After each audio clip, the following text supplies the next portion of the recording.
Right, kia ora. Welcome to day 2 of the UTSNZ National Championships of Basketball, held once again here, Cal Stadium in Otago. Another fantastic day of weather, but what better place to be than inside. We had some absolutely extremely exciting games on day 1 and some really impressive highlight plays. The action is sure to continue today and ramp up even higher as the stakes get more and more important for the teams. First up today, we have AUT versus the University of Auckland on the women's side. Super important game as it will help decide which two teams go through from their pool into the semi-final action. Then we have the University of Otago. They play against the University of Waikato on the women's side, and then it is into the semi-final match-up time. First the men's from 3 o'clock, and then we're going right through until 9:45 p.m. or so. 2 men's games, 2 women's games. UC, AUT, they're in on the men's side. Otago's in as well. And then Lincoln University or Auckland, one of those two. On the women's side, Otago's through, either Lincoln or Massey. And then who knows, it's their Auckland, AUT, UC, 2 of those teams will go through. So sit back, relax, roughly 6-7 hours, almost 10 hours of basketball today to tide you through before its grand final day tomorrow.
you'll have to kick us off.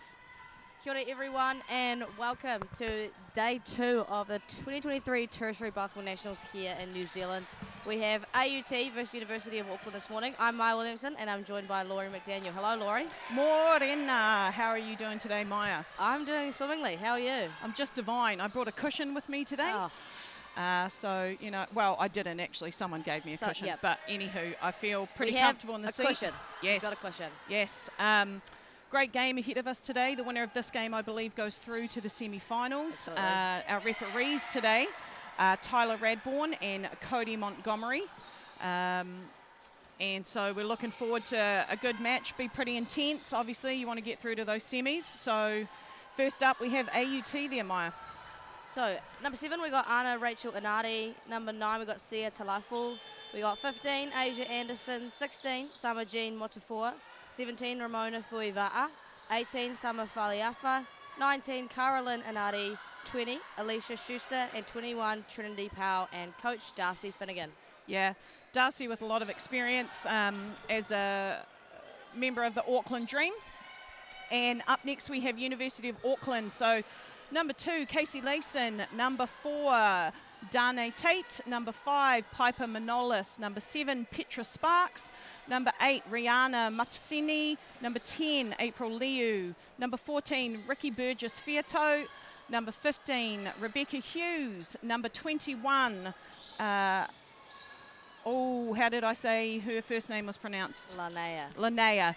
Number 21, so Linnea Tuia Sosopo. Number 23, Natasha Ahing. And number 24, Audrey Taupule Poe Tofo Aono. I hope I did not do that name a disservice. Coach this week for this team is Coach Brooke Locke, and Brooke has a lot of coaching and playing experience, probably more so playing, but great to see Brooke giving back in the coaching space, particularly as a former Tawfern. Wow, got a former Tawfern in the house. Indeed we do. Lucky we are.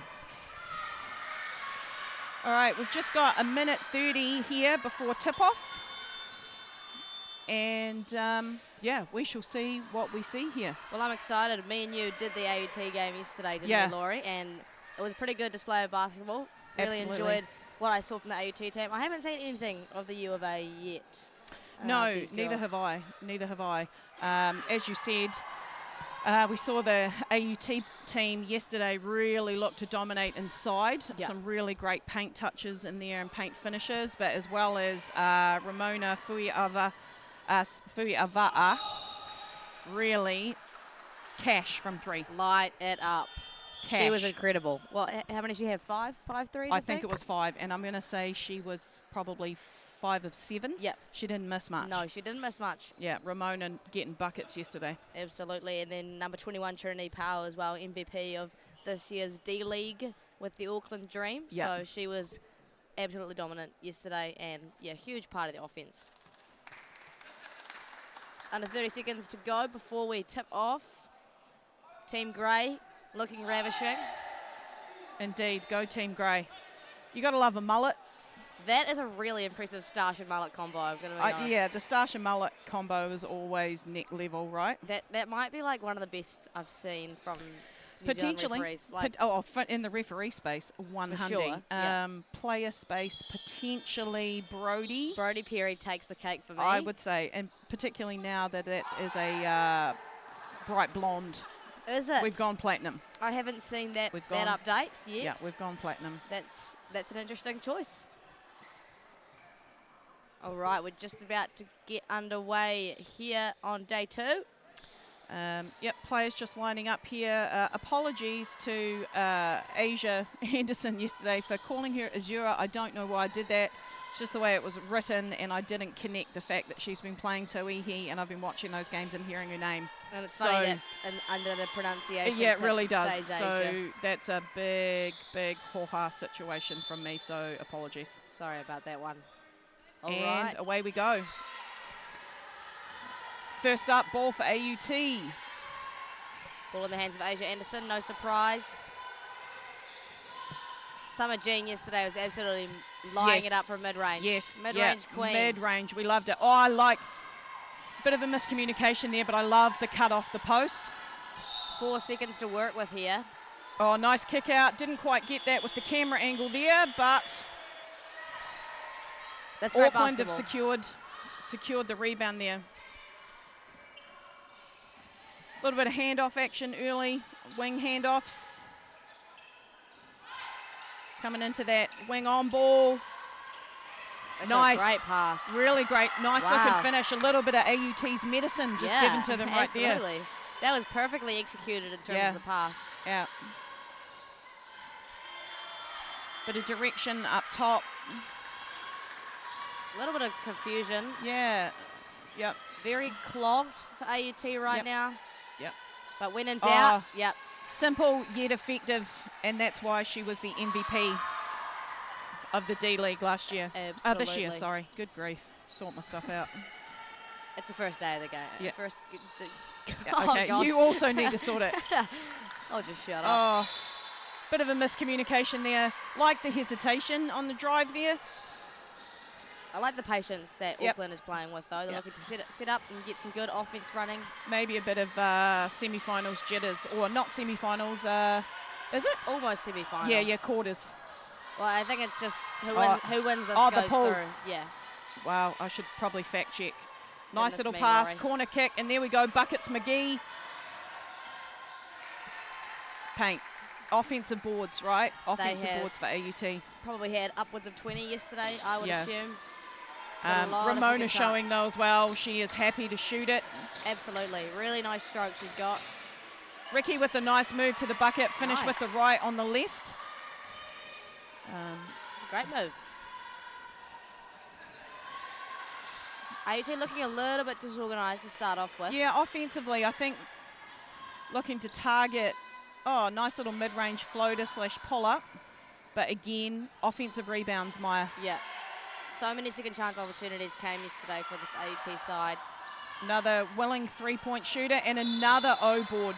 So Auckland are going to want to clean that up a little bit. You can't give a team like AUT second and third chance looks. And I don't even think it's coming as a result of a huge size advantage either. They just their offensive players from the perimeter just crash hard and just end up with second and third chance opportunities. And what a great person to have go to the free throw line. Yep. Ramona Fuiva'a knocks down her first. And a rare miss. Guess what? We came up with an O-board. We're just saying yesterday, we sound like a broken record when we talk about O-boards, don't we? I think coaches out there, if you want to do anything, a little bit of boxing out or ball security after a shot goes up. Never hurts. Nice little handoff. Yep. Oh, well defended though. Yeah. Oh, the idea of that was good. Bit of miscommunication, and here we go. Queen of the mid-range. Great ball reversal. Oh, yeah, I think AUT something they're going to have to be careful of, trying to over pass the ball into the paint there. Willing three-point shooter. I think especially after 2 games of basketball, University of Auckland will know that that's what they're trying to do. So they've absolutely obviously adjusted really well to it. Mid-range. Great rebound. Yeah, nice rebound. Looking to push and transition a little bit. A lot of patience here from this Auckland side. Yeah, absolutely. Kick out. Ooh, corner 3. Almost banked it. Somehow. Ricky almost banked it from the corner there. No team really that urgent to go on trans today. No. Preferring to walk it up. And is it a foul call? No, wrong call. Again, looking inside, but no good for them that time. Auckland with the opportunity to extend this, to get in front here. A lot of paint touches, everyone looking to really get in the paint. Yeah, no team overly successful from beyond the arc. No, not so far. So 6 minutes to go. AUT have a slight 1-point lead over Auckland. Quite low scoring so far. Yeah, right? absolutely, particularly for AUT compared to their game starts on day 1. Oh, Nice pass. nice little pass. Oh. Did we call that? Oh, no, it was a block. Clean Get block. that out of here. We saw plenty of those Yeah, yesterday absolutely, as well. She owns absolutely. this place. She does indeed. Everything in the paint is hers. Yep. Great Thank block. you very much. Really nice block from Trinity there. So Auckland get to inbound from the baseline. 2 seconds, enough time to catch, dribble and shoot. I don't know if, yep, we know. Oh, Oh, that's a really good had effort. a all bit of a things sniff at considering. it. Ramona just Ramona. so poised. Yeah, so great in control. And And now that I've the said that, commentator's curse. There we go. Mid-range. mid-range queen. The Mid-range long two. queen. It wasn't even mid-range. That was actually a long two pull-up J. She I love loves it. And so do I. We all do. How could you not? There we go. One dribble inside the 3 off the left hand. Buckets. I'm telling you, that's not the first time you'll see that today. No, like, no. That's her thing. Absolutely. Defensive intensity there. So Asia Anderson, great D intensity and capitalizes in transition. Armida like that. And again, nice. almost. Oh, some handles from Ricky Burgess, fair toe in transition. Oh, I don't know if that was the intended Yes. receiver, but it certainly was a nice pass. I think this increased defensive intensity has kind of rattled Auckland a little bit. Yep. They're just throwing some passes that maybe aren't being quite executed properly across court, cross key. Yep. There's some outstanding array of pink shoes on the court at the moment. I think it would be Wow. remiss if we did not mention it. I mean, you can't miss it. No, I'm a fan. I am a fan. The ones that Ricky is wearing, Yep. very nice. And Nice. also Audrey. Ooh. Yeah, Audrey and Ricky rocking the pink, loving it. We love it, ladies. Keep up the good work. We do indeed. So Ramona gets a breather here and Sima Faliafa. coming in. She put some points up on the scoreboard yesterday, during yesterday's game, inside and out. Oh, nice little, I like that little action. I like that action off the inbounds. I don't know if we saw, but Summer Jean was wide open under Yeah. the hoop for about 2 seconds. Yeah, nice inbounds action there, almost like a Gets back screen. Ooh, nice pass. Great hands. Again, just secure that. didn't get it to go down, but great ball movement. Oh, Wow. nice pass, nice find, excellent finish in transition for Trinity AUT. has got some lovely hands. She hey? does. Like, she can catch anything that her team delivers to She's her. making, she's making her teammates look like amazing passes. Absolutely. Oh, nice left-hand hook shot in the paint there. Unfortunately, no good.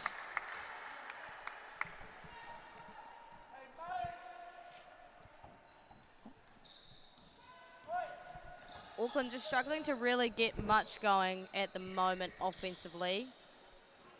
Only 4 points in 6 minutes. Nice flare screen action there. Look to the corner. Trinity in the post. Right idea. Probably seeing a little bit more movement off from the guards for AUT than we did yesterday once the ball's going inside. I think yesterday they could kind of eat up whenever they wanted Yeah. inside. The guards didn't really need to be active once the ball got inside, but University of Auckland doing a better job on Trinity, so guards having to be active now from the perimeter. Mid-range. Not successful that time. We got some transition runners here for Auckland. Great active hands and transition from Mona. Absolutely. And yeah, no rush to go in trans really, just No. looking to set up in their half court. Oh, nice. Ball movement on the perimeter. Corner O-boards, three. Almost an O-board. Yeah. AUT doing a great job of crashing the boards. Oh, floater runner in the lane. Nice O-board from Auckland. Good kick out. A few contested shots in the paint there after the O-boards. They're doing a great job getting those O-boards. Maybe kick it out to perimeter, create some space. Absolutely. Nice drive there by Great Summer. take. Oh, And great one. finish. Really nice finish. That's a really nice take. I don't think we have a replay of that, but if we do, that would be lovely to see. Yeah, nice up fake, step through, right hand finish on the left. Almost effortless. She didn't even look like she was struggling to do that. Nice and strong, didn't get bumped off her line through the contact.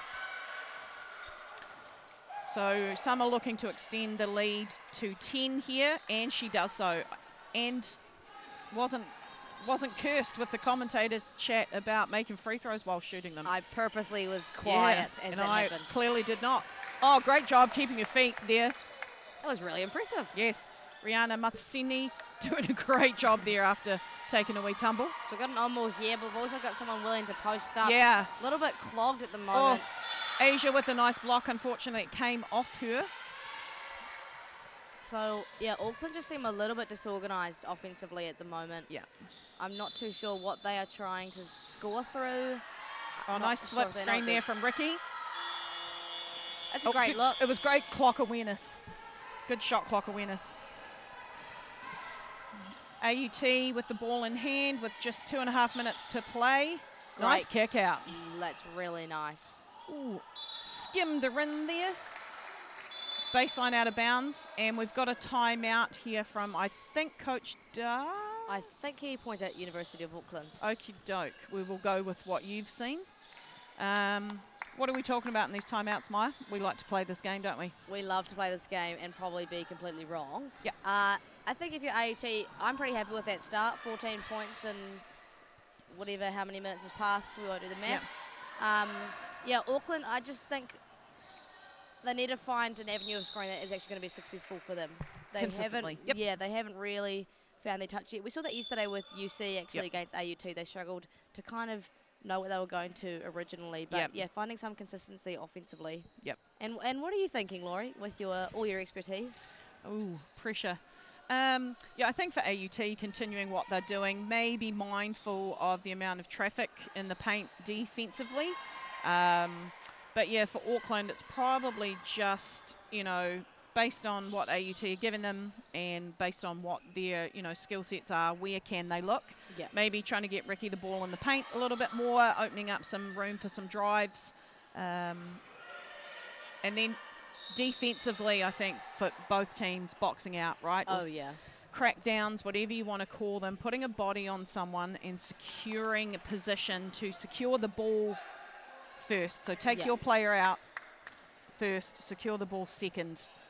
I think that's a nationwide issue for sure. Like, absolutely. We've been at multiple tournaments this year where that has been an issue at all age groups. Absolutely. And I do think a lot of it is a lot more teams are offensively rebounding now, so they're sending more people to the glass, particularly guards. But we'll see what we get here. Auckland in a zone here in a 2-3. Yeah, not much creative from that inbound. Nice. And it's shooter. Oh, maybe we've cursed her by talking her up so much. Nah, to be fair, it's only 2. It's only 2 misses. Yeah, so the little pass is just like that. The idea of it's good. It's the execution. That's a great take. That's a really nice take. We had a wheel upwards. Absolutely. Creating some space. Emptied out that corner. Yeah, for sure.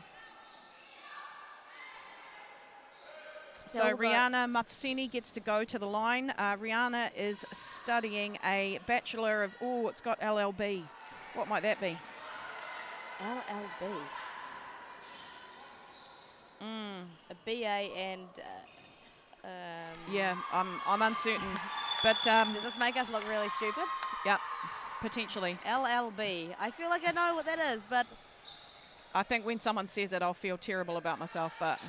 For the moment. Anyway, Rihanna was able to make one of her free throws there. Bring that lead,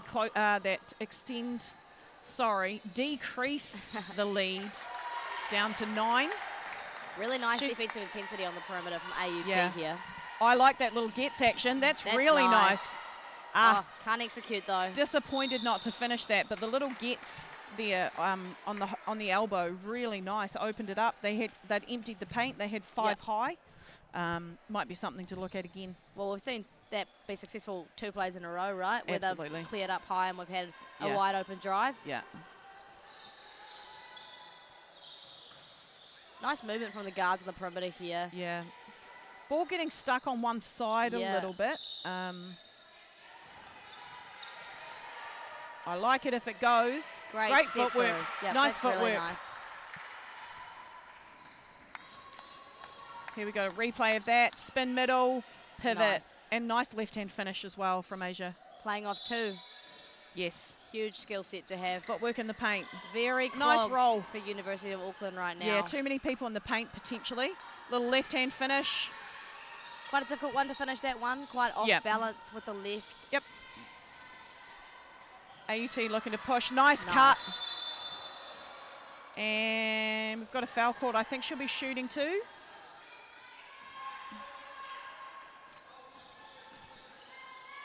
So we've got some detailed stats from James Lissaman here. Nice cut. Yep, she'll be going to the line for AUT. If AUT wins this game, they will go through as the #1 seed. Yes.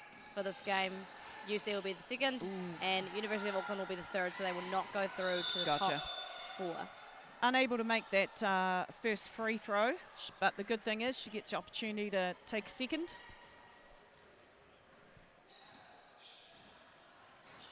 And nails it. Notice how I didn't comment. I mean, I'm just going with it. That's what we're here for. That's what we're here for. Anyway. So just under a minute to play. AUT with a 12-point lead over Auckland University. AUT in a bit of a zone now. Yep. Change it up. Still being intense defensively on the perimeter, though. Yeah, absolutely. Zone doesn't mean passive, right? Absolutely. Nice use of the shot fake. Yeah. Fumbles it a little bit. Yeah. Yeah. And some good defensive pressure from AUT there, resulting in an AUT turnover. And they'll have 27 seconds to work with, so yep, we'll probably see. seeing 2 more possessions. Yeah, from potentially, or unless we get some O boards, which you know is a strong possibility. Yep, we wouldn't be surprised, would we? Oh, nice. Good hands. Great finish. The post-feeding ability of these guards is really phenomenal. In this and I would also game. say the posts, the way they're able to collect some, let's call them stray passes, is really good. Absolutely. Nice. Excellent finish there in the paint. So Audrey gets to finish the quarter for AUT with a score, which is always good. But going into the second quarter, AUT still with that 12-point lead with 19 points and Auckland with 7. A good quarter of basketball so far. The scoring kind of wrapped up a little bit more for AUT. It was low scoring for the first 5-ish minutes. Yeah, I think they've found a little bit more success now. Yeah, as you said, it's just the consistency of scoring, right? It's the what can you go to? Yeah. Try and go to, and then if that gets taken away, you go to your next option. But I like good call by Darcy there from AUT, changing it up, giving them a different look at the end of the quarter with the zone, not letting them get comfortable. University of Auckland, still looking for that consistency of scoring, I believe. I don't think they've found really the best way in which they can score.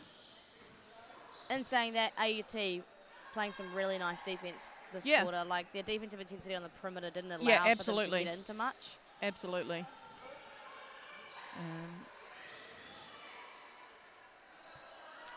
So we'll be back into the second quarter of this game in just under a minute here. What are some cool fun facts that we have about University of Auckland? We don't have many good ones here for AUT. Number 23 for for Auckland University, Natasha Ahang, has been homeschooled. Wow. So that's cool. Yep, she also has the LLBBA. LLBBA. I know. I just feel like I really should know. I feel like I know what that is. I really should know, and someone should tell us. Please help me. Because I feel like if you've abbreviated it, it's because LLB.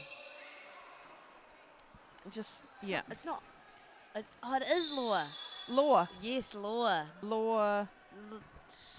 So I don't know. I've just been told in my headset that it's law. I was thinking that, but I didn't want to say it in case I was being stupid. We also have number 24, Audrey Po'e Tofa'aeono is getting a Bachelor of Medicine and a Bachelor of Surgery, which I think is smart cookie. She's an intelligent woman. Smart cookie. Yep.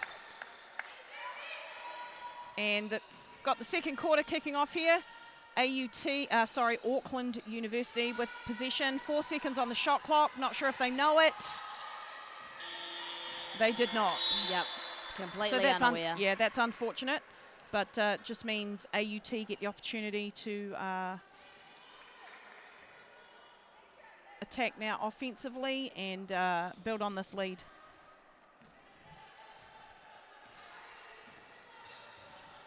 All right. So no really huge inside presence for AUT at the moment, which makes their offense a little bit different. Nice ball movement. A lot of internal ball movement, no paint touches so far. It's a nice pass. Ramona's going to have to shoot this. Oh, no. And we get a foul call right on the buzzer.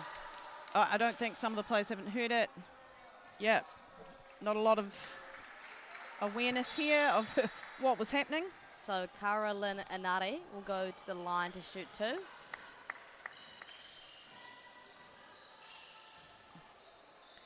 And yeah, don't know if it's Kara or Kara.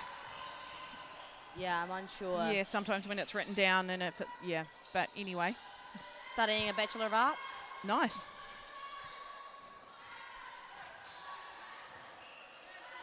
Two from 2. Magic, because we didn't talk about it. Yep. It's So- no coincidence. It's Yep. no coincidence. AUT extending their lead out to 14 points here in the second quarter. Auckland's AUT still in the 2-3 zone. Nice corner 3 here. Yeah. Some nice boxing out great there I box saw out. from AUT. Absolutely. Clearly, coaches had a little chat about that, and well done them. Making the contact first and then Yeah, sending absolutely. out the ball. Ooh, long 2. No good. Bit of hustle after the board.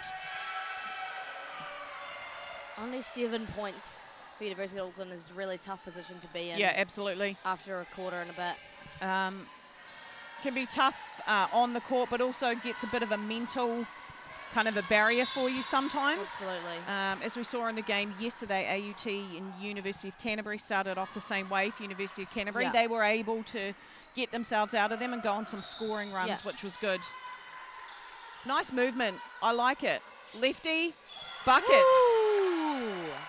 So Rebecca Hughes, Bang, who's bang. studying a Bachelor of Arts from Rangitoto College and Tauranga Girls High School. Nicely done. With the tray. Love to see it. Absolutely. If they're going to play a zone like that, absolutely Yeah, make them punish pay. Some nice defense here. Oh, and an opportunity. Just we talked about scoring runs, right? And I think Coach Darcy has said enough of that. Nice defense, just a little bit of hands in on that on-ball screen. Nice kick ahead pass. And Auckland in the double digits now. They'll be happy about that. Gavin Briggs just texted me to let me know that LLB is indeed a law degree. Thank you, Gavin Briggs. Thank You're an you, absolute Gavin. legend in your own mind and others' minds too. Hallelujah for Gavin. Indeed. Indeed. I feel slightly not great about myself that I didn't know that. I feel like I've heard that, but what's the LLB? Lord. Now see, now you've asked too many questions. Gav? Someone What at home help me. LLB, what's it stand for? Hit us up. We probably look incredibly unintelligent right now. Yeah. I go to a polytech, so can you blame me? Like I'm not supposed to know these kind of I mean, things. maybe mine's an age thing. I don't know what your excuse is, but oh, you just said still it. searching. Yeah. That's my Yeah. excuse. Anywho, I thought we should not talk about this anymore to yeah. cover ourselves in glory a little bit Yeah. more. Do you know what I love about the two coaches that we have with us here? Their demeanour, very calm, still intense and passionate about the game, but you're not seeing a lot of anger, not a lot absolutely. of overt reactions to things.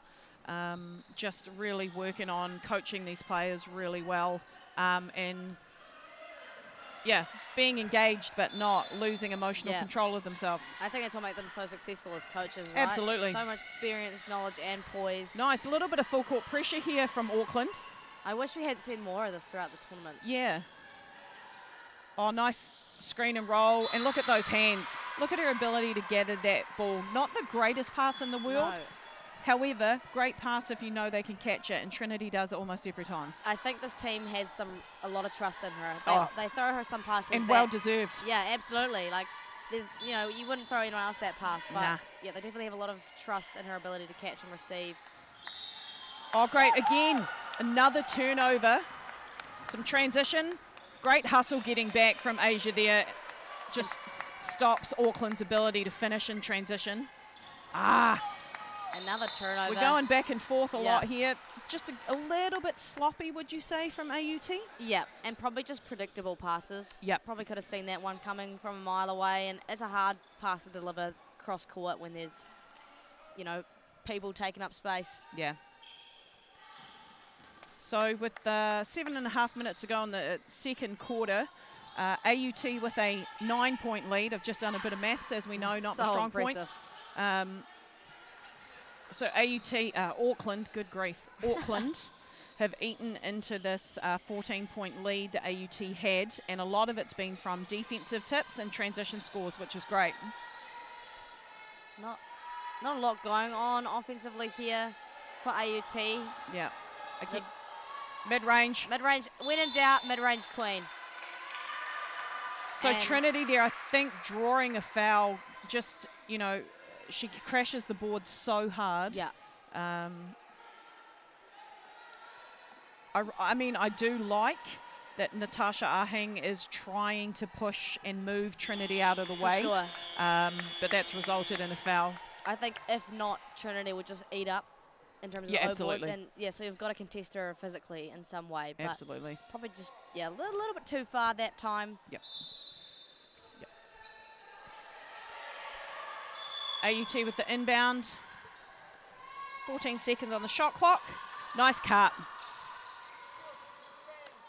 Nice secondary cut. Unable to make that go, but some nice internal ball movement there. And a great rebound as well, defensively securing that one, Absolutely. not allowing second chance opportunity. Asia, great job getting her hand in the passing lane there, knocking the ball away on that post feed. Bit sloppy from both teams right now, not Yep. quite delivering and executing passes. Nice. Mid-range. I do like that shot. Mhm. It's in space, it's open, it's in her range. Tie ball here, so AUT will get to inbound. Ramona coming back on.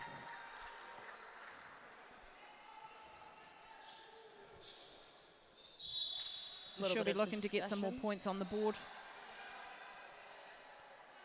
Not 14. sure. No, yep, sorted it. 14-second shot clock. Nice up screen there. Trinity looking to seal. Oh, nice find. Great pass. Oh, Yeah, she's not happy with that one. nah. Nice find. Yeah, but absolutely. yeah. So AUT back in a man now, I believe. Oh, nice. Ooh, she Rejects lost the her. screen. Backboard. I like that action. Rejected the screen nicely. Had the open lane to the hoop. Pulled up when second liner D came. Nice nice pass. find. That's so nice. Such great touch and such great quick catches and finishes. Absolutely. That took about a second Yeah. between the catch and score. Yeah. I really like the action from AUT when they've got like a 1-4 high set. Everyone's above the free throw line. Yeah. It's opening up some driving lanes for them. Ramona shifty as Nice always. find. So Great. nice. You'd say not great defense there transitionally from No. from Auckland. They won't be happy with that. Nice. Playing off 2 feet. Second cutter. I really like the patience from Ramona there. Uses her hezzy. Yeah. Knows she doesn't lose her defender, but she's got Yeah. a secondary cutter. Yeah. I think that's something that AUT has done really well so far this game is the secondary cuts. Agreed. Like we said, they've been so much more active Yes. off the perimeter. Absolutely. Gavin Briggs has given us another history lesson. Excellent. Well, it's not history, Well, is not it? really history. Education. LLB stands for. Do you want to have a go at pronouncing that? Legum Leg- baccalaureus. Whatever that means. Legum. Legum meaning law, Yeah. and that other word Baccalaureus term for sounds like a bachelor's dinosaur degree. to me. Yeah. Gav, you're an absolute star. Appreciate your input. I'm totally embarrassed now. Well, if you could have rattled that off without knowing it, we should have just stuck with law. Just law. Yeah. We should have just left it. Yeah. Anywho, Auckland here with the possession. 12 seconds on the shot clock with just under 5 minutes to play. Oh, great. I love that action. That's unfortunate that that didn't go for Auckland. That's really nice action. Have it from 3. No, but Another O-board. 2 O-boards multiple in a row. O-boards there. Auckland a well-deserved 2 points. They had to work for it, but great O-boards. Oh, Ooh. and that's clear as mud. Yeah. There was no other way that was going. Offensive foul there for Asia. I don't think she can be argued too much with that.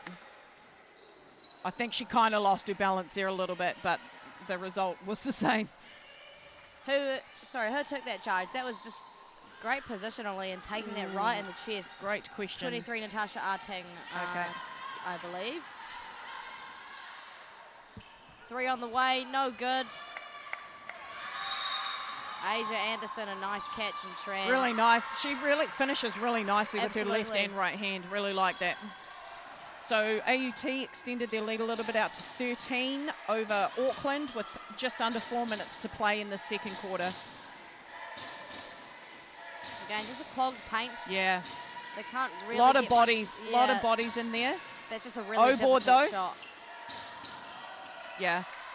Yeah, they're struggling a little bit. You know, they're forcing shots that probably you can get better looks than that. Yep, couple of tough mid-range. Mid-range queen. Ooh, just not today, but the O-board, effortless.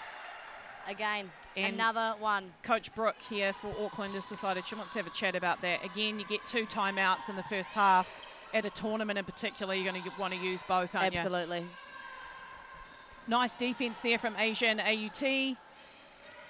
Oh, Ramona says, I'll have that. So not much luck today from beyond the arc. No. As opposed to yesterday. But I think shooter's got to shoot, right? Absolutely. Slowing it down a bit here. Looks much better when they only have one person down low. Yeah, or even the 1-4 high. Yeah. Oh, the idea of that was good. Just not quite with the execution. Well defended by Trinity, though.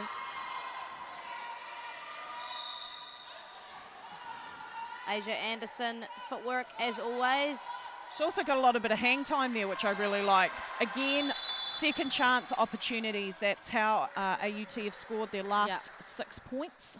And they've extended their lead out now, 31-14. So came within 9 for Auckland. They had a bit of a run, but AUT have kind of put their foot back down a little bit. Yeah, and I think this is a well-timed timeout for AUT, for Auckland. Wowzers. So Brooks just decided we need to stop this. Let's have a chat. AUT will be pretty happy, I think, about what they're doing offensively and defensively. I mean, if you can score 6 points in a row just from O-boards, you know, you're getting the easiest points in the world, really. Absolutely. But again, like that you mentioned earlier, Laurie, this poise that we've seen from both sides in terms of coaching here is like phenomenal. Yeah. Brooke isn't angry whatsoever. Yeah. She's just remaining calm, poised. Yeah. It'd be great if the timeouts were mic'd up. I love listening. I love listening to other coaches' timeouts. Fun fact: I remember when I was in high school and we played against you guys in a live stream game. And oh yes. And your timeouts had a microphone. Oh. And I just remember you saying, "Maya doesn't score anymore. Don't let Maya catch the ball." Oh, my ego went through the roof, Laurie. Well, I'm imagining it's probably because you dropped double-digit figures on us in about 2 minutes, Maya. But I wouldn't be surprised. Yeah, Maya does not score anymore. It was just so great. Sounds like something I would say. It was lovely to hear. It was flattering. It was really flattering. Yeah. Appreciate that, Laurie. Looks like it's going to be Auckland ball here. Just over 2 minutes left to go in the first half of this game. Not super high scoring, Laurie. No, I think AUT definitely put more points on the board in their games yesterday. Well, we're on track too. Yeah. Obviously, we have a whole other half of basketball here, but I think potentially that's because Ramona was cash from 3. That adds massive points. It does help a little bit, doesn't it? Yeah. Be interested to see how that goes in the second half. Lots of movement there from AUT and an absolutely outstanding finish there from Rebecca Hughes. There's a really nice backdoor cut as well. Yeah. AUT just being a little bit overzealous with their defensive intensity in the perimeter. I like the aggressive coverage. Oh. Ooh. She got you there with that one, didn't she? She did. She did. So AUT just Auckland just being a bit more aggressive on their on-ball coverages there, which I really like. Absolutely. Yep, that's a great look for a shooter. Not today, not today. That particular one. Getting out in transition. Where are we? There we go. AUT have come up. Great pass, nice finish. She has a very nice touch around the rim. She really does. Actually, a lot of the AUT players do. Nice. Same foot, same hand finish. Nice. Well defended there by Trinity, not allowing anything to go through. Yeah. I like the pass and cut. Clearly, a directive from Brooke was we need a better ball movement, pass and move, and they're doing that nicely. As you said, potentially a few too many people in the paint at sometimes for Auckland, but definitely better ball movement there. Yeah, absolutely.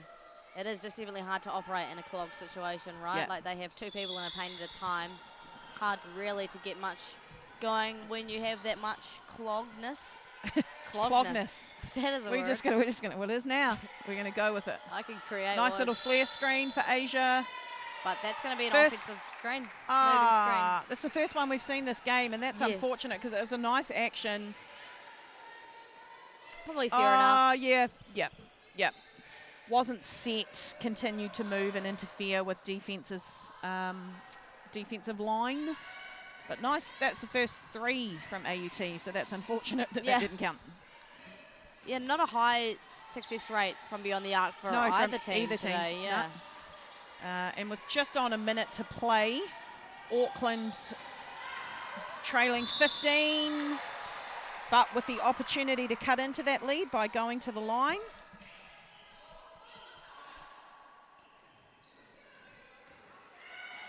I like how aggressive Auckland is being, though. Yeah. They are struggling to execute, but they are definitely being aggressive and getting in the paint.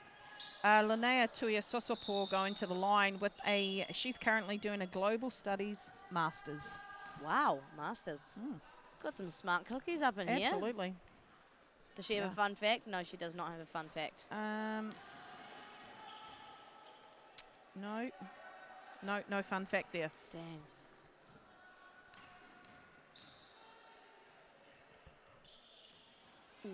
No good on the second. Again, a little bit more of that full court pressure from Auckland defensively, and I really like it. I wish we had seen more full court pressure from Nice handle, teams. mid-range. Oof. Gets her own O-board, though. Come on. O-boards. And we've gone from 3. Oh, she can do it all. Buckets. She can do it all. Not just the mid-range or the long 2. Here she is, own rebound. Have it. And she does. Thank you very much. Extends the lead to 20 now for AUT. Oh, nice pick and roll.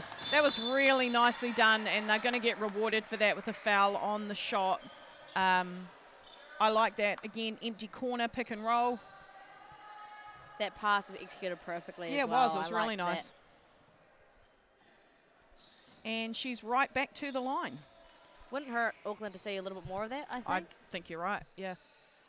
I think they've had their best looks come from when they are spaced so much more. They had 2 drives when they had everyone high and they had a wide open look on the left and right hand side of the court.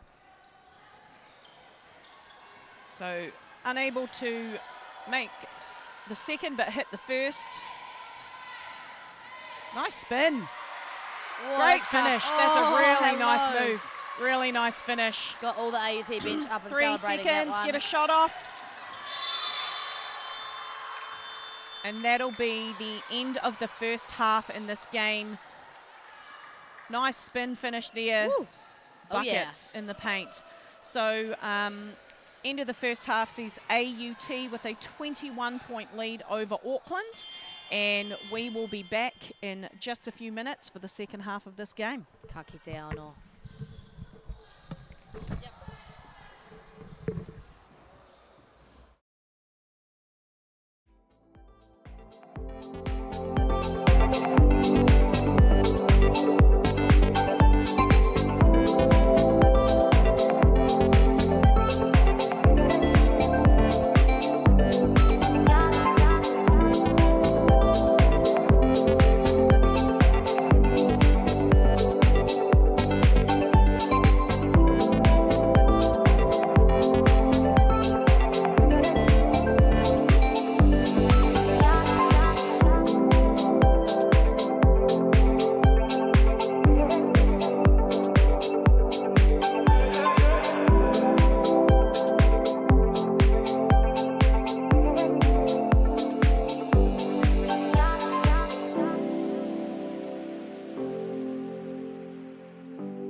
Kia ora koutou, welcome back to this second half of this game between AUT and Auckland. Maya, what do we have in the stats department? In terms of Auckland, their scoring has been relatively scattered. We've got bits of 5, 4, 2, 2. No one really dominating in terms of their offensive scene. But for AUT, we have both Asia Anderson and Trinity Powell with 10 each, and then Summer Jean, our mid-range queen, with 6. Yep. Excellent. So, be interested to see what we get here in the second half, whether AUT can expand on this lead or Auckland can, now that they've gotten in a bit of their scoring mojo back, can really get stuck in and start eating into this lead. For the most part, AUT has been pretty dominant so far today, Yeah. I'd say. A lot of movement here from... Definitely.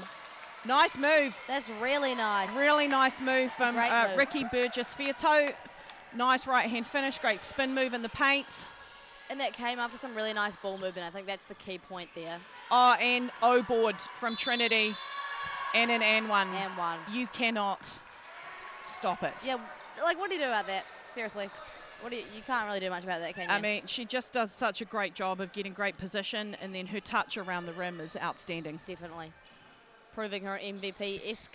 Yeah, absolutely.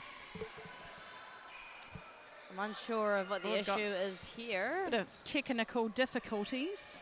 Oh, the shot clock. Shot clock is not there. There we go. She's back. Welcome back to the shot clock. So Auckland will be pretty happy with their first possession, Yep. getting a nice paint score. Great ball movement. And then also Summer shooting that 3 early, but knowing that you've got Trinity in the paint there that's going to collect those O-boards, I don't think that's a bad shot either. Should be a great teammate to have, that's for sure. Absolutely.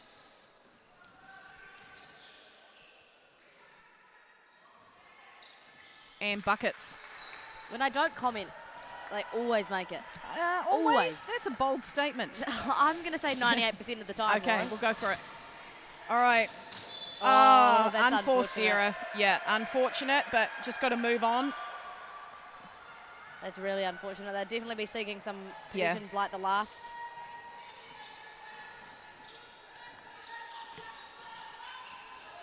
Nice ball movement here from So AUT Auckland as in well. a zone here, mid-range. Oh, feeling it. Oh, Great my pass. goodness. Outstanding pass. If we could see that pass again, that'd be magical because that was lovely. Potentially we can't, so we'll just... It's no worries if not, honestly. No, yeah, we'll just roll with it. Oh, I like the idea of that back cut pass there, but great defense from AUT. In transition, and almost an and one. Summer Jean, a great passer. She's Yes. thrown some very nice bounce passes in transition. Yep. Found Anna Rachel Inardi on that last one there before. Some really nice basketball in this first Yeah, minute of absolutely. play. Yeah, and you can tell University of Auckland are definitely seeking out better offense. Yes. You know, they're less clogged now Yep. than they were before, and the ball movement is looking really, really nice too. Absolutely. Ooh. Oh, maybe not. Maybe not always. Maybe not always they make it when I don't comment. Yeah, or maybe I shouldn't have talked about you saying it. And then What have we done? There's a lot. It's a spiral. It's What a have we slippery done? slope. Knocks down the second. There you go. So AUT extending their lead out to 25. Just did some quick maths. Oh, just you're in so my impressive. head. Just in my head. No How calculator. does she do it? How does she do it? Looking a little more clogged again here for Auckland. Laurie forgot to click the cough button. The cough hit me unawares. We had a nice bucket there, though. Didn't look like much was going to happen. Nice. And then number 7, Petra Sparks. That's a fantastic finish high off the glass Wow. from Ramona. We're seeing some nice basketball here in these first couple minutes. Absolutely. Simple but effective. Absolutely. So just the movement has kind of slowed down a little bit for Auckland here. There's not a lot. Yep, great defense from Trinity, good staying steal. in front. Oh, Oh, unsure. had a of- bit of a mid-court collision there. No harm, no foul. Will result in Auckland's ball. A little bit messy with these last two positions. Yeah. I much prefer Auckland's offense when they just have one in, everybody else high. I think that's kind of been their most success offensively so far.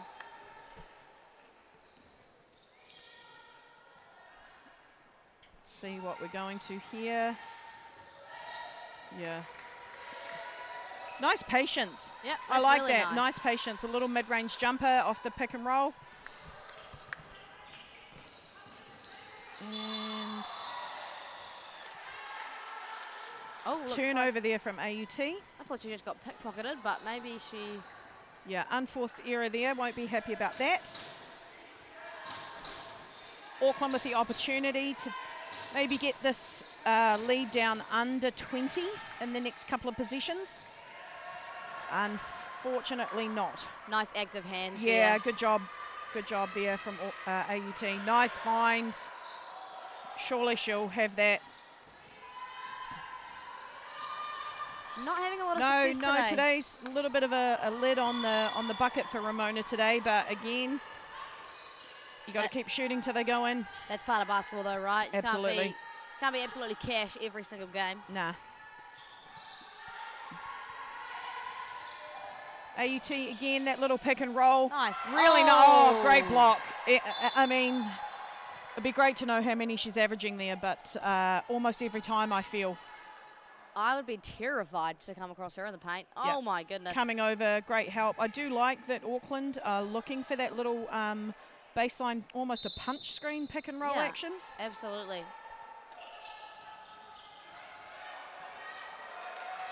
Oh, nice find. Shot clock. Again, it's that awareness, right? Yeah. We've seen that multiple times. Take a wee look at the clock when you're inbounding. Yep. Having the bench calling it out as well, that's also a crucial part. Yep.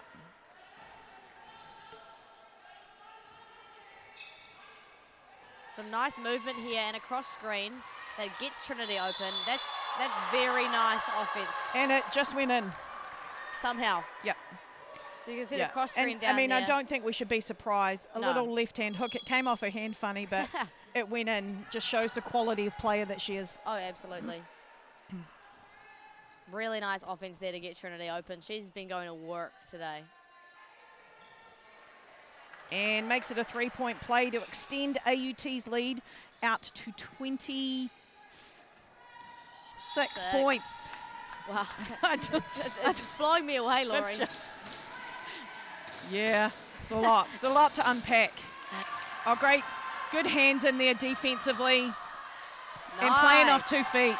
Playing off 2 feet. Really nicely done. And Brooke's seen enough of that. She wants to have a chat about it.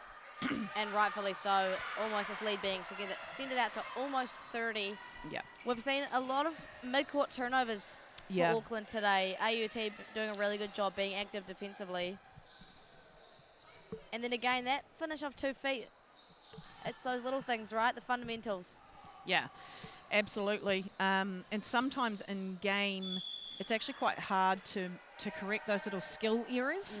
But we'll definitely, I know Brooke's going to give that her best shot because, missing shots or having a low shooting percentage is one thing, but giving Auckland AUT more possessions with those mid-court turnovers will be something they want to limit. Absolutely. Couldn't have said it better myself. There was a lot of words to say something quite simple, but that's how I roll. That's Laurie for you. That is Laurie. That is how I roll. So we've got 6.5 minutes left in this third quarter. AUT have come out, some really nice finishes from Trinity in the paint, some and ones. They've gotten to the free throw line several times already. So even for Auckland, if they can minimise the fouling, if they get the 2 points, so be it. But we don't want to add that. Yeah. We don't want to get the foul and then the extra bonus point. Absolutely. Like, if you get in a position where you're vulnerable against Trinity, it's most likely she is going to score. Yeah. Take it on the chin and just get ready to play offense. Absolutely. Stay in your cylinder.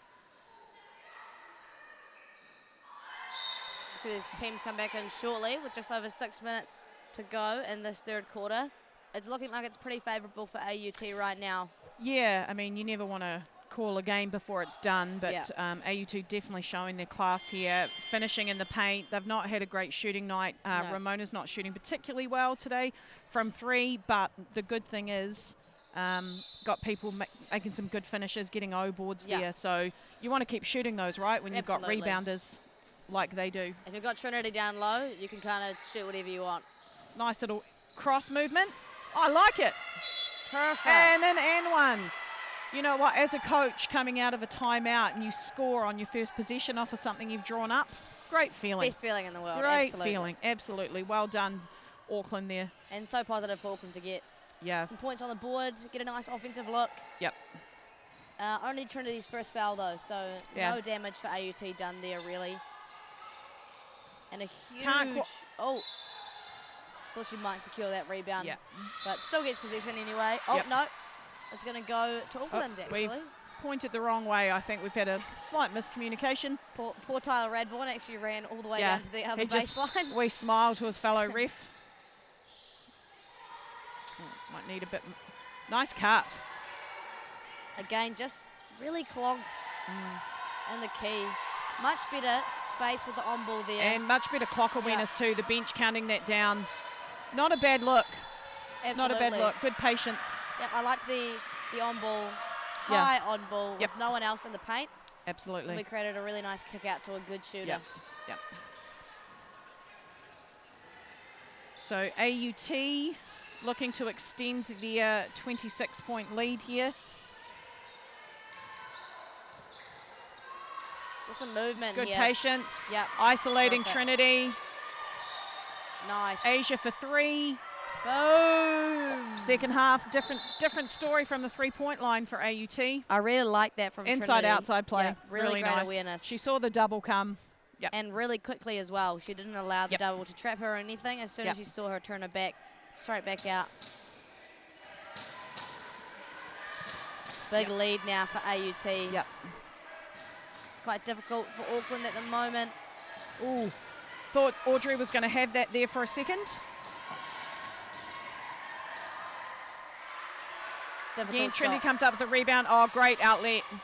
Nice, easy transition bucket. Yeah, something we haven't seen heaps and heaps of today, but something that AUT sought out a lot yesterday was their transition buckets. Absolutely. Petra Sparks showing some handles at the top. Good patience. Maybe look for a cutter there. Oh. I think she really kind of ran out of options on that one. Yep. Again, AUT in transition. Ball just got away from her. Great hustle, mid-range. Oh, we love it. And oh my goodness, is there a stat on N1s? Yeah. I think that's about 5th in a row. Yeah, absolutely. Trinity just showing her class there, and great ball movement from AUT. Got some subs coming in and out here. And yes, we do. Ricky Burgess Fairtoe checked into the game. And 3-point play. She's a really good free throw shooter as well. Yes, she is. And she will take a well-earned break. Absolutely. Can't, couldn't see who came on there with the camera. Nice, that's really nice. Oh. AUT doing a great job of clogging the paint there, coming together, creating that second line of D, a bit of a wall. Auckland might need to go a little bit wider. Yeah, I agree. Down we come. They love their inside game. Yep, absolutely. Auckland doing a great job of getting a hand on that pass there. Nice ball reversal.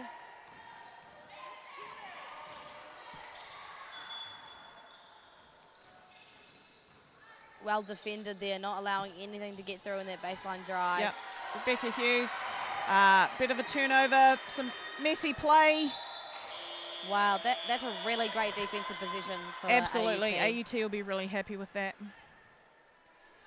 They were just all over it in that position. Nothing got through whatsoever. Turnover.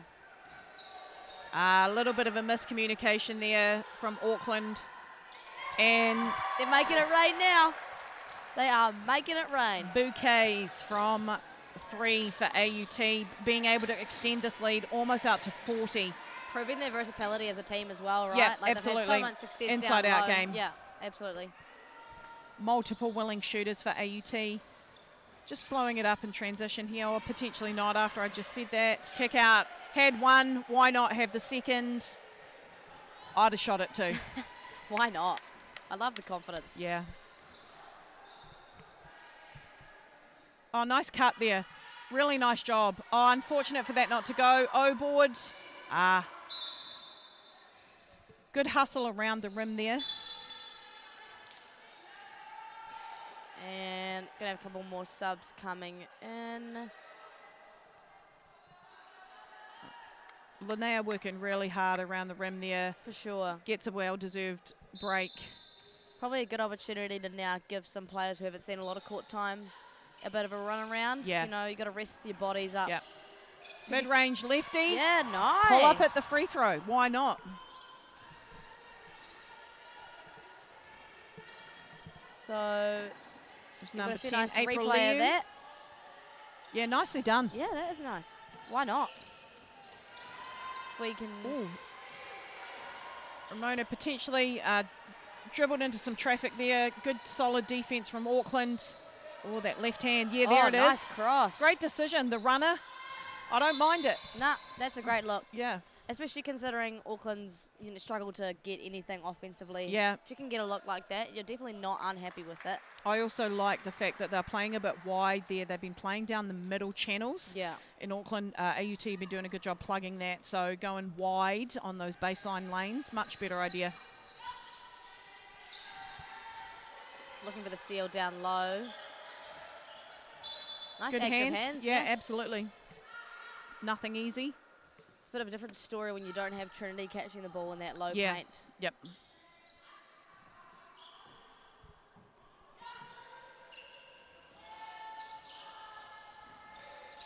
Seven seconds to work with here. Asia Anderson is going to have to cook something up. And she does. Draws a foul.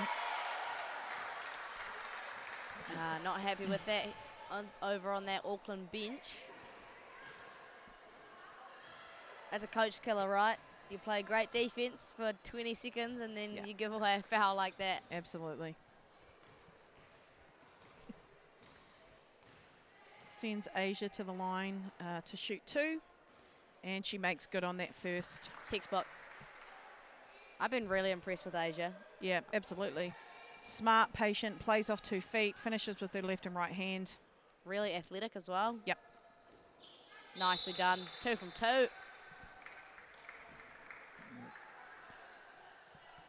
Gonna see another substitution, I believe. Rihanna will take a break. I think we're gonna see some players with some minutes that haven't seen the court absolutely. yet today. AUT. And Nice man, that's take. a great decision. And a nice left hand. Oh. I like the drive. They're calling that An offensive. Was Foul it? on Ricky, I believe. Yeah, must have been. I really like the left-hand drive from April Liu. And I think, Laurie, that came as a result of what you've said, is they're playing a little bit wider now. Yeah, so they absolutely. have much more space to work with. Yeah. Oh, a little bit, some messy play. Auckland come up with it. Opportunity to score in transition. Nice find. Yep, nice. April says, I'll do it. Come on. I like it. Nice box out there Nice from Ramona. hustle. Unsure if we saw, but Ramona had a really nice box out under there on Ricky, not allowing the O-boards that have been a huge problem so far. It's great to see players make changes as tournaments progress. Definitely. Also just saw some pizza come in the door. I assume that's for the referees, but... Might have to go snag myself some of that. Hands foul there.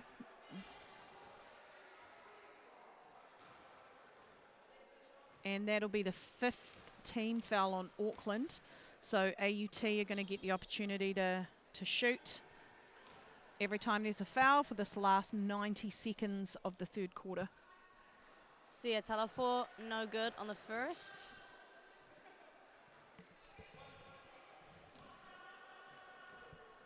What do you think about the ankle socks with basketball shoes, Laurie? I'm an ankle socks fan. Are you? Oh, yeah. It was either ankle socks or all the way up to the knees for me. Those are both terrible decisions. Well, both of them. They might be a terrible decision, but the transition drive there was a great decision. Gets her to the line to shoot 2. How dare you judge my fashion choices? I will do just that if you're wearing knee-high socks. Yeah. You have to remember this was playing quite some time ago. Actually, that's not that long. Ago. When I was playing club ball here, I wore knee-high socks. It's the added compression as well. You got to take care of yourself, Maya. Right. So with just over a minute to go, Auckland have been able to eat a little bit into that lead. AUT with a 64-29. Oh, great transition basket. Nice finish Really as well. nicely done there. Finished that with quite a lot of speed as Yeah, well. yeah. So Auckland have done well to keep this AUT lead in the 30s. Yep. Keep it out of that 40-point margin. And she's going to shoot. Yep. I like the fact that she is not really outwardly upset about it. No, exactly. It's just that it is what it is, right? Yep. And Corner three. Ooh. Oopsies. Ricky with the finish. Oh, she'll be disappointed with that. Great O-board. Maybe a little fatigue setting in there with the finishing around the rim at this point in the game. Yep, it is the third game for these teams, so definitely fatigue will start to be a factor now. Yep. Looking to push and transition.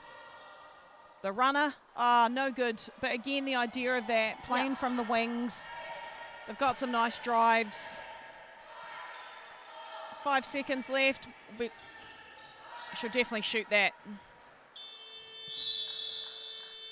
So with 1 quarter remaining in this game of AUT versus Auckland, AUT with a 33-point lead. Did some maths again. Guys, I hope you're taking note of this because she is impressing me. Yeah, thank you. No need for a calculator here. You know, when you're playing a game of basketball and you've got a lead like this as a coach, what are you trying to work on, Maya? I think staying consistent is a huge thing for sure. Staying to what you know, sticking to how you've been scoring in terms of the inside game has been really successful, so you stick to what you know. Yeah, I don't know if you necessarily need to change anything. Just staying consistent and not letting up. I think it's easy to become complacent when you have such a big lead in the fourth quarter. Yep, absolutely. It's tricky. And on the reverse, when you're down by quite a bit with 1 quarter of basketball to play, what are you telling your players, Maya?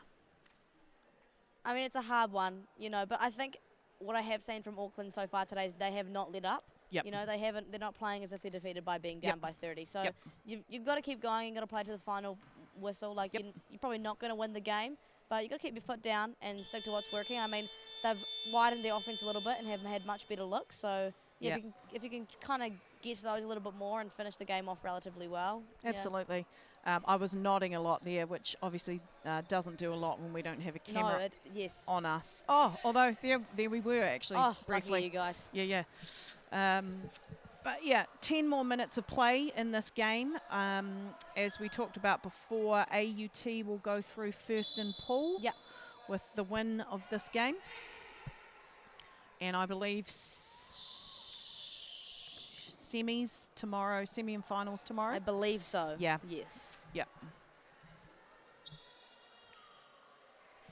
So, 10 more minutes of basketball here today, and hopefully it's been a really good game so far. I think the scoreboard isn't it's not great, but it has been still a great display of basketball. Yeah, there's been some really nice phases of play, some really nice actions. That particular action I really like for Auckland, the handoff off the cross, the little lefty there,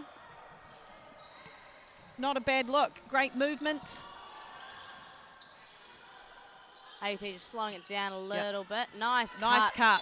Absolutely. You know what? She is an outstanding finisher. Especially with her left hand as well. Yeah, and Trinity showcasing her skill set as well by making that pass. Yep. Oh, dime. Yep. Nice awareness there of, recognising that there was a little bit of stagnant. Yep. Absolutely. Bam. Boom. Buckets. Great free throw shooter as well. Yep.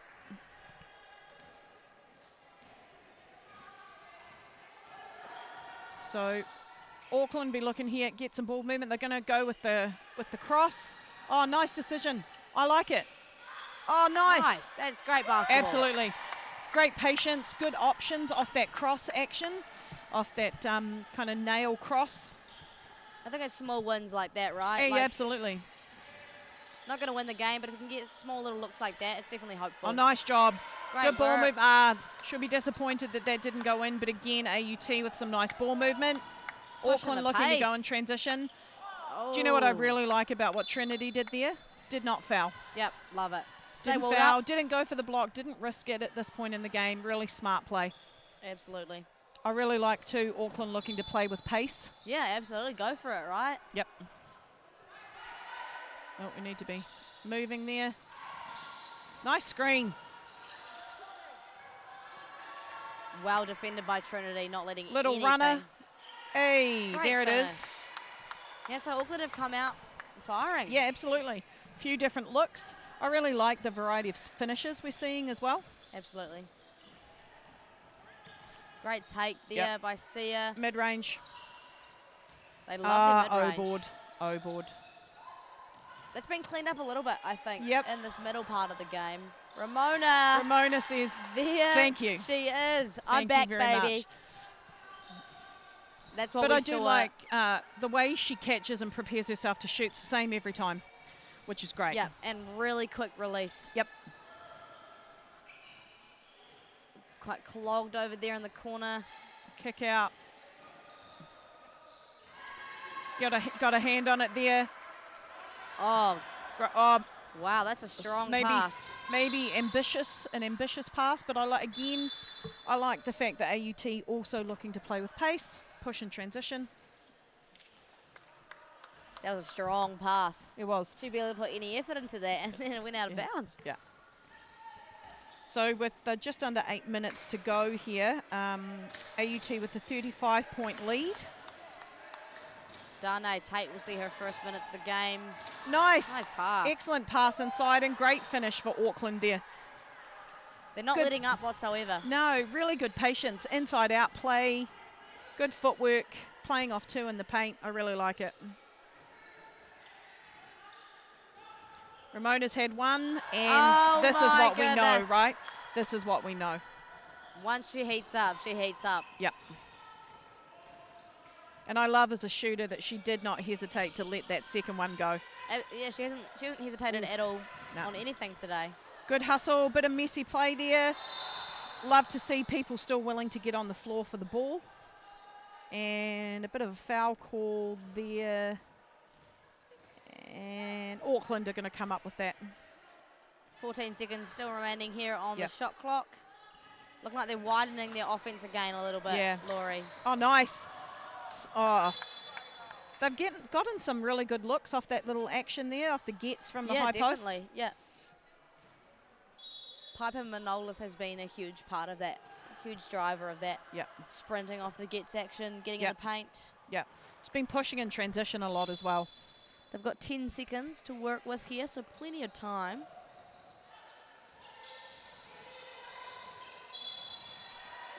Ooh. Probably a bit of hands in that probably didn't need to happen there from AUT's. Now going to send Linnea to the line. She's been working really hard in and around the paint. Absolutely.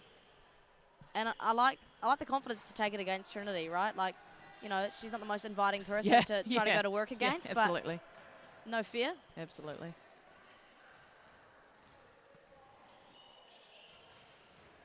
And good on the Second one's good. A little bit of full court pressure from Auckland here, which we have not seen much of today. Saw early on. Yeah. It's It's obviously working quite well for them, though. Like, just a little bit ill-disciplined with their hand there. Yeah, and Ramona nice and patient. Yeah. Piper picking up her. I think that's only her second foul.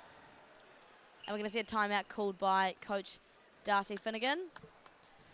Let's have a chat. Auckland have got some nice scoring runs Yeah. going there. I'm guessing Darcy will want to finish this game with the way they want to continue the tournament, right? So just cleaning up a few things. Yeah, and then just we're seeing that applied pressure from Auckland in the backcourt there. Yep. I like that decision, though. You know, like if you can disallow them from getting into their offense. Yep. Not even just causing turnovers, but...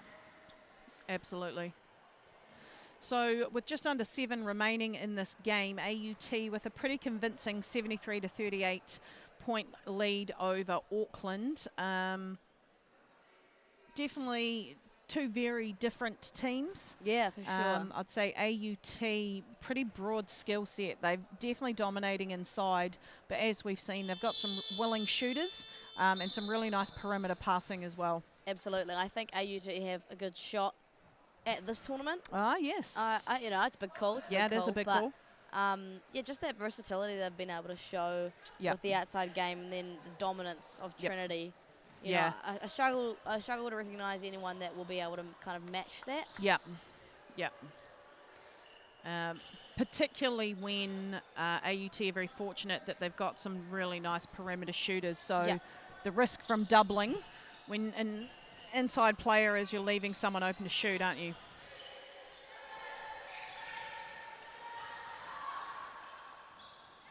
A lot of hands in. What have we got? An O-board. Oof. I like the O-board. May slipped out of her fingers there a little bit, I think. Piper Manolis looking to push, and that's a great find. Oh, could have pulled that. I thought she was going to pull it. Nice take. Again, maybe slipped out of the hand through contact, but I really like her aggression to the rim. Ramona, nice find. So poised and classy. Again, kind of getting the looks they want, AUT, aren't they? Yep, even though they haven't been as successful the last few positions, they're getting to the rim and kind of getting anything they want. Tough finish in the lane there. Nice Tough move. finish for Natasha. That's a great move, though. Yep.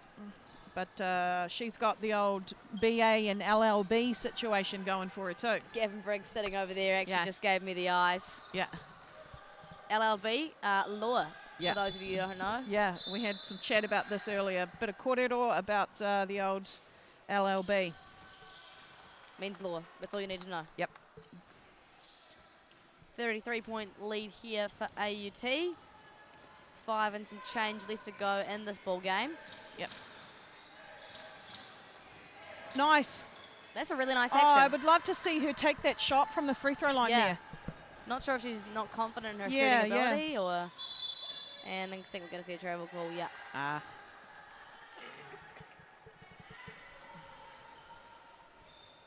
It's a nice take, though. Yeah, absolutely. Casey Layson, with the ball for Auckland. Bachelor of Commerce for her. Ooh, smart. Former girl. Westlake Girls High School player. Up the lake. Nice pass. Oh, nice pass. I really... and there's Asia. Good inside rim protection, but great ball movement from Auckland. Yep. Nice mid-range. So that's just that, AUT. Great rebounds. AUT kind of just getting any look they want, really. They're not really having to work a lot for it. We've got subs in here. Ricky Burgess-Fiato checking in. AUT in a 2-3 zone here.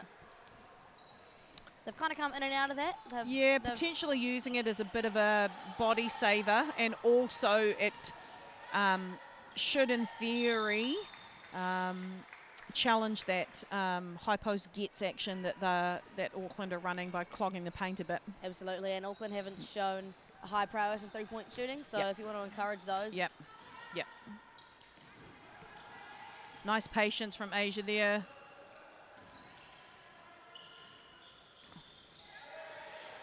Nice roll through. Yeah. Nice. Again, second time she'll be a bit disappointed. She's had some nice moves in the paint there, not converted.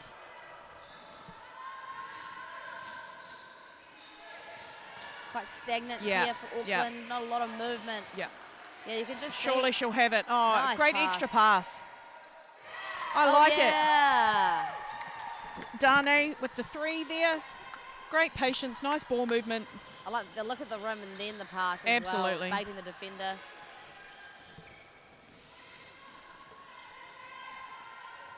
Oh, nice seal inside. Yep. Great job. Give that I really like nice. that. And really nicely done. Sia has some success finally after a couple of misses with that finish on the left hand. And we're just not seeing a lot of movement here for Auckland. No, getting a little bit stagnant, maybe a little bit of fatigue. And this AUT pressure is not allowing much offensively. Oh, It's a nice look. good defense again. AUT really clogging the paint, making it Yeah. difficult for Auckland to find any open driving lanes.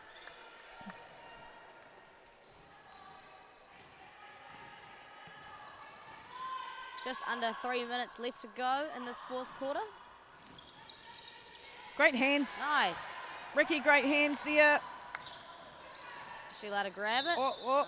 Bit of confusion. Oh, Yeah, That's a shame. that's unfortunate. Really nice defense, active hands there.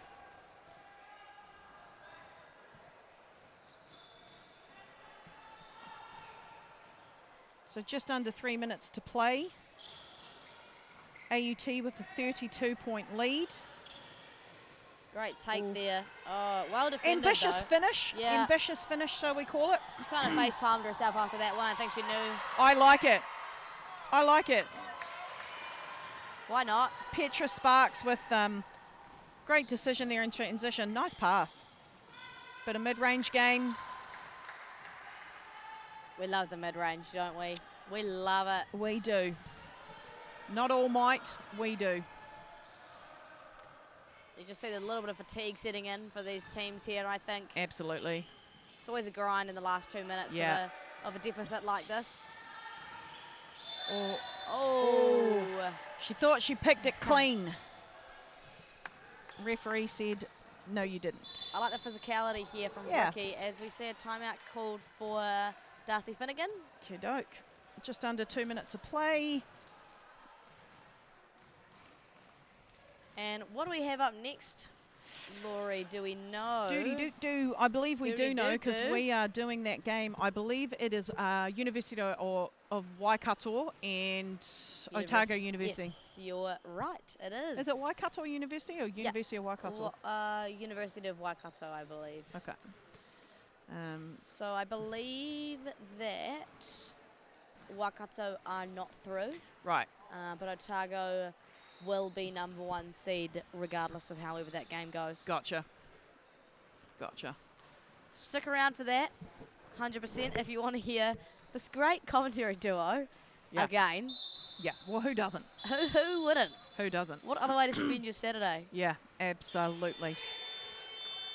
Showing a display of intelligence today with all things. Well, hopefully, at least now if we know someone else is studying law, we know it. LLB, baby. LLB.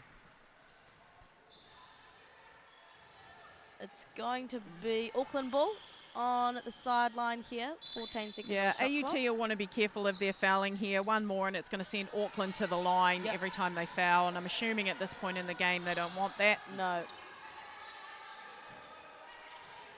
Yep, she'll have it. But overzealous there. Yeah, too many wheat bix. Ramona's so shifty. Nice handle. And we've called it a charge, have we? Oh, okay. Yes, we have. Yep. Yes, we have.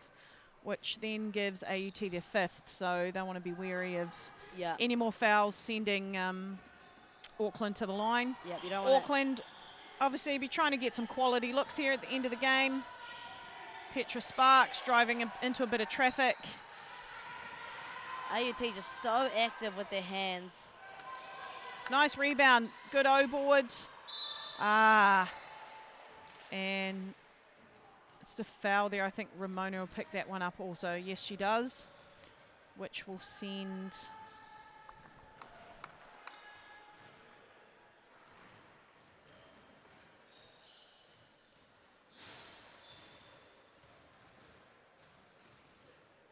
And she Boom. makes the first one. Love it.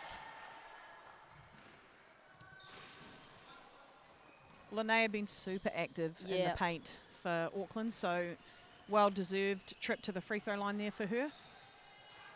Auckland have done a good job to not let this game extend out to more than 30. You Yeah. know, I think it had the potential to go out to 40 possibly, but they've done a good job to kind Yeah, of they stick have, around a bit. absolutely. Nice ball Nice movement. inside-out play. Good, nice rebound there, securing it. So just under a minute of play here. AUT going to come away with a pretty comfortable win. Oh, Petra Sparks. Turu whiwhi turu. And indeed, and she's studying her Master of Physiotherapy. Oh, wow. Yeah. Smart gal. Former Campion College. Campion College. Been playing b-ball for a wee while. She was a mini baller. Oh, we love mini ball. Off-court strength, ultimate dad jokes. Oh, I love it. I need to hear one. I think that's an amazing superpower to have. That is quite incredible. Yeah. So 30 seconds left. This is potentially the last position for AUT. And I think we're going to see it. Someone has earned themselves 5 fouls. Linnea. Congratulations, not everyone does. And only one today, so well done. Yeah. Audrey will check back into the game for Auckland.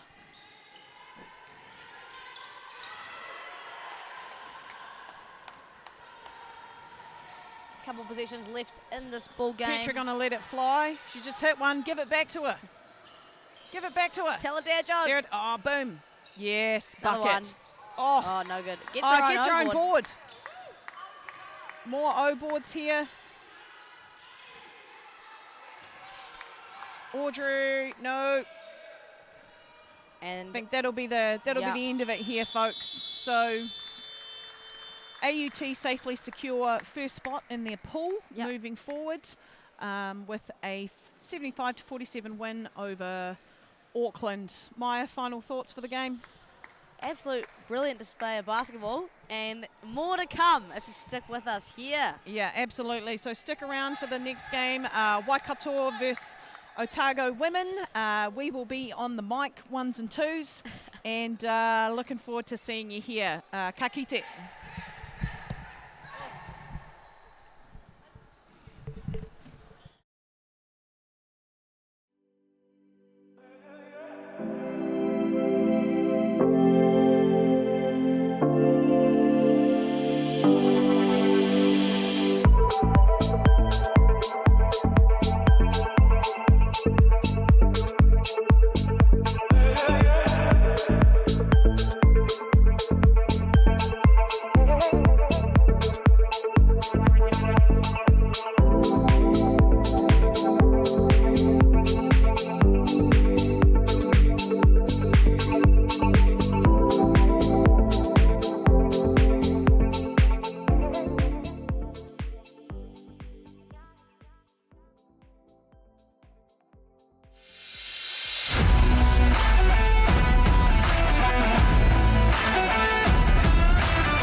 My world is my storytelling. My world is diverse. Our world. My world is astrophysics. It's always been a dream of mine.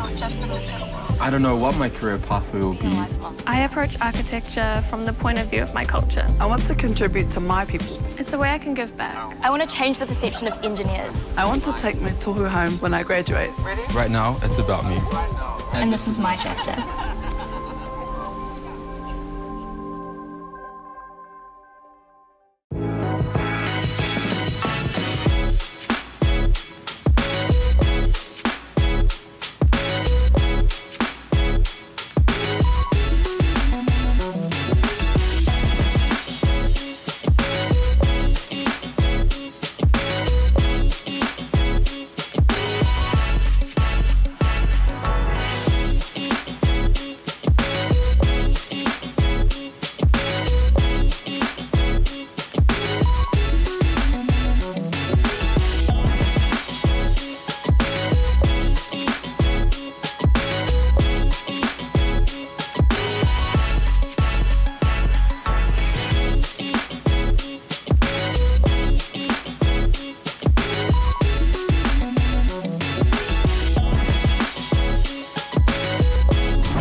Lincoln, we seek to ensure that future generations can grow and thrive.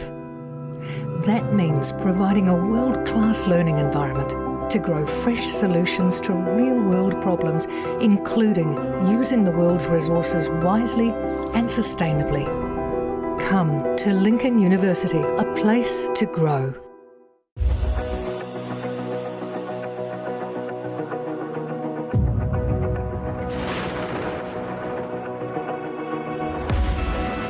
Imagine getting your foot in the door to your dream career in the sport industry. As you represent your uni, building lasting friendships, connecting at national and global events, connecting with peers and mentors who help connect you to your future. Make this happen with UTS NZ. I've definitely made some really personal relationships and friendships through volunteering. It makes you always feel like you're part of the team. In the sporting industry, it's so hard to gain connections, but volunteering through university and Tertiary Sport New Zealand, you're sitting at a table with people with over 20 years experience. I learned through hands-on experience in my marketing internship, skills that I could apply into the internship that I got at Foodstuffs. If you're ready to connect your skills, goals, and experiences, join our team! Join our team! Join our team. Because you can build your confidence. It can take you from an application form to the other side of the world. Click the link in the description to connect with UTS NZ.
of the 2023 Tertiary Basketball Nationals here in New Zealand. Today we have a great matchup, University of Otago versus University of Waikato. I'm Maya Williamson and I'm joined by my superstar co-commentator, Laurie McDaniel. Hello, Laurie. Kia ora Maya, no mai haere mai, and welcome to this, what will be an outstanding game. As always, an absolute pleasure and honour to be co-commentating with you. Stop it, you. Referees for today's matchup, we have Richard Kenny and Diana Walsh, two Christchurch locals. Absolutely, I have the pleasure of having coached 3 of Diana's 4 boys. Wow. Big fan of that's a lot. Yeah, big fan of the Walsh-Lavery family. All right, we'll go team names for now. So we've got 4, Legacy Harrison, 5, Caitlin O'Connell, 6, Tyler Mitchell, 7, Layla Anesi, 8, Olivia O'Neill or Pop, 9, Millie Simpson, 10, Kira Hill, 11, Abby Harris, 12, Maddie Tinnock, 13, Josephine Ripley, 4, Sarah Joy Aroa, 15, Sophie Adams, and Coach Gavin Briggs.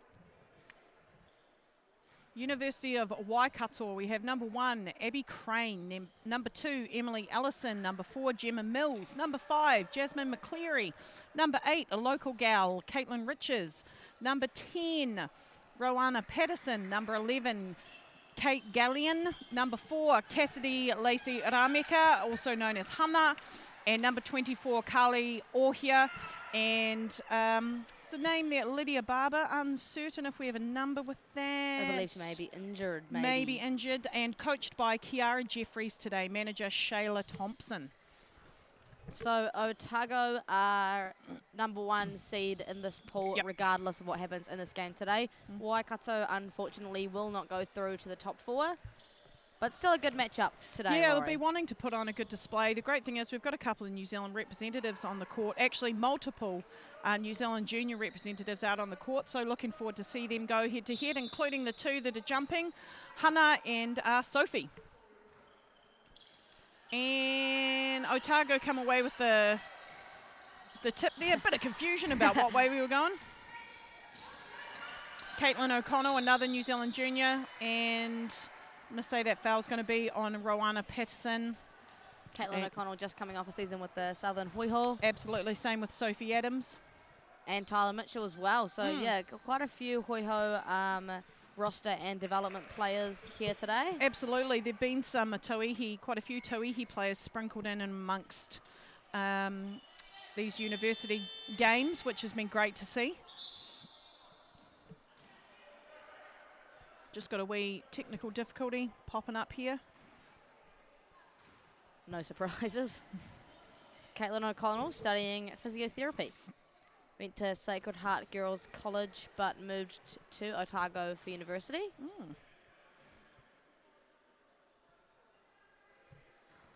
Just have a quick talk amongst yourselves moment, I think. Are we kōrero? Yeah, I'm not Grab a cup of tea, grab some kai, come on back. Maybe a coffee. Yep. Whatever your bevy of choices. Yep. What's your go-to bevy of choice for just a chill moment? Love a coffee. I do too. How Love do you take an it? oat cappuccino. Oh, you've lost me with the... Oh, I don't mind oat, actually. I don't mind oat milk. What's wrong with cappuccino, Laurie? What do you drink? I'm a big fan of a long black with a wee splash of cream and a sugar. You're crazy. Or a flat white with a pump of vanilla or caramel if I kind of want a pudding situation. Is flat white not literally the same as cappuccino, Yeah, really? Probably. Anyway, Caitlin able to hit both of her free throws there. Hannah with a bit of a turnover, or she might say that was Carly's fault, depending on who you ask. But Otago, the opportunity here to get some more points up on the board. High pick and roll, rejects the screen. Millie Simpson, Pretty nice good, handles. some really nice defense there though as well. Tyler Mitchell, turn and go, also a part of the Hoiho team this year. Good hustle, way to stay in play. Sophie Adams comes up with it, blocked. A little bit messy offensively in that position for Otago. Rowana Patterson, number 10 for Waikato, a former Wildcat player. She played Wildcats here. Wow. Carly Ohia there is a shooter. Shooter's gone shoot. Absolutely. So Otago need to be mindful of that. Make it rain. Abby Harris will be involved in a lot of on-ball screens here today. To no surprise. Absolutely. Waikato in a shifting 2-3 matchup. Nice dive there. Yeah, nice dive from Caitlin. Nice find in the paint, good movement. Is Hannah playing the point guard today? Or Millie Simpson, yeah, active defensively. Absolutely. Good decision. Great I really find. like that. Nice patience from Otago. That was a really nice find. Gavin Briggs with a couple of the old palm tree arms on the sideline, uncertain what about. Gavin Briggs, an absolute New Zealand legend of the sport. Nice cut. Carly, the lefty. Oh, good. Oh, unfortunate not to come up with that. Two O-boards. Two O-boards, and she's going to keep going until great perseverance there from Carly. Carly was a member of the New Zealand Junior Under-17 team that played at the World Cup in Hungary last year, as was Hannah, Lacey Aramika. Great take there from Millie Simpson. Draws the foul against Hannah. Definitely don't want Hannah to get in foul trouble. No, she seems to be a primary ball handler and playmaker for them, so you don't want her having to spend major minutes on the bench. Millie Simpson studying medicine at Nice. Otago. Lovely. Obviously moved from up north, went to Carmel College in secondary school. Medicine, that's an intelligent degree. There's a lot of Yes. intelligent people floating around. Law, global studies, LLB, medicine, yep. masters of Masters, physiotherapy. yep. All the good stuff. And then it's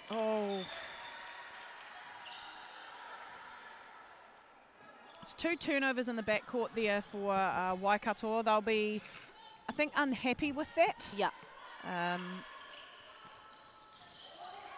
Wide open, Sophie Adams. Sophie Adams just powers through there. Waikato doing a great job to stay in their cylinder defensively, but a nice finish for Sophie, a former New Zealand junior herself. Nice Euro. Nice little bump Euro in the paint there for Waikato. Carly Ohia with multiple points for Waikato at this point. Yep, her and Hannah Remeka. Nice gets action, good footwork. Quite a fast-paced game we've seen absolutely. so far. Very active in the backcourt. Absolutely. Oh, missed it. Hannah Remeka not happy about that one. Yeah.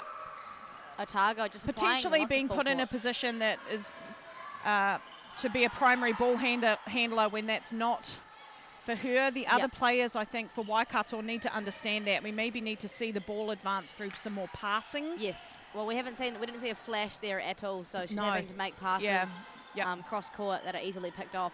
A lot of hands there from Otago. Yep. Carly Ohia battling inside. Multiple O-boards there. Nice finish in the paint from Hannah. A lot of contact and physicality being let go in this game. I like it though. Yeah, both ways. High post catch, Abby Harris. Yeah. Talk to me about what we see defensively from Waikato. They're applying a lot of pressure themselves as well. Yeah, if you look off the ball there, they've got a bit of a match-up zone situation going on, I believe. Would you like to further elaborate? No, but I need to pay attention to it and potentially not commentate, which is actually what I'm here for, but need to have a wee look. I really like it. Well, you keep having a gaze there. I think maybe they've changed again. Yeah, no, they're not running it now. Nice gets action there. Pop making her first appearance. She's had coming off the season with the mainland Poakai. Good swarming defense there. Good drive by Sophie Adams. Potentially wants a better pass off that drive.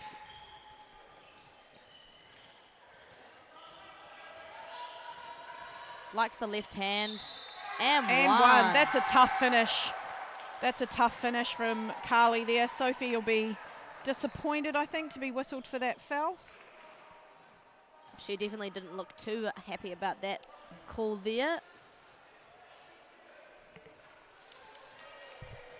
Josephine Ripley will check into the game and Sophie Adams will have a seat. So Carly Ohia at the line, studying health, sport and human performance. She's a former Rotorua Girls High School and she started playing around the age of 10. Great outlet from Rowe. See another foul call here for Otago on Tyler Mitchell. This Otago team, I like the aggressive mindset defensively, but you know there is a balance that you have to find. Absolutely. And while Waikato might not be able to get through from here, they can definitely make a statement. Absolutely, yeah, for sure. Oh, nice cut. Great look, really nice movement there. Unfortunate not to get that to go. Nice find and a great cut. Otago making some, again, we'll call them ambitious passes through traffic.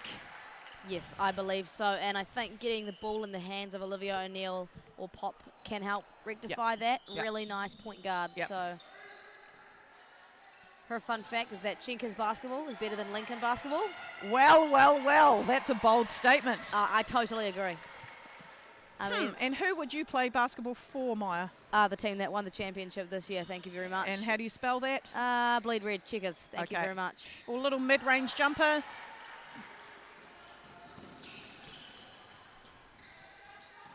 Handling the ball really well. Yeah.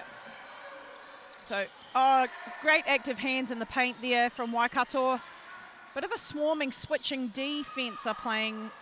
Tyler Mitchell, not sure that you want to leave her in the corner. That's open. Exactly what Tyler Mitchell can do. Yeah.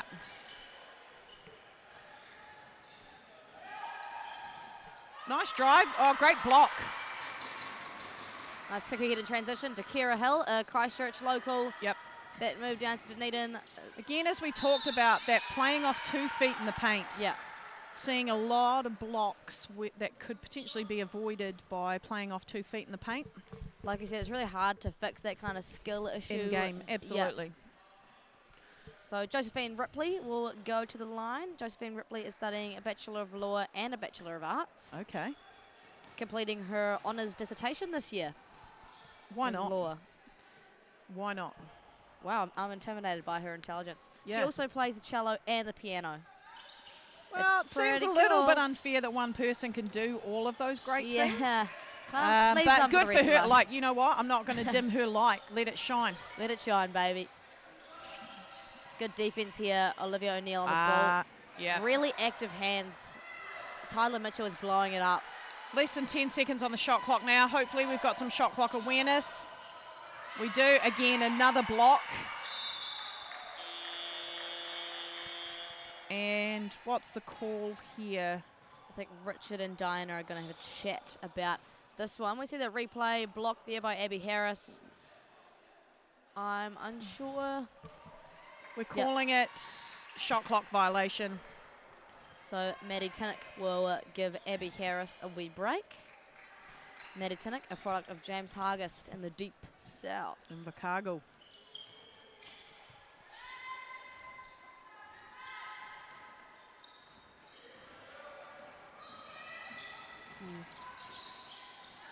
Tyler Mitchell will just let it fly. Waikato come up with the rebound there. Nice pass in transition. Good ball movement. One more pass, probably one more again. And yep, she'll do that all day. 100% she will. No good on that one, but she's not a shy shooter. No, and she's usually a successful one too. Nice finish there. Pop getting through the lane. Coming off a good season with the mainland Poakai this year. Yep. What is Pop studying?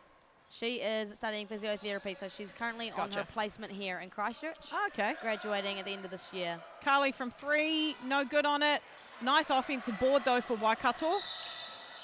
And we're going to see a foul call there. Yeah, again, the hands in, right? The hands defense. Yep, so there's a lot of defensive aggression that I'm loving here from Otago, but again, it is just finding that balance where you cross the line. Absolutely.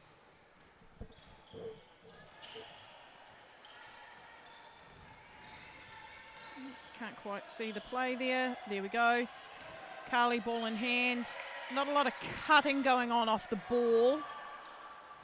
Bit of the old side of the backboard action. Hey, when that happens. Yep. Good push and transition here. Josephine Ripley and draws the foul. Nice.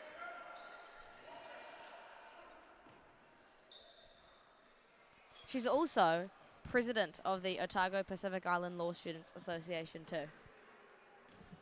I mean, if you can do it, do it. What can't she do, honestly? Yep. I was almost, yeah, that could have been terrible timing. That could have been, but wasn't. My commentator's chorus did not appear. No, it didn't. So with just under 3 minutes to play, Otago with a 9-point lead against Waikato. A relatively fast-paced and high-scoring game that we've seen so far today.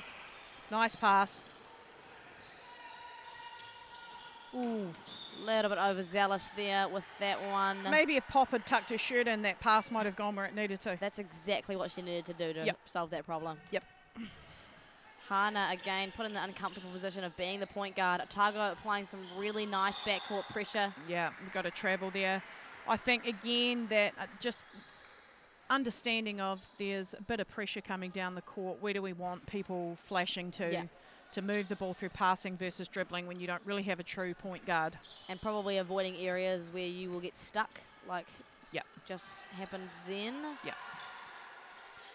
Yeah, danger Will Robinson in the little corners off the, oh, nice if it goes. Great move, gets her overboard. Absolutely. Sarah Joy will take it to the rack. Just out of bounds there. I love that she got the ball back herself. Nice, quick, active hands in there from Waikato. Again, this pressure, not letting up whatsoever. Yep, and ooh, quick pass there would have been nice. Yep, much better. Well done. Oh, I like the Euro. So much better job at handling that pressure. Some excitement occurring over on the other court there from some teams warming up. Distracted me a little bit. And we've got a timeout. I believe this is a Waikato timeout. So if you are Coach Kiara Jeffries, what kind of things are you doing to rectify that full court pressure that Otago's applying? Probably just talking a little bit about spacing and when you're advancing the ball and they've had the chance to set up. You know, you want some people flashing through the middle probably. And rolling through wheeling actions and advancing through passing rather than ball handling at this point in time. A lot of that comes quick inbounds. Don't let them set up, advance the ball, be strong with it. But to Otago's credit, the press that they're putting on, they're doing a great job with it. Absolutely, and I think they're doing a really good job at turning the ball over and creating steals out of it without fouling. You know, there's been a few instances where they have been a little bit ill-disciplined, but I think they've done a really good job at creating turnovers out of their defensive pressure. Absolutely. Well, we shall see what comes out of the timeout here. I think the ball is going to be with... I believe we're shooting free throws, aren't we? Are we? I can't remember. Yes, we are. You are correct. As per usual. Spread the word. Who is at the line? So we have Gemma Mills at the line. She's studying a Bachelor of Science. She's from Mercury Bay Area School. And her fun fact, she's a twin. Oh, that's cool. Don't know if it's identical or not, but just she's a twin. I always wanted a twin growing up. 2 Myers. Gosh, the world would be so lucky. Imagine that. Yep. And Abby Crane, our inbounder here, her fun fact is I'm right-handed, but I shoot left-handed. That's interesting.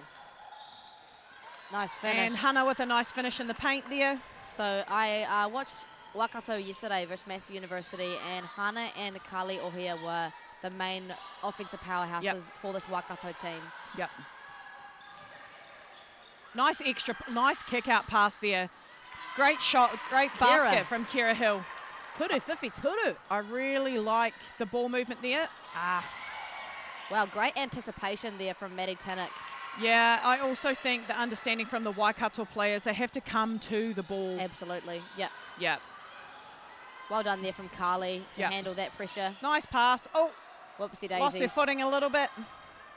Yep, so Otago much better job breaking the pressure there. They're kind of just picking apart this Waikato team a little bit with their pressure. Oof. Nice block there from Hana. And this is what they need to do to stop Otago from being able to set up that press. Transition the ball quickly. Absolutely. So you're going to call that a charge? charge? Just dropped her shoulder a little bit, I believe. Yeah, maybe a little pull up just inside the free throw line now because they are. Ooh, I think the extension of the elbow a little bit. Maybe. Anyway, we love Team Grey. Thank you, Richard. You are the best. Yep. Olivia O'Neill here with the ball. Waikato, is this a 2-3? Yeah, so that's what I was talking about before. I think it's just a bit of a nice move there from Sarah Joy. Nice. Good finish. Should be hard to stop in a one-on-one for some of these smaller Waikato guards. Absolutely. Nice job breaking the pressure, though. Great Nice kick out. absolutely. And good use of the shot fake to get downhill. Good hands and inside from Sarah Joy. And great finish there. Nice. Yep, Otago really capitalising on these turnovers that they're getting. Absolutely. Extending their lead out now to 16. Nice kick out. Oh, Kira again playing off 2. Nice decision, nice finish. Really well done. And we'll see one final heave. So end of the first quarter, Otago putting some points up on the scoreboard with a 31-13 lead against Waikato. Thoughts for the quarter, Maya? I think Otago have kind of come out and dominated this. It was closer in the first few minutes, and yeah, it looked like Waikato were on track to make a bit of a statement. But I think Otago have kind of just picked them to pieces with their full court pressure. Yep, absolutely. I think you're seeing the Tauihi level play of some of Otago's players just taking a bit of an edge on Waikato. I mean, to Waikato's credit, playing hard. When they've gotten some quality looks, they've had some nice finishes in the paint and hit some shots. So they'll be wanting to see some more of that as the game progresses in this first half. I agree. And I think Otago has a lot of depth too. I think, absolutely. I was talking to Coach Gavin Briggs before the game, and he said he can play all girls with confidence. Yep. And a lot of them bring a lot of offensive firepower to the table. Waikato probably not as much. They have Hana and Carly who carry a lot of the offensive load. Yep. So it can be hard to match kind of a team with such depth. Yep. Absolutely. Well, we'll see what changes can be made here. Again, when you're down by this much early in a game, it's important just to get those little wins and just slowly eat into that lead. And then conversely, when you have a lead like this, it's quite easy to take your foot off the pedal, right? So we will see what each team brings in this next quarter. Well, interestingly enough, Otago were down 20 to Lincoln University yesterday and came back and won by 2. So you never know. Goodness me. Yeah, yep. You never know what can happen with a 20-point lead. Goodness me. Lincoln clearly won't be happy about that. No, I don't think anybody was stoked. And is that somewhat around Pop's little fun fact as well? Well, maybe. I mean, that's just fact. You know, we all just know that. I mean, fact, opinion, all in the eye of the beholder, I guess. It's just interesting that Checkers did win the Prem division here in Christchurch and Lincoln didn't. And right. I think you might want to watch yourself in the car park is what I think. But hey, if you back yourself. But here we go. Waikato with the first possession of the game. Otago in a zone here. Wide nice on little, mid-range. yeah, I think that's a great shot, a good look. It's going to be open in that zone if they can knock it down. Pop will push the pace here. Good find. Sophie Adams in traffic with the little mid-range contested pull-up that went in, but we're going to go with it. Good job, Sophie. Good job, Sophie. Legacy Harrison making her first appearance of the game for Otago, number 4. And I think, again, that hands, reaching the hands in. I know it's tempting, right? But they've been playing some pretty great defense with their body. No need to reach. They've been forcing turnovers without it. Absolutely. Caitlin Ritchie's Christchurch local. Yep. And Carly Ohia, no good on that one. But as you said, carrying a lot of the scoring load. Probably going to take a few more shots. Yeah. Than others. So Waikato. Oh, great pass. I love that pass. I love that she was looking, and I love that Sophie was ready for it. Great job. Really nice finish too. Oh, whoopsie. Yep. Bit of an unforced turnover there, but we will just move on to the next play. That's that Otago pressure that's kind of picking Waikato to pieces a little bit. And I think Hana is taking a hit on the bench as well. So yep. Runner. Almost gets her own. Oh, no, she does. Almost. Just bumbles it there again. Potentially it's because her shirt's untucked. That will be why. Yep. Absolutely. Yep. Waikato to inbound. Otago still keeping on their little press. Danger, Will Robinson. Don't pick the ball up there, but nicely done. And we're going to see a foul call. Drawn there. a foul. Yep. I missed who that was on, unfortunately. And that will send Kate Gallion to the line. Oh, Galeen. Galeen. Apologies. Maybe I should read the pronunciation tips column. Yeah, that is helpful. So Kate Galeen. Apologies, Kate, and the Galeen family. What's her field of study? Communication design. She's nice. Out of St. Peter's. Nice. And her fun fact, grew up on a farm. Cool. Me too, Kate. Me too. Heck yeah. Heck yeah. Heck yeah. Great box out there from Josephine Ripley. Ooh, okay. I was going to say Waikato might come up with that, but again, I didn't see. So Waikato here. Nice cut. I really like the give and go looks that Otago are looking for. Nice patience on the perimeter. Maddie Tinnick. Oh, tied her up. Great defense. Yeah, great effort. Oh, okay. Thought we'd maybe had a wee turnover there, but we did not. Waikato will slow it up a little bit here. Yeah. Nice find. Caitlin Ritchie's. Buckets. Oh, great shot, though. Really nice offensive rebound. Absolutely. And finish in the paint. No, but I like the cut. Nice push and transition there, but disrupts it. Good hustle there from Waikato. Otago still looking to play with pace. Layla Hemi, who has found her first appearance in this game, number 7 from Otago, studying medicine as well. Is there a doctor in the house? There's 2 doctors in the house. Well, depending on some of the other teams, there's multiple doctors in the house. Wow. I'm intimidated by all this intelligence. Yeah. Looks like there's a bit of a shot clock issue. And, yep, 21. Richard's all over it, our lovely local Canterbury basketball referee. He's a referee director in Christchurch. Is that his job title, Laurie? He is the referee development officer. Oh, great footwork. Oh, 3-second call there. Ah, bugger. The eyes of the Lavery, Walsh Lavery's on the baseline. What can they not do? A game with this pressure. Return a uniform is what they can't do. I'll tell you that right now. Is Quinn getting to you a little bit, is he? I don't know that Creasy's turned his in either, if anyone's listening to that. Yeah. Nice step through. Gets her own rebound. Great find. Yeah. Oh, good hands there by Sophie Adams. Come up with it. Nice. Great pass. Oh, can't get the finish, but unlucky. does get the foul call. Yep. There's a nice series of passing there. Absolutely. For Otago, kind of showing Waikato how to handle that kind of pressure. Yeah, they're moving the ball through passing, very limited dribbling. And Josephine Ripley just unable to get the 3-point play there, but as you mentioned, really nice ball movement. Not sure. Okay, yeah, we'll go to the line here. Nice shoe game.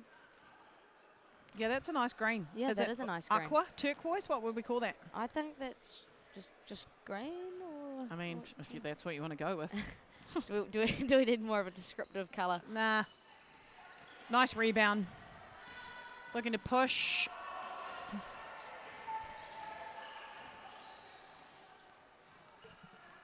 Hana. Oh, no, the idea of it was there. Saw the vision. Idea of it was there. Love to see a little bit of flair in the game.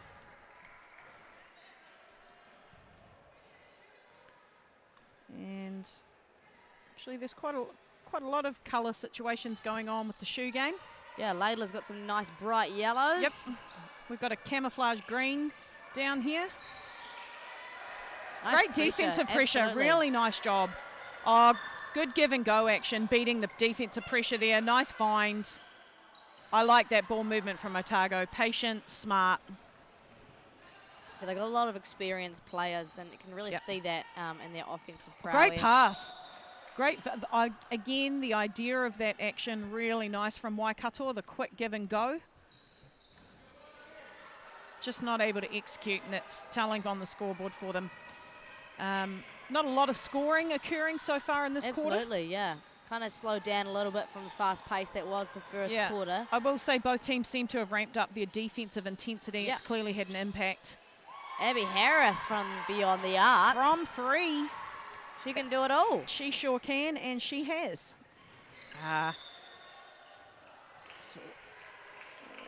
Fun fact about the old sniper there. She works at a pet store. Super cool. Animals are great. So with just 6.5 minutes remaining in this first half, Otago with a 24-point lead. I just did some maths in my head. Gosh. No calculator required. This is Laurie's biggest strength. I mean, should I have been a mathematician? Maybe. Probably. And, yep, Waikato do it. Oh! What is happening? What is happening? We will need to see a replay stat. And she's gone up. Clock. Oh, we can't see the clock. And I've seen that Richard has also blown his whistle for a foul. If it's a 4-point play. Oh, okay. It's going to count. It is a 4-point. We're going for the 4-point play, ladies and gentlemen. My breath has been taken away. I don't know, but that was magical. Can we see it again? We want to see it again if we can. It doesn't feel real. And here it is. And wow, I mean, come on. You don't make that shot very many times, and Caitlin Ritchie's will be not happy about that one. No, but tough. Yeah, I mean, you don't tough. expect someone to go into a running 3-pointer, really, do you? No, not really. And to make it is, wow. Magical. Kind Absolutely of left us a little magical. bit speechless, hasn't it? I mean, I liked it. Can we get I don't know, run a play to do that again? Yeah, Derek, you what can do you draw call that that up. What do you call that? Greatness. Hashtag greatness. Hashtag greatness. That's why we love basketball, though, right? Those kinds of plays. Absolutely. Makes it exciting. Come on. It got the whole stadium on their feet. Absolutely tingling my toes a little bit. All right, okay. I'm on the edge of my seat. Excellent. Me too, but that's because my butt hurts from sitting on the hard, even though I've got a cushion. You've got a cushion. And a natural cushion, so yeah. Yeah, what are you complaining about, Laurie? Anywho, we've wandered. Oh, I almost knocked the screen over. We're just so excited about this M1 play. It was amazing. How good if you make that. I've never made a 4-point play in my career. Have you? I'd love to know. I'd love to know someone that has more than one 4-point play in their career. If I've ever got one, it's max at 1. I want to know about it. I've never got more than that, I don't believe. I want to know about it. Is this a skill that people have? I don't know. It should be. How do you teach that? If we just pan to the, here we go. Is she going to make it 4-point play? Let's go. 4-point play. That's incredible. I'm gobsmacked. Yep. That's a good word. Thank you. Turnover there again for Waikato. Nice pass. Yeah, lovely pass. Otago doing a really, really nice job. Some quality basketball being played there. Moving on from the old 4-point play scenario. It's always in the back of my mind. Yeah, so Otago currently with a 30-point lead with just over 5 minutes to play in the first half. We baseline jumper. Yeah, I think Waikato's just really struggling to get anything going. They're just launching what they can as opposed to Otago kind of getting looks that they want. Yeah, well, and multiple scorers for Otago, which is great. Absolutely, yeah. Nice spin move. Great way to footwork. play off too. Holy! Nicely done. Dance with it. Nicely done. Legacy Harrison from Manukura High School, studying Health Science Foundation at Otago. Hannah said, enough of this. Ooh.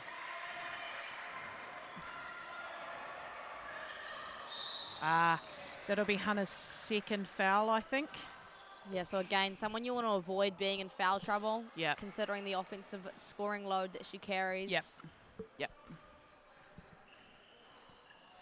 We see a reset in the shot clock because it was a backcourt foul. Ooh, potentially a little. Anyway. And we're going to see a moving screen. That you know what? I really like the way Jasmine McCleary, Jazz, the way she moves. She's clearly a great athlete for Waikato, studying health, sport and human performance. Her fun fact, she went to the same school for 12 years. Wow, that's a long time. Yeah, yeah. Maybe want to look at getting Hannah or Carly down on that low block, or maybe the two of them into some two-man game action.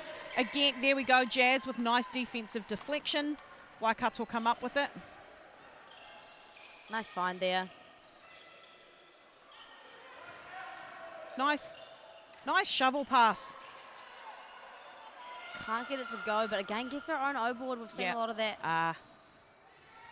Not able to collect the kick-out pass there. Bit of a frustrating period here for Waikato. Absolutely. Only 14 points in a quarter and a half. Really difficult position to be in. Yeah, it is. But like we've talked about before with some other games, we've seen some big leads. It's nice move by Sophie Adams there. Nice spin baseline in the reverse. Going to see there that we again. go. Baseline spell, saw the D. Potentially she changed pivot feet there, but anyway, the move was nice. And a foul called here, I believe, against Sophie Adams. That may potentially be her third. We'll not know until they hold it up. And they are not wanting. They don't want to hold it up. Reluctant. No, here we go. Oh, only second. Only second. No worries. Yep. Deflection on the inbound. Oh, come up with it. Hannah says, I'll have it. If Hannah's open, she's going to shoot Nice rebound from Caitlin Ritchie's there. Just not having any luck completing some of the nice things that they're doing offensively, Waikato.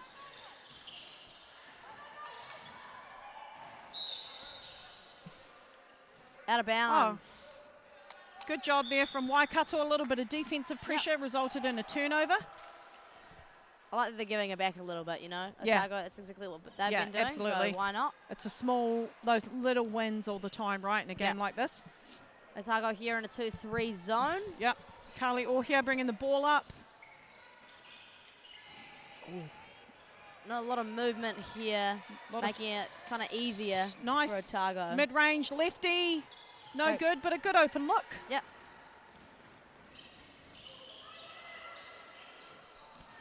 High post catch for Abby Harris. Good kick out. Good rebound there from Carly. Yep, handles that pressure well. Yep. Nice find. Again, yeah, those kind of just a little bit soft pass. Oh, I like the attempted box out there at least from Waikato. Layla fumbles it. Oh, gets the hook pass out to Caitlin. Secure their O-board again. Nice pass. Oh. Great hands. Are we deeming that a foul? No, just out of bounds. So. Yep. Really nice pass there from Layla. Yeah, but absolutely. A good deflection, not allowing that easy bucket. 10 seconds to work with here for Otago. Plenty of time. Layla will go to her left hand. And a travel call there. Richard Kenny doing what he does best. Making calls. So Otago kind of relieving and stepping back from that pressure. I think they've kind of gotten to the point where they don't necessarily need it anymore. Yeah.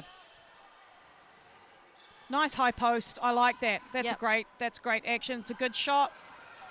Getting a shooter wide open in the mid-range. Absolutely. Millie Simpson pushing in trans. Nice ball movement there. Good stuff. Yep, that's really nice. Oh, Hannah really unhappy about that one. That'll be her third that she's picked up. Potentially the block was clean, but the old other hand was... Yes, going to see a replay of that. Yep, I think it was the pushing with the other arm. Yep. You always forget about that when you make a cool block, eh? Not that absolutely. I get any of those. But wow, really? I know, I'm it may come as a surprised. shock. As a 5-foot woman, I don't get blocks for breakfast. So Hannah will take a seat, I imagine, for the remainder of the quarter, so she doesn't pick up her 4th and 5th foul. Otago with a 49-14 lead with 2 minutes to play in the first half of this game. Caitlin O'Connell just strips it straight from her hand. Yep. And I think this is where the understanding for Waikato, that just the little discipline things, right? Some of the good players are going to score, contested in the paint, but staying in your cylinder, not making it a 3-point play. Yeah. And not adding to your foul total either.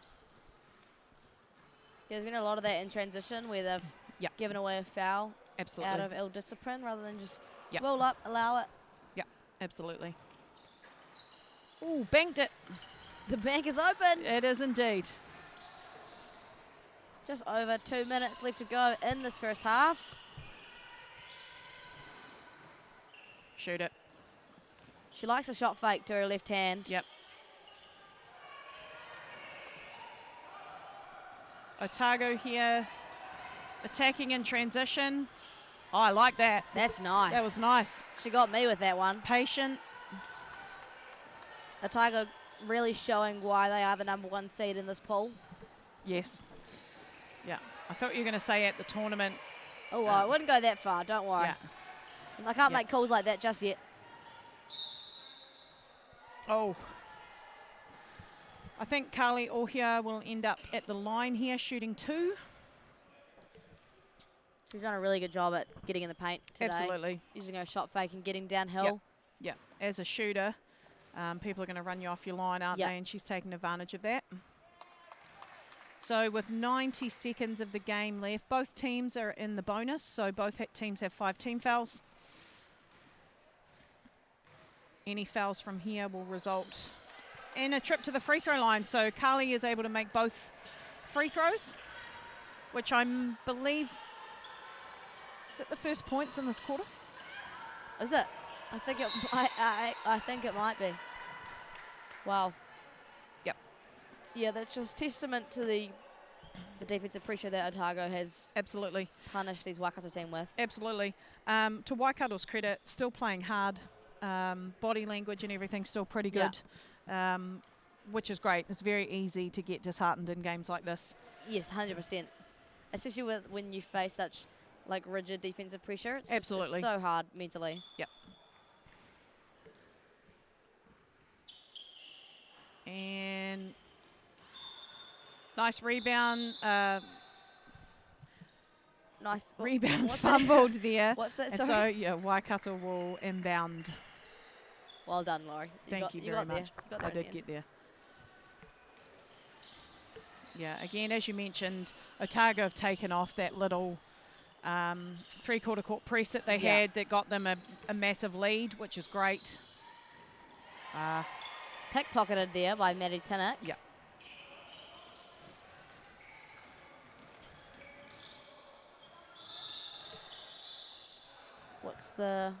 Is it a foul call there or a shot clock situation potentially? No, what? I'm a bit confused. I am. 15 seconds on the shot clock. Richard's all over it. Eye for detail. How does he do it? Eye for detail. We love Team Grey. Team Grey. Probably my favourite team at this tournament. Wow. Bold statement. It's a big call, I know. Yeah. Oh. Ball in the hands of Caitlin O'Connell, a good point guard. Nice take. Yeah, that's really nice. Oh, can't get it to go. Waikato attacking in transition with some pace here, which probably isn't a bad idea for them. Yeah, have it. Eat up. Carly Ohia just really... Probably needs someone to cut off the ball there, a bit stagnant on the perimeter. Kind of just doesn't have a lot of options at the moment. You know, it's difficult for her not having Hannah. Yeah. Ooh. Wide open. Oof. I think there's a door open in here or something. Yeah. Handles that pressure well. Nice. Good find. Nice little free throw line jumper. Again, those are some good looks. Yeah. Waikato will want to be getting some more of those. Nice playing off too. Nice. I like it. Nicely done. On the buzzer. So end of the half here in this game, Otago with a 55-16 lead over Waikato, and we will be back for the second half in just a few minutes. Ka kite anō.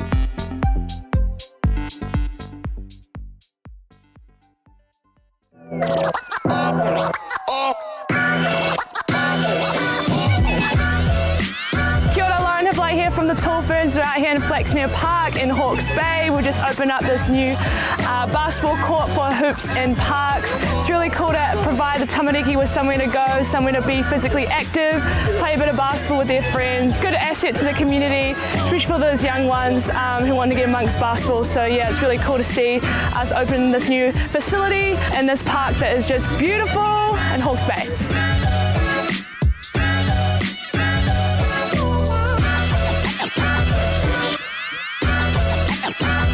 Kia ora, Pierre Cameron here. Just want to talk a little bit about the Hoops in Parks and the Hoops in Schools program. It's been amazing. The return on investment is priceless. The accessibility for all the kids and the tamariki to get in here and enjoy themselves, especially through these trying times, been amazing.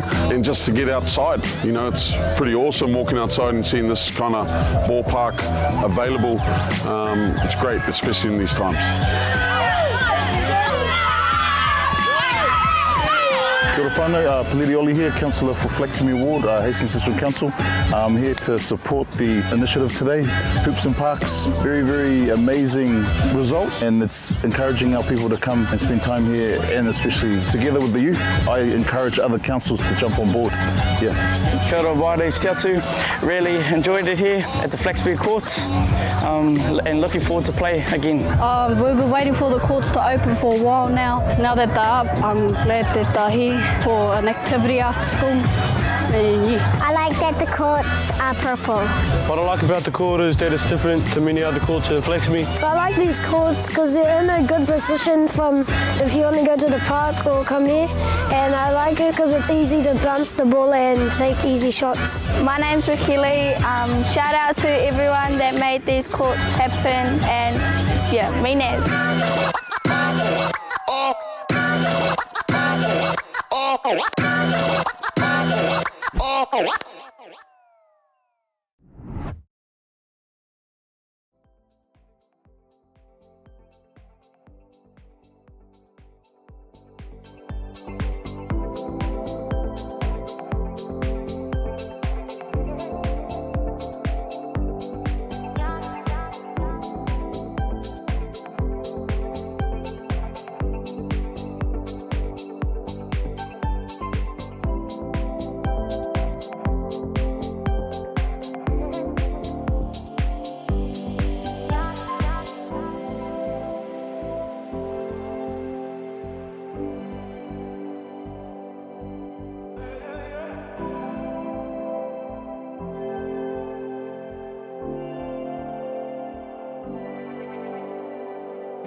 Kia ora everyone, and welcome back to the second half of this ball game at the 2023 Tertiary Nationals.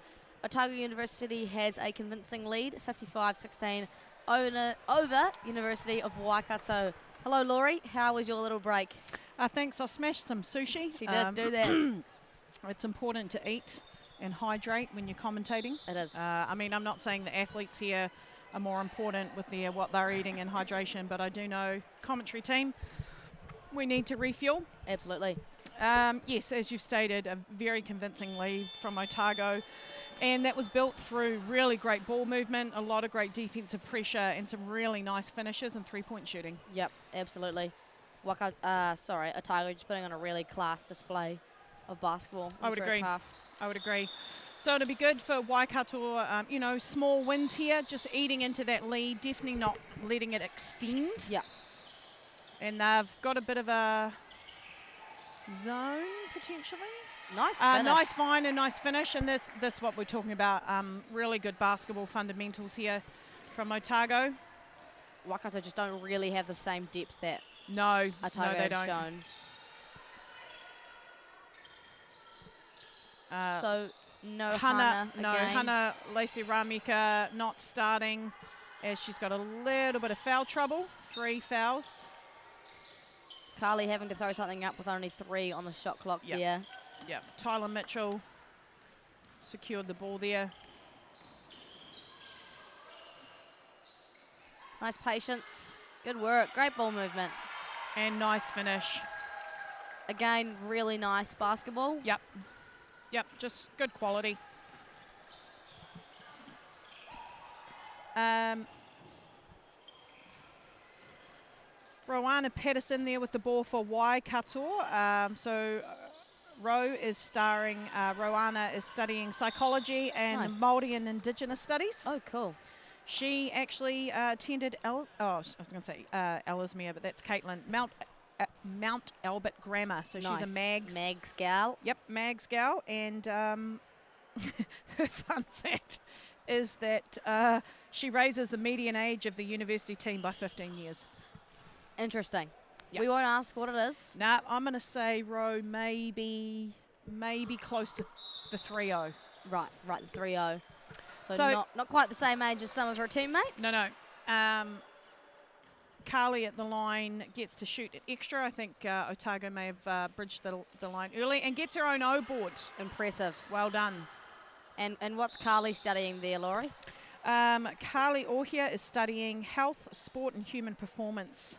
And her fun fact is I'm the middle child. And as I know Carly, I'm going to say it's a terrible fun fact. And she needs to do better on that fun fact. Like, I'm going to talk to her. I'm going to talk to her about it after the game. Are you? Do better, Carly. Give her fun your facts. Thoughts. Come on. Make it fun. Come on. Yeah. So shot clock was reset for whatever reason. I don't think that they had 24 seconds to work with. Team Grey here having their discussion. Carly's highlight of her basketball career to date was going to the FIBA Asia Cup and the World Cup with the New Zealand under 17 team in 2022. Believe that was your team, Laurie? Yes, it was. A good experience? It was a great experience, a long experience. We were away for almost a month. Wow. So the fact that was a highlight of her basketball career to date is absolutely outstanding. Must have been all you. I doubt that very, very much. Great find in the corner there. Bucket. Bang it. Bang, baby. Bucket. I really like that find from Pop. Yep. Turning and biffing. Yep, lovely. Nice little hook pass. Nice. Oh, sorry, just frozen on the screen there, but so I think we're getting back to regular play. Here we are. Nice.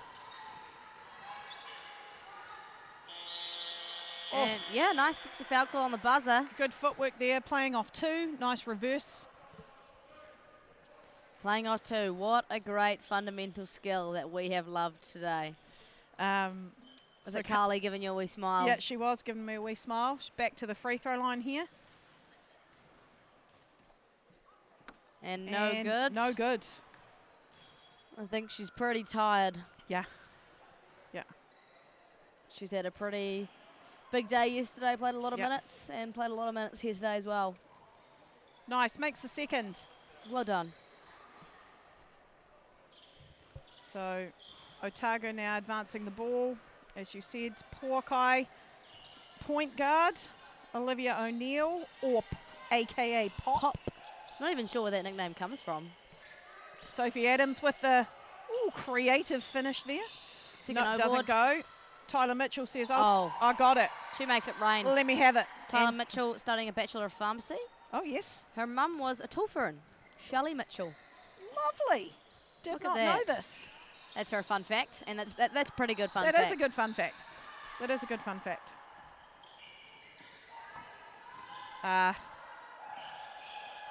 Just stolen away there. And if the camera, nice passing. Yep, trying to get that inside hand finish on the left-hand side. Probably a difficult one. Yep. Waikato to inbound the ball. Nicole Gleeson in all her glory, walking along the baseline there. Yeah. Looking enthused and jazzed to be here. As always. Nice ball reversal there from Waikato. Nice screen. Yep, I good like work. that little action. Yep, Nicely that's great. done. Good work. So Waikato doing a good job of attacking, not a-checking, that's not a word, attacking the paint and getting themselves to the free throw line here. Absolutely. And I think they've slowed down Otago in terms of their scoring a little bit. Yep. Oh, excuse me, hiccups. That's okay, Laurie. Oh, and yes, favourable bounce.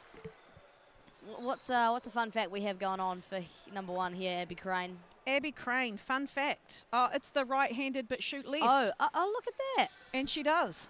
She actually does. Normally you have some lefties that do the old shoot with the right hand. Yeah, Not often the other way round. No. Amazing. Tyler Mitchell says that's a bit of me. Thank you. Boxed out but no rebound. You know, I've just remembered that I've forgotten to do the stats that we had at half time.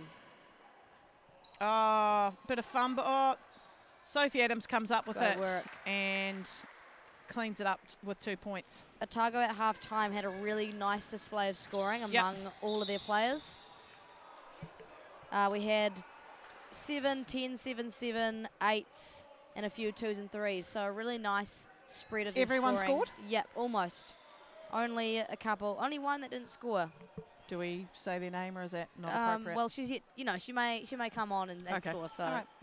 And then Carly and Hannah just really, again, taking the load for Waikato here.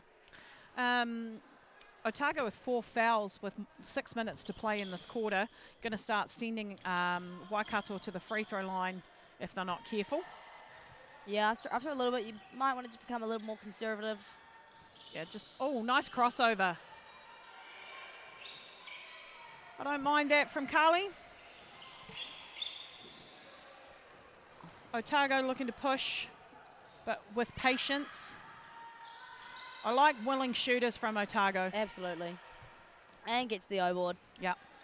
Fun facts. Numbers. Oh, no, we've already. Yeah. Have we done Yeah, I Layla's think fun fact? super clever. Oh, no, that's Josephine Ripley. So Okay, so Layla's fun fact is Yeah. that she tore her ACL in 2020, and this Oh. is her first year playing back how properly. great for Layla. And she is product of Hamilton Girls High School. Lovely. Also, if we can see Caitlin Ritchie's lovely shot there and pinned it between the rim and the backboard. Not everyone can do that.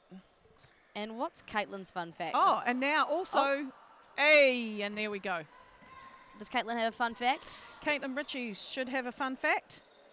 She has her forklift license. What a great fun fact. That's great. That's a prime example of a fun handy fact. if you're moving crates and heavy stuff and whatnot. That's a really niche thing to have. I like it. I like it. I a rate lot. it.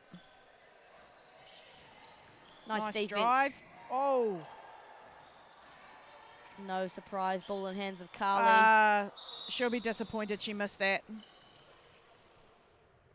Potentially we just had a face meet ground incident. Face meet ground. Yeah, I like but that. I think we've shaken it off.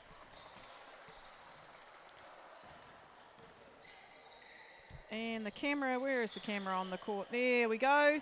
Nice cut. Kira Hill just lost the handle there as she was cutting, got the pass in traffic. Nicely done. Continues through. Yeah, as you said, Carly putting in a lot of effort offensively there. Nice find. Nice find. Good And work. Kira for 2. Just under 5 minutes to play here. Otago with a what kind of lead would we describe this as, Maya? You just don't want to do that math, do you? Well, I wasn't going to do the math, no. Oh, I think I'm going to say that this is a... It's more than comfortable. It's lots of points. Yeah, it's it is lots a lot of points. And let me just think. I'm just trying to do the maths in my head and just... I was more thinking of a descriptive word, but Carly Ohia again attacking the paint, drawing the foul. Again, Otago have been Fowley McFallistons this quarter, and Waikato have, I believe, all 5 or 6 points that they have this quarter have come from the free throw line. A punishing lead. That's a good describing word. Yes, depending on what side of the coin you're on there, but yes, I agree. And checking into the game, we have Hana Lacey Ramika. Playing with 3 fouls, but she's smart. We shall see if she's able to play disciplined and be able to stay in the game. But overzealous on that pass to Sarah Yeah, and I like Joy Waikato's defense there. Yep. Nice in a 2-3. Like it. So Otago in a man. Not really with their relentless pressure anymore. Good defense from Kira there. And again from Sarah step Joy. Back. Whoopsie daisies. Yep. I mean, it was an air ball. Let's call a spade there, but I don't mind the ball movement and the look. Oh, nice finish there from Legacy Harrison.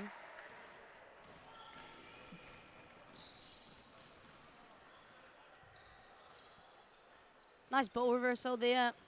Oh, step back 3. Oof, would have been nice if it went. You know, they're just trying to create. Absolutely. When you're in this position, you're just trying to get anything going. Legacy from the corner. Wow, she has played really well today. She has. Her shooting percentage would be up in the 90s, I'm going to say. 2 from 2 at least, and a couple of nice little shifty moves inside as well. Yeah, shifties. You're a fan of the word shifty, aren't you? I am shifty a fan guards. of the word. Shifty guards. You're being one myself, Laurie. I like that. I like that action there. Do we have a fun fact from Jazz?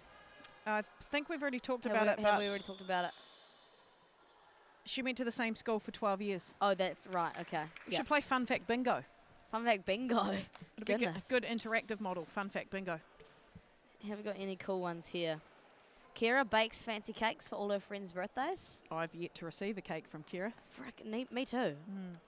Maddie Tinnock drinks 3 Cokes a day. Good grief, Maddie. Wow. Sophie Adams. Well, I'm scared. What's Sophie's? Her fun fact is, I'm a point guard who gets made to play as a power forward. I rate it, Sophie. And I completely back that statement. She's just put in a position where she just shouldn't be, right? Like, come on. Yeah. Yeah. So, again, sometimes games like this, 56-point lead can be difficult for both teams to play in. And we've got 3 minutes and 1 whole quarter left. I think, you know, if you're Otago, it's discipline, right? Yeah. Discipline. They've fouled a lot in this quarter, and the old coach Gav Briggs will not be happy about that. No. And Waikato, again, just getting those little wins, ticking along, getting some points on the board. Yeah. Not fouling. And, you know, trying to come away with some small wins, maybe based on some of their team philosophies or approaches. Yep. Yeah, there's not much you can do when you're, you know, so clearly in a deficit like this. Yes. I will say I do like, I think Jazz and a couple of the guards for Waikato have done a great job with some defense. That's just unfortunate. Nice offensive rebound. And gets the second or third one to go. Yep. Hannah in there not wanting to foul. You can understand, not trying to be overly physical. Yep.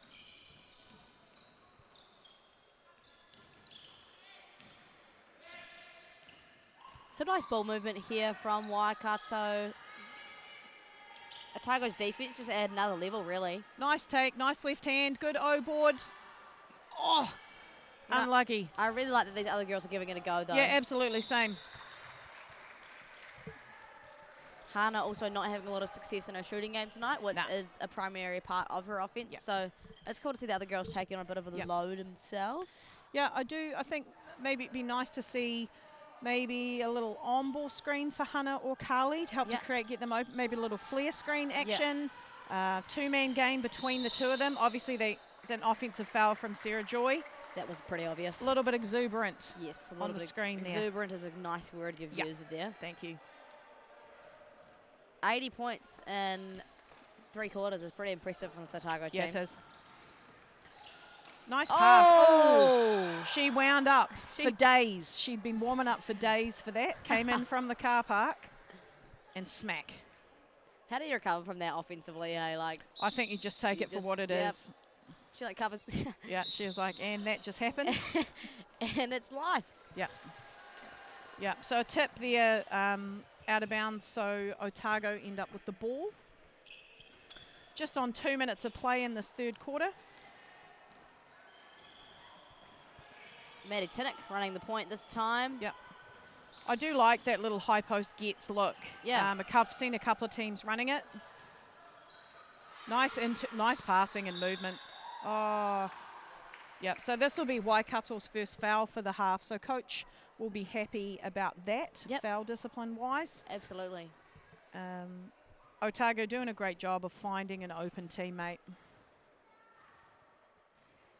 They play really well as a team, which makes me think that maybe they play more frequently throughout the year. I'm going to say probably quite a few of them are on a club team. Yes, together. I would say so. As James Lawson and I were talking about this yesterday, probably a lot of these university teams have had a short amount of time together. Yep. So really hard to find team chemistry. Yes. Yep, and she'll have it. Yep. Bucket. There she is. She'll be happy about that one. As a shooter, gives you a bit of confidence, right? She had a little smile on her face. Catch, shoot, that's me, bang. That's what she does. Ooh, charge. Some really nice defense in this quarter from Waikato. I'd like to see a replay of that one. Yeah. If we could. And if not, it's no worries. Yeah, no one's mad. So Waikato with the ball, 90 seconds left in this third quarter. Nice take there. That's a really take nice from finish. Hannah. Yep, good job. Left-hand finish. Great find. Yep, eat up. Sarah Joy just really capitalising on the mismatch there. Absolutely. Great recognition from Otago, showing their basketball smarts. Hannah just taking over here in these last few minutes. She did the old, I'm driving, not looking to score. Gotcha. Boom. Look at me. Ka-chow. Yep. Ka-chow. Yeah, I like the word ka-chow. Lightning McQueen. Have you seen that movie? You mean Cars? Yeah. Yes. Sorry. Yeah, Come okay. on. Just making Come sure on. that's where the reference was from. Yes, of course. Okay. I'm not a huge movie watcher, but I have seen Cars. Okay. I haven't seen really any other And movies. Hannah knocking down that free throw. Nice steal. Great pass. And I love it. Really nice finish, Yes, too. Waikato, let's go. Great work, ladies. Bit of good defense, bit of nice finishes through contact. Small wins, This right? is what we like. Great find. Yep. Nice finish by Maddie Tinnock there. Disappointing for Otago. For Waikato, probably. Oh, sorry, that's what I mean. Yeah. Yeah, I think Otago will be pretty happy that she finished that. I don't think scoring and getting an M1 is that disappointing. Yeah, okay. If you're going to hold me to account for my words. Always. I'm just helping you get better, Laura. Fair enough. I appreciate it. Good box out. Nice rebound. Probably a 2-possession quarter. 30 seconds left. Yep. Kara doing a really good job staying in front, keeping her hands up. Nice. Oh, would have been nice if it went. Layla will hold for the last position of this quarter. Yeah.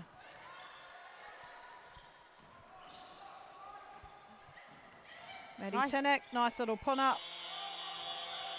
Really nice dribble drive action we've seen from Otago. She'll have it. Oh! Come on. Thank you very much. And there it is. Hannah said, please and thank you for that. She just came on and lit up the end of that She quarter. sure did. If we could see that shot again, that'd have been. There have been two threes taken during this game that have been outstanding. The 4-point play and then this. 4-point play takes the cake for sure, but that was great. Do you know what I love though on that shot from Hannah? Her clock awareness. Yeah, to get absolutely. a good shot up. Also, my favourite part was that she walked off stone cold face. Like yeah, she just does it every day. Just like, every day, all day, every day. All day, every day. All day, every day. Does she have a fun fact? Oh yeah, does Hannah? What What is Hannah's fun fact? She better have a fun fact. I don't think she filled it out. No. What a shock! I'm shocked that she has not filled this out completely. Having been away with her for a month, do you have a fun fact about her? Hannah believes that her and I are best friends. And is that not indicative of the truth? There, Laurie? No. Oh. No. Do have a special place in my heart for her. But not a best friend. Best friends. I mean, I have some best friends that would be very, very disappointed to hear like that someone had taken. Well, correct. That's true. That's true. But Waikato will be happy. In one quarter, they doubled their points for the half. Yep. I mean, that was impressive. I think a lot of that is testament to Hannah coming back and making her return and lighting it up a little bit. Absolutely. Some great defense from their guards. Yep. Some transition shots and finishes. I'm going to say particularly in the last 3 minutes of that quarter. Yep. And also Otago, a little bit of fouling there, putting them to the line.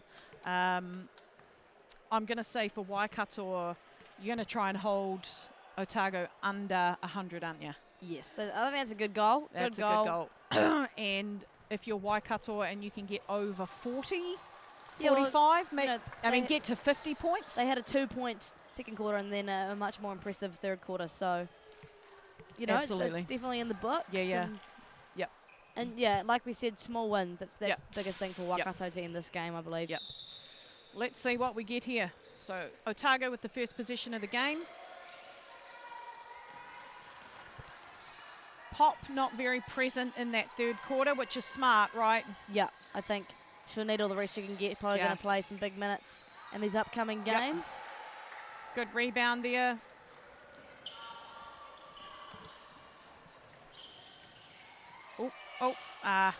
Bit of a fumble on the catch there.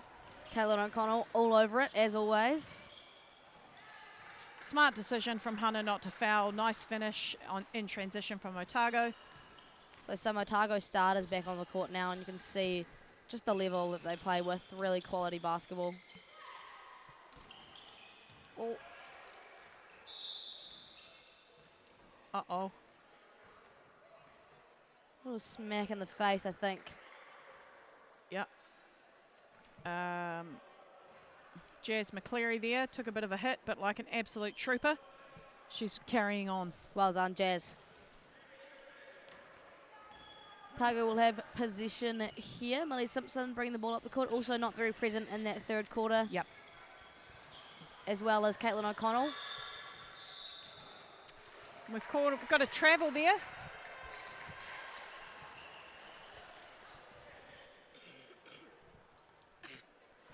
And Waikato will have possession, trying to eat into this lead. Nice footwork there, looking to work with teammate Hannah. Yeah, again, I'd like to see them in some two-man actions. Yeah. Hannah will let it fly. She sure did. She sure did. Jazz McCleary hitting the ground again. Bit of a trooper she is, isn't she? Caitlin O'Connell in the corner. Nice. Yep. I will say, I don't have the eyeballed stats in front of me, but I'm going to say Otago's three-point shooting percentage would be pretty decent. It would be above 50%, I believe so, yep. And all quality looks as well. Yep. Playing a lot of dribble drive action, kicking out to shooters. Nice move. And we're calling that a foul. And so Kate Galeen will go to the line to shoot 2.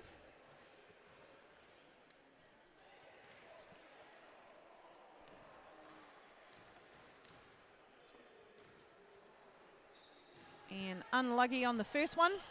Unlucky.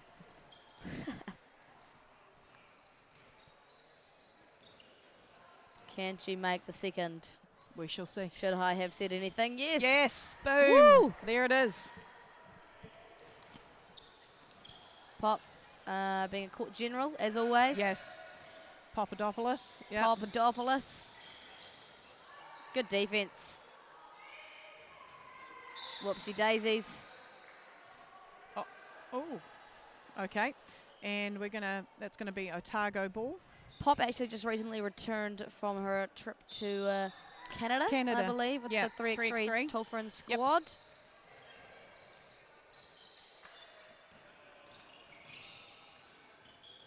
Nice pass. Nice cut.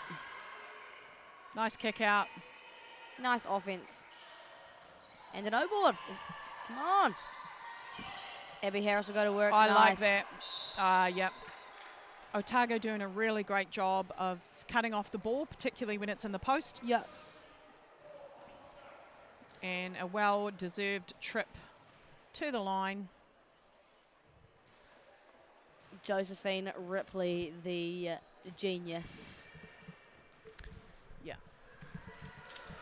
Otago University is the best university in New Zealand, in her opinion. Excellent. And well, her opinion carries a bit of weight. It does. I trust you, Josephine. And knocks down both her free throws.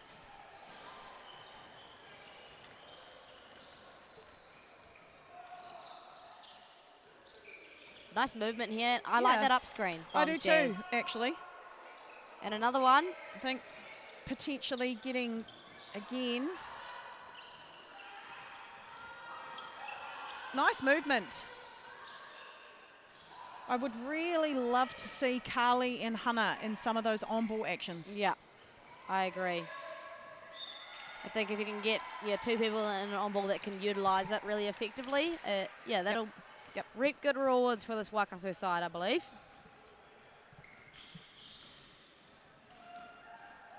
Great take. Yep, draws the foul there. Very nice. I think that recognition there, it's Abby, isn't it? That Carly's all the way under the hoop. You just funnel her out and around. It's not a makeable shot from there. No, it was a bit of a dead zone under the hoop there. Indeed, probably dead zone. Good word. Yep, thank you. Yeah. Didn't have a lot of places to go, I don't believe. Yep. But good for Waikato, getting some more points on the board. Almost getting to that, 40-point mark. 2 for 2. Yep, knocks down 2. So with 7 minutes remaining in this game, Waikato working hard to cut into this substantial lead by Otago University. That's a good describing word. Substantial. Yeah. Thank you. I like that one. Nice up fake. Right idea. Not quite sure where that was going, but saved. Caitlin O'Connell does well to keep that in bounds. Nice. Nice finish. Just over 6 minutes left to go in this ball game. Ooh, nowhere to go. Daisies. Oh, and I believe that's going to be a charge. Yes, it is. Not sure Jazz quite agrees with Diana on that one. I'm going to say it definitely was contact. No one would have been mad if it was a travel call, but she definitely created contact in there. Still got a big grin on her face though, so that's no good, worries. Switching action there. Right idea. Great find. Nice take. Good finish. Nice left-hand finish. Well done, Millie Simpson. So Millie getting the team ever closer to that 100-point mark. Pop will push and trans. Great find. Oh, and Millie says, you know what? Nice. I'm going to pass it. Yeah. Great pass. Yeah, absolutely. Call that a pass. Really high arcing pass.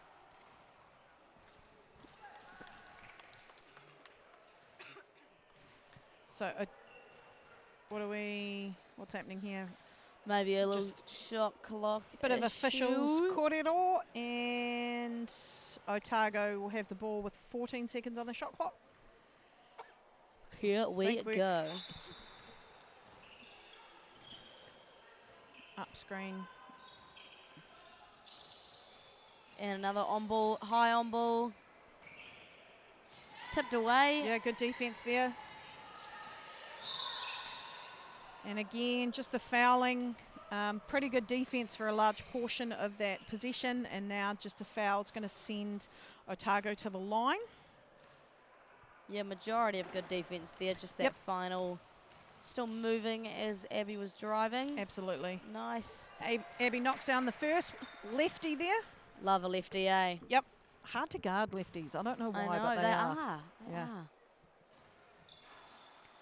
Unable to make the second, but Josephine Ripley is there. Was there. She was Throwing it there. to Gavin. Yeah, trying to get the coach involved. He'd love that. Old Gavin Briggs. Yeah.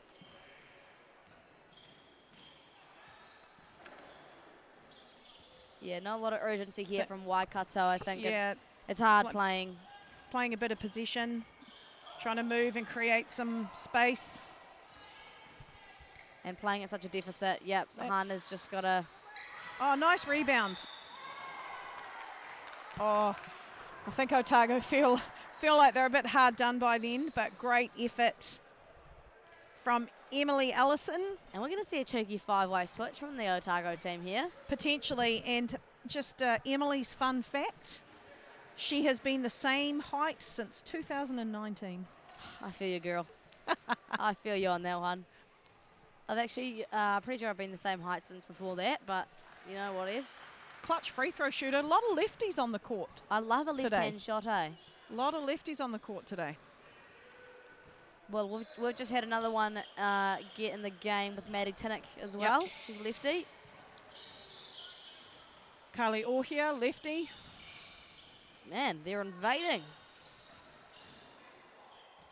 I like that aggressive coverage from Waikato. Nice footwork. And with that, everybody in the Otago team has scored today. Magical.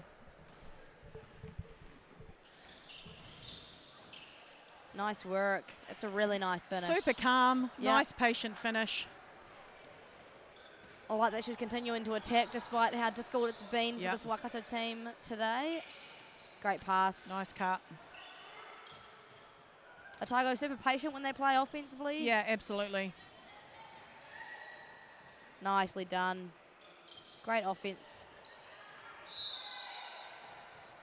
That's really, really nice. And I think we'll have a foul there. And is this Hannah's fifth? Is she donezo? Yep, she will be done. Hannah gone. Lacey Rameka will have a seat after a very robust third quarter from her. Robust? Yep. Gosh, did you read like a thesaurus before coming in here? Trying to put me to shame, Laurie. Yeah, I do enjoy reading. Do you? Yeah, I love reading. Nerd. Yeah, it's mostly brain candy, to be fair, so. Brain candy. Yeah.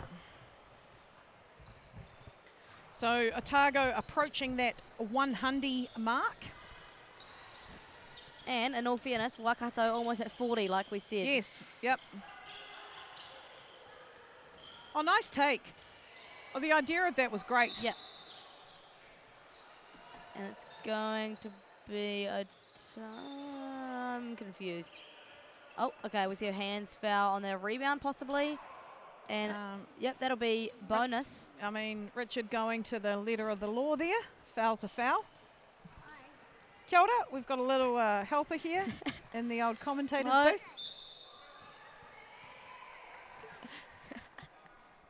Love it. Our little friend. Yeah. One of our many fans, I think. Yeah, potentially the word is out. And Maddie makes good on her first. Sneaking up to that 100. Can she do it? Can she do it? Bit of pressure. She cannot. No, choke. She chokes. I think her teammates might have said something. She chucked them the bird after she missed that one. Did she? Yep. I did not see. Nice attacking movement there from Emily Ellison. She's majoring in psychology. Nice. And sociology. I don't want to ask this question, but what might sociology actually? It's a study of society. Oh, okay. Okay, nice. Nice. I like that. You might not know what LLB was. But you know sociology. Yeah.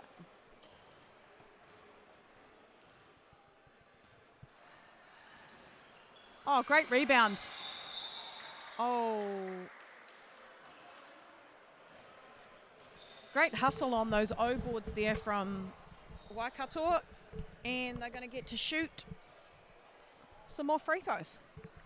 Both teams are avid foul givers in this game. Okay. Yes. Okay. I like the phrasing. Thank you very much. Yeah, just a lot of bonus going on here. Caitlin Ritchies and Kira Hill having a wee chat on the free throw line there, as they will have played against each other growing up in the local high school competitions. Yes, for many years, I'm assuming. Still having a yarn. No good again. Kira will come up with it.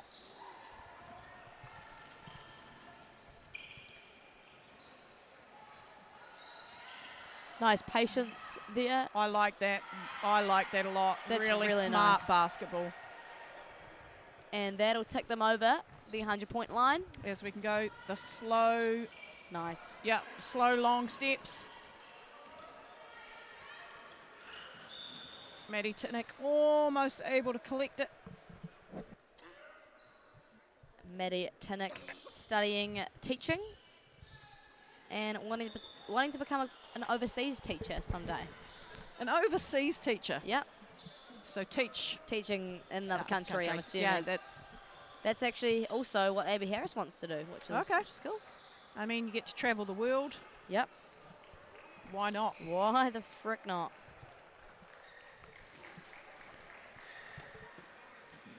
Gonna go to the line. I actually missed what was happening as I was reading the fun facts. And unable to make the first. Gets the second to go. One step closer. Oh, and we missed the 101. No, that was the. Yeah, I know it was, but I didn't make a comment on it. And I did, Laurie. Legacy Maybe from 3, a rare miss for her. Yep. Nice find into the corner. Maddie Titnick. Long 2. O board. We love those in New Zealand. Yeah. Again, just at the end of the game here, just wanting to see a bit of foul discipline from Waikato. Just 2.5 minutes left to go in this ball game. Any fouls now result in free throws. These are always the hard part of these kind of games, right? Absolutely. Finishing it out, but you're always heading to the free throw line. Absolutely. So painful.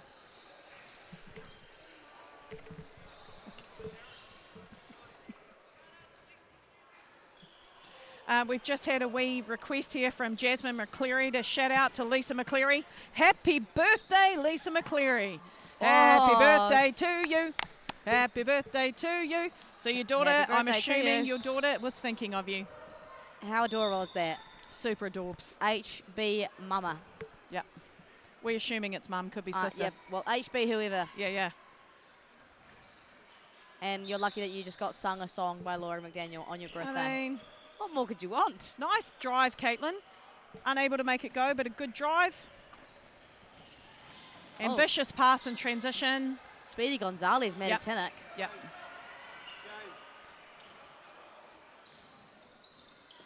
And not much going on for Waikato here. Good look from Caitlin Riches there. Pop leading the charge in transition. Oh, right idea. Right idea. Doing a pretty good job to keep it in play. In transition for Waikato. Nice left-hand finish. Yep, great Nice finish. transition layup. I like, that ambition to go for it. And Absolutely. they've tipped over. 41 Yep, for Waikato. perfect. Nice kick out there from Kira Hill. Oh, she hesitates. Yep. I like the shot fakes. 6 seconds to work with here. Yep. Got to throw something up.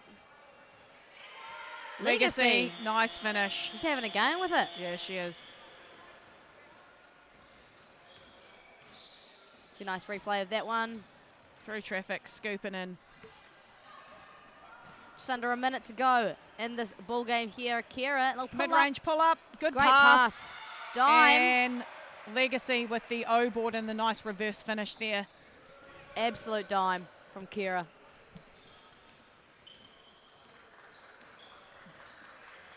Oh, yeah, why not? I don't know that I've seen Jazz shoot. I know. I thought I would see her be more active offensively today. Yeah. Didn't look like a bad shot to me. So shot clock and game clock slightly different, so potentially Otago will take a last shot with this position. It was a bit niggly when that happens. Yeah, yeah. Oh, but we see a foul call actually instead.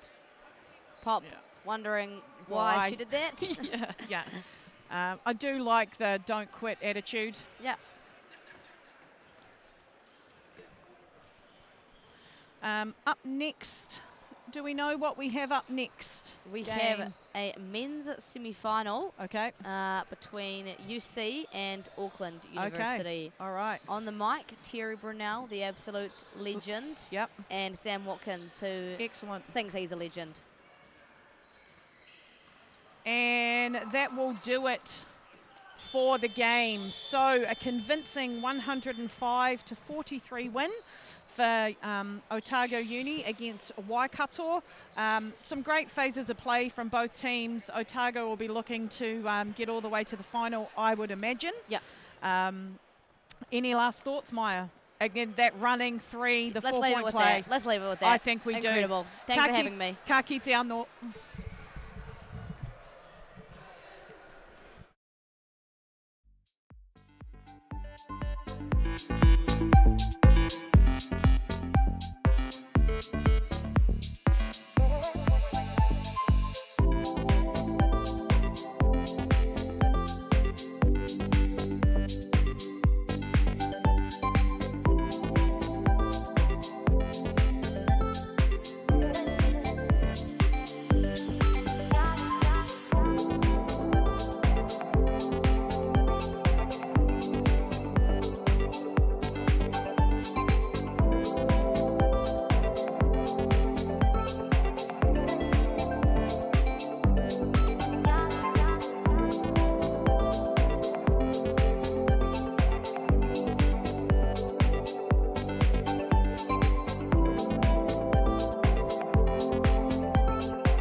Only one New Zealand university is ranked among the top 1% of universities in the world and in the top 40 universities under 50 years of age. Auckland University of Technology, New Zealand's leading modern university. Home to world-class academics, called on for their research expertise here and all over the world, making AUT the New Zealand leader in global research impact. Connected to an extraordinary range of organisations worldwide. Focused on a rapidly changing future where creativity, curiosity and collaboration will only become more vital. We inspire, nurture and find the greatness in every single one of our students. We are AUT, New Zealand's leading modern university.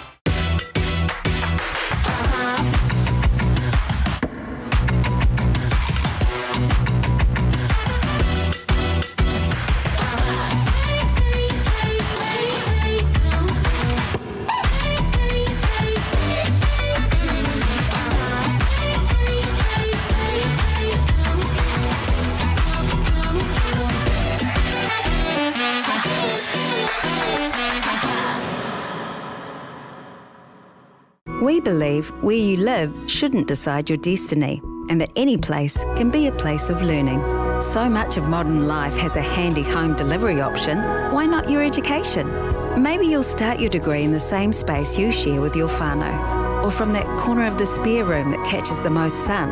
Start your new what at the place where where can be anywhere, online or on campus. Massey, New Zealand's leading online university. Apply now at massey.ac.nz.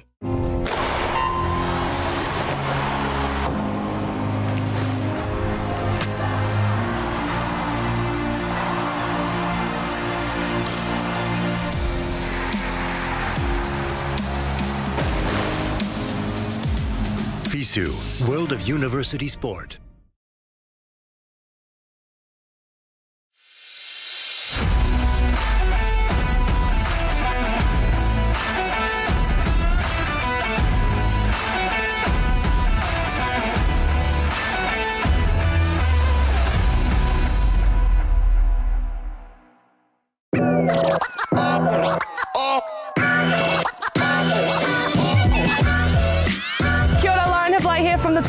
We're out here in Flaxmere Park in Hawke's Bay. We'll just open up this new basketball court for hoops and parks. It's really cool to provide the tamariki with somewhere to go, somewhere to be physically active, play a bit of basketball with their friends. Good asset to the community, especially for those young ones who want to get amongst basketball. So yeah, it's really cool to see us open this new facility in this park that is just beautiful in Hawke's Bay.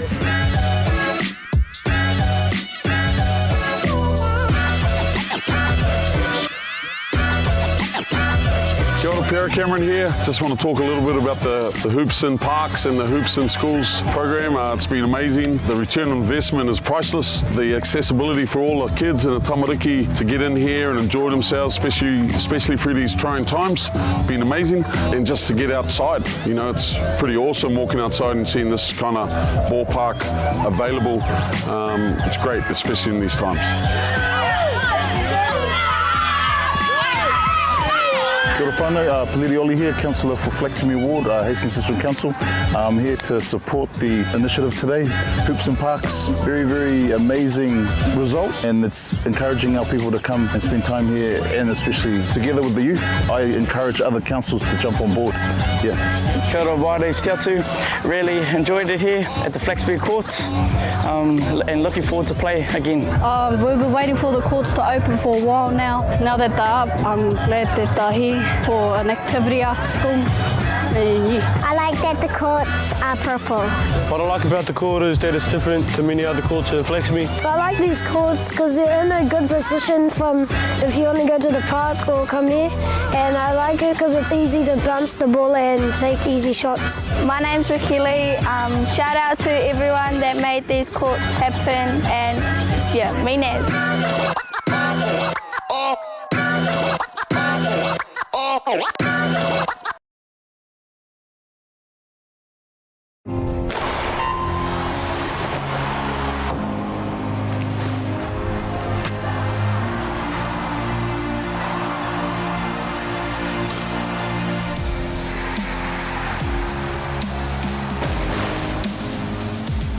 FISU, World of University Sport.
2023 Tertiary Basketball Nationals. I'm Terry Brunel. With me is Sam Watkins.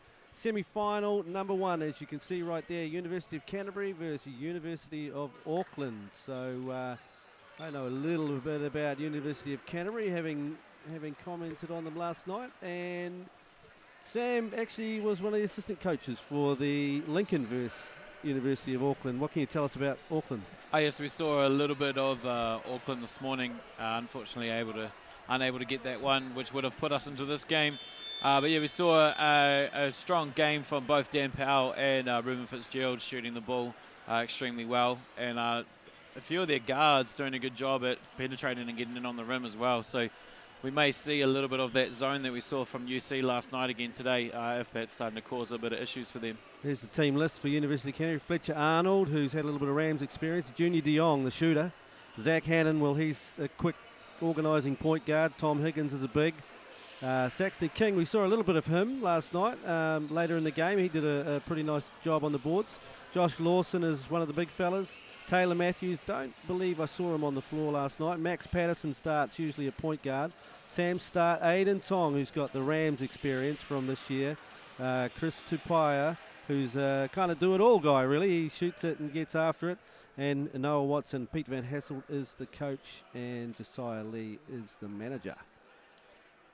Yeah, the Auckland roster here: Terrence Abdon, Theo Brothers, Cody Brown, Reef Churches, Charlie Cox, Ruben Fitzgerald, the experience from the NBL playing for the Tuatara, Martin Gann, Jaden Grauman, Jason Mittef, Dan Powell, the hot shooter from the earlier game this morning, Harrison Roper, Joshua Thagard, and Coach Morgan Maskell, who has a bit of NBL experience as an assistant with the Hawks and a head coach with the Bulls, a week stint with them in 2022 as well. So a good couple of quality teams here. Obviously Pete Van Hasselt's been an assistant coach for years and years with the Rams. Video analysis as well. So a couple of top coaches going head to head. Yeah, it's always good to see the intellectual battle as well as the physical battle on the court. The chess match. Let it begin.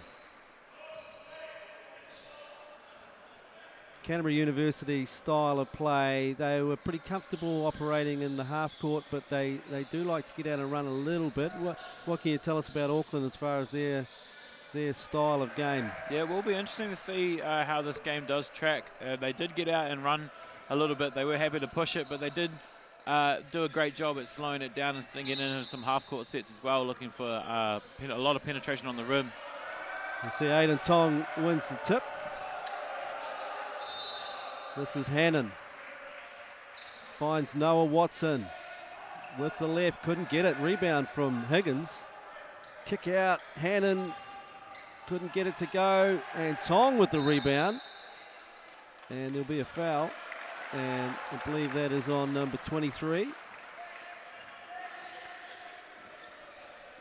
Yeah, so early one for the big man there. Harrison Roper. He's got the size advantage, but Tong has the body advantage. The power game. Higgins couldn't find a way to the basket and ended up landing with it. Yeah, good verticality from a couple of the Auckland defenders in there, making it tough for Higgins to try to find that dump off. Fitzgerald, the organiser, the danger man, the man with the NBL experience. Watson on him.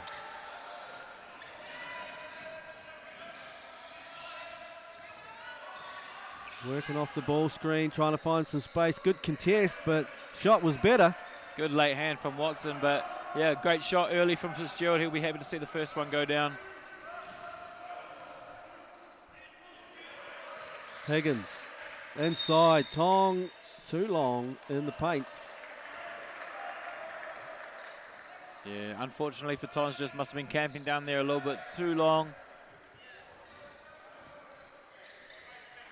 This is Abdon. Pressure from Patterson. Trying to find a shooter on the perimeter. Working on the ball screen again. Pressure in the corner from Patterson on Abdon.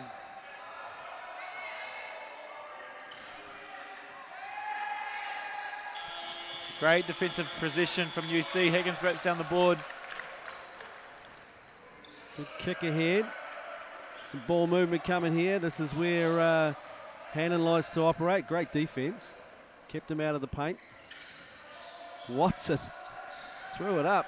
Speculative one there. Higgins tidied it up. Watson, but a great tidy up from Higgins. Fitzgerald. Oh, good poise. Took the contact, made the finish.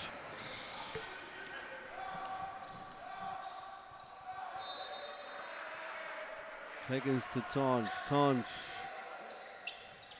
finds Higgins. That's not his shot, but that kind of one is. He's found himself a spot inside and left it short.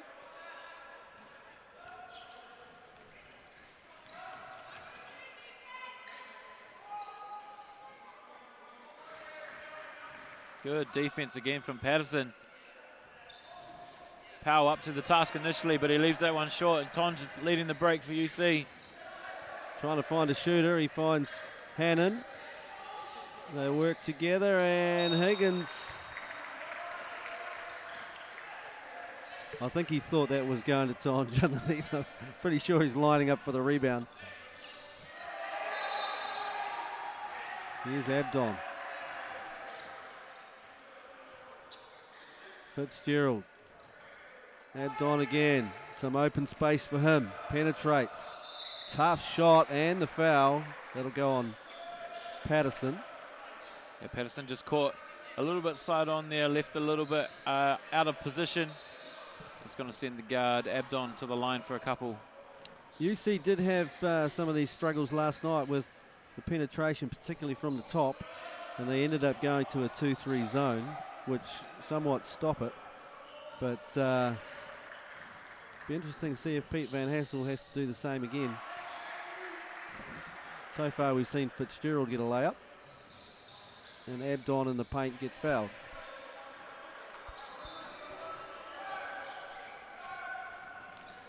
So just building a little lead here. Auckland.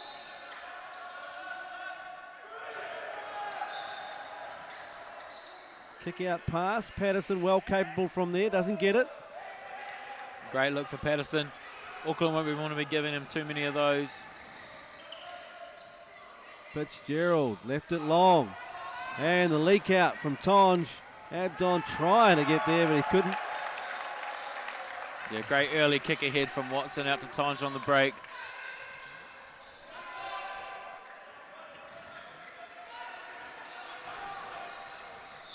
Inside, mid-range pull-up, doesn't go. Roper got the rebound. Powell, baseline, searching and finds the reverse.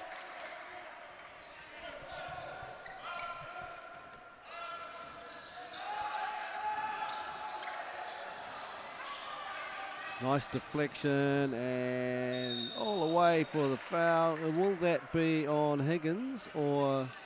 No, it's on Patterson. That's his second now. Subs coming in for University of Canterbury. De Jong into the game. So Patterson's second foul is going to send Joshua Thuggood to the free throw line for a couple. So a slight restructure here in the guard line. Watson will probably become a guard, more of a guard than a wing now.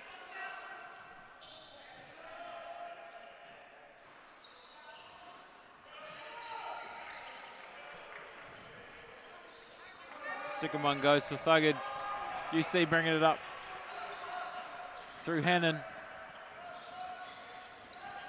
Here's Watson looking to turn the corner. He does so. Got the shot off, but worried out of the points. Fitzgerald trying to find space.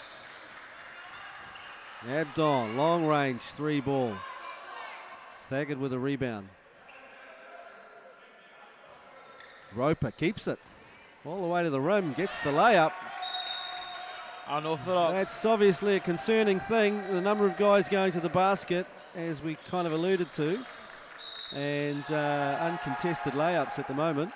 You'll see on the replays, unorthodox left-hand drive, right-hand finish there from the big man, Roper, but doesn't matter how it goes as long as it goes in. And you'd be wondering if UC are talking about maybe going to that zone, or are they going to try to stick with it? That was concerning last night for them, those straight line drives between the elbows.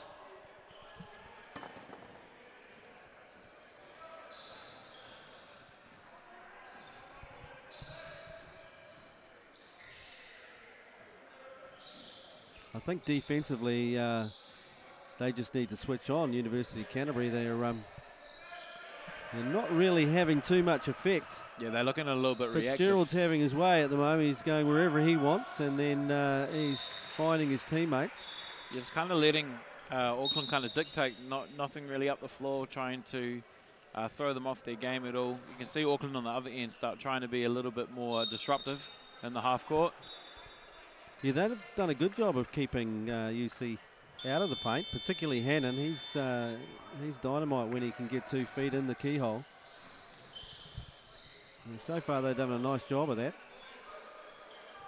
Noah Watson's had a couple of looks, but they've been well contested. Yeah, he'll be happy to. He's getting those shots up early, but nothing's dropped, unfortunately, for him so far. Getting to his favoured left hand, though, so there are the positives there.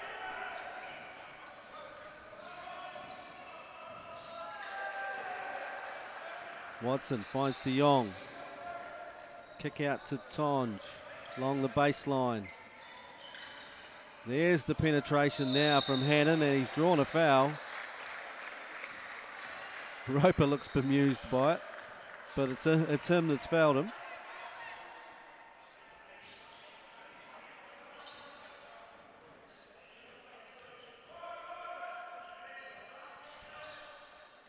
Fitzgerald with the body language going. I think someone just sold you something, Rev. You're obviously not too happy with that call, but more often than not, you normally see the players not happy with a foul call anyway, no matter what the outcome is.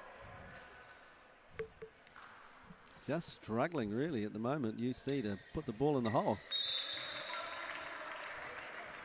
Multiple subs coming in for Auckland. Number 7, Cox, enters the game. Number 32, Churches. And number 14, Brothers. Watson just pokes that one away.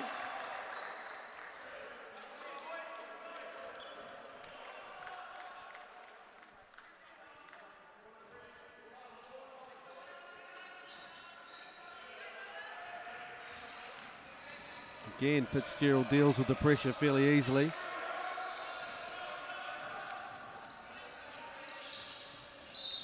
And creates space, can't get it to go. Watson with the rebound. UC showing a bit of pace on the break. Kick out pass. De Jong by himself. Can't get that one to go.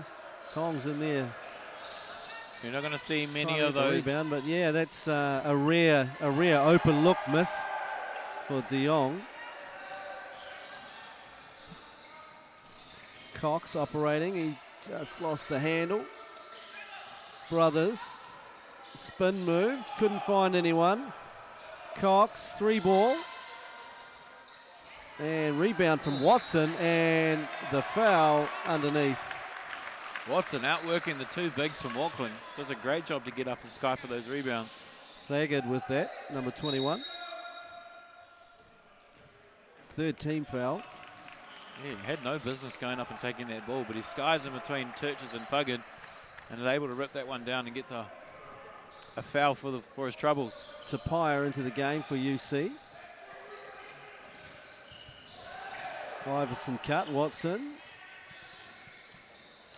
Tong keeps it, gets to the rim. Easy finish for Aiden. Yeah, good read from Tonge. He saw earlier that the defense was shifting on that DHO. So he decided to keep himself, get straight to the rim.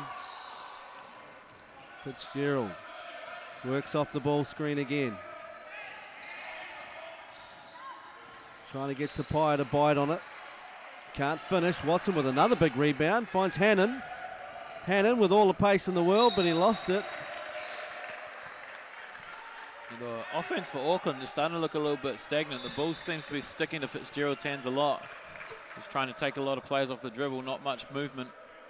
They're trying to sort of operate off that ball screen, but UC might be beginning to solve that riddle. Here's Brothers. De Jong on him. Fitzgerald operating now in the post. Stolen by Watson. Again on the break. Tonge finds Hannon. Hannon could not find Tapia. What he found was a multi-story building. Yeah, potentially the right idea from Hannon there. Just him and Tapia on two, not on the same wavelength. And unfortunately, another turnover for Hannon. What great effort from Watson, though, to come up for steal. We seem to be saying his name a lot now. Good verticality from Churches on that one. Two bigs in the game at the moment, and every referee's favourite call in 2023, the illegal screen. Yeah, if you've been tuning into hoops around New Zealand, you would have seen a lot of that call for 2023. But I have to say I did agree with that one from the ref. Roper just not quite set. Just threw out the hip.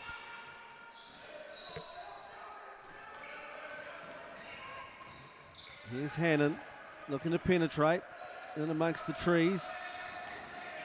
Tapia for three. Can't get that one to go. So pretty quiet from the perimeter, University of Canterbury at the moment. It's lacking the legs on that one was Tapia, left it short. Getting a little later in the tournament. Roper turns it over. Watson has got his hand on the ball multiple times now.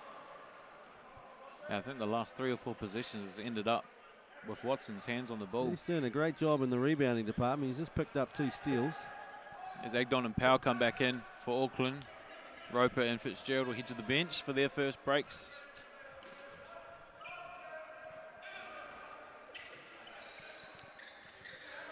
Into Tonge, down on the baseline. Rips it along, good defense. Hannon with a lovely cut. Great good timing on that cut. Great cut from Hannon, and then goes to the left hand. The outstretched finish. Closes it up to 2.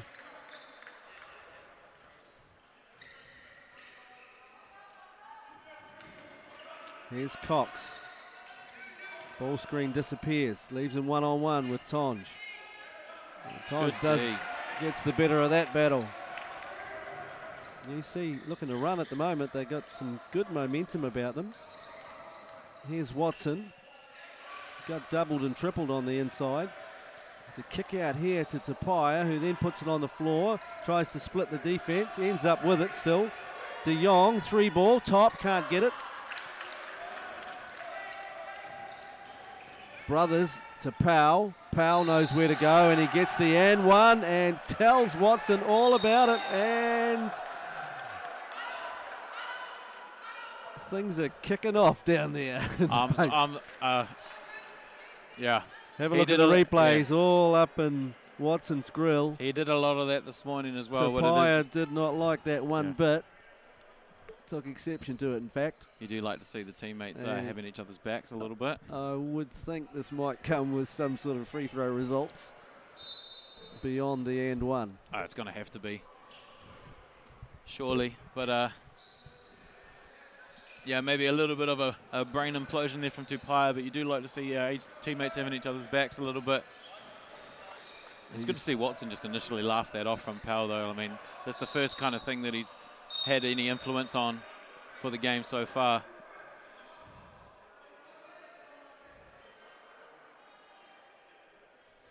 So referee delivering an unsportsmanlike and a basket counts. Original fouls on 13, which was Noah Watson. Is that potentially his second foul?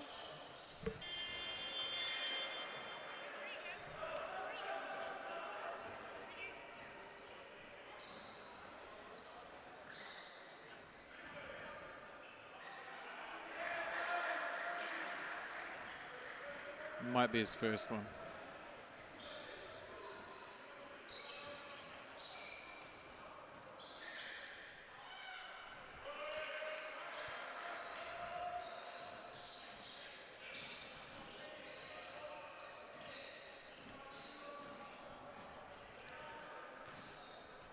Referee's just trying to make sure the bench got all of that detail. There was quite a lot in it. There was a few things there to pick up for.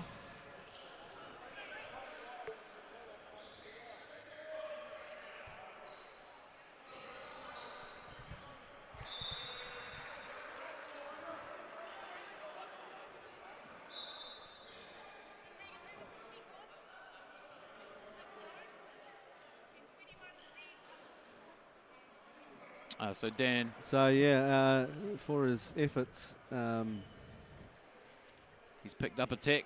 Powell has Unfortunately, picked up a tech for that'd be for the taunting the behaviour. extracurricular after the basket. And then Tupai will have got the unsportsmanlike for. Here we go. Let's have a look. It's a good strong move. Definitely a foul. Probably not that exciting that you needed to yell in somebody's face. No, he does love to chirp. Wasn't like it was a reverse dunk or anything. No. So we got Hannon. Takes the one for the tee, and now we're back to the other end. Yeah, I was heard a story from day one, from yesterday, that he was talking a lot to the Otago boys, and then Otago went on that massive run towards the end, 13 unanswered points to win it by 2. And one of the players let him know that he wasn't talking at the end of that one, so you thought, but you'd think maybe he learnt, but obviously he hasn't. Well, yeah, trash talk is for the brave. You don't want to over-motivate the opposition. Particularly if you've got a lead. Yeah, you let this game and the scoreboard do the talking, don't you? He doesn't get that one to go, but they still got possession, so as it's all washed up, it's a 5-point lead for Auckland with the ball. And a sub coming in. Brothers goes out. And Churches goes out. Thagard's back in the game. Cox is in the game now. Fitzgerald. Abdon working off the ball screen again. Here's Powell penetrating. Couldn't get it to go. Rebound again from Noah Watson. He's chairman of the boards at the moment. Seems to be everywhere for UC on the defensive end so far. Hannon gets inside. With the pace. Just bothered out of that one. Good verticality showing. Kick out pass. Powell. He'll have something to say if he hits that, and he does. He's got to be careful. Pats De Jong on the back. He's going to have to be careful, or he might spend a lot of this game sitting on the pine. Have a look here. Yeah, so just might see it there. Yeah, just at the left of the screen. Had a little bit to say about that one.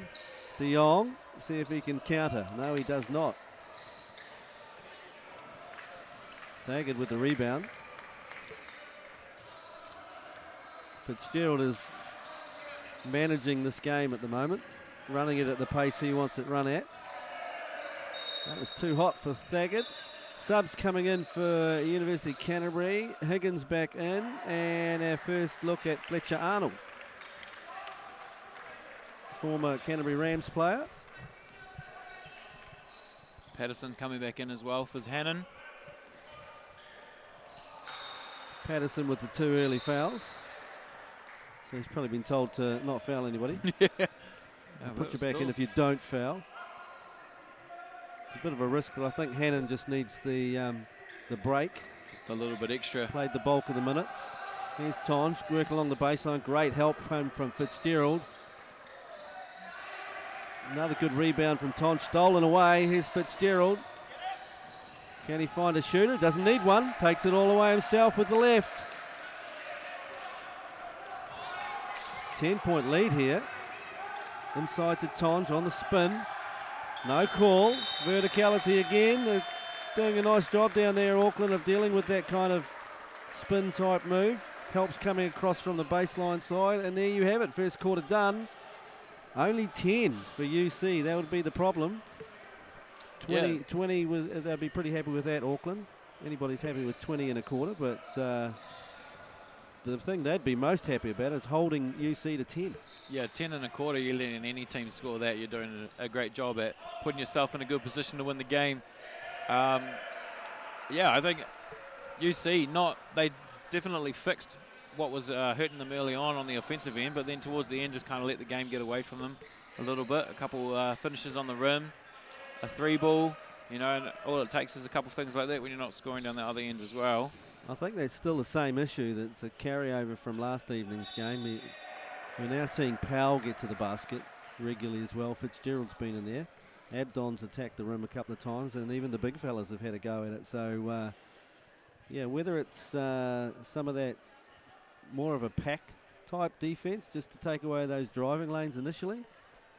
Yes. They're not really drilling it from the perimeter at the moment, Auckland. No, so to give up layups is probably the worst thing that could be happening. Similar to this morning as well. They don't necessarily put the outside shot up at a high clip. They don't take a lot of them. They kind of just take them when they're there, but they're definitely trying to force the issue on the inside. Dan Powell leading all scorers with 8. Ruben's there joining them with 6. So the two that we mentioned, Dan Powell, Ruben Fitzgerald, leading the way for Auckland at the moment. For UC, a bit of a split scoring. Zachary Hannon and Aiden Tonge both on 4, and then the lone basket, 2 points for Tom Higgins. Just as a matter of interest, what's the rebounding stats there for Noah Watson? He's got 5. 5 defensive rebounds already. And a couple of steals to go along with that. They just need him to get involved in the scoring department. Yeah, he's only put up 3, but they are ones that you would expect to see him drop. Hopefully that can change sooner rather than later if you're a UC fan. The rebound count 10 to 12 though, so UC are winning the rebound count, but you are going to rebound the ball a little bit more if you're giving more possessions to the other team. So a riddle for Pete Van Hassel to solve.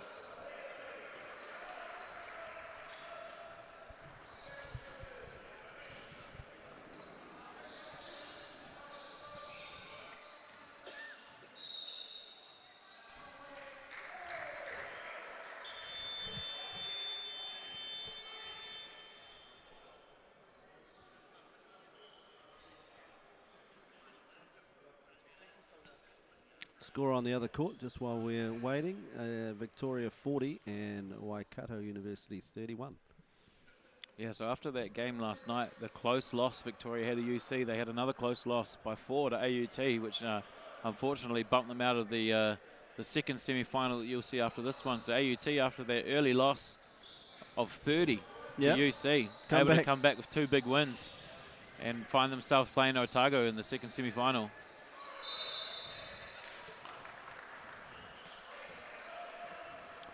I'm not sure what Morgan Maskell was telling us, but he was telling us something. So Abdon underway here, second quarter action. Semi-final number 1. Thagard all alone on the elbow, decides, oh, why not? Yeah, Higgins happy to leave him shoot it. I think Fitzgerald's managed to deflect that out of bounds from Fletcher Arnold. Hannon back in the game now. So that was just a little elongated quarter time rest. Patterson finds Tonge. Tonge operating down. He's got a double team on him. Here's Higgins powering to the basket. Pick a number, any number. The 3 of them bumped him on the way. Yeah, Andon's trying to claim it. And he's going to get it. Gone with number 5. He shouted the loudest, so he got it. Good aggressive move from Higgins, though. Good guard play, though. Good guard play. Take the stress off the big guys who are more than likely to pick up the fouls. And they don't need those incidental ones when there's a guard around that can claim it. Higgins needs to get going as well around the rim there. He sat for quite a bit in that first quarter, but straight back into it and looking to be aggressive again. 2 for 2. That should help. Patterson picking up Abdon. Here we go. Cox gets it to Fitzgerald, the organiser, the general, the manager of the game at the moment. And on, finds an open space. Gap closes. Good defense this time from UC, and one of those ones. Quick, guard, put your hand up. It's going to go on Higgins. bit fortunate, I think Auckland were there. It was a great play from Andon. The ball fake sent Fletcher out to the corner, and he had a good look at it, just lost the handle. The good thing there was Arnold was already in the driving lane, so he only had to go a one-way closeout, which might have been something that they addressed at quarter time. And 2 for 2. Pushes that lead out. Back to 10. Here's Hannon. Patterson kicks it on. Hannon, spin. Couldn't find a receiver on the inside and eventually had it stripped. Fitzgerald with Arnold on him. You see, finding it tough to find those driving lanes to the hoop. Every time they seem to put it on the floor, there's a blue body in the way. Cox left that one long. Here's Arnold, back to Tonge on the spin. Powerful inside move, and great. Cox took it right on the chin. Yeah, great verticality from Cox, just literally on the chin, and he's trying to shake it off now, but yeah, he stood up and he took the hit. You're going to struggle to find a man that's going to be able to stay there and come off not second best when you're going up against Aiden Tonge. I think he probably had both feet in the charge circle too, which didn't help him.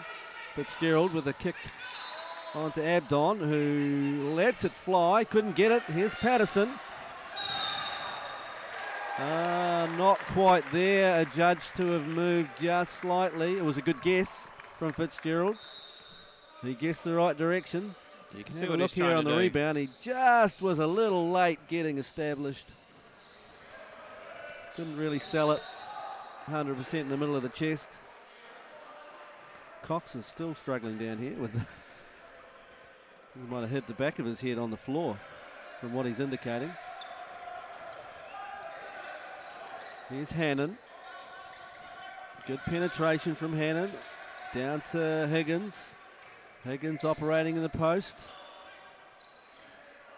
He's stolen away by Powell. And great pass through the gap. Thagard with the lane run, or the rim run in the end. You'll see on the replay here. Split the defenders with that pass. Here's Higgins. Arnold's gone back door, and Higgins just could not get it back towards the basket with his left. Abdon one-on-one with Hannon. Hannon, it started out being vertical and it ended up being not quite so. Yeah, Have good a look here. Good verticality early. Got up and then just brought the arm down late. Yeah. Anytime you bring that arm down late, contact or not, it's highly likely the referee's going to blow the whistle.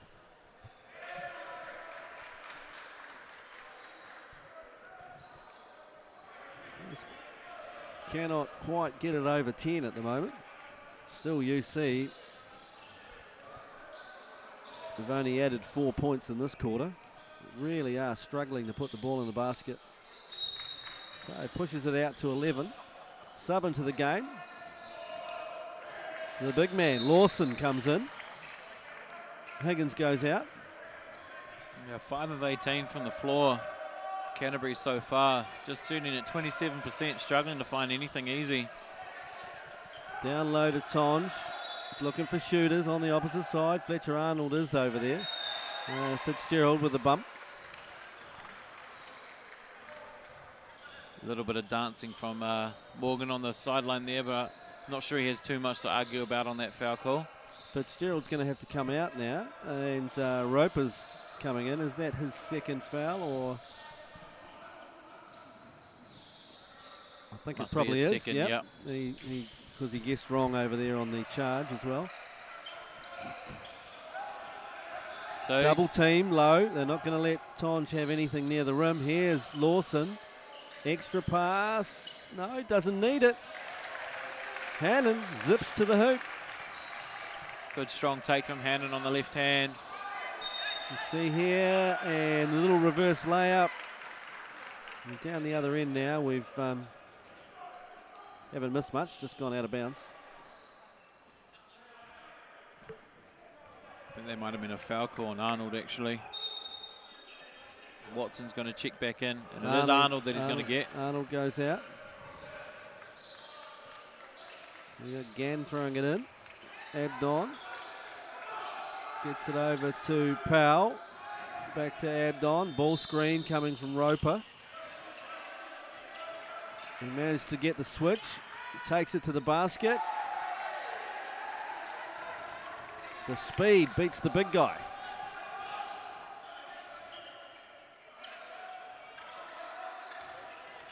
Double. They're ready for that. There is no baseline to use. Yeah, Auckland just doing a great job with their defense, making every shot tough for UC. Nothing's given. Here's Powell looking for a cap. He pulls a 3-ball. It's nothing but nothing. Well, someone might need to shut that door as that one goes a little bit astray. Watson has a smile, but he doesn't engage. It's,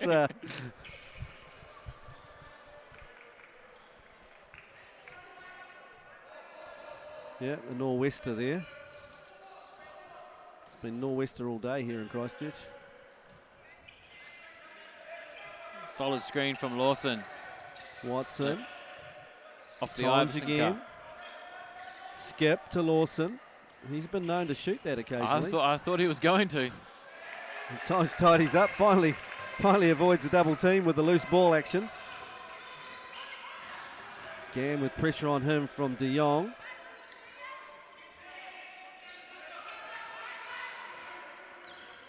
Switch. Adnon's got a big now. He's up against Tons. Tons will be fairly used to this in the Rams team.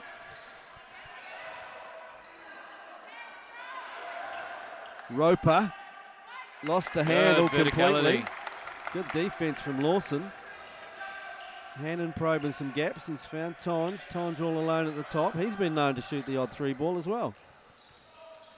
Watson. A great job of trapping it down there. Watson lets it go, and Abdon ends up with it.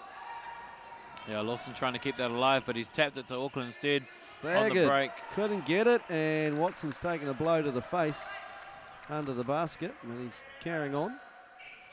Hannon slowed the game for him.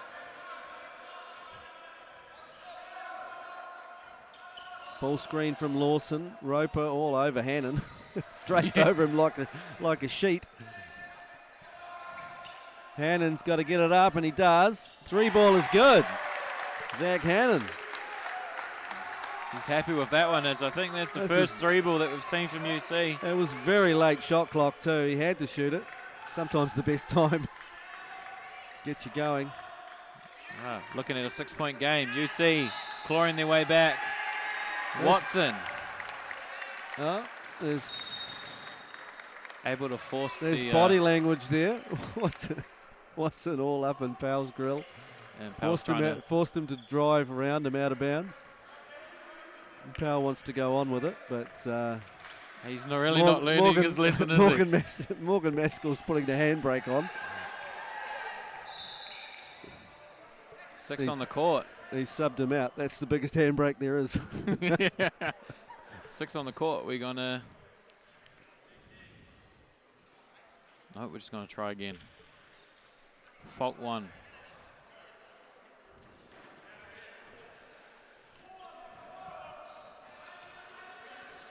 I think he recognised that UC has finally found a tiny bit of momentum. The last thing they want to do is turn that into a forest fire.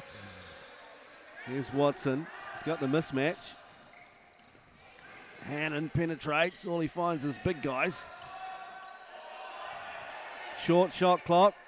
Here's Higgins. Left it, so that's 2 in a row where they've used the whole shot clock. Fitzgerald's back in the game. Isolated here with De Jong, uses his speed, and Higgins is going to be assessed with the block.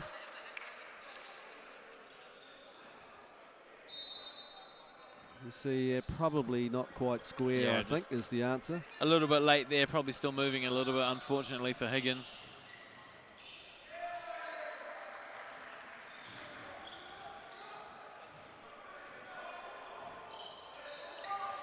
Fitzgerald couldn't get that one to go. Here's Hannon. Good D coming from Cox. Tonge strong to the basket. He'll get a trip to the foul line. Foul's gone on Churches there, number 32. Tonge starting to look to be aggressive, trying to get to the hoop a little bit more.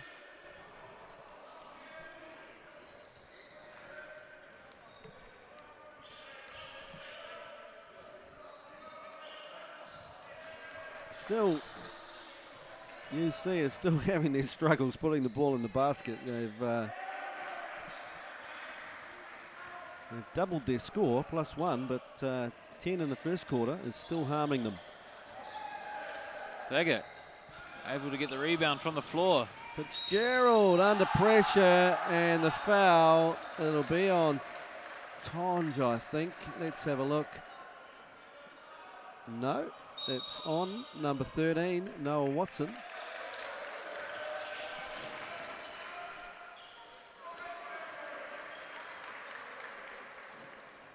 So we get a timeout, and you see who took that? Was that? I'd imagine that would be Pete's UC? second. Yeah.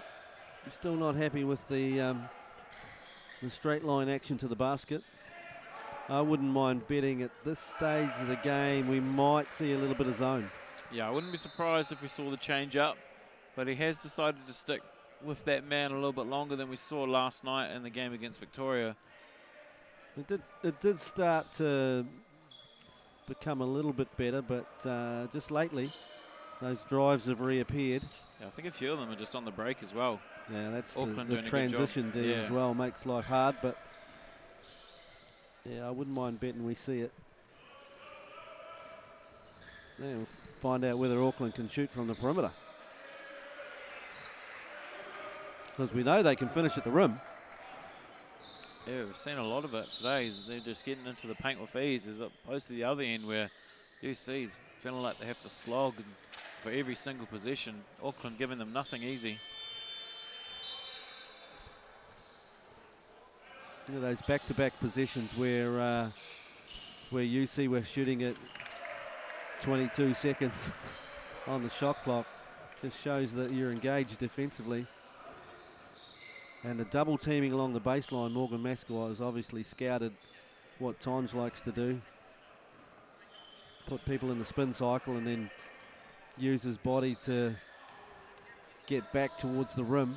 Yeah, I saw Morgan on his laptop doing some sort of work before their first, even before their first game. No doubt it was some sort of scouting for this tournament. He is known to put in the hours. Here's Watson. Finds himself in the lane, gets a little runner. First one down for Watson. He'll be happy to see that one go through the rim. Big man Churches didn't look that interested in guarding him there. He had Higgins behind him.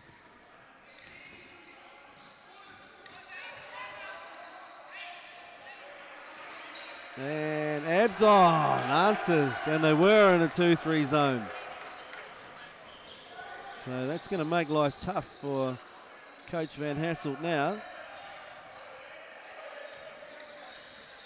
Here's Higgins, kick out. De Jong hasn't really got going yet, still hasn't. Tonge could not keep it alive. Another good defensive set there for Auckland.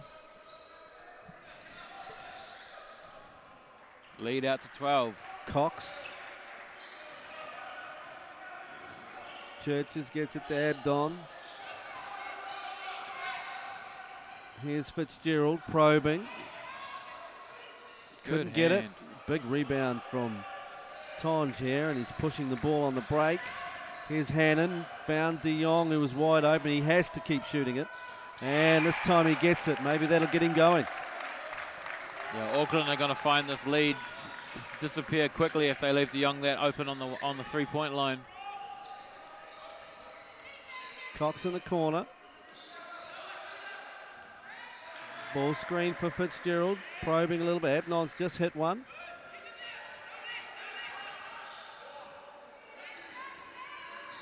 Thaggart working hard, and I think he's going to be done by the shot clock. Great D from Higgins, just to put him into two minds and get that shot up just half a second too late. Well, that's the best piece of defense we've had from UC this evening.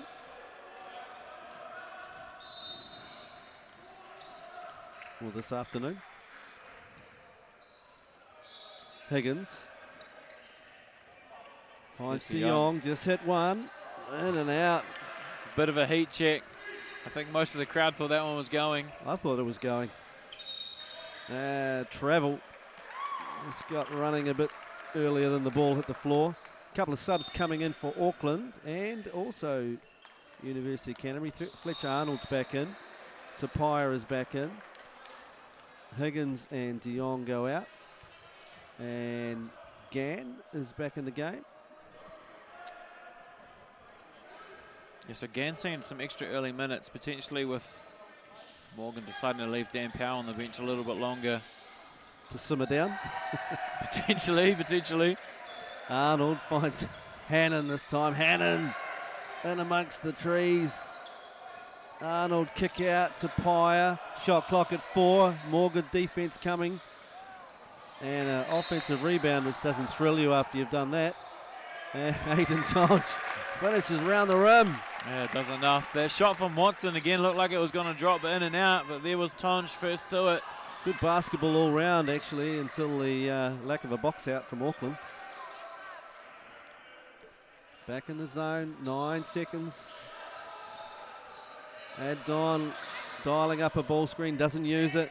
Finds Gann in the corner. Gann left it well short, and there it will expire. So 35 to Auckland University, 28 to University of Canterbury. Half-time here at Cal Stadium in the first semi-final. We'll take a break, be back shortly.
Welcome back here to Cal Stadium. We've got a good ball game here. It's quite the tactical event, really, isn't it, Sam? The Auckland they've built themselves a lead, and then now UC have countered that, and they've just showed a little bit of zone, and then despite the fact that Abdon hit the 1-3 early on before the zone was really established, the last couple of possessions looked quite good for UC, but they still haven't figured out how to beat the Auckland defence.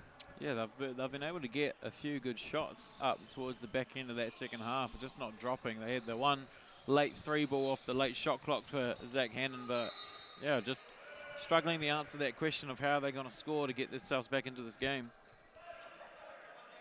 We were just talking just off air about the double teaming on the baseline of Aidan Tonge. Because he's such a strong left-handed player, he can get the ball down on that block and then quickly spin. And so Morgan Maskell's obviously scouted that and sending the double along the baseline. Pete Van Hasselt needs to come up with a quick counter, get that thing back out of there and catch them on the other side of the floor where the help's coming from. Yeah, whether they can get some off-ball movement, some people slashing. We did see some good cuts on them last night in the game against Victoria, where they held it quite late and were able to find people on the rim. Just have a look at a couple stats here. Aidan Tonge, 10 points, 7 rebounds, flirting with a double-double so far. Backed up with 9 from Zachary Hannon. On the Auckland side, Terence Abdon, I don't think he'd scored in the first quarter, might have had a basket or two. He's up to 11. With Ruben Fitzgerald also on 11, Dan Powell with the 8 that he had in the first quarter. And the coach has shown faith in him again. He's back in to start, along with the big man Roper and Thagard. And Patterson is back in the game for UC. Watson going strong at the basket. Good defense from Powell. Slipped the screen, that left Hannon to drive to the basket. Tapia just hasn't hit anything so far today. The foul will go on Thagard. Rebound number 8 for Tonge, and able to draw a foul. We'll keep UC with the ball. Yeah, Tapia and De Jong, I think, are the key for University of Canterbury. Neither of them are really, I mean, from what we've seen previous, neither of them have really got going. Oh. Watson leaves it long. That nor'west is blowing in again. From that door hasn't been shut, has it? Fitzgerald. Finds Abdon. Abdon loses the headband. Then almost slips on it. He nearly stepped over the thing.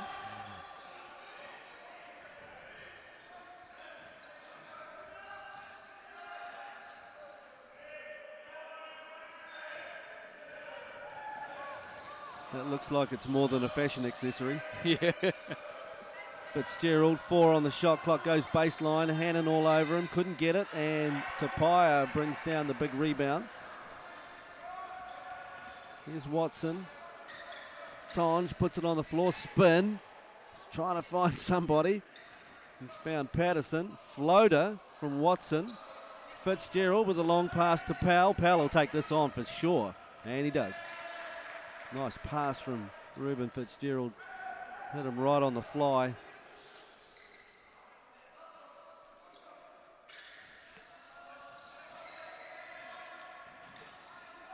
Inside they go to Tonge, kicks it back out. Tapia puts it on the floor. Great defense coming here, but he splits the pair of them. I think Roper probably got his hands up a bit early. Yeah. He wasn't prepared to be. Good ball movement from UC though. Yeah. Late cut from Tonge, then he kicked it back out. Tapia only on one mind, put it back on the floor. Cuts it to 7. Not shy at all. Powell.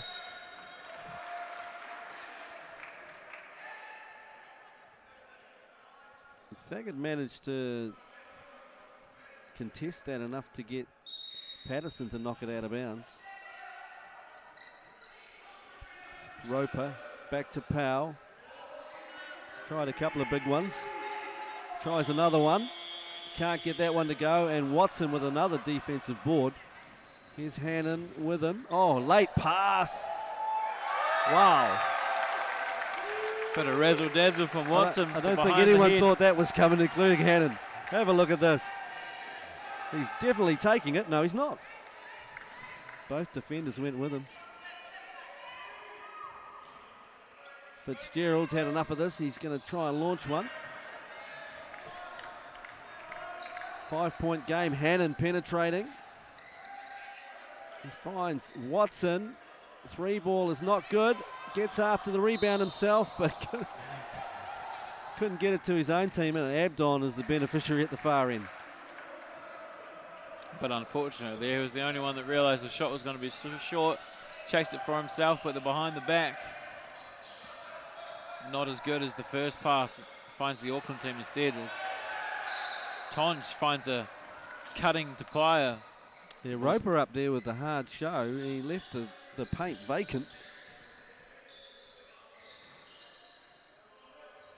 That is the one way to be able to cook the hard show, if you can throw that messy pass quickly and then find the hard cutting roller.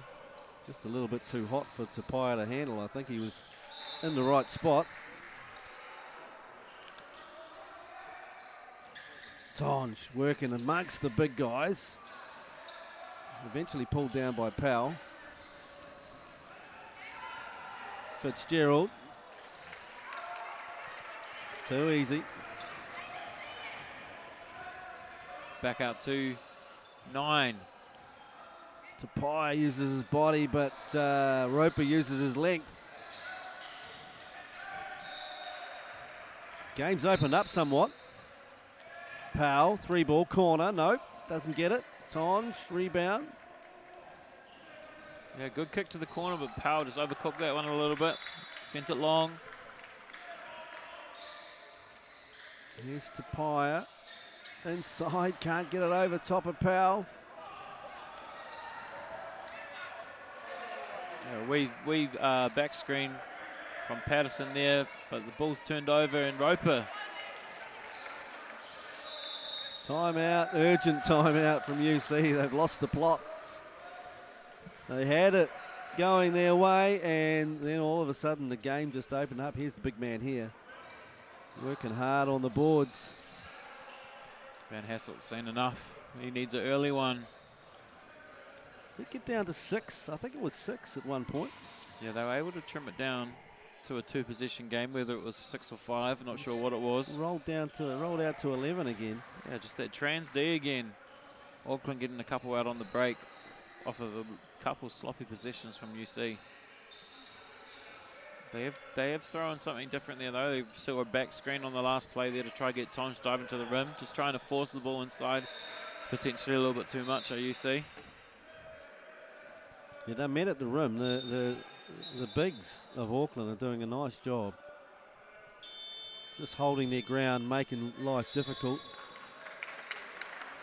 No clear look at the basket, it's all contested. And then they're getting out and running, the 2 guards in particular.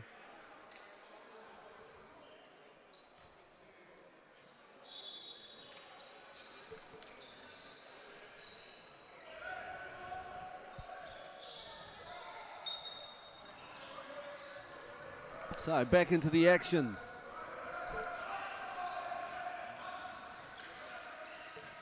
Here's Tonge. Higgins was open momentarily there.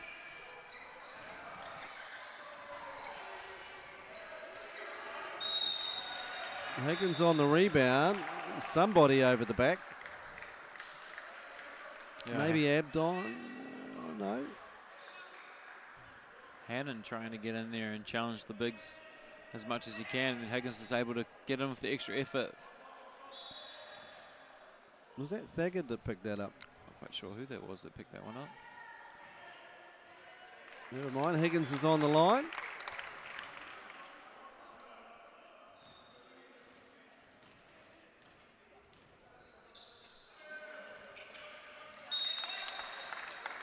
Able to get both. That'll help UC's case as he brings it back down to 9. Sub coming in. Cox is back in for Auckland University, and Fitzgerald will go out for a break. A certain level of comfort, I guess, with a 9-point lead to take him out. We've got a half-court trap here.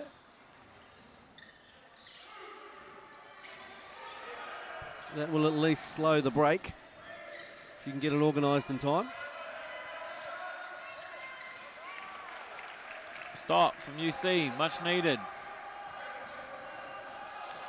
There's Higgins, open line to the rim, couldn't finish. Overcooked that one a little bit too strong on the rim. Opportunity goes begging. Here comes Auckland. Powell driving, 1-on-4, finishes.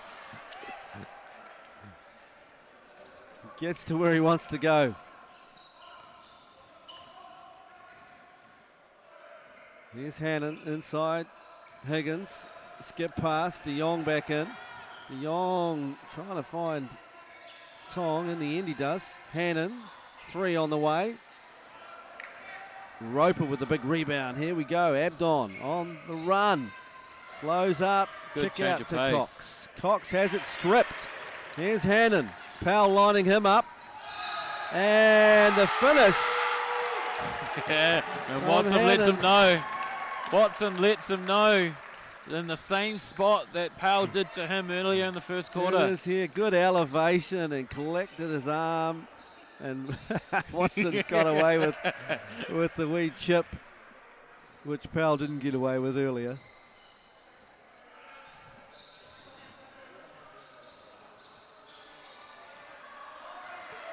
You can see what Powell was trying to do there. Had no interest in just showing the verticality and tried to go for the showtime play.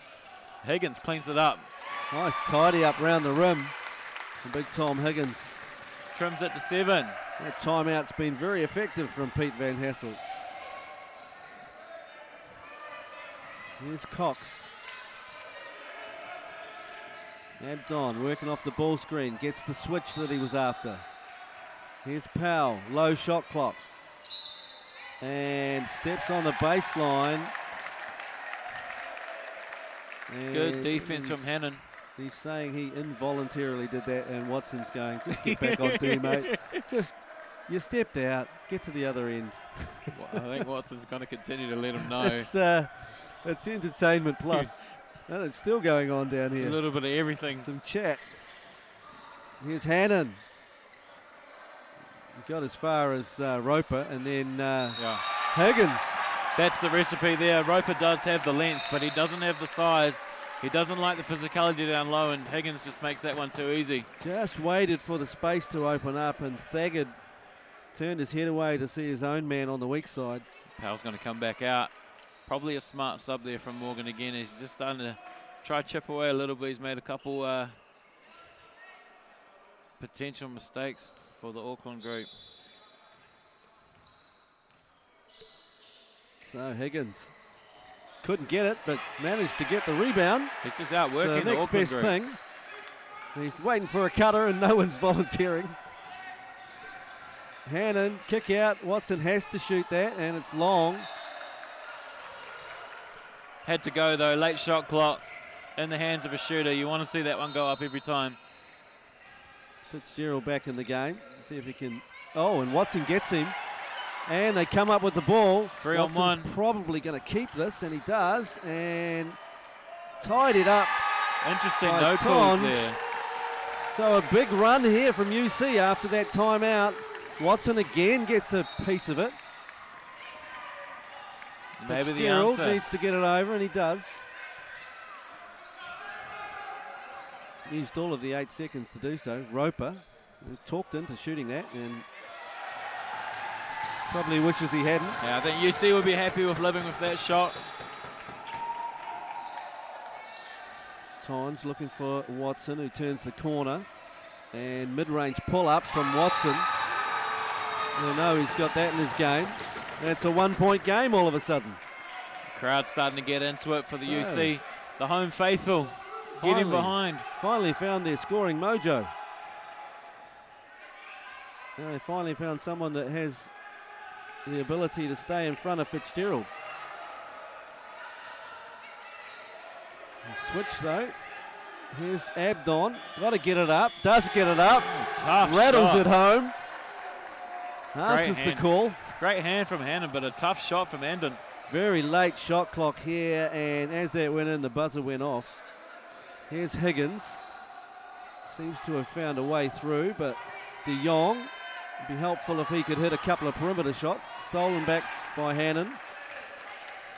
I think that might be the answer in a way for UC if they can get Roper in a one-on-one and a post-up.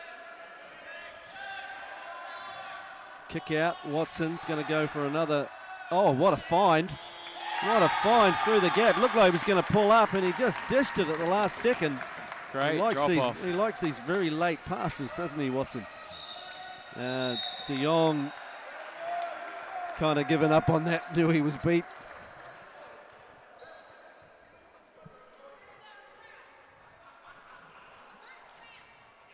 Morgan Mescal asking for an unsportsmanlike by the looks of it. I don't know what he's questioning there. I think probably because De Jong was fairly well beaten and was not really going after the ball.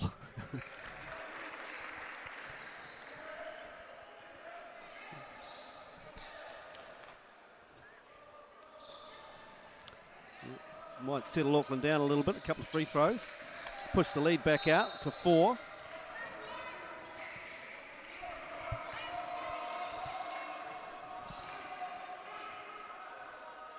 Here's Hannon.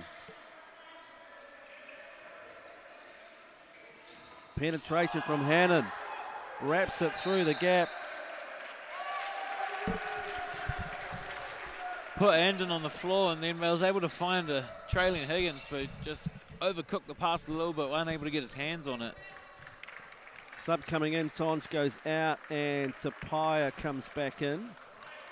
He'll be matched up with Churches at the other end. Get a big size advantage on Churches. He's a head taller.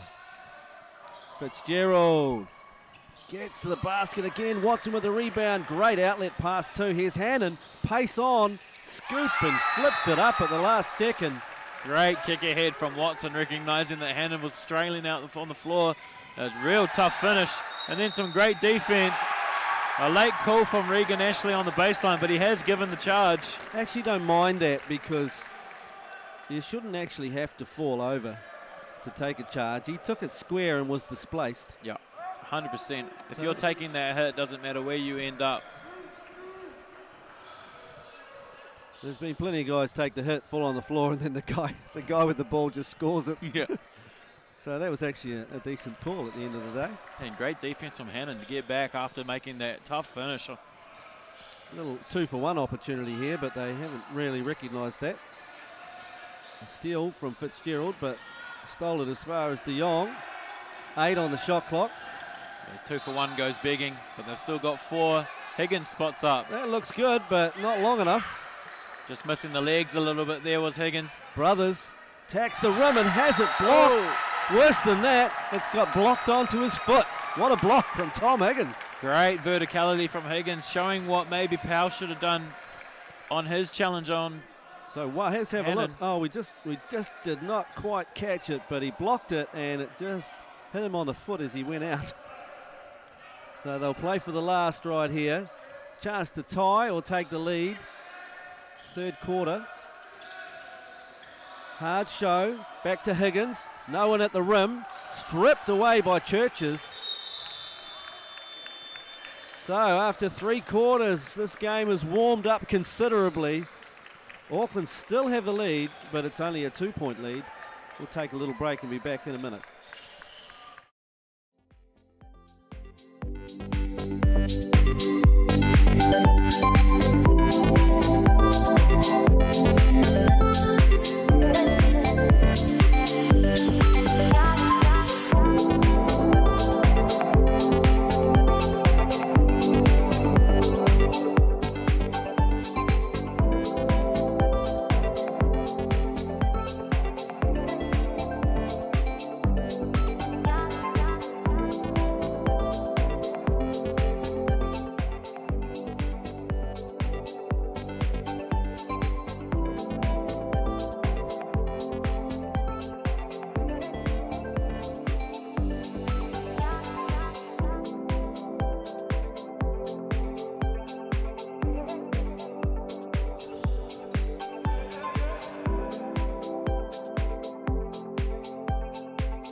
Back here live, Cal Stadium, Tertiary National Semi-Final, number 1 Auckland with the slenderest of leads. UC had the opportunity to take the lead, but a nice piece of defense Yeah, potentially the play of the game coming from Coach Van Hassel at that timeout, cutting all that momentum from Auckland and giving it all to UC. Just a bit of stat chat. Zach Hannon's taken off to 15 to go with 3 rebounds and an assist. Tonge still flirting. Well, actually, he's got it now. He's got the double-double, 14 and 10. Higgins has jumped up to 10 and 7, so he's flirting with a double-double as well. And so is Knotson. 8 rebounds to go with his 4 points. Interestingly enough, only 5 bench points from UC, but that's still beating University of Auckland, who have 0 from the bench. So a lot of production coming from the starting lineup from both groups. Terrence Abdon's jumped up to 16. Ruben Fitzgerald joining him with 15, and Dan Powell with that 12. And this matchup in the middle here, as we see it, Watson and Fitzgerald, that's also been a little tactical change that Van Hasselt has put in. Watson's had more effect than a number of other guards have on Fitzgerald. Just got a little bit more length. Fitzgerald mid-range pull-up, doesn't get it, and De Jong with a rebound gives it to Tong. Aiden Tonge takes on the big fella, uses his speed. Yeah. Great move from Tonge. The big man Roper backing up the whole time. He never had a chance of stopping that fast move. Just didn't quite have the foot speed to stay with it. Tied ball game here, the momentum continues. Powell, something will happen when he gets it, and something does.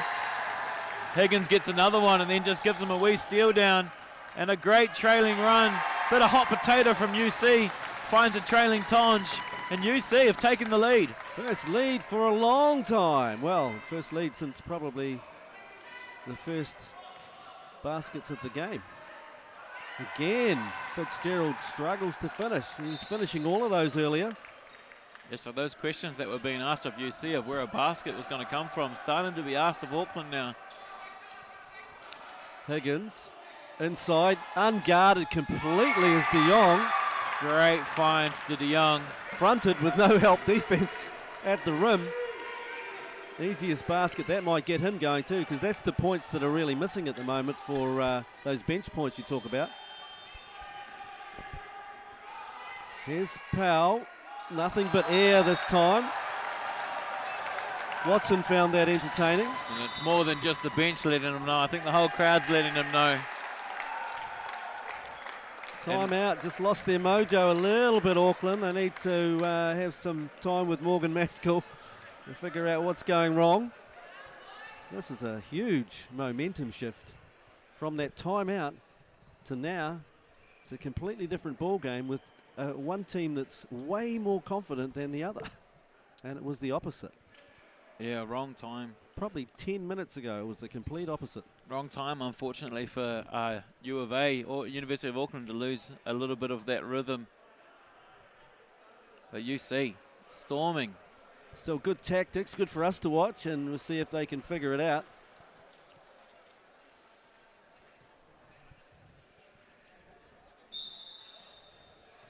Interesting to see whether they try some defensive tactics of their own, maybe go to their own zone for a little while and see if that just changes things up. Yeah, UC feasting at the rim, not really settling for those outside shots, being aggressive, staying true to the game plan.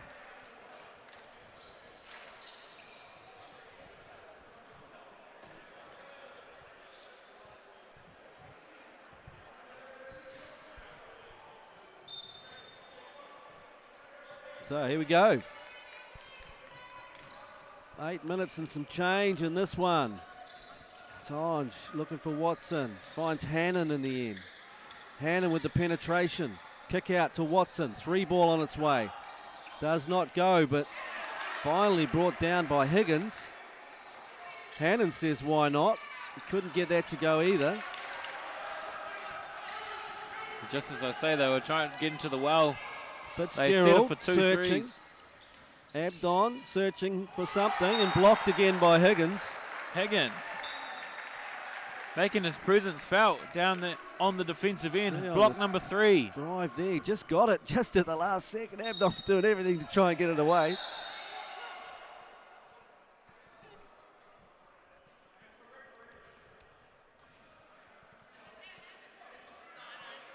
I think the problem was we're counting to 6 down there and not 5. Fitzgerald had not been told that he was coming out of the game.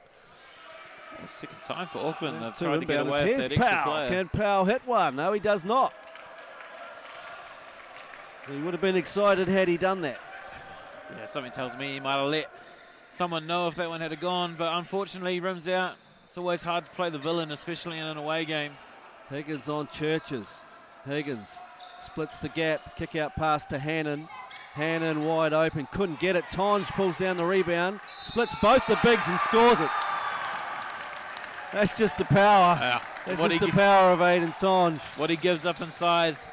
Look at this. Splits both defenders. Bumps off Churcher. There's complaining going on the baseline out here. The call's been made. I'm still waiting to see the day where a complaint comes in and the referee changes their call. Put that in the suggestion box. It's over in the corner. Yeah.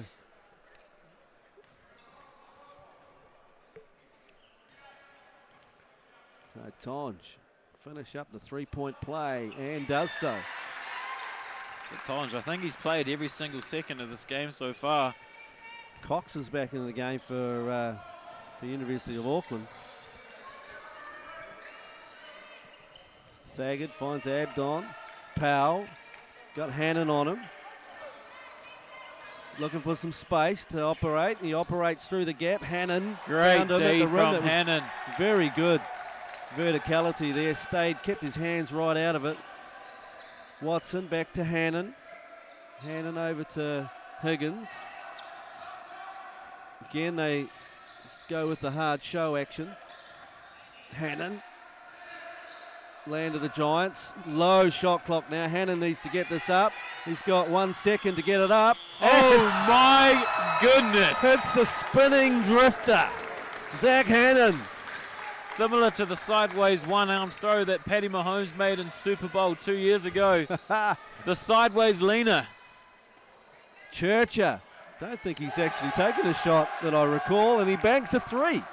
Oh, doesn't matter how they go or where it comes from, they just needed to see it go. Auckland, bit of desperation. 3 ball drops from Churches.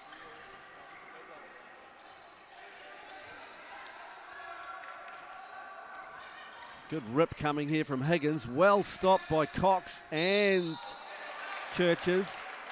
But in the end, he's drawn the foul. Yeah, just struggling with those physical bodies down lower. Auckland, Higgins doing a great job of just continuing to be aggressive and get to the rim. Fitzgerald back in the game. Abdon goes out. No changes for UC. They look like they're going with this lineup. This has been the most productive group. It's not a time for Higgins to get the yips on the foul line.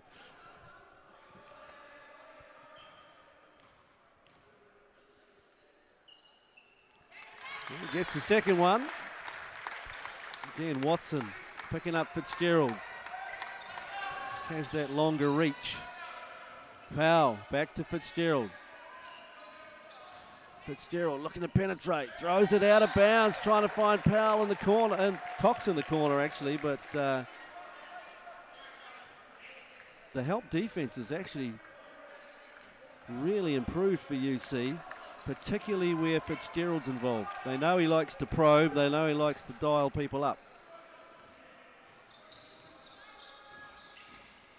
Here's Watson spinning, finds Hannon. He's nowhere to go. Low shot clock again. It's out to De Jong. That would be helpful if it went, and it did. UC are doing a great job at just not letting that ball stick. As soon as they don't have an advantage, they're trying to transfer it straight away to Can someone you believe else. it, Sam? A 10-point lead now for University of Canterbury. Auckland having all sorts of questions asked of them, especially the offense. Fitzgerald can't get that one to go. Higgins rips it down. Tonge. Higgins back to Hannon. Back to Watson. Smartly slows it down. Looking for a way to the basket. Kick out De Jong. Just hit one. He didn't get the second one.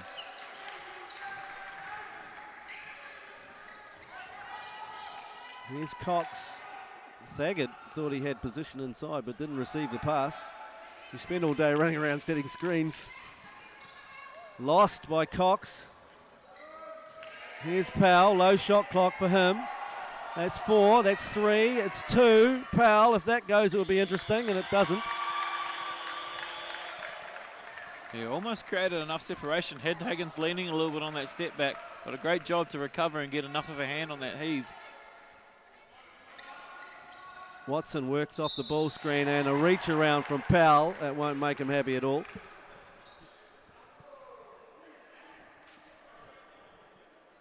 That will be his 4th, in fact. Number 4 for Powell. That's not the most unhappiness you could have, but Second it's close. It's close to it. It's close to the real thing. He's just going to have to be careful about what he does defensively.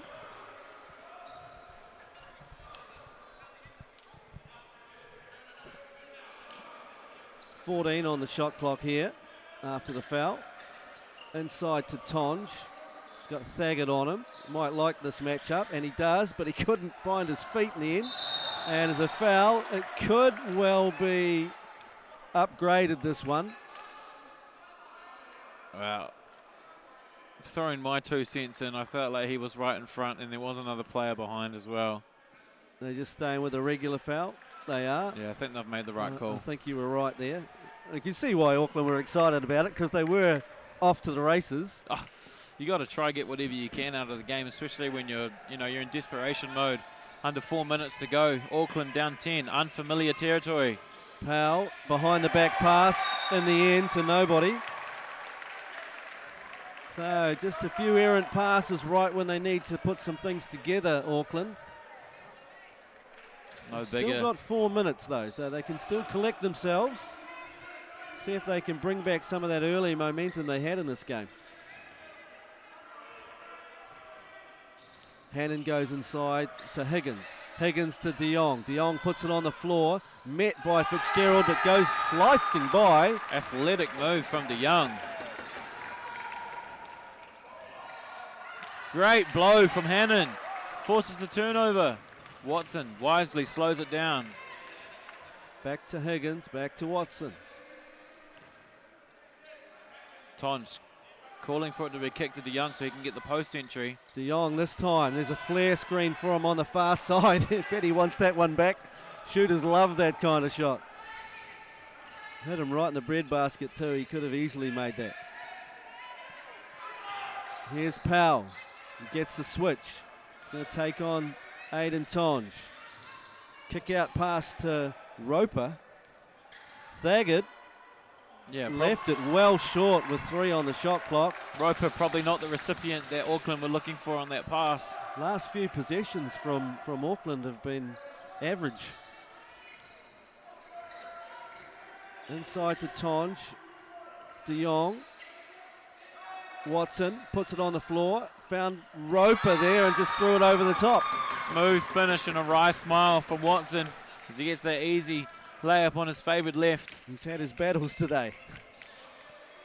Crossover dribble there. That's always going to be tough. Yeah. Aiden Tonge is doing a nice job trying to stay in front, but the point guard action is advantage to Ruben Fitzgerald there. Time out on the floor. So this has really changed. Feel like there's no one enjoying it more than Noah Watson. He's got a massive smile on his face. It has been a battle, but I think it's one that he's enjoyed. He's certainly been up for it. Just losing their way. And then when they do find a shooter, it's not someone who's willing to shoot it. Yeah, this pass is going to the wrong hands. It'll be interesting to see if there's a little bit of a change up here. They did opt to go to the small ball lineup a few times against Lincoln this morning, so that may be an option that they do look to go to. I think that could be a bit detrimental on the defensive end, though, with Tonge and Higgins operating down low. I think last evening they were tracking pretty good against Otago University too, and a similar thing happened. A big switch in momentum, and next thing I looked over and Otago were up. Yeah, 13-0 finish to the game to Otago to take a 2-point win. So maybe some errors closing games. So the players responsible back on the floor. They need to turn it around quick. Abdon's back in the game. Thagard's there. Roper's in the big man department. Fitzgerald on the catch. And Powell on the far wing. De Jong meets him at the three-point line. Step back from Powell. Can't get it. Thagard had it and lost it.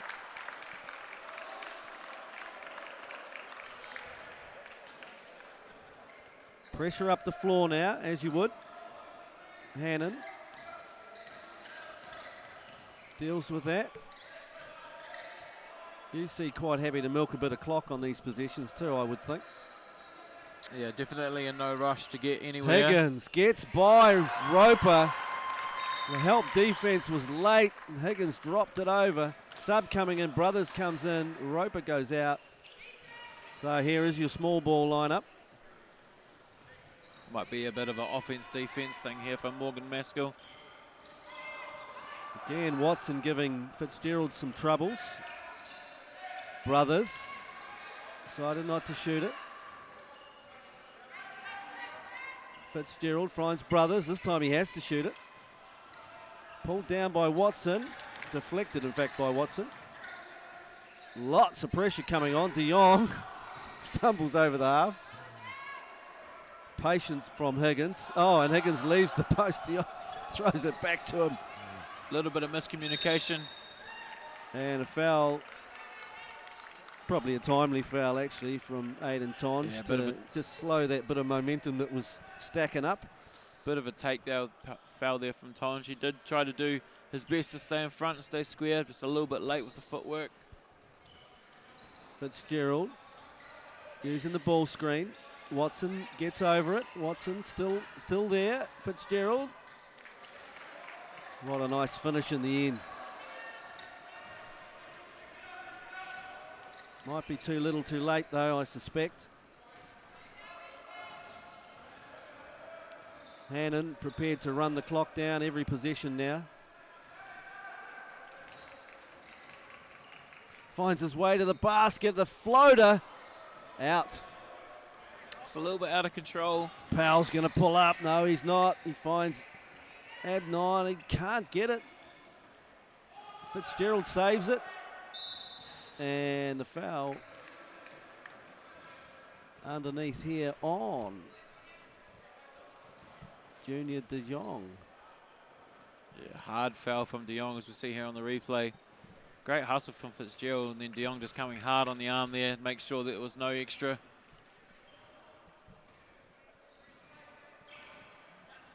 So, what a turn of events. This game looked like it was pretty well Auckland's to lose, and they've managed to do that. Just, they'll be scratching their heads going, what happened? There was one time out, and then everything changed. Yeah, 15-ish minutes of really good basketball from UC. Has turned a double-digit deficit into a double-digit lead. Oh, so they're starting to get a little bit sloppy.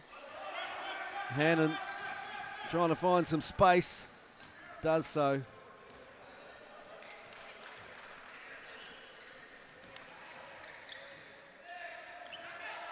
Watson, skip pass, they've got to put it up, and Aidan Tonge puts it up, draws rim, and the offensive rebound comes down. That'll be it. So, University Canterbury win the first semi-final here at the Tertiary Basketball Nationals. And Auckland, after leading most of the way,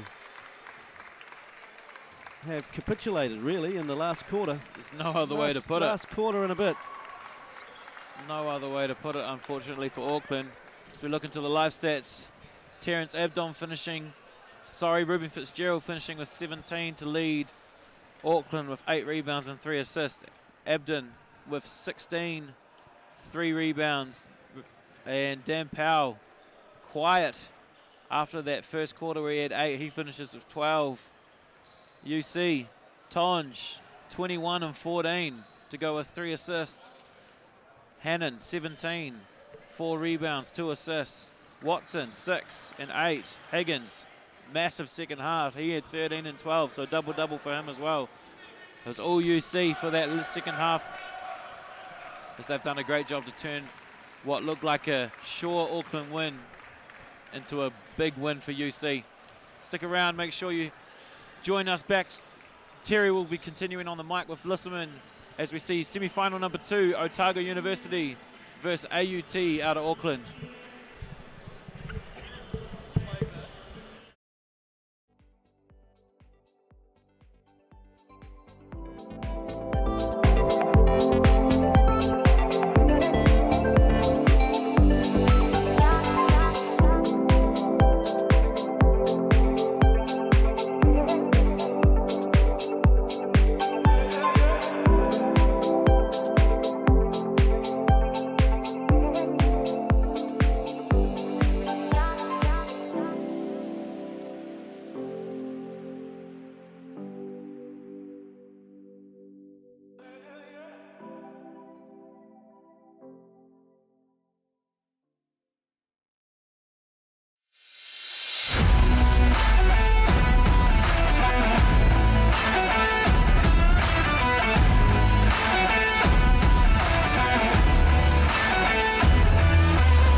Belief, the emotion that stirs your body into motion. One small drop contains the power of the oceans. And yes, with all this chaos and commotion, you'd be forgiven for thinking, what's my personal motivation? The new normal so abnormal that now normal's an abstraction. What happened to civilization? This world is a distraction. But still, belief will never fail to cause a chemical reaction, fizzing up your synapses with purpose and possibilities to put into practice. Yet those ones. And so you pause, breathe, and say, what do I want to do for me? The future me. The one who needs me to believe that I can make a difference unequivocally in whichever way I deem. Even if that's flipping me into we. You see, that really is living the dream. So yeah, it's a pretty simple plan. Believe you can.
Imagine getting your foot in the door to your dream career in the sport industry.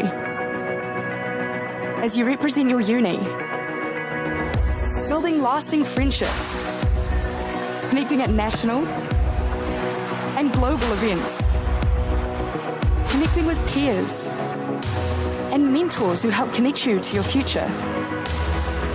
Make this happen with UTS NZ. I've definitely made like some really personal like relationships and friendships through volunteering.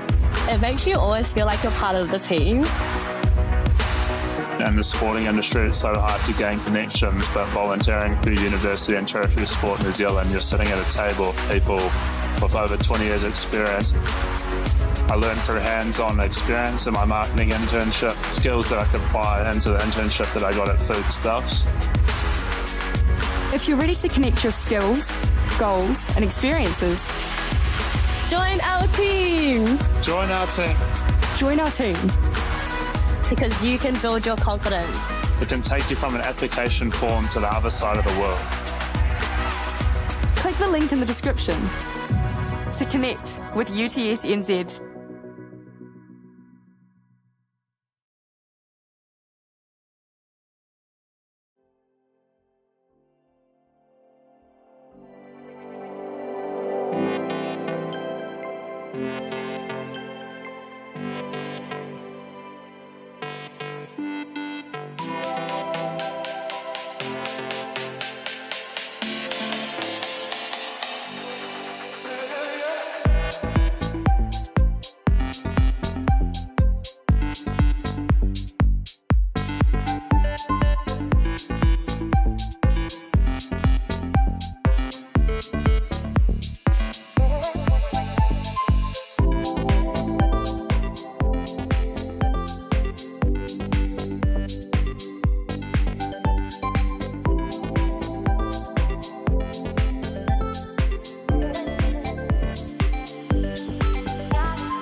Hey, welcome back into Cal Stadium. If you've been watching earlier, this is semi-final number 2 of the 2023 Tertiary Basketball Nationals.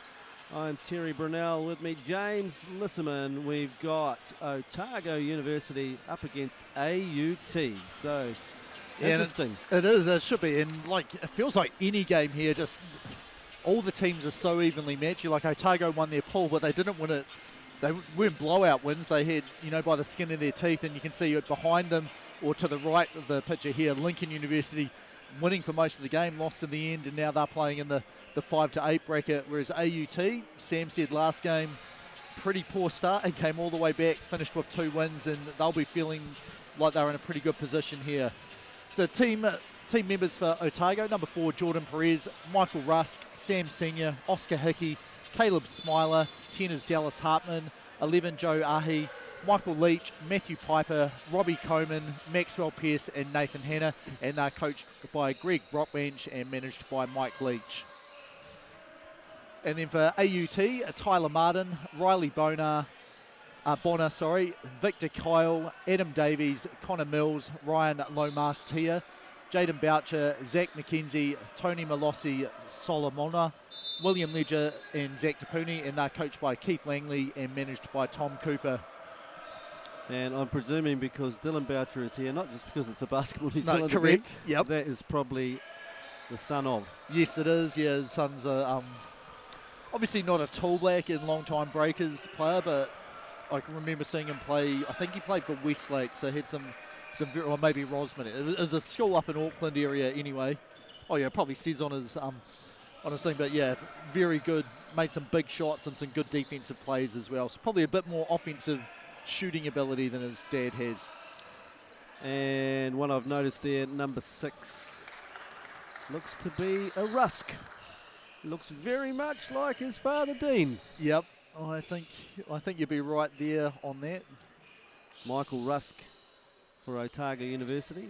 Obviously, Robbie Coleman there, who's a Nuggets starter. So that's not a bad start for a lineup. And then Joe Ahi, he played in the Schick 3x3 Cup last year, so I can remember he was sort of a fringe. I think it was either the Southland Sharks or Otago Nuggets, like kind of was on the cusp of playing for one of those two teams. So he has a bit of game as well. He's number 11. And then referees, you can see just at the score bench there, Jaden Rosanowski, and then out at centre court, we've got Hamish Dale, and he'll be ready to throw the ball up to get us underway here. So if it's anything like the first semi-final was between UC and Auckland, that was an exciting affair. Yep. And there's some big athletes on this AUT team. There are. Well, Zach McKenzie, he went over to Japan for the 3x3.exe competition last year, so very, very athletic. So if he gets out on the break, he wouldn't look out of place playing in Lincoln with those alley-oops and passes going up high as well. And you can see him in the centre circle here, ready to jump as well.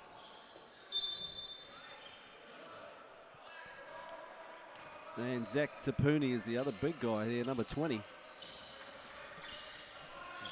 So Boucher with the initial looking to feed it inside, and you can see the hustle there, and a foul after 7 seconds on the clock. So I think that's Joe Ahi gets whistled for the first one.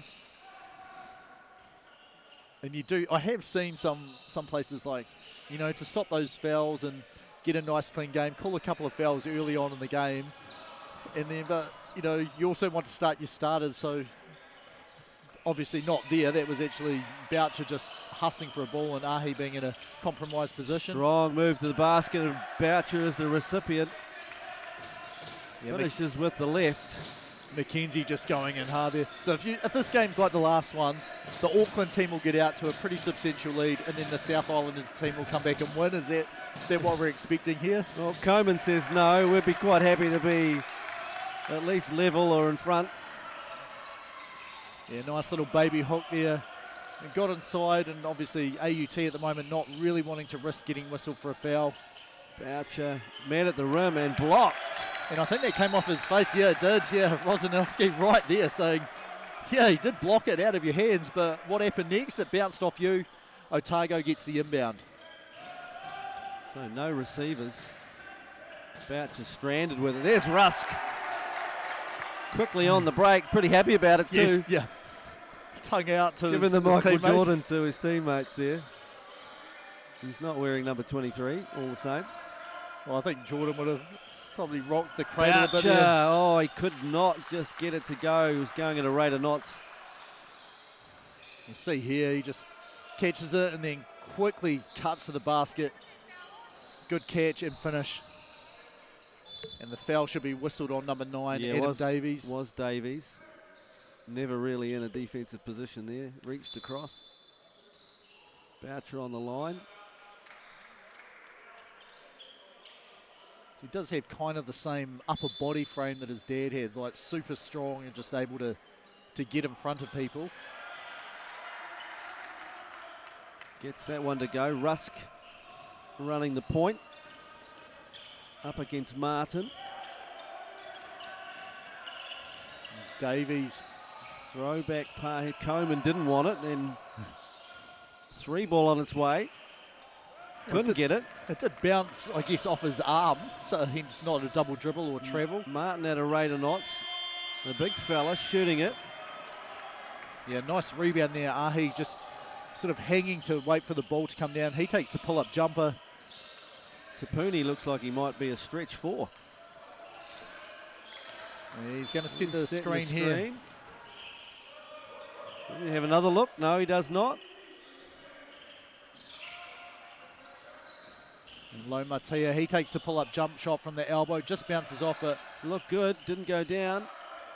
Tapuni, Boucher, Tapuni again with a rebound, and this time a foul from behind. And it will go on Ahi. Yeah, so that'll be 2 on him. And so early seat required. Yeah, Matt Piper coming into the game instead for him. And yeah, that's not what you want, is it? I played not even 150 seconds and I'm already having to go to the bench and people are going to have to worry about. It will shorten your minutes, no doubt about it. Well, I think so far, like both teams kind of getting into it, but Boucher, like he's come out and he's got energy right from the get-go. And then Rusk on the other side as well. And Coleman, I mean, we've seen him play enough in the Cells NBL. You know that he doesn't take anything to get fired up and start putting a whole lot of energy into the game as well. So I think we're going to see other players start lifting pretty soon here. There's Rusk. Little skip through the gap and a pull-up. Couldn't get it. McKenzie with a rebound. He just drops it off to Lomatia. Lomatia now to Boucher. Not really a ball screen. Not a lot of activity. Skip pass in the end. Martin, 3 ball, good. Well, they did say the 2 Zacks. Coach Keith Langley said the 2 Zacks, and then obviously Boucher. They're probably 3 of our key players. Hard to guard all of them at the same time, but Otago, good pace to how they play. Kick out, pass, baseline met by McKenzie, who worried him out of it. Here's Martin. Inside, here's McKenzie. Gets to the middle, gets back to the other way, goes with the left, finishes. So early lead here, AUT. Yeah, 8-4, it doesn't... Feels like Otago's got okay shots. So, you know, they had the really easy layup from Rusk earlier in the game, and we're going to have a foul here. Yeah, Hartman working off the ball screen, and Lomatia. You can see the signal there, whistled for the hand check, trying to ride him off the screen. And that's one of the ones, I guess, it's not always called a foul. You have to recognise how it's been called, but, you know, if you've watched enough of the Cells NBL or been involved in those games, you know Hamish Dale's got a lot of experience as a referee. They do score inside pretty easily. Piper just skipped through a gap. Good poise at the end, managed to finish it. Yeah, I think gets it over just in time.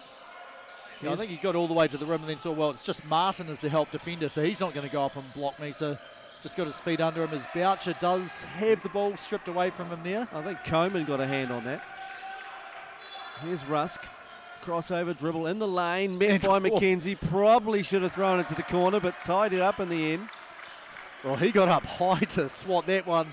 Unfortunately, Hartman bailed him out, I think, because, yeah, McKenzie was all over that. Martin thought about it. Rips along the baseline, taking on Rusk. Boucher Inside. Oh, couldn't finish.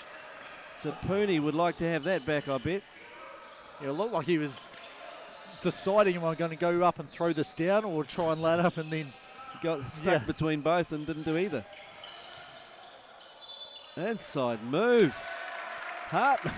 Spin cycle. I feel like both teams have benefited from a few well-timed whistles on the other court where it was almost like people freezing like, oh, he had a nice spin. Maybe that was called a travel. Oh, no, that's right.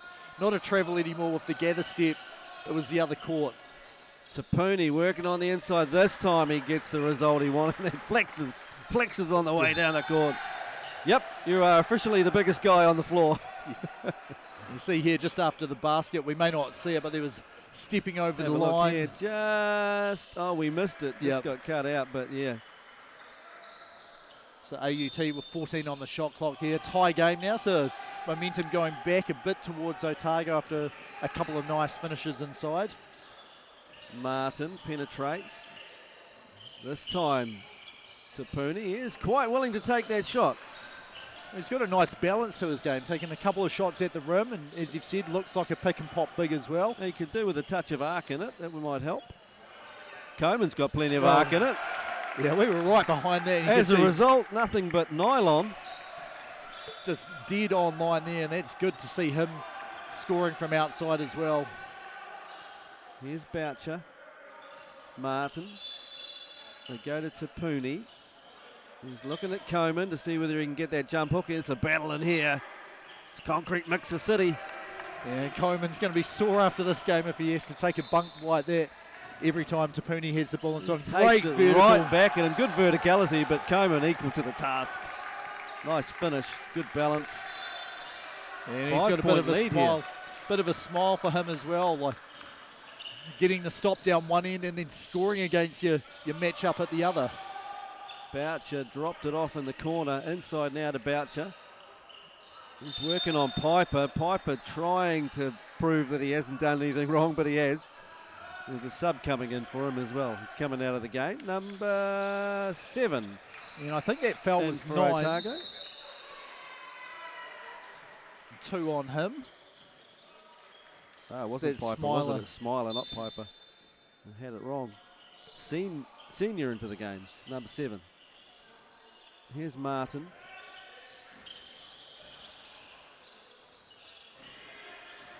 And there's a bit of a bump there, quite a size mismatch against Rusk. It's Ledger, the big man, number 19. Here's Rusk, decides better of it. Well, the matchup's the same at the other end, Ledger versus Rusk. This is Piper. And that did not look like an easy shot. Great finish there. Have a look at this. The rip, attack through, bit of a bump there, and then, yeah. Could easily wound up on the line for that. Lomatia, pull-up jumper, blocked. Yeah, you saw everyone hesitate for a second. There was a whistle on the other court, and 2-point bucket there. Rusk, he scored once on the right-hand side, this time on the left, with the foul as well. And we've got a timeout coming in for AUT. Here it is here, just got the wheels turning. He beat both the defenders to the basket. So yeah, the score, I think it was 4-8. And yeah, that's why there's a timeout. Otago on a 15-2 run since it looked like that was beginning to get away from them for a bit. It's almost like they sort of found their groove all of a sudden. They had to work out, right, who's a shot blocker? Yep. Who's a great defender? And now they've kind of solved that riddle a little bit, and they've figured out where they can go and how they can get there. And AUT are the ones now who are going to have to come up with a tactic that's going to get a basket. I mean, the thing that got them an advantage, I guess, at the start was Boucher doing just forcing stuff to happen and people getting whistled for fouls and things like that. So if they can, it doesn't have to be him, but if they can get the movement and that sort of aggression back into the game, they should be able to make it a bit harder for Otago to be playing defence. Basketball's a funny old game, and we saw University of Canterbury only score 10 points in their first quarter and ended up winning the game. It's just a matter of trying to solve what the other team's doing. And, I mean, the thing you have to realise is they're going to be doing stuff at the same time. Big size advantage for AUT. They've got Ledger, they've got McKenzie, and they've got Tapuni. All big fellas. Well, I'm interested to see, like, they've had Ledger on Rusk, but also Rusk on Ledger. Like, is that a matchup that both teams want, or is that just the way it was in transition? That's just how people got matched up. But it was. I think they'd rather have Martin on. Yeah, Rusk. I do too. Well, I would. And here's Rusk, finishes off his 3-point play. Takes a 10-point lead. Hickey into the game, number 8 for Otago. And Otago looking to move pretty good. So you can see here Coleman, he's guarding Ledger now. So Hickey's got some good length in those arms. He does a pretty good, nice job. Lomatia, pull-up jumper, seems to favour that. Well, he had some nice height there just to get over the top of Coleman here. You can see here, great shot on that. Hickey trying to find somebody.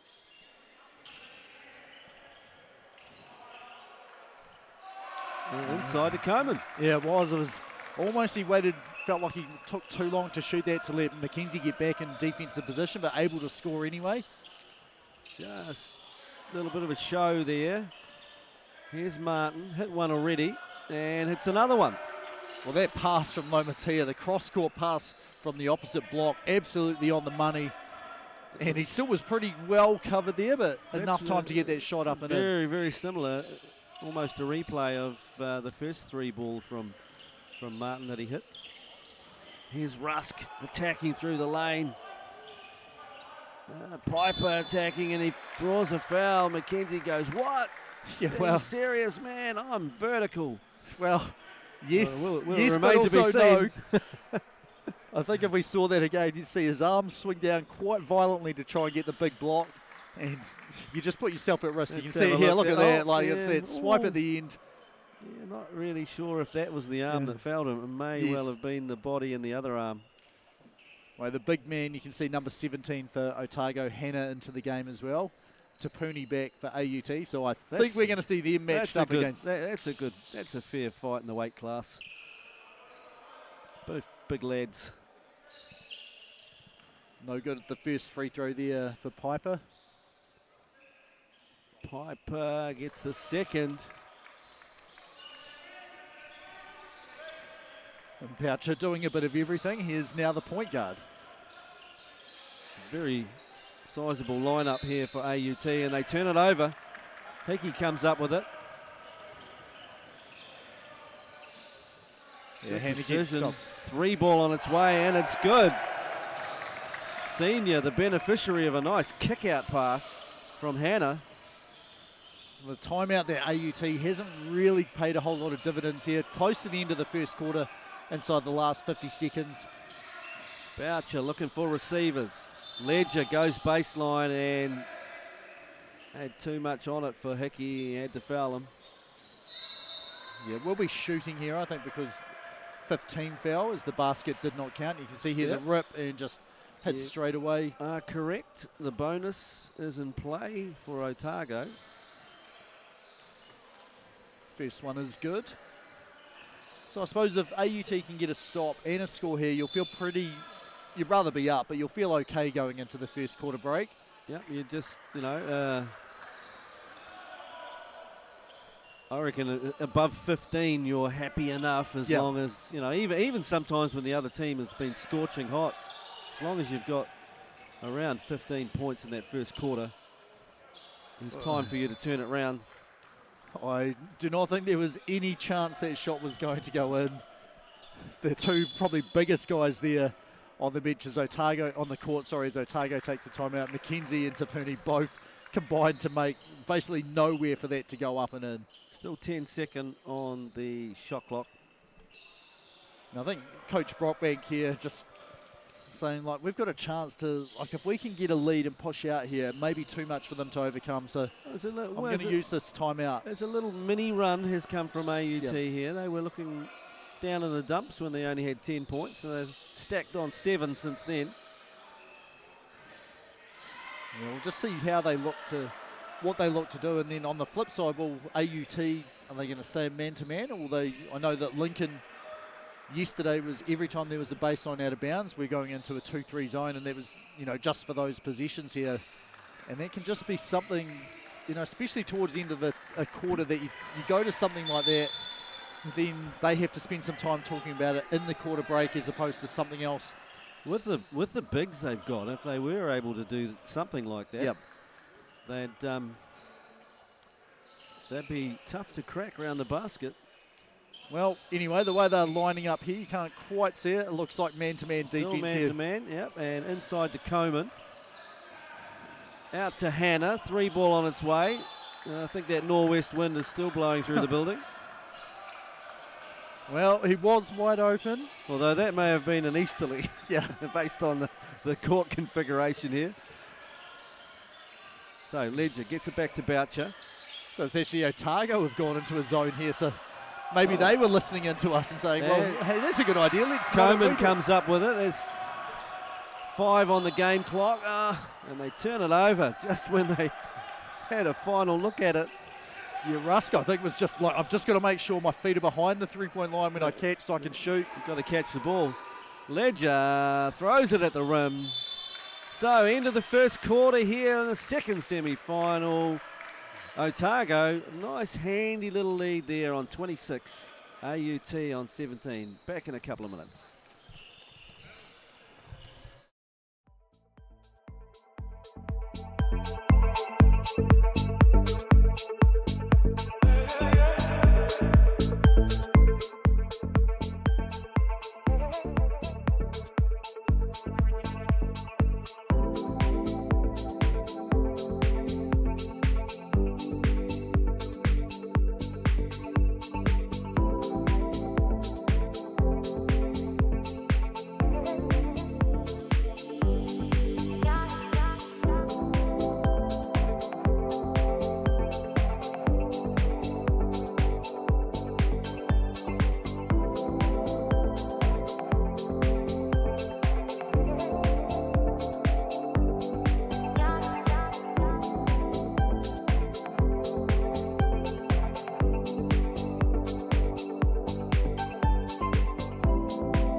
Second quarter, leading scorers in the game, James. Yeah, so far Otago's up in front, and it's been Robbie Coman. He's not missed from the field, 9 points for him. One of them was a 3-point bucket as well. And then supported Michael Rusk has 5 points and Dallas Hartman has 4. Well, for AUT, all 5 of their starting 5 players have scored. Tyler Martin, he's got 6, and both of them were those just nothing but nylon buckets from behind the 3-point line, as he has not missed so far from the field.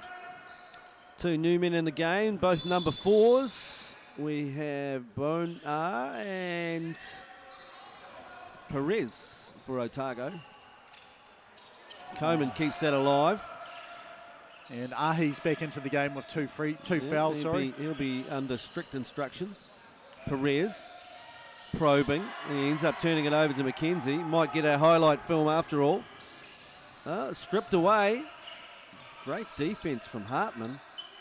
And you just got to watch McKenzie. Like, he was looking at the referee for a call there as opposed to just doing the next job after that ball got knocked away from him.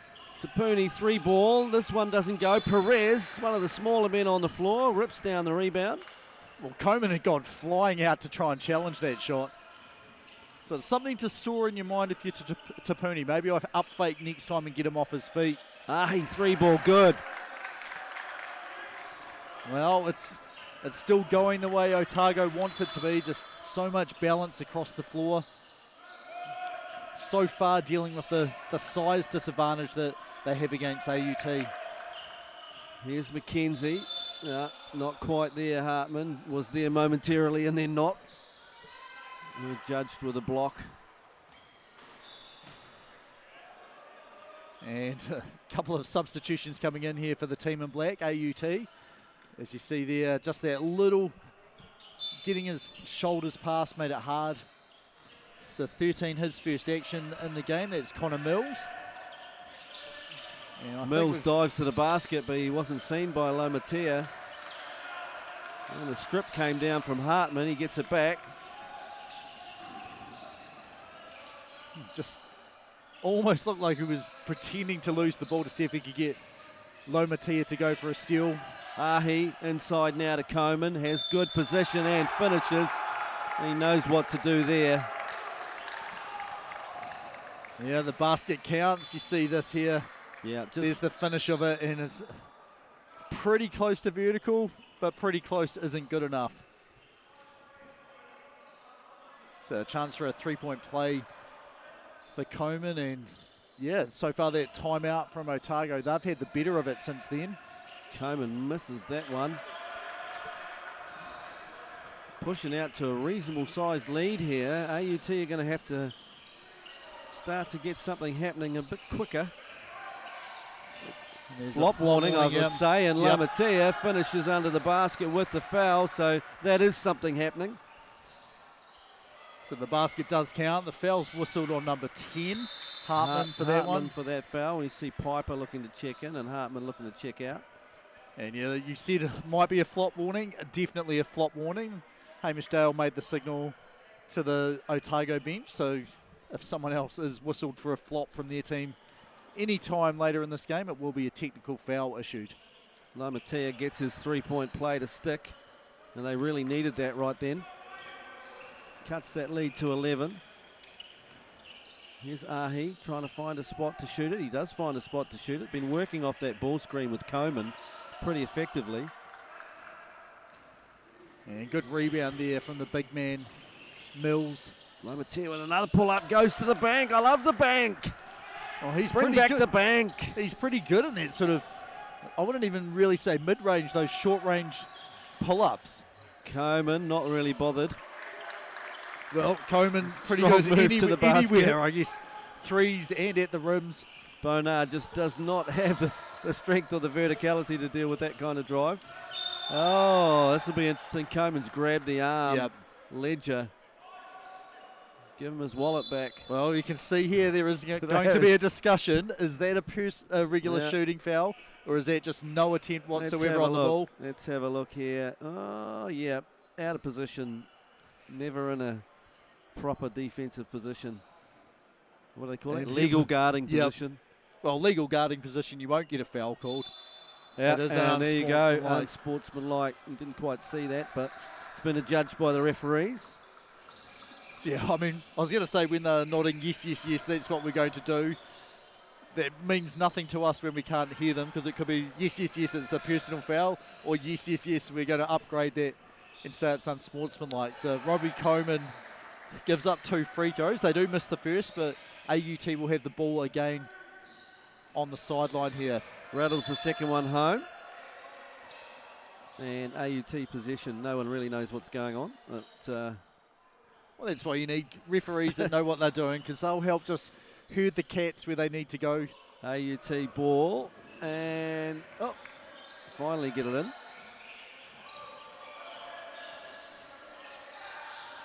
Lomatea has been effective. He's going to see if he can get to a pull-up. This time he goes with a rolling hook. And the tip almost went in for Ledger. There's a chance Otago. Perez, easy 2. Well, it is. It was a 2-on-0. 3-on-zip for a little bit. Lomatea working off the ball screen. Rejects the ball screen and ends up with Piper draped all over him. Yep. And he's got a foul. And then Boucher coming back into the game. Number 4 will head out. There's Bonner. The one thing, 4-1 again in the foul count. So Otago are giving up a good number of fouls. And that's a steal from Ahi. It looked like it was deflected from Ahi. Well, Ahi definitely got it first. If we can see a replay of that, yeah, I think it might have tipped off Mills as well. I felt like it did, but well, there's a lot of guys in yellow saying that was tipped afterwards. No one in black saying, yeah, you're right. Mills has gone right down the other end, so he doesn't have to even have the question asked of him. Well, the facts are it wasn't. So, corner, Ledger, 3 ball, left it long. Coman, smart with the dribble, puts it to his speedy point guard, Rusk. Well, that was really good. Like, if he tried to pick up the ball, there would have been guys all around him. So it's not the easiest to just sort of dribble that rebound up to start the break immediately, but he did a great job with that. Martin to Mills. Mills trying to power his way inside, and he left it short. This time he tidies it own. Well, I won't say it's a mess, but he tidied it up. Here's Rusk. Rusk keeps Boucher on his back. Finds He's hit one already. Couldn't get that one to go. In and out. Yeah, Mills doing a good job rebounding there. Nice box out and got the rebound as well. Boucher sets the ball screen. Lomatia finds Ledger. Can he make one from this corner? No, same result. Perez is off to the races. He's got Piper with the ball, and Piper didn't really see him.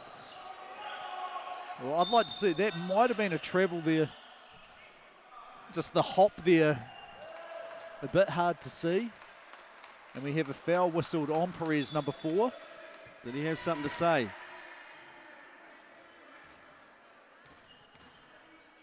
Well, there's a discussion over here, but we will have Not really free sure throw down the other end. what did happen there. I mean, if he had something to say, he probably should have said it to Piper, who needed to throw that ball to him, who was wide open. But he's coming out anyway. Giving up a couple of free throws at the other end. Well, Mills here. 1 free throw at the other end. No, it will be 2 though. There will be 2? Yeah, it was just a regular foul, I guess, maybe a frustration one after he felt that they got fouled on the shot attempt. Mills can't convert. Coman pulls down the rebound, manages to stay on his feet just. Finds Ahi. Penetration. Couldn't quite get the leverage to get it up over Ledger. He did enough to dissuade that shot. Lomatia. Along the baseline. Finds Mills. Mills just misses the gimme putt. And Otago here. This looks like a team which is... Milo with the reverse. Couldn't get it to go. Well, they certainly look like they've been working together like that. Just the spacing and the teamwork and the passing there on that fast break. Have a look at this. Just drawing a defender, getting people out of position, filling the spots. A chance for 2 here from the free throw line. Mills is coming out. He can't understand why he just cannot throw it in the ocean at the moment. So first one no good there for Smiler.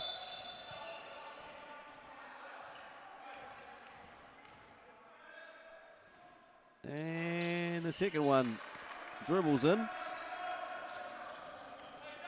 Tapuni back in the game as well for AUT and McKenzie. Yeah, it feels just like Otago's just kind of keeping this 10 to 13 point lead. Good show on the ball screen and good deflection. And a reach in. It's either on Senior, who's volunteering for it. It's not on Senior. It's not on Senior. It's on Coman, who's not so happy to receive that foul. And Hannah will come in and replace him because that is his second. Well, you can see there on the replay there, 7.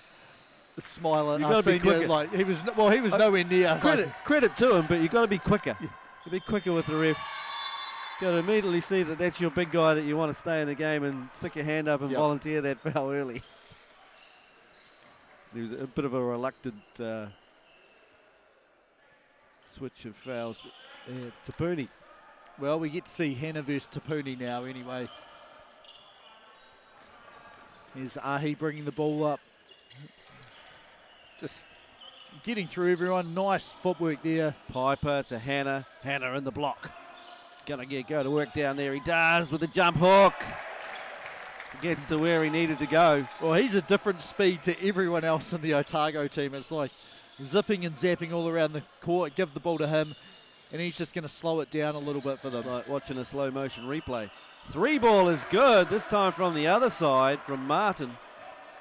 Closes the gap to 10.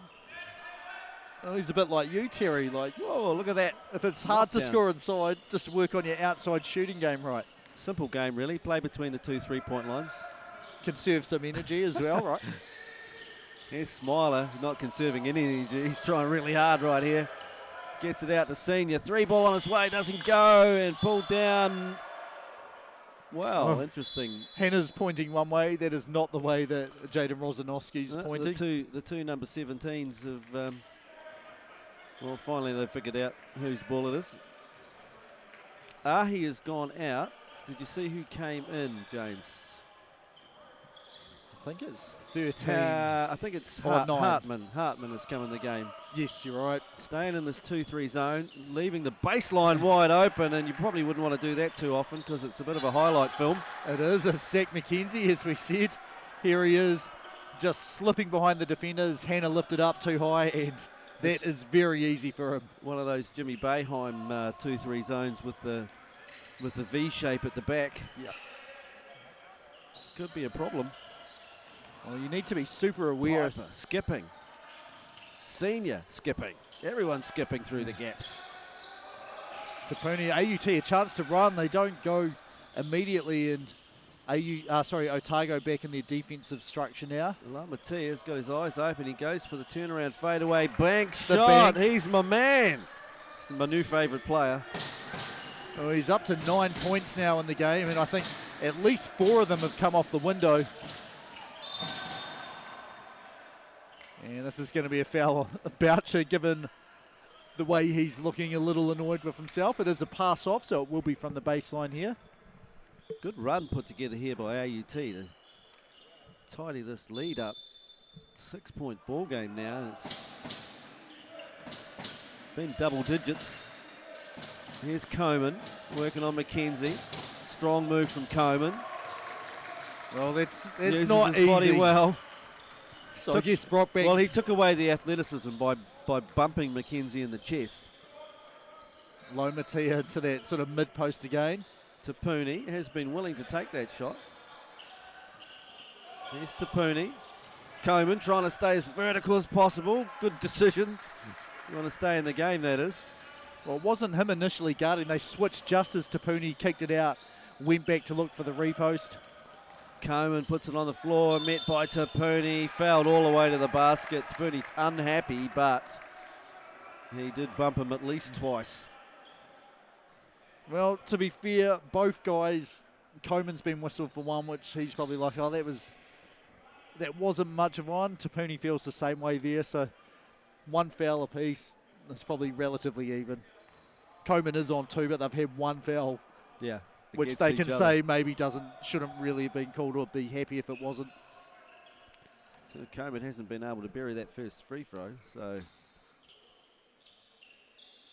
Second one, long, overcorrected. Yeah, McKenzie's head is at the rim on those rebounds.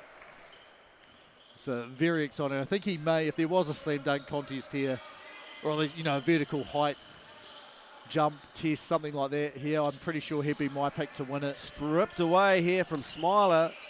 Can they come up with it? Yes, they do. Hickey's got it now. Hickey finds Smiler, the cross-court pass, reverse layup, gets it to stick. Nice leak out. Well, they are just so here. good. The cross-quarter just found his teammate who did his best to avoid getting it blocked. Tapuni down low. If he's smart, he'll take it at Coman and see if he can get a 3rd foul. He decided not to. Lomatia, mid-range pull-up. That's pretty. That's pretty. I was going to say, it's going to be hard to bank it from that close to the Oh, it's okay. the baseline. You don't have to bank them all, James. I'm happy with the 2 that he has. He's got a Kick nice out. Here's Coman, wide open 3 ball, online with us. Couldn't get it, and there will be a push in the back, I believe. Hartman's managed to get himself in a fairly good rebounding position, and Boucher whistled for the foul there. Yeah, so I think that is the 4th team foul. No, it is the 5th, so on the line, Hartman. And you might have seen a few Otago players saying, can we count the basket as well? No, you can't, because that wasn't the foul. There was a foul, a miss, and then the basket did go in after that. But Hartman does make the first free throw. He doesn't make the second one. He knew it from the moment he let it go. He was the first guy in there. McKenzie, Smiler on him. passes it to Pooney, who finishes in traffic and wants a foul call. Well, it was a great job just to catch that. That was passed down at his knees in between a lot of people. Rusk, speed, skip, back out to Coman. Another 3 ball on his way. He couldn't get that one either, and Hickey tried to keep it alive. Martin ends up with it. He's open there, doesn't shoot it though. He's hit 2 from there. Tapuni takes it strong, but stripped away by Smiler. Smiler gets it off to Hartman, who couldn't finish. Game's getting up and down. This time Martin says, yeah, I'll have that. Mackenzie with the rebound, stolen by Rusk. Oh, well, you could probably hear that. Oh no, it's because there was a ball on the court from the other. It was like on the other one. Like a thief in the night. No one knew Rusk was there until the lollies were gone. Yeah. Timeout. Otago want to talk about it with their now slender 5-point lead and a bit of momentum surging in the up and down game, which looks like where AUT wants to live. Yeah, and the thing they have to do though is Otago, as soon as they think we're probably going to get this ball here off a rebound or a steal, they're like leaking out and really busting out towards the other basket, and they've scored a couple of fast break layups because of that. So you can go up and down, but you have to do we're getting back down as well. You've got to be not trading. just going up. You've got to be at least trading. If you're not trading, it might not be the pace you want.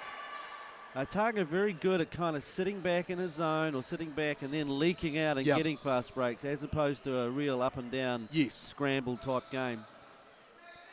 Yeah, the other thing, AUT, like, they've got a size advantage. So how is Otago going to try and get the ball when there's a rebound? They're going to try and tap it out of your hands as you're coming down. So, you know, keep it and hold it really strong and just know there's going to be that contact and guys going for it. It's interesting that AUT look better when they're running, when they have all the big guys. Yes. It's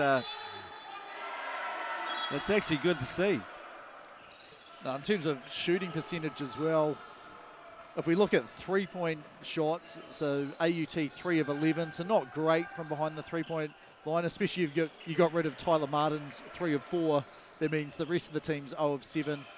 And Otago on the flip side, 4 of 10. They're 3 of 10 as well, but spreading it around a bit more. Coman's had some really good looks out of those 3 of 10. Yes, he's made one. He probably should have knocked them down. So using up the clock here. There's about a 6-second differential between the game and the shot clock. Rusk trying to find a receiver, and he's been pushed out of bounds. He's drawn a foul. I think it'll be on Boucher because he's sort of going, what? And he's asking for a sub here or saying, no, I'm on 3. Yeah. There's 11.8 seconds. Like, you've got one offensive position after this. They just don't drive to the hoop. Yeah. So, I mean, he started off drawing a couple of fouls against Otago just by playing really hard, and now whistled for 3 himself. So, is something to be aware of, especially going into the third quarter. Rusk gets both, as you would expect from a Rusk. Yep. Dean, his old man, didn't miss too many free throws in his lifetime. No. So we've got 11.8 here to go, and AUT are going to get something organised. And this will be, how much time are we going to take off the clock before we shoot? And, you know, do we want to try and take it towards the rim, or are we going to look to try and have some more movement? And then either a mid-range if it's Lomatia, or a 3. I'd say Martin or Tapuni would be my guys, the way that they've looked for that. You could easily put the ball in the hands of Lomatia and see what he can create. I mean, the other thing you could do here, Otago, you could be like, right, we're going to show man-to-man, or we're going to show something when we come out, and then immediately, once the ball's inbounded, drop into a zone, and 11 seconds, it's possibly a little bit too much where AUT will have enough time to work it out. But if there's any team if the ball's in the hand of the guy who wants to shoot it, though, he will recognise that pretty quick. So let's see what they do. Well, I do think if there's any go team the here which floor here, so looks like the ball is going to be in the hands of Lomatia. No, gives it to Boucher. Boucher back to Lomatia. Lamatee, penetration. Yeah, he ran out of room and couldn't get enough on it. And there it is, half-time, second semi-final. Otago 47, AUT 40. Back after a short break.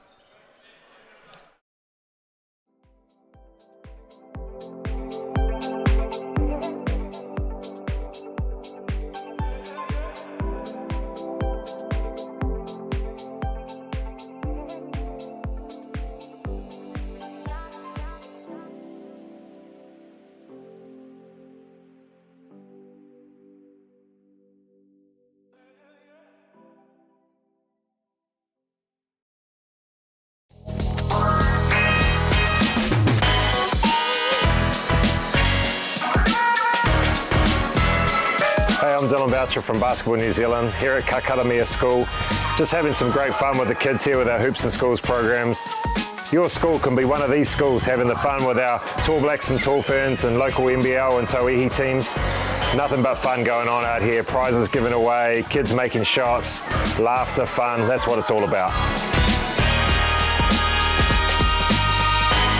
Over the past 2 years alone, we've managed to install nearly 50 hoops across 25 taranaki schools in the region. Not only are we providing opportunities for tamariki and rangatahi to participate, we're also proving the sustainability of the program itself as we continue to grow momentum right across the motu. Hoops in Schools continues to deliver amazing opportunities for kids all over New Zealand, giving them access to basketball no matter where they are. We're really grateful for having the Hoops in Schools program in Taranaki. We are bursting at the seams in terms of facilities. We have something like 100 plus primary and intermediate school teams.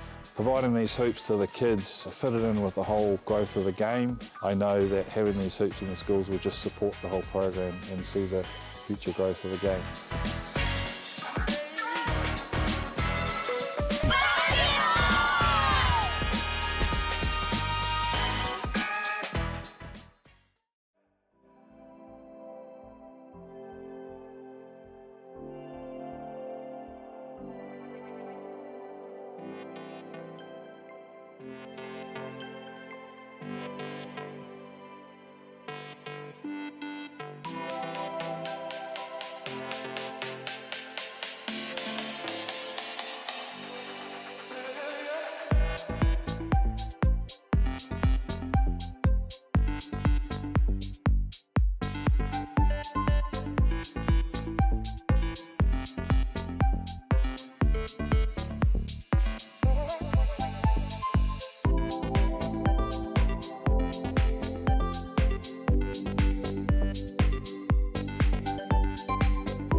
To Cal Stadium, third quarter about to get underway University of Otago versus AUT, the second men's semi-final.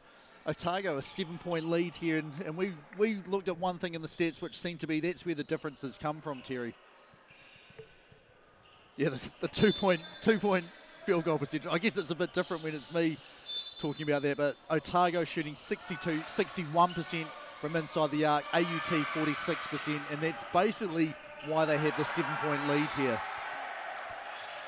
So Lomatia into McKenzie.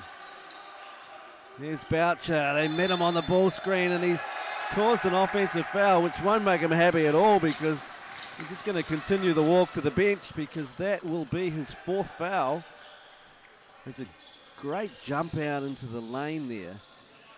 Yeah, I mean, it was what we were talking about at halftime, the cohesiveness of this Otago team, just seamlessly switching those screens and jumping them. And I think they just surprised AUT. Hey, we're going to go out there and run the set. Otago looked to know what it was almost better than they did. Good find there from Rusk to Ahi in the far corner. Lomatia. And they just know what's going on at the moment. I mean, they doubled the ball there. Lomatia was making the right decision to try and pass it to Pooney. He was clearing out to the corner, but Otago in the passing lane. Smile is very quick onto that over the top roll pass. McKenzie unhappy now. Got involved in a little bit of a scuffle for the ball and ended up picking up a foul. So that's 2 quick ones straight away here for AUT. Yeah, and his second one. Yeah, and Coleman, he's kind of, because he plays so hard. He's crafty. I don't know if it's crafty. It's good body position, and he just does the grunt hard work. Oh, what a pass yeah. from Rusk. Yeah, have a look at this here. It looked like he was going to go to Coleman here. Defense sees that, and oh no, that's not even him. There's a second cutter behind him. He got it. We all thought it was going to the first cutter. Here's Martin. He's throwing it back to Pooney. Really didn't fill behind, and back over half. Yeah, so it's just, you don't want to take a timeout, but things are not going your way. 2 very quick fouls. Yep. One for you need really something to go well in this defensive possession because they've come out with their heads not quite screwed on. Well, I think they were ready to play hard and do something in the first possession, and then things are just not going where they wanted. Hartman knew where his bread was buttered. He threw it straight there. Yep, there's a bit of a surge here. A lot of unfortunateness going on, which is not resulting in any points. Here's McKenzie, drives hard, met at the rim by Rusk. And it goes on 11, it's Ahi whistled for the foul, so I think his 3rd. Rusk was very quick to try and claim that, but he did do an awesome job of verticality, so much so that he didn't foul anyone. That will be a sub coming in. Piper looks like he's coming in for Ahi, which is a shame because he just got hot. Well, given the way the fouls have gone, you're probably okay if you're Greg Brockbank. You're quite happy to see Boucher sitting down on the other sideline. He's used a lot of players too, so it's not like anyone's coming in. You know, Piper's been in the game for a good lengths of time as well and has plenty of capability. Yeah, he's had 10 players all play at least very close to 5 minutes at least in this game. And here is Piper. He's going up against McKenzie, and he just held it long enough to stop the shot blocker. Well, he's had a couple of very tough finishes. Spectacular in the end. Have a look here. He's had to hold on to this longer. Just trust us. It was good. Couldn't quite see it. They go again with the roll to the basket or the dive. Here's Smiler. Kick out. Hartman corner. Doesn't get it, but Coleman's there for the rebound. Rusk on the run to the basket. Couldn't find him. Stolen back from Smiler. Didn't really need to throw that pass. And Smiler scores it. Well, things aren't going the way. Like, it was a really good stop from AUT, from Kyle there, jumping in, but then he gives the ball straight back. Here's McKenzie down the other end. Here is Kyle in the corner. put it on the floor, and they go inside to Ledger. Ledger, strong move. Couldn't get it over Coleman, though. He was just a little bit too far away. And he was again, do I want to dunk this? Yes, I do. Oh, no, I'm too far to reach out. Rusk turning McKenzie inside out and eventually finds Hartman. Gets to the bar. Lomatia's there, but Hartman's good enough to get around him. Serious momentum here. I think another timeout might be in order, or this game's going to be away. Yeah, I think you need it. Good like pretty finish from soon. Kyle. Maybe that'll stop the bleeding. Here's Hartman, one-on-one to the basket. Easy finish. Well, you're going to have to get some stops on defense, or it's going to be game over. McKenzie trying to go one-on-one here with Piper. Piper did a pretty good job until the end when the size advantage took over. Well, yeah, the nice step through, almost the same scoring move we saw from Otago a couple of positions as well. Smiler's under all kinds of pressure here from Martin. But there's Hartman, who almost turns it over. He's doing his best not to turn it over, but he's going to have to die with it. And he does turn it over. Well, he tried so much. Here's Martin looking for some help. They do find Kyle eventually. Here's Martin. It's been pretty hot from the three-point line. Couldn't get that one to go. And ripped down by Hartman, and a foul on Kyle. No, it's a jump ball. It was a fairly quick jump ball. Senior into the game. Comes in for Smiler. Well, you're going to have to lift the intensity level here if you're AUT. Like the last basket that Otago had was basically, I'm just going to walk to the rim, and if no one's going to stop me, then I'll go up and score it. They did get a turnover after that, but they need way more positions where they're actually making life difficult for Otago. Here's Hartman, just like you said, goes to the rim, and Ledger pins it on the board. Well, McKenzie started off putting that pressure on him up the floor. He thought he had the lane, and as you said, Ledger protecting the rim there with a nice pin. Lomatia just elevates, and everywhere but in. All round the rim. Here's Rusk, happy to play quick. Piper, strong move along the baseline, pops back, finishes. And he kind of twisted as he went up and scored that as well. Here's McKenzie. McKenzie's taking matters into his own hands now, I think, a little bit. Kyle keeps it to the rim. Kyle, verticality, and well, that was a nice finish. Good basketball all round, nice finish. Kick out comes from Rusk. Hartman, wide open, three ball, doesn't get it. Well, maybe AUT stopped it. Here's McKenzie on the break here. Bit of contact, makes the finish anyway, so they've fought back. This is how they want to play. I think really Otago do not want to get into this style of game. The breakout, leak out style, sure, but not the up and down. Well, it's this end where AUT's got to keep putting in that effort, getting some stops here. Coleman open for three. He's had a lot of looks, and this one goes. He's pretty happy about it too. Yeah, he's up to 18 points now. I think his expectations on the previous two were reasonably high, and they didn't turn out the way he wanted. Good defense. Ledger finds McKenzie, who could have drawn a foul there on Coleman, I think, but he's very unhappy about it. Here's Rusk. Can he just settle things down long enough to get something coordinated for the team? Splits a gap, through the gap, fouled by McKenzie, who... He did foul him. That's not done anything for his mood. He's talking about the one at the other end, but there's still one at this end to worry about, and it's unfortunately been assessed on him. Well, that'll be his third. We have a great vantage point here. I'm willing to say I'm 99% sure he was fouled at one end. I'm 100% sure he fouled at this end here. Here's Hannah into the game, and Coleman has gone out. Ahi's come back in, and Hartman went out. So McKenzie, I think that'll be foul number 3. It is number 3. Saw that batten.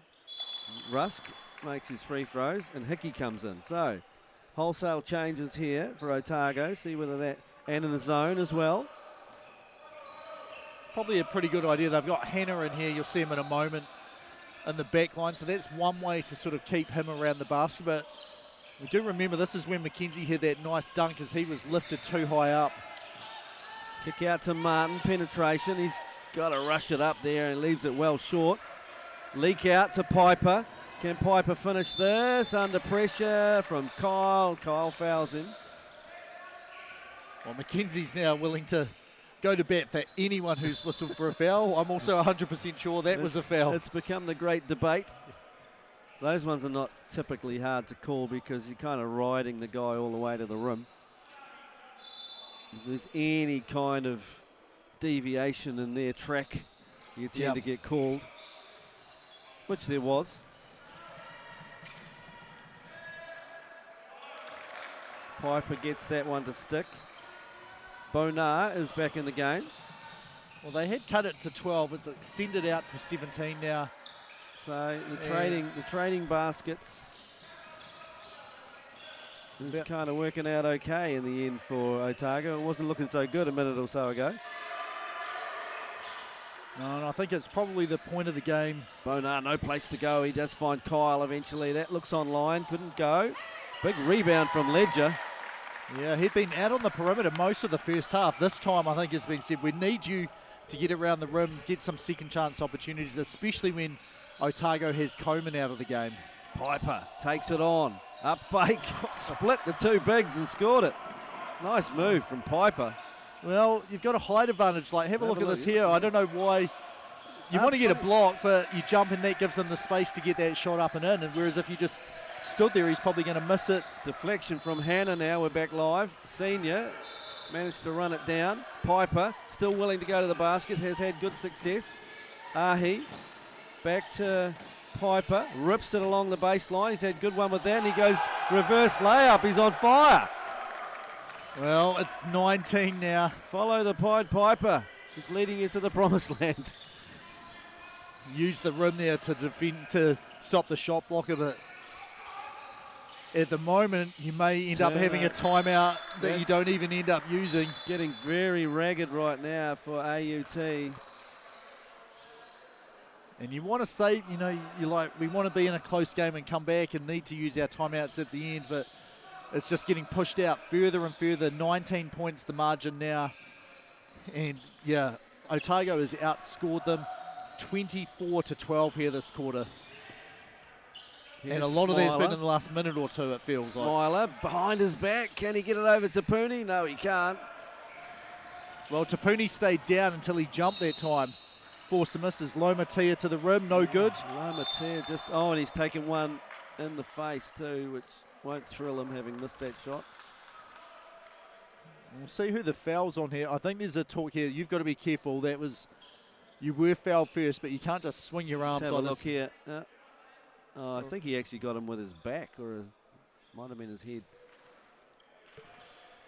But Hickey's at the other end anyway. So I actually missed the foul signal on who that was. I hope it wasn't Lomatia. Oh, I think he's the one who's coming out. If it was, he fouled him with his face. Just never a good thing. We'll have a look at once the live stats refresh, they take about 30 seconds to come through, so we'll be able to see that very soon. Meantime, Hickey's dialed up a couple of free throws and pushed that lead out to 21. Well, I think you're going to see Jaden Boucher to start this quarter as, again, Otago seems to know where AUT's looking. Ahi to the rim. And a minute 40 to go, and it's not going the way you want if you're a fan of the team in black. Bonar, pressure on him. Senior. Oh, Bonar's a little out of control, but that's because he's been shoved. Yeah, it was actually Lomatia who got the foul called on him earlier. 2 free throws here for AUT. So I think, I don't know, 95 seconds, you can probably, you'd hope that you can keep things static here at the very least without needing a timeout, but it's a bit of a worry that the horse has bolted and I think so. Headed down the highway. New man in the game, number 9, Davies, Adam Davies for AUT. First look at him. And some good pressure from AUT outside the 3-point line. Hickey was lucky to get away with that on his screen. Smiler Smiler holds it back, gets it to Hickey. Hickey 3 ball on the way. Smiler in the fight, throws it at the feet of Kyle, who caught it. He's just getting hounded by people. Here's Ledger holding the ball up for a moment. Tapuni wants it. Unfortunately, everyone from Otago saw it as well. The triple team sandwich. Long pass to Senior. Didn't have any room to work with and just could not quite get it up high enough. Here's Ledger. Ledger with a skip. Bonar, long range 3 ball. Couldn't get it. Tipped it back to Smiler, and Tapuni, unfortunately, will end up with the foul. And the debate continues. Yeah, and I mean, he clearly fouled him. Was he being held first before that is something? Well, it was a fair contest, I think, until that last point there where the foul was called.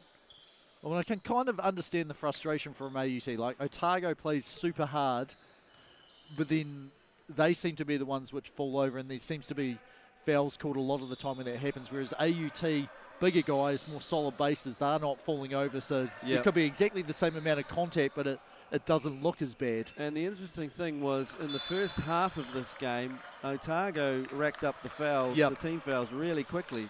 And looking at the clock right now, they have 2. Yeah, so 2 team fouls in this quarter, whereas AUT have 5.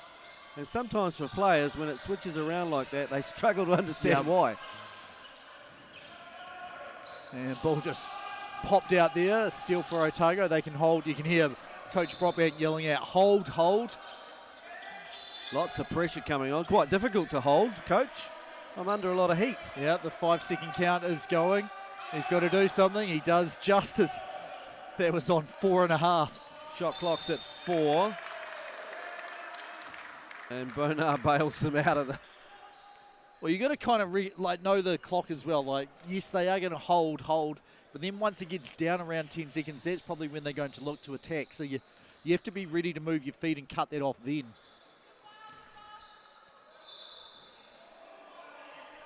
And the first free throw, no good. AUT, barring a offensive rebound, will end up with the last possession of this third quarter. With 5. Kyle, kick to the corner, new man in the game, and wide open, doesn't get it. So, end of 3 quarters, Otago stretching out quite dramatically, winning that quarter 29-14. They're up by 22 points here. We'll be back for the 4th quarter soon.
Okay, welcome back here to Cal Stadium. Quarter number 4, men's semi-final number 2. Team in black just leaving their bench. Not the third quarter that they wanted there, Terry. They are down 22 points now to Otago in gold.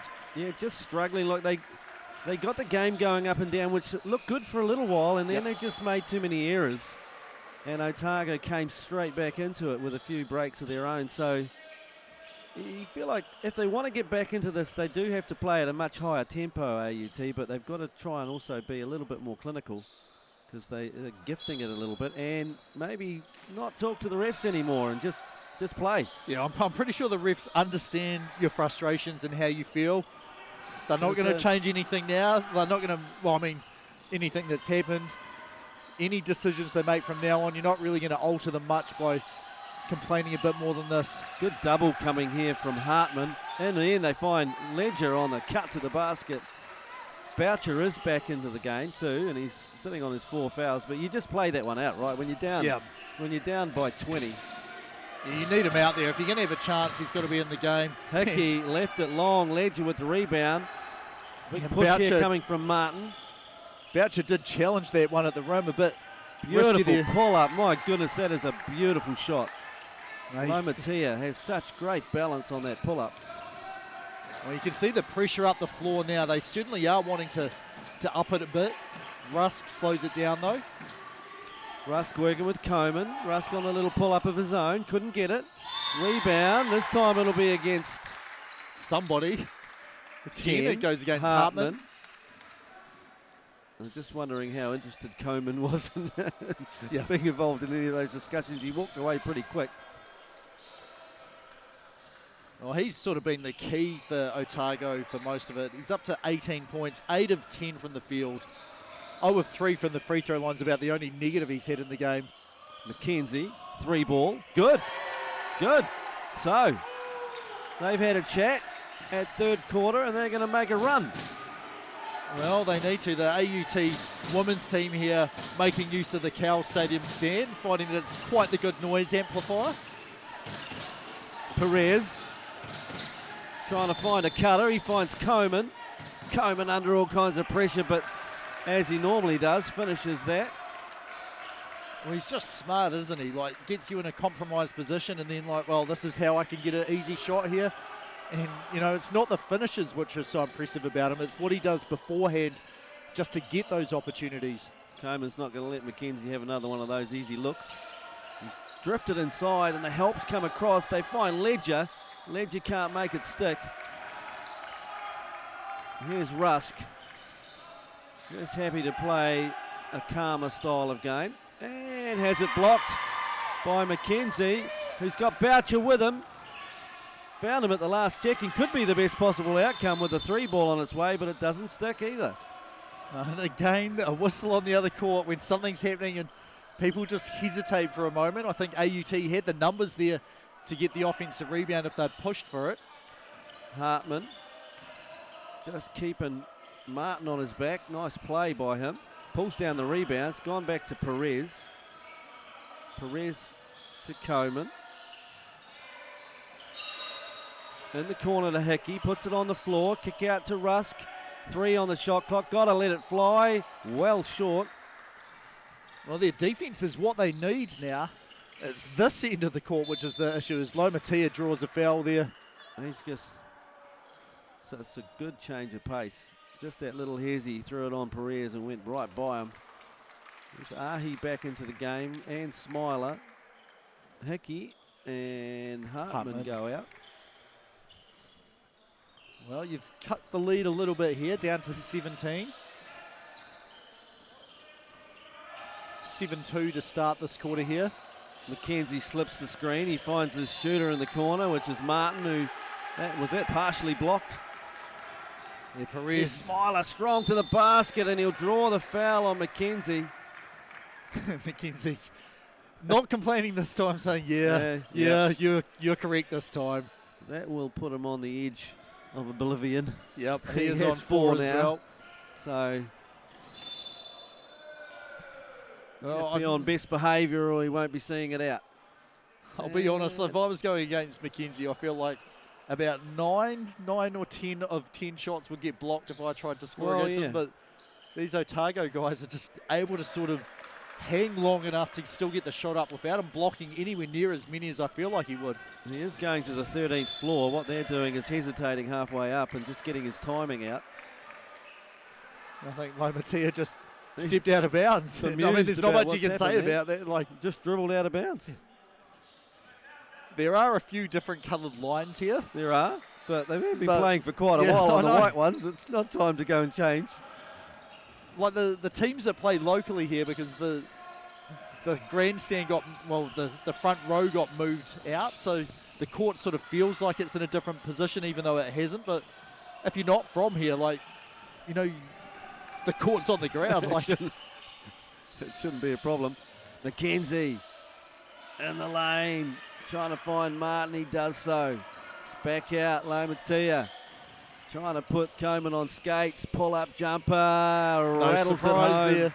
I mean, probably the surprise is he hit the rim then instead of just knocking it straight in. The elevation on that is exceptional. He's up to 15 points now. Here's One Rusk. free throw, the rest have been those mid-range pull-ups. Rusk with the throwback. Coman's hit one from there before. He didn't get that one. Well, 16 here, but we are approaching halfway through the quarter, so it's going okay for AUT, but it just doesn't feel like there's going to be enough time to come the whole way back here. Just need in bunches rather than one or two every so often. Here's Martin, low shot clock now. Lomatia under all kinds of pressure from Smiler. Smiler comes up with it. Lomatia cut across from behind, but just calling a regular foul. I think he's going to fix up the sign here, and I think it's just frustration. Like I lost the ball here, you can see. He lost the ball, he lost the sign. We lost the sign. Hang on, I see. What's Maybe there wasn't a foul. I guess called I an guess there was offensive foul there. Well, I wasn't paying attention because AUT's Well, inbounding the ball. Obviously, when he cut him off, he got shoved. I thought you would have been happier with the sign if the foul wasn't on you. Well, I think it's probably not the foul. It's the fact that you turn the ball over against someone that you feel like you should be able to handle it there. Anyway, AUT's come up with the ball, and that's what we need to make this game close. Ledger working away. The double team came. He skipped it to Martin. Wide open, 3-ball, not having the same success as early on in the game, and a little bit unhappy with himself. He hit 2 in a row to start the game, and then that's extremely hot, so most people are going to call off, but yeah, Otago putting a lot more pressure and just people flying at him whenever he's got an open look. Lomatia goes under the screen this time. Smiler on the spin. Kick out, just left it a little bit.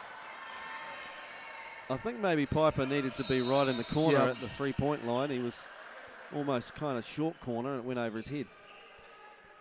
So having a look, turnover ball handling to Lomatia, the steal to Smiler, and yep, offensive foul Smiler, which was taken by Lomatia. So that is what happened a couple of possessions back. Otago just opening the door here. Shot clock is not correct. Yeah, it says 1 here, which is... Otago are just not being as tidy as they need to be, and just leaving the door a little bit ajar here. If you can get it down to 10, it can become pretty interesting.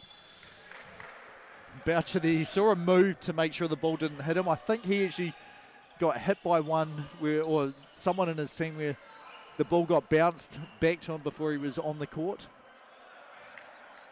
Rosanaski's just checking with Mackenzie and Coman, who... Well, Coman had a good handful of... Mackenzie had a good handful of Coman's singlet. And Mackenzie drops a 3. Well, that's what you need if you want to get into it. 13. There's a door, and there's now, you can see in. And a steal and a foul on Coman. So... Yeah, Boucher in to get the ball there. Just checking if he's okay. Good sportsmanship getting shown here. It's been good all round, actually, hasn't it, so far this weekend? They're playing hard, but they're also recognising when they're making mistakes and causing harm. Well, I think Boucher's been probably the issue. That just about bounced Smiler stayed right in that one, and Rusk just could not get it. Smiler still in the battle and gets it back to Rusk. Well, you saw AUT just failing to box him out there. If they just stopped him being able to get a run up towards the rim, they would have got that rebound. In the end, Rusk is the winner on the day because he's defeated everybody with a spin crossover and an easy layup. Here we go. Mackenzie. Well, he's starting to be way more aggressive and deciding quickly when to go. It's starting to become a problem if you're Otago. Here's Rusk coming out. Yeah, Rusk leaves with 10 points, 4 rebounds, Coach 4 Brockbant's assists. seen enough triple twist back axles. So Mackenzie, that I think point that was... might be roller skating or ice skating Right. I'm talking about. Anyway, highly complex manoeuvres. Just not what's required just at the minute, I don't think. Well, the good thing is he has so many players that he's got faith in. He has. And Coman is one of them, and Coman gets to the rim, and that faith has been rewarded. And again, simple finish is what he does beforehand to just get himself in that position to get a nice opportunity. Lomatia, will we see a mid-range pull-up? I think we will. And he left it well short. Mackenzie tidies up the mess for him. So Mackenzie up to 19 points, 10 rebounds now. Actually, he might be on 20 points. Those two have really got it going. Here's Ahi. And working off the ball screen. And just tipped by Ledger, but out of bounds. 3:10 to go. They've closed it a bit, but you almost feel if Boucher hadn't been in foul trouble, or if you'd gambled and kept him in the third quarter, maybe it would be close enough.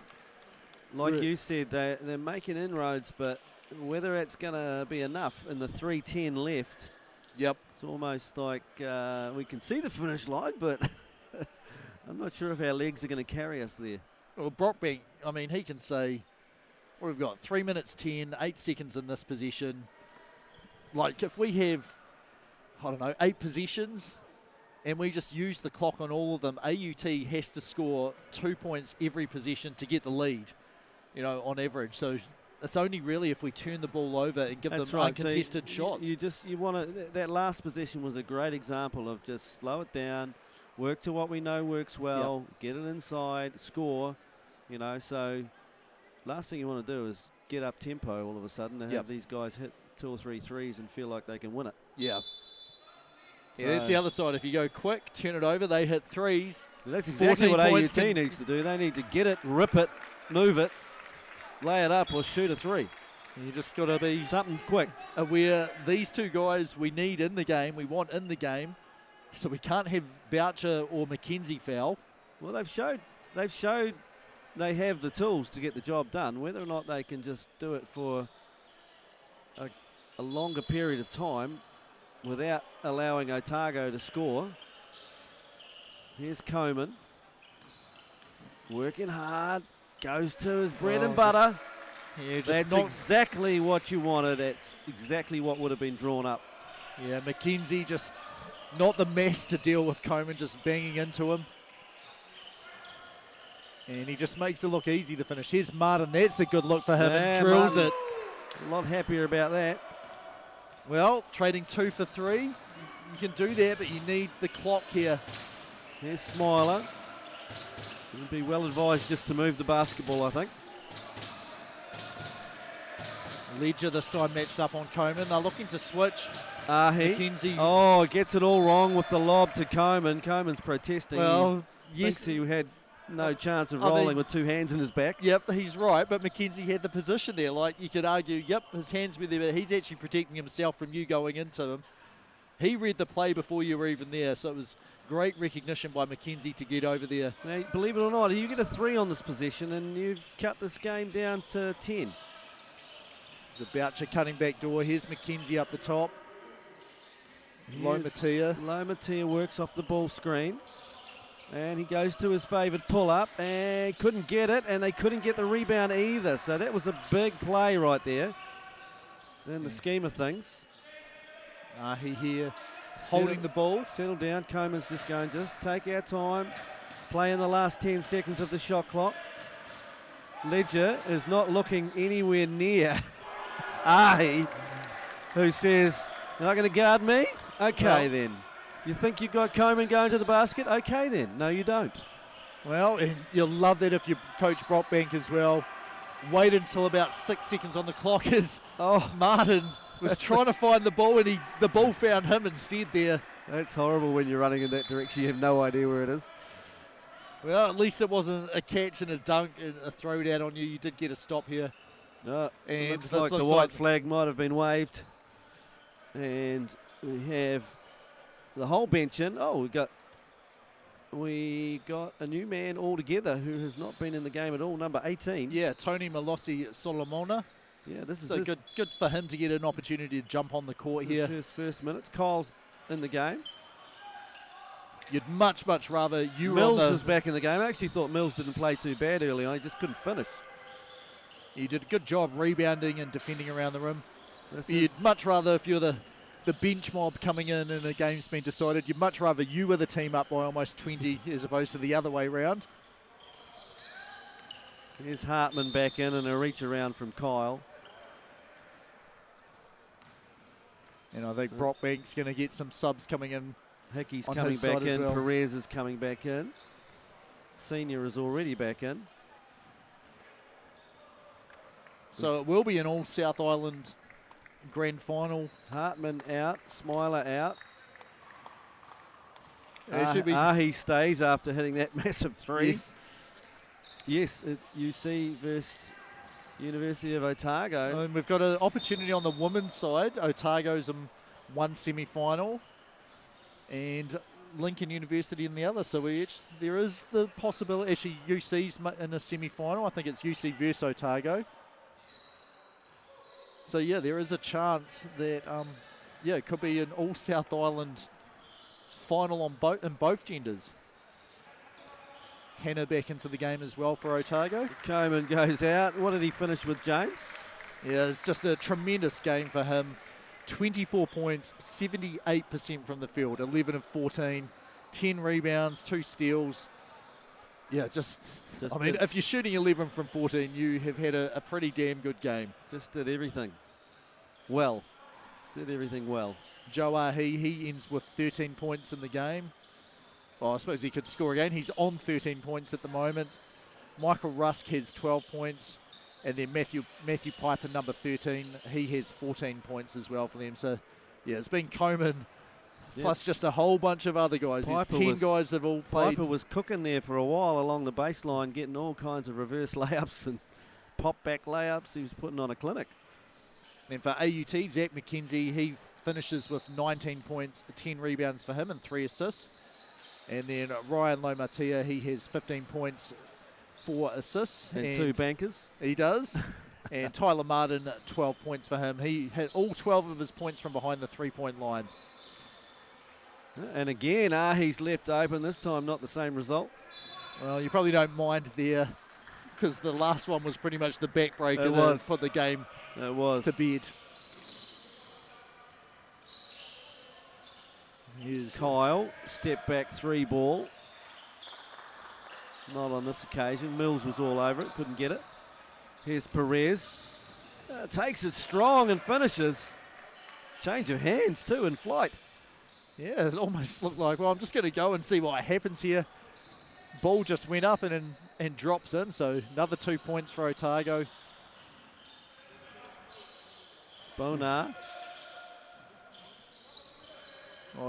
Nice throw down and turns it over, and then Ian Hickey to Perez. Perez kept it. And he comes down with the rebound under all kinds of pressure though. He's not going to get out of there easily and doesn't. Here's Kyle. Well, this is turning into NBA All-Star. Squeaky sneaker time where... And Otago's just going to cross halfway here and run the clock out. So well-deserved winners of the semi-final. They'll play UC tomorrow afternoon at 3 o'clock. It'll be you and me again for that game. Yep. And then if you want to see AUT again, they'll be playing the 3rd place game against Auckland. So that'll be a hometown battle. It will be, and they'll be playing at 11:30 a.m. tomorrow morning. So still got the 2 women's semi-finals coming up soon here. Next up on this court, tipping off in about 20 minutes, we have AUT versus Lincoln University, and then 8:15 p.m. Otago University versus the University of Canterbury. So thank you very much for tuning in. James Lisserman and Terry Brunel. I'll be back, but we'll be both back tomorrow as well. Looking forward to it.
Hey, I'm Dylan Boucher from Basketball New Zealand, here at Canterbury School.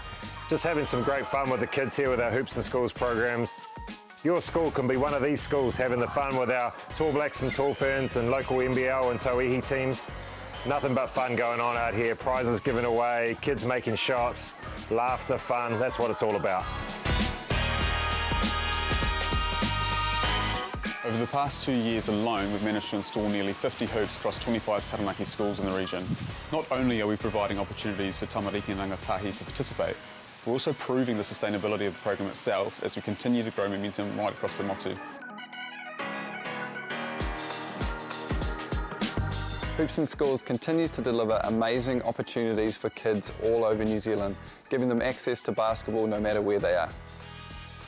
We're really grateful for having the Hoops and Schools program in Taranaki. We are bursting at the seams in terms of facilities.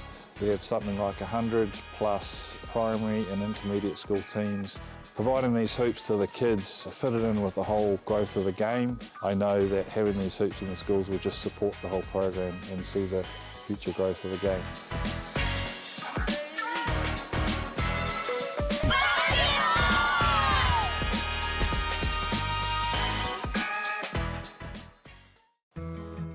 In the city is just so friendly. It's a big city, it's a big student city. I love that you can walk everywhere and that everything's accessible.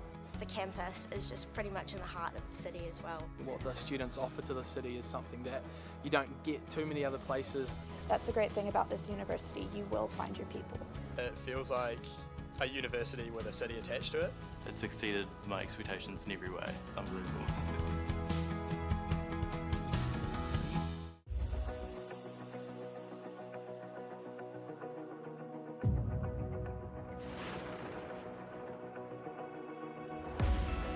Imagine getting your foot in the door to your dream career in the sport industry. As you represent your uni, building lasting friendships, connecting at national and global events, connecting with peers and mentors who help connect you to your future. Make this happen with UTS-NZ. I've definitely made some really personal relationships and friendships through volunteering. It makes you always feel like you're part of the team. In the sporting industry, it's so hard to gain connections, but volunteering through University and Tertiary Sport New Zealand, you're sitting at a table with people with over 20 years experience. I learned through hands-on experience in my marketing internship, skills that I could apply into the internship that I got at Foodstuffs. If you're ready to connect your skills, goals, and experiences, join our team! Join our team. Join our team. Because you can build your confidence. It can take you from an application form to the other side of the world. Click the link in the description to connect with UTS-NZ. This is the University of Waikato, where every day people are making a positive change.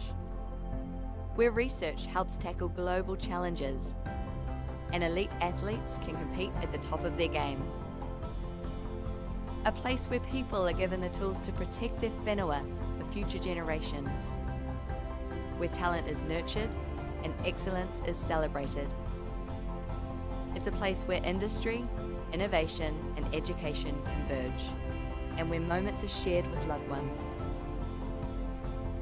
It's a place where teaching and learning has no borders, and people of all races and cultures work together as one. Our people, our future. Positive change starts here.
cushion.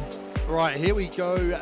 Women's semi-final, number 1 UTSNZ National Basketball Championships. We've got AUT. They're coming up against Lincoln University. James Lisserman here with Adam Morgan. And it's looking like, you know, that we could be heading for an all-South Island double final here, as the Otago women have looked pretty good. Lincoln's pretty good, but they're going to be facing a pretty tough challenge here with AUT, who have way more players and I think a bit more size than them as well.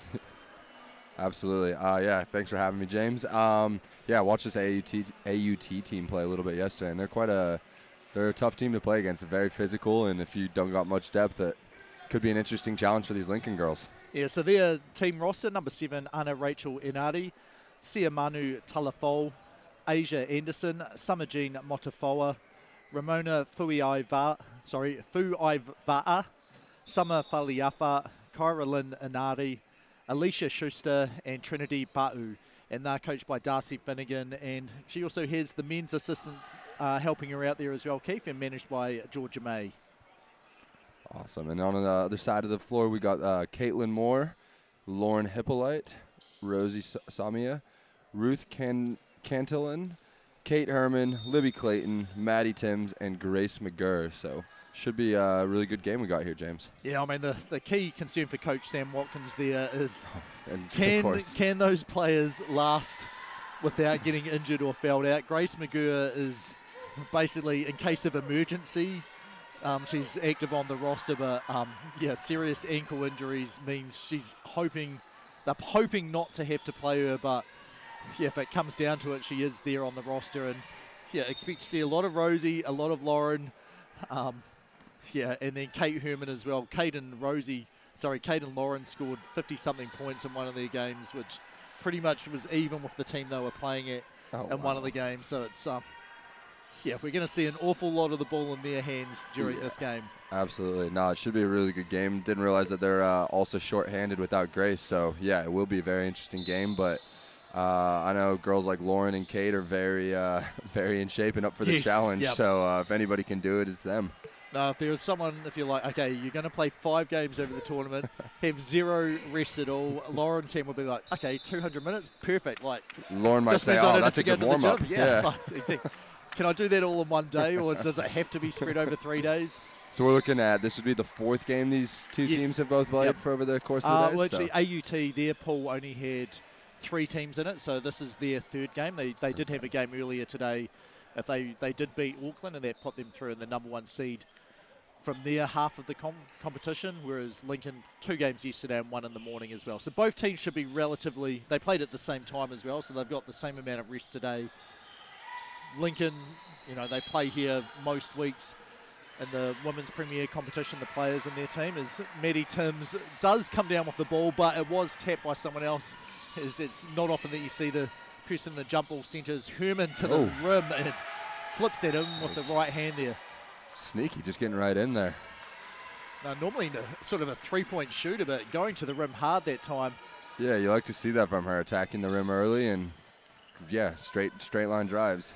Something we noticed yesterday, actually, just commentating and watching the games, was the teams that kind of really seemed to have their defensive principles down did really well, and then the teams that were letting up straight line drives or missing their weak side help, yeah, made things difficult. Yeah, it's simple when you put it that way, right? Like, don't let people go directly to the rim and they're going to have a hard time scoring. The other low fruit I could have picked was the free throws. So. Right, oh yeah, make your free throws. That gives you a chance. Yes. So we'll see how they go. But here we go. So Hippolyte back to Herman. Clock coming down. Herman with another driving kick. Maddie Timms. Wonder if they know the clock is down. Rosie Sami did a great rebound there by Pa'u. Really good job just to hold off Libby Clayton there and grab the rebound with one hand. And you will not like this if you're Lincoln University. First foul called after just over a minute. Number 7, Rosie Samia whistled for it. That's a tough one. Maybe just feet in the charge circle on that rotation. I think it was just like a tiny bit late. Yeah. Like, it's one of those ones probably if it's not called, no one's really going to kick up a huge fuss from AUTU. But definitely, given the number of players available, it's more of an impact on Lincoln University. Yeah. Both free throws dropped there for Fuiva'a. Here's Samia now. The crossover, she's driving into the lane, gets Anderson off her feet. Jump shot no good off the rim, but offensive rebound for Lincoln University. Lauren Hippolyte, yep. That's something she's been doing all season. Nothing new to her there. I'm sure she's been doing it all day and all day yesterday. Yeah, no, she's one of the quickest release shooters. And sometimes that can get you in trouble. Your team's not ready to offensive rebound if it does miss, but it's hard for defenses to be there. There's Anderson at the free throw line. The nail tries to fit the pass through. Timms gets her hand there and knocks that one away. Hippolyte draws two defenders out to Clayton. Not looking to shoot. Timms instead drives hard. That whistles on the other court. Samia just off to the right, and Anderson picks up the rebound. So far, just a lot of drive and kick action for Lincoln. Looking good. And as he said, this is the end if you can do a good job here. And just the pass a little bit too hard. That was off Fuai Va'a through that. Bit too hard to be able to be brought in. And Lincoln with the ball now. And it looks like Lincoln's strategy here of chasing over on pin downs and ball screens just to kind of keep someone at the basket the whole time. So we'll have to see how they go with their comms. Is that, yeah, you got to be able to communicate those late switches if it does happen. Herman getting in a little bit of trouble here, finds Rosie. Up to Clayton, block. Oh, what do we got? Yeah, she is stuffed there. And that was Ba'u just knocked that one back. Well, she didn't even let it out of her hands. Travel called. Great defensive stand there. Samia probably should have put that one up instead. Here's AUT in grey. Ball, they go inside to Ba'u. She flicks it out to the other side. Open three for Fuai Va'a. No good. Anderson, though, with the offensive rebound. And quick pass inside. Great job there. Easy 2 points. AUT really wants to establish that inside presence early, which makes sense if you got that size. So yeah, you've got size, and you know the bench is pretty short here. You can see back to live action here. Here's Herman driving into Anderson. Tough finish, no good. Rebound collected by AUT. Kate Herman being very aggressive, getting on the rim. You do like to see that, though. Hopefully that opens up for her her threes a little bit later. Another in that drops coverage, and yeah, I think if you're in that drops coverage, you can get them to shoot those mid-range shots. That's good for the Lincoln girls. Yeah, I think you'd rather that rather than giving up a, you know, something where you've got to contest right at the rim. As Herman on cue drains that one. Well, what was she? 1 from 2 at the rim. So like, okay, I'll go back to what I know I'm very, very good at. 2 on the rim, 1 from the line. 2 on the rim, 1 from the line. I think a coach could be pretty happy with that sort of aggressiveness. Quick crossover here for Motofua. Herman playing some good defense. Just sneaking in on that. Yeah, great cut, great pass. Ba'u, she's been a problem so far for Lincoln to try and cover. Here's Timms at the nail, out to Hippolyte, a little bit too strong. And AUT a chance to run here. Oh, beautiful rim running there. Yes, Ba'u has been like... She must have most of the points so far. Yes, she does. She's a big look at that. We got the live stats today. We do. It makes it so much easier, doesn't it? I love it. Otherwise, I'm making things up on the fly. Oh, beautiful pass over the top. Putting AUT in a scramble. Maddie Timms for 3. Just off the mark there for her. She can shoot it. Obviously, like the order of shooters is somewhere. Lauren and Kate Herman is number 1 and 2 in some order. And then it's probably Rosalia Samia and Maddie Timms. Yeah, Maddie Timms, I believe, the daughter of a Rams player, Timms. Yes, it is. Yep, but since coming over here, she's worked from going from just a beautiful mid-range and extending out. So a development player for the Pokai. So it'll be good to see how she develops these next few years and the footsteps of her father. Yeah, Cantillon there into the game for Lincoln University. Tipped the ball out and it was almost going, well, actually you can see Herman here saying, it's our ball. The referee said no, it was. Well, hang on, we've still got 2 people, both teams. Is it the most stubborn wins? Well, I don't think so, because I'm pretty sure that was got the boot there, yep. Yeah. Tim's fighting on the inside. Good to see at least a little bit of fight, especially if you don't have your fouls yet. And Herman does pick up the rebound here. Hippolyte doing a good first 3 steps of her burst to space that floor. Just not enough for Kate. Yeah, Anderson, good job just to stay vertical, make it hard for her to shoot with a bit of a height advantage. And then Ba'u picks up the rebound there. Here's Fuai Va'a.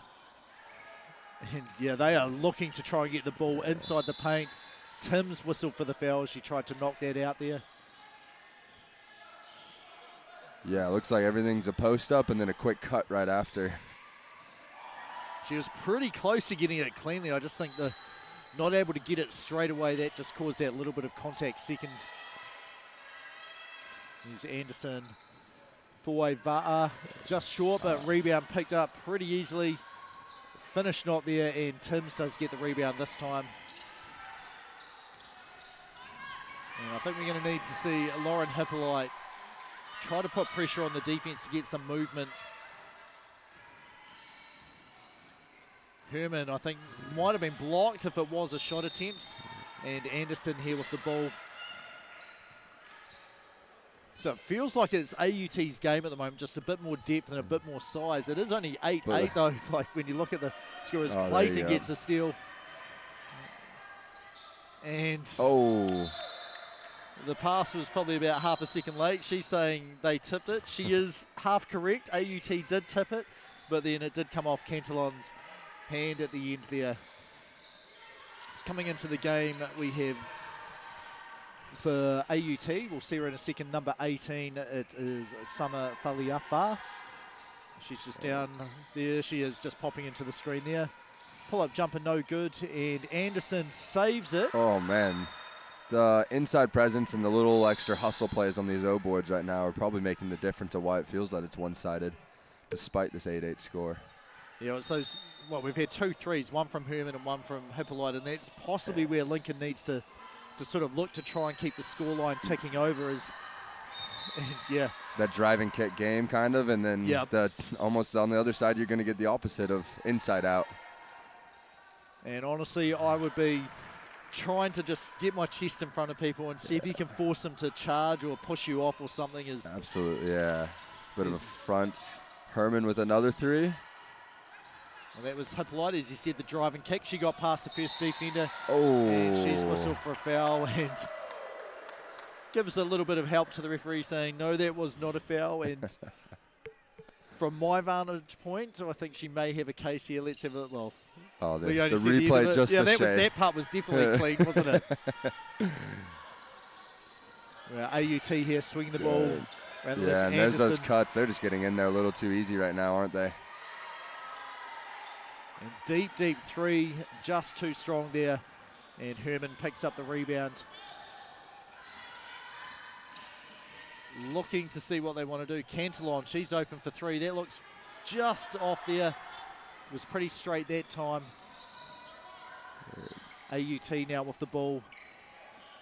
And pull up. That's okay if you're Lincoln University. Yeah, that's a good shot to live with. Herman driving. And the foot just dragged as Anderson had jumped and I think was about to foul. And this could be a timeout. As we can see Watkins there trying to signal it was the 1-2, but I think it was the drag as opposed to. I think even if it's not the travel, it was a clean block and probably going the other way. So good chance for a timeout here. So 8-10, AUT is up. And I'm just looking, I can actually see Caitlin Moore not in basketball uniform as well. So Grace McGurr and Caitlin not expected to play in this game. Yeah, so you were. So that leaves you with 1, 2, 3, 4, 5, 6 girls. Yeah, and we have seen all 6 playing, and yeah, Sam Watkins is going to have to say, right, I've got 2 timeouts in the first half, 3 in the second. Obviously, we want to try and have a lead and not even need them, but we are primarily going to be using these timeouts to try and give you a rest whenever you think you need one. Yeah, exactly. It'll be good to try to space those out, won't it? And so for him, I think it's just probably talking about how to be clean with your defense, but not letting them just get what they want on the inside. If you're AUT, what are you thinking? I think it's making shots. Like you've only scored 10 points, but it really feels like the game is just yours to take because you've got so much advantage, so many more players. Like they've got 9 players, so all, 50% more than Lincoln University has. And they've got their the shot size. selection's been pretty good too for the most part. Just when they do get those post ups, it's just a matter of getting, more and keeping at it. So Asia Anderson back. She's going to be inbounding the ball, and it looks like it'll be going to Motafoa. And that's what it is. Lincoln's actually looks like they're showing a 2-3 zone here. Here's the top of it. Possibly a 2-1-2 is maybe that's a method to avoid fouling. Oh, great rebound by Timms flying in there. And that's what you do give up in a zone defense is Lincoln will have the ball out of bounds here. Just you don't have, I'm definitely boxing this person out and stopping them. So you have to put in the effort like Timms did then to get the rebound. Yeah, gang rebounding and trying to find a body early when the shot's gone up, even before it hits the rim. So Herman out to Hippolyte. She is wide open for three there, just too short. It's a good look. And Ba'u, she picks up the rebound there. Matafua this time off the ball up the top. They're looking at sideline. You can see just the posts continually cutting. Three no good, but easy offensive rebound and put in. And yeah, you were asking how many points she had before. Ba'u up to 8 points, 6 rebounds already, and 2 blocks in the game. And we're not even through the first quarter. Well, she's playing hard. Like she's getting involved defensively. And then making life hard down at the other end of Sami. Oh, that's a beautiful move. I think as this game goes, just Sami, due to her strength, is going to be playing a bit of a post roll. You can see she's the bottom of that 2-3 zone right now. You know, when she first came to Lincoln, she was sort of that the power forward sort of position. Expanded her game as a nice 3-point bucket there for Faliafa. Very, multi-tooled athlete. As the Tohi League probably asked her to be more of a guard, but here in this sort of competition, if you got the strength, then you can kind of play that 4-man or 5-man. And when you're like, we literally have one sub, so there's not a whole lot of flexibility about where we need you to play. And I know it's not your natural game, but yeah. Great closeout by Hippolyte. Tim's there chest in front, forces the travel.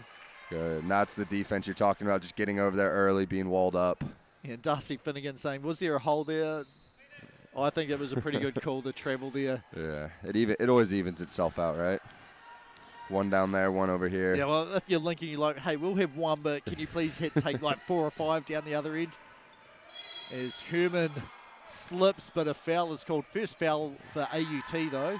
Looks like Lincoln might be trying to run some away actions, as you see Rosie just setting those screens and trying to get those guards open on the other wing. So we'll kind of see how that goes and what that does for the game developing. So Schuster whistled for the foul there, and the pass went out quick to Hippolyte.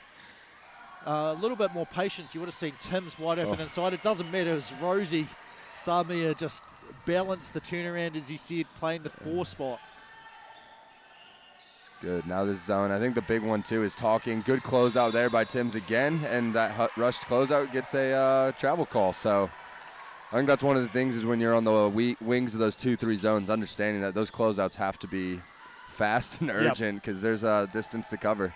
Well, the other thing which is good is Timms is closing out hard, but they're ready to move their feet, knowing that there's probably going to be attack coming. And you don't have the size advantage, but you hope you have the speed. Cantle on for 3 here.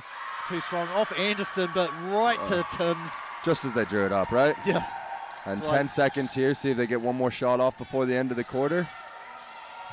So we can hear the countdown from the AUT men, and Ba'u, she does, and she's like, look, I'm just going to put this team on my back. So I think everybody knew where that was going, too. Here you go, the replay, just chuck it up.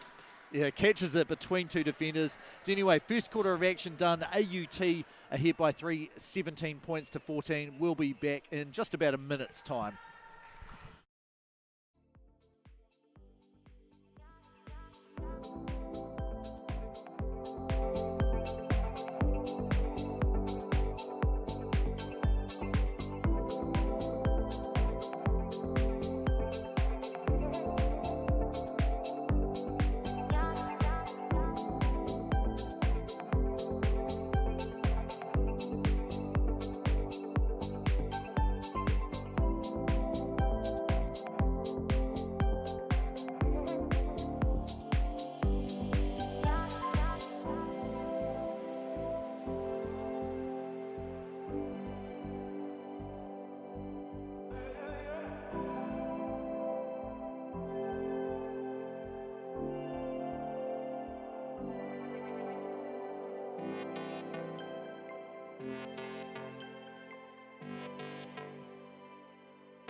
All right, welcome back here. Second quarter of action about to get underway, and Adam Morgan just coming back. So I know you were just trying to get you a little bit of insight into what Sam Watkins was talking about with the Lincoln team there during the quarter time break.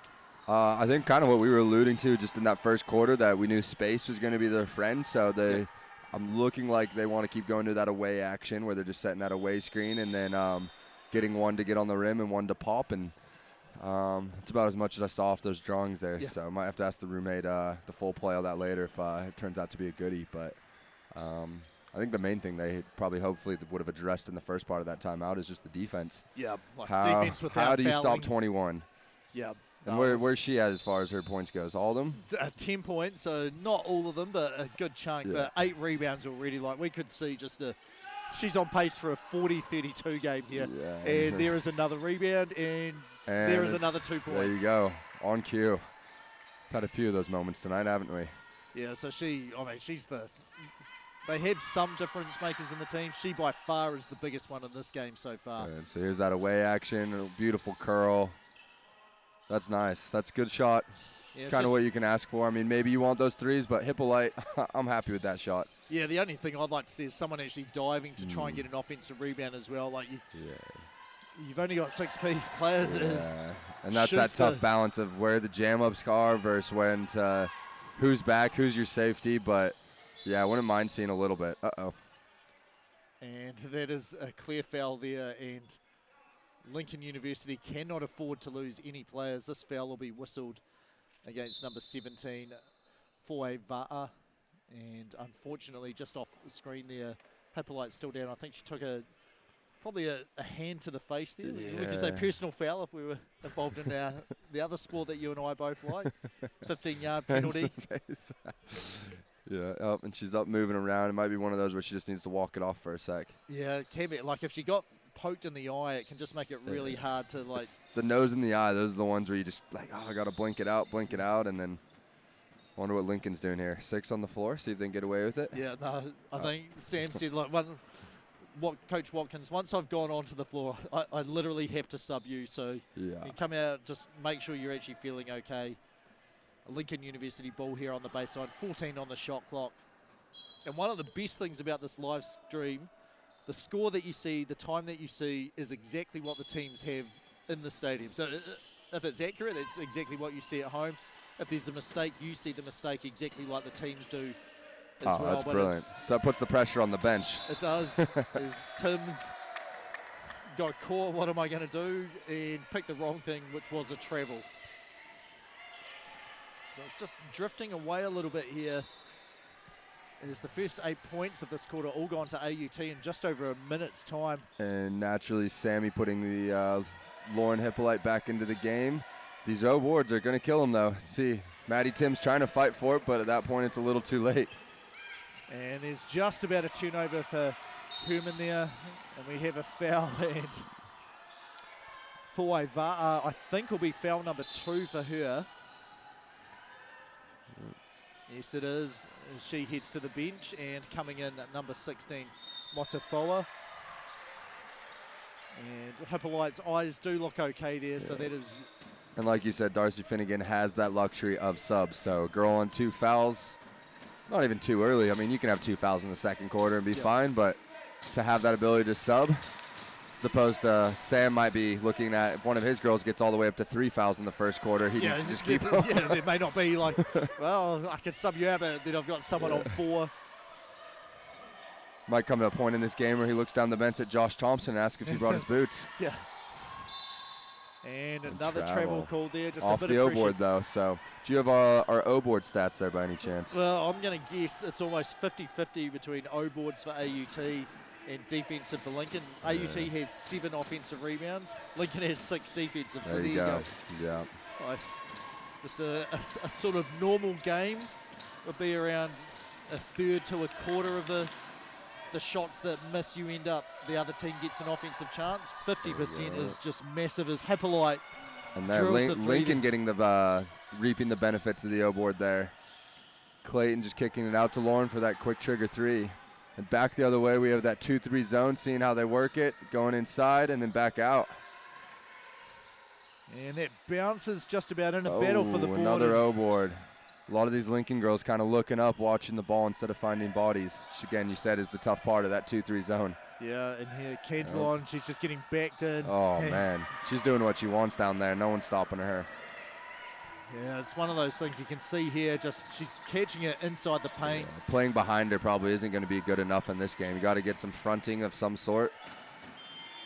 Good split kick extra in the drives. Looking for it as Herman gets caught up.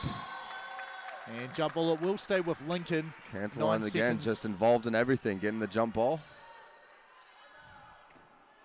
And there is a timeout in the game now, I think, for Lincoln University. That may have been a Hippolyte request, which, yeah, it could be two things here, like how are we actually going to defensively, we've got to avoid. She doesn't want to watch that same play the rest of the night. I think she's ready for something to be done about it. So it would be good defensive opportunity for Lincoln.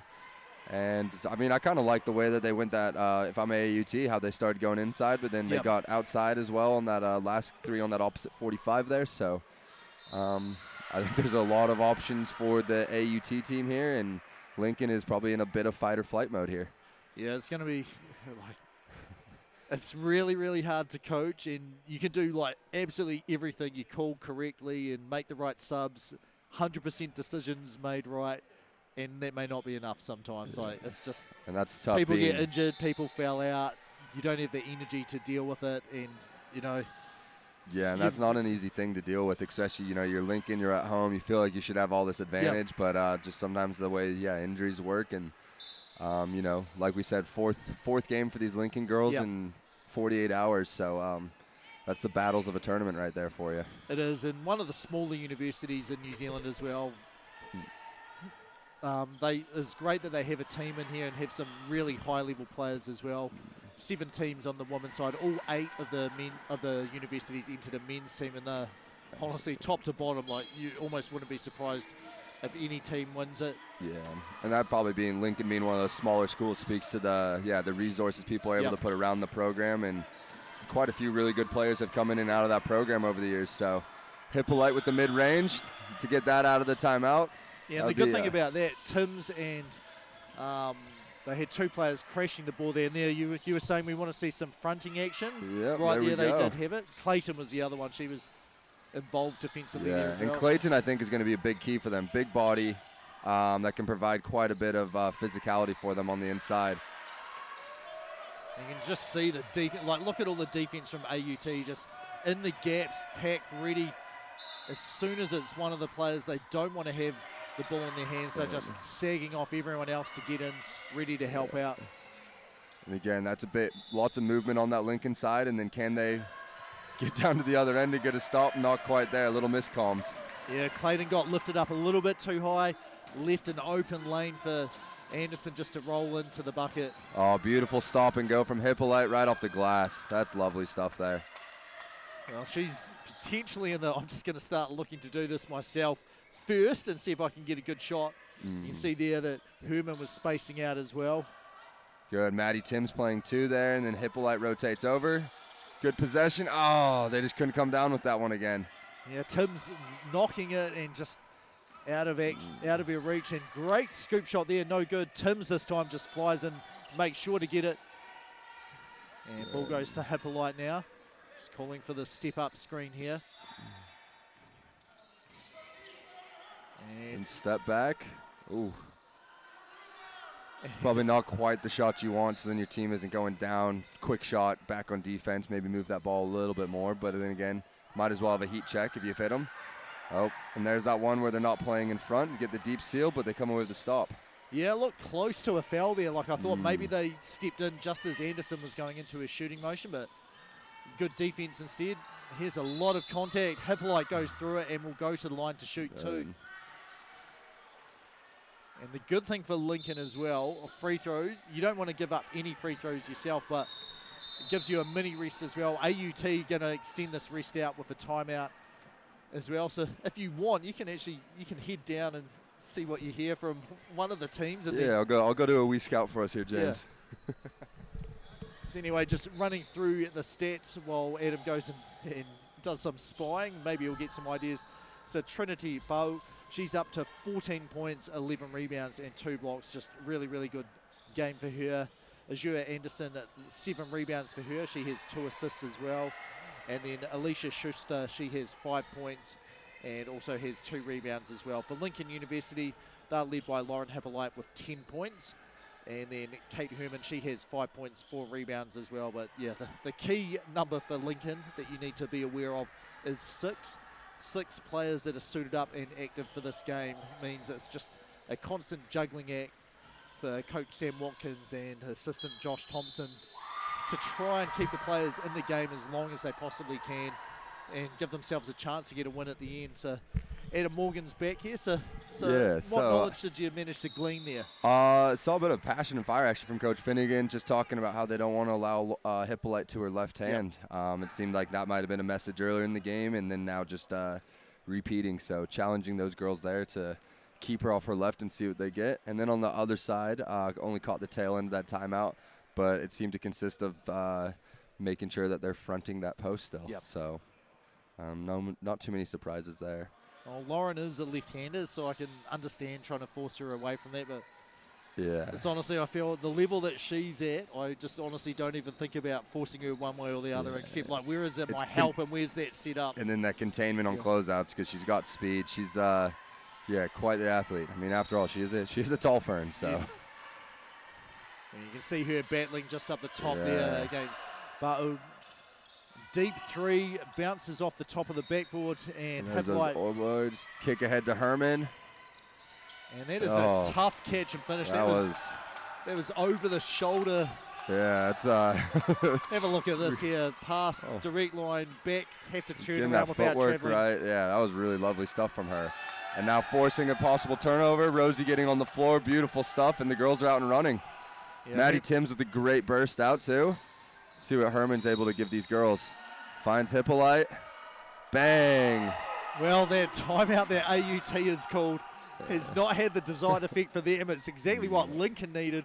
A couple of turnovers and 7 quick points for them. And Maddie Timms still making great closeouts there, and now being able to watch for those cuts. Oh, that might be. Is that one of her first misses of the day? It is. She cleans up with the elbow and a great kick out.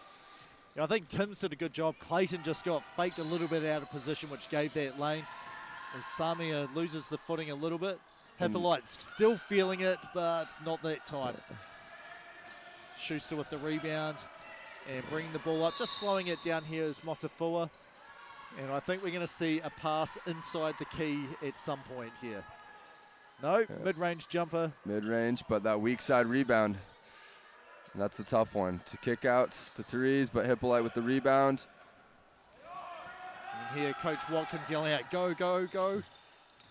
Now maybe hold. She possibly could have spun back to the baseline there. Looking to move the ball. Maddie Timms in the high post, finds Herman. Herman's not shy to fire those ones away. Tim's getting against it. Not quite there. But I did, again, another jam up, just trying to get some pressure on the O boards. And just loses the handle for a moment. Open 3, decided not to take it. Their open 3 is taken, but getting a bit colder here from behind the three-point line. They had a couple at the start, and they hit one right at the start of the quarter. But they are now 2 of 16 from behind the great reject. So she didn't go to her left hand that time, but did get to the rim. Led to a kick out. Samia with the great, beautiful play. A little O-board pump fake to the corner. And Darcy taking that second time out. Yeah, have a look at this pass fake here. And then that's just enough. Got Ba'u out of position here. And Finnegan, the good news is it's the first half, so you can't take these timeouts through. The bad news is I literally just called a timeout 2 minutes ago, and it's helped our opponents. They're up by 1 point now after just a... Lincoln will be quite happy with them taking another timeout, as a few of those girls looked a little puffed, but due to, some hard work, so... if you're Sam here, so you had a good run, what are you kind of having these Lincoln girls double down on? I think it's got to be, we've got to crash in and get the offensive rebounds. And I know we've only got 6 players, but our advantage when we're out there on the floor is going to be speed and attacking that way and moving and trying to just obviously not foul, but try to get tips. And then we've got to put pressure on them to keep the game tempo up and just trust that we're fit enough to do that for 40 minutes. I don't think there's been too many fast break points so far from AUT. Yep, you would be correct. Yeah. 0 is the number there, 4 for Lincoln University. So, but yeah, it's you can almost play with a little house money there if you just send a few more of those girls to the boards, particularly girls if you're in the corners, jamming up over the top and trying to get in, and then just making sure you have a safety or whoever the highest person is there. So we'll see how this kind of keeps going for them. So Anderson here going to inbound the ball, and Motafua, she will bring it up the point guard spot, and I can see Ba'u is at the high post, and she is looking to try and seal and just create some space inside. Yeah, it looks like they're trying to use somebody in the high post there to just cause a bit of confusion and screening for those top two girls. Well, that was pretty much it. Ba'u drew 2 players at least here, and that just gave Anderson space to sneak in behind. Good. And they're almost trying to ice Lauren off of that ball screen when she goes to that left side now. Here's Samir at the nail. Hippolyte wide open for 3, just off the front iron. And that's picked up by Inari. And I don't mind that 2-man game that Sami is trying to play with Lauren, as they have a great chemistry. Maybe just Lauren getting a little bit more of driving kick and then getting back to that 3-man game.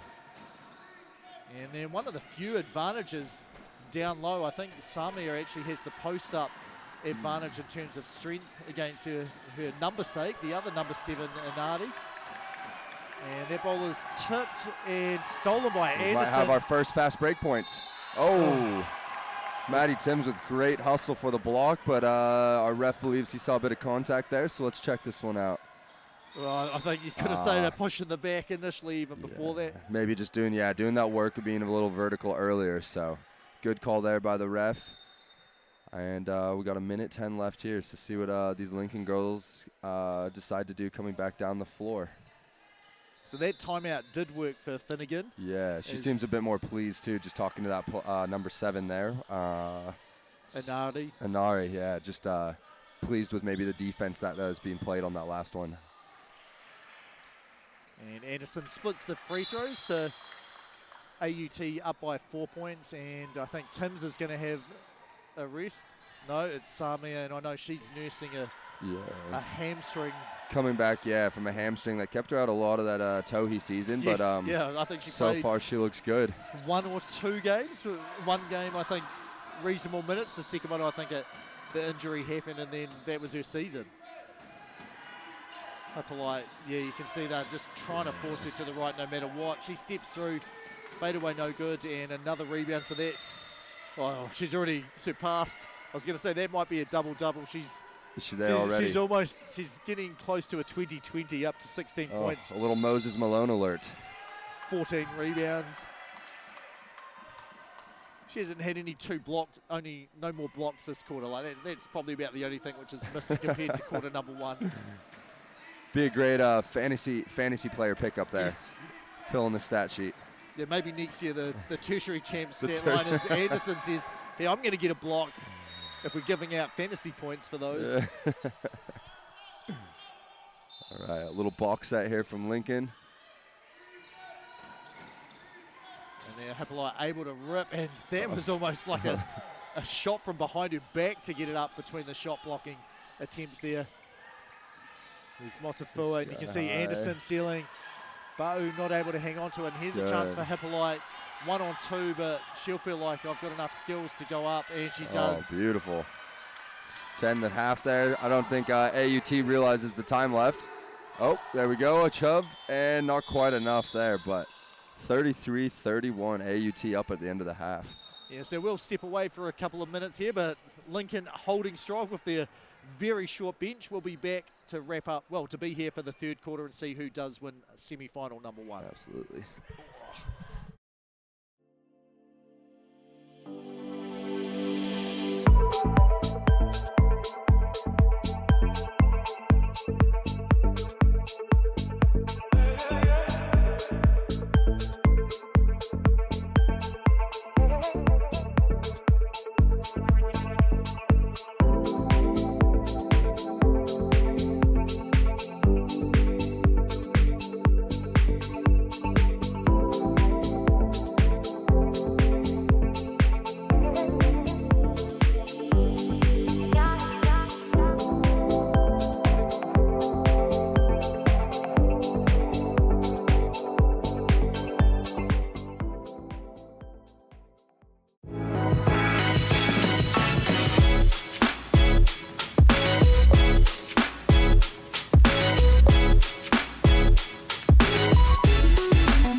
Welcome back. A third quarter of action about to get underway here. AUT a 2-point lead after Lincoln had a pretty good run there towards the latter half of that quarter.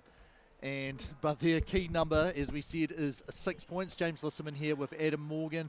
What did you hear at the Lincoln halftime? I just asked Sam and Josh. I was like, what's your guys' plans for the second half? And pretty much all the things we alluded to. They said that I think they actually want to look into getting away from the ball screen. Right. I think they noticed, they're just keying in on Lauren. So they're going to try to bring her off the ball now and get her actions that way. And then they just said that they thought that AUT was gassed. And then kind of looked in at the Lincoln or the AUT huddle, and Darcy Finnegan just seemed to kind of was firing up them just getting some good stops. Yep. They just about got one there. I listened to the end of their one, and they said, like, Lauren should never be open. Like, our whole defensive principle is we've got one person on her and not helping off. So how is she getting open? And then she said about the only one that we really have to respect all the time behind the arc. I was going to say Kate Herman. Yeah. And, well, she didn't say that. She's just said, like, we've let her hit a number of open looks and probably been lucky she hasn't hit as many as we would have thought, as Timms hits a 3 there to give Lincoln a 1-point lead. So it's a big 3 right there, too. And that was kind of, I think, like them putting all that attention on Lauren, and it left Timms open. Timms now on the defensive side, getting the block. And I think the ball hit the back of the basket there, so she's see going for a for block, but carry on. Here's Hippolyte. She was open there as well. Well, if you're in a zone, it's going to be a lot harder to make sure you've got someone always on. It's not a bad take there, though, by Herman there. Just couldn't quite finish it off. Here we go. AUT looking to get that ball inside again. Hippolyte trying to take the challenge down low. A little Dirk fade. And just off to the left there as well. And Timms, just by hustling in there, sort of bounce that ball up, and they come away with the rebound. AUT looks like man-to-man, but Anderson just let Hippolyte go straight past. And you said before, straight line drives, something you don't want. She's not going the whole way to the rim, but easy shot for Hippolyte. I think she's noticing there's like 2 layers of that defense, right? You kind of got 2 bigs just sitting in the paint, and then 2 on the outside. And not sure if it's quite a zone, but maybe a matchup zone. Yeah, well, they're not sprinting out to stop her. The second line, as that pass Timms again, like her hustle has been very Kate Herman good. wide open, but it's all right. She's got plenty of energy to come back to the ball. And here she takes a little bit of a hit, can't make the shot there, and that possibly is the referee saying.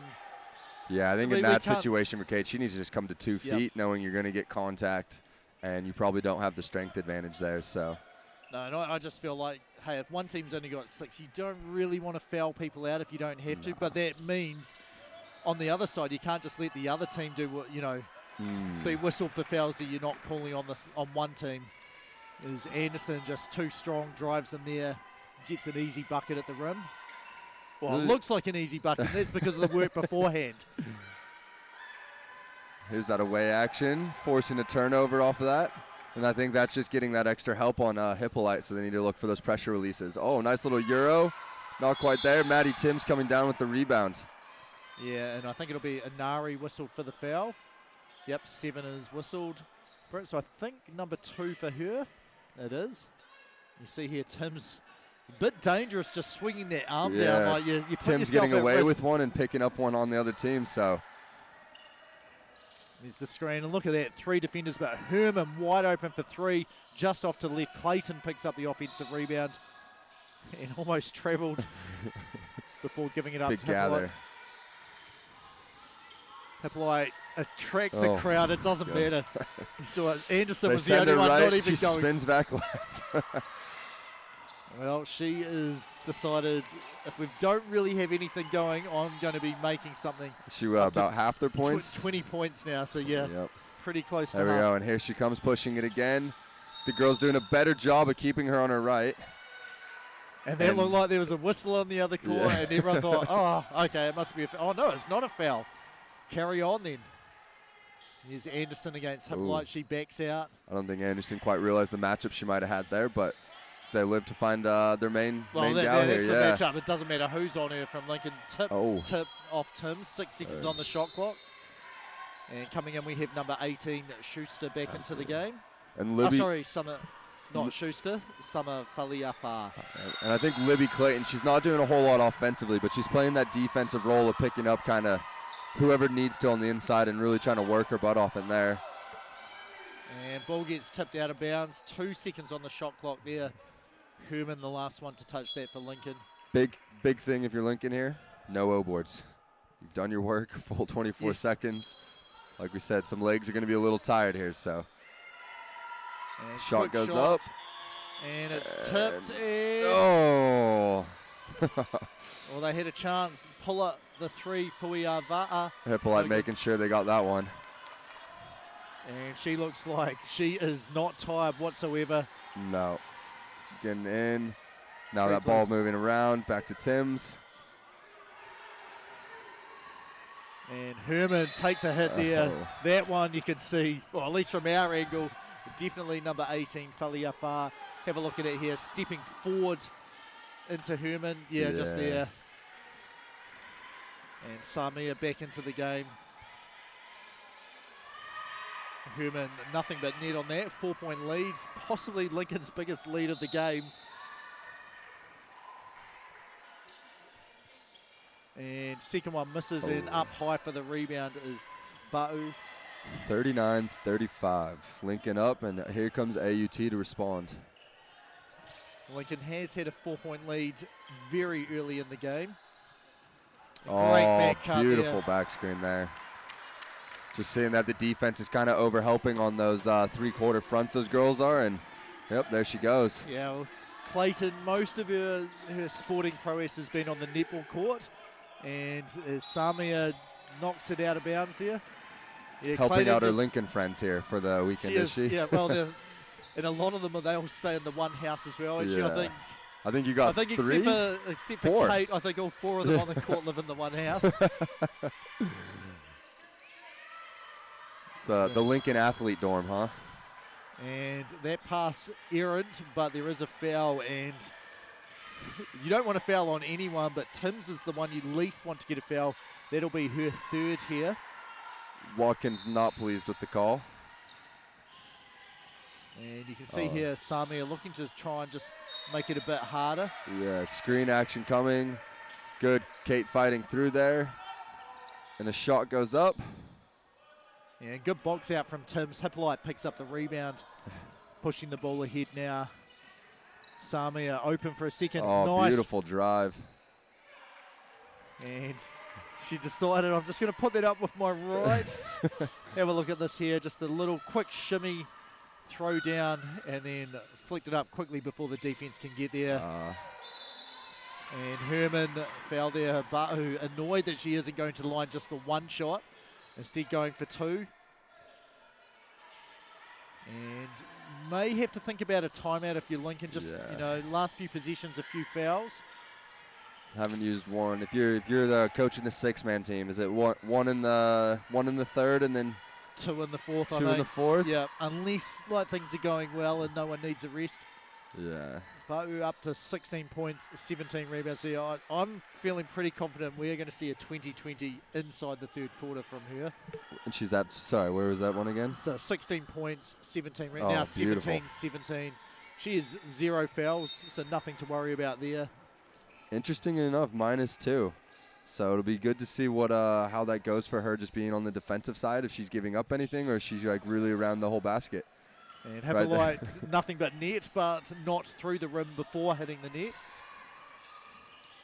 But she's being very aggressive offensively, which is... Her volume's very high right now, but like we said, she's happy with that. Yes. I think it makes the most sense as well. And eventually it's Ba'u. Great job just to seal, kick out pass there. That was a nice little play. The flare trying to get that to the inside. That's a nice play there by Finnegan drawing that up or having them run that. Samia, another drive. Clayton doesn't even look at the hoop. Hippolyte says, just set that screen for me. She said, thank you. Oh, And Tim's beautiful rebounding. Just flew out of nowhere on that to give him the second chance. There we go, only 3. I think the shot clock should have reset. That one bounces off. Anderson just lets it bounce to her. But yeah, you can see a bit more walking here from AUT. So as you said, Coach Watkins said they think they might be a bit gassed, and just the way the tempo's going, it's kind of weird, Yeah. like And there's that Lincoln one timeout. sub, but looking like the team which can push a bit harder. Yeah, maybe just speaking, to that conditioning that Hawani has them doing Yeah, out there no. at Lincoln, so not surprised. Oh, this is, I can see him a bit of a smile, like this is why you do it. This is why I make you get up at 6 a.m. in the morning and do whatever you have to do. Absolutely. No, they've got, they use, it's not the catapult system, but one which tracks how much mileage and kilometres everyone's running. So you said the men's average was 5.5 kilometres, I think, in a game or in a day. The women's was 7.7. And then he said that is because the number of subs in one team versus the other, because it's obviously divided by the players. But I'll be interested to see how much mileage does, the 5 players, whoever are on court, how much are they traveling? What are they getting up to? Because, especially some of these girls, and if you're jamming up on one side and then you're playing 94 feet of defense, you get back down, and then just it all adds up. It does. So, leading minutes, I think it'll be Kate, because 25-20. No, Lauren Hippolyte's actually leading.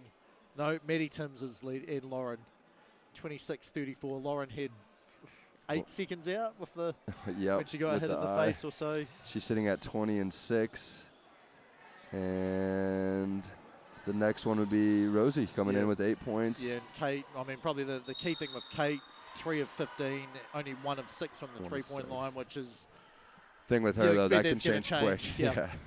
And then, as we've said the whole game, our #1 draft pick from a fantasy standpoint, if there was the lead, Trinity Ba'u, 17 points, up to 18 rebounds now. So keeping an eye on that 2020 turnaround pass. Anderson can't hang on to it, and Samia with the steal. Defense. She's just waiting, and actually Hippolyte's having a little rest here, so expect Samia and Herman to get the bulk of the shots here. Kentelon over to Herman. And Asia Anderson too high, and finishes the bucket after getting the steal. And with that one, Lauren will check back in. Yep, that's enough rest. Thank you, Coach. Samia, the crossover. Timms, she hit her last 3. That one a bit short. Samia battles in, gets the rebound, draws 3. Timms open again, drives this time, but loses the ball. And it just bounces straight ahead to Schuster. She gets probably the easiest steal of the game there. Modufoa coming back with Herman on her. They're looking back inside again. And this is where you got to look for those cuts. Yep. Oh, they're getting lucky right there. Yeah, just fantastic pass from Anderson, and really unlucky not to get an assist there. I think if Clayton's able to kind of eliminate some of those face cuts right now that are going on, it will really help her out on the defensive end. Herman somehow avoids getting fouled by 3 players and gets a shot up between them, but no good there. Motafua here with the ball. High post feed, it goes to Faliafa. Good. Maddie Timms taking away the outside shot. Oh, but then they get a little floater, and the O-boards. Yeah, AUT really capitalizing on those O-boards. Well, that was the shooter as well, and probably the smallest player who you least affect, and there's an open cut. Anderson takes the 3, no good. Clayton gives up an offensive rebound, does get that one there, so I think extremely lucky not to give up any points there for Lincoln University. Faliafa, I think, just, blew a tire kind of on that layup there and just fell a bit short, so. Timms over to Herman. Off the Samia screen, she's open for 3, just off the front iron.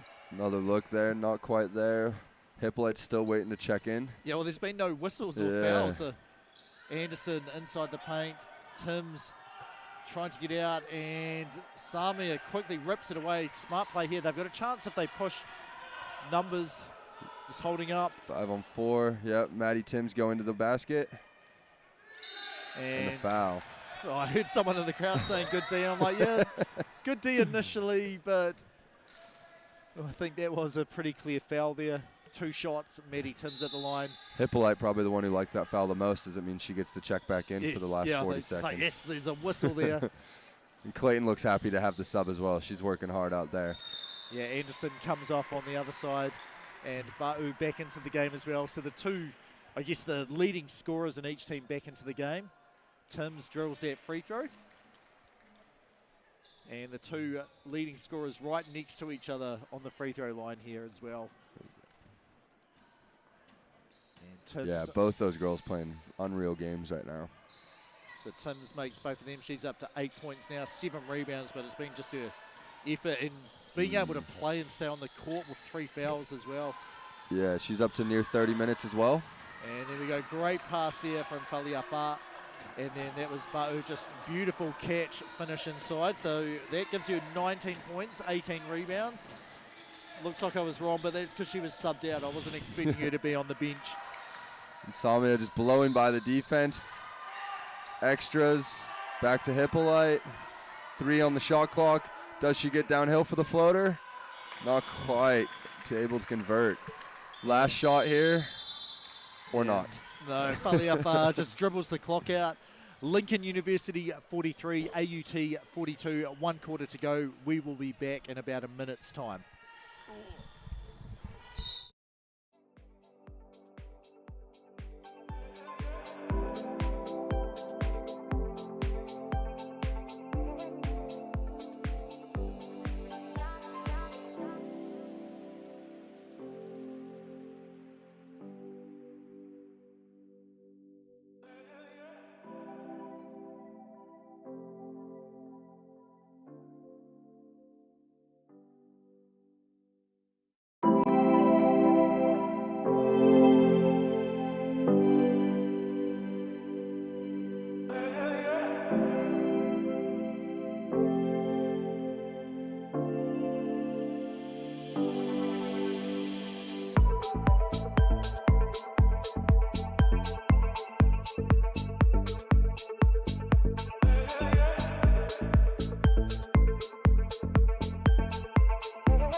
Cal Stadium, 4th quarter women's semi-final number 1, the 2023 Tertiary National Championships here. Lincoln are clinging to a 1-point lead with only 6 healthy players. James Lissom and Adam Morgan. What did you hear from the Lincoln University quarter time break? Talking to assistant coach Josh Thompson there, he said that the first thing I think they want to start to do is ghost those screens. Right. They're finding they don't exactly have that advantage inside, and the space that we said was what they liked most, so we'll see what they kind of get into out of this. And then defensively, just talking about those face cuts. Yep. And not letting anything in front, so we're going to see what happens here as these girls get into it.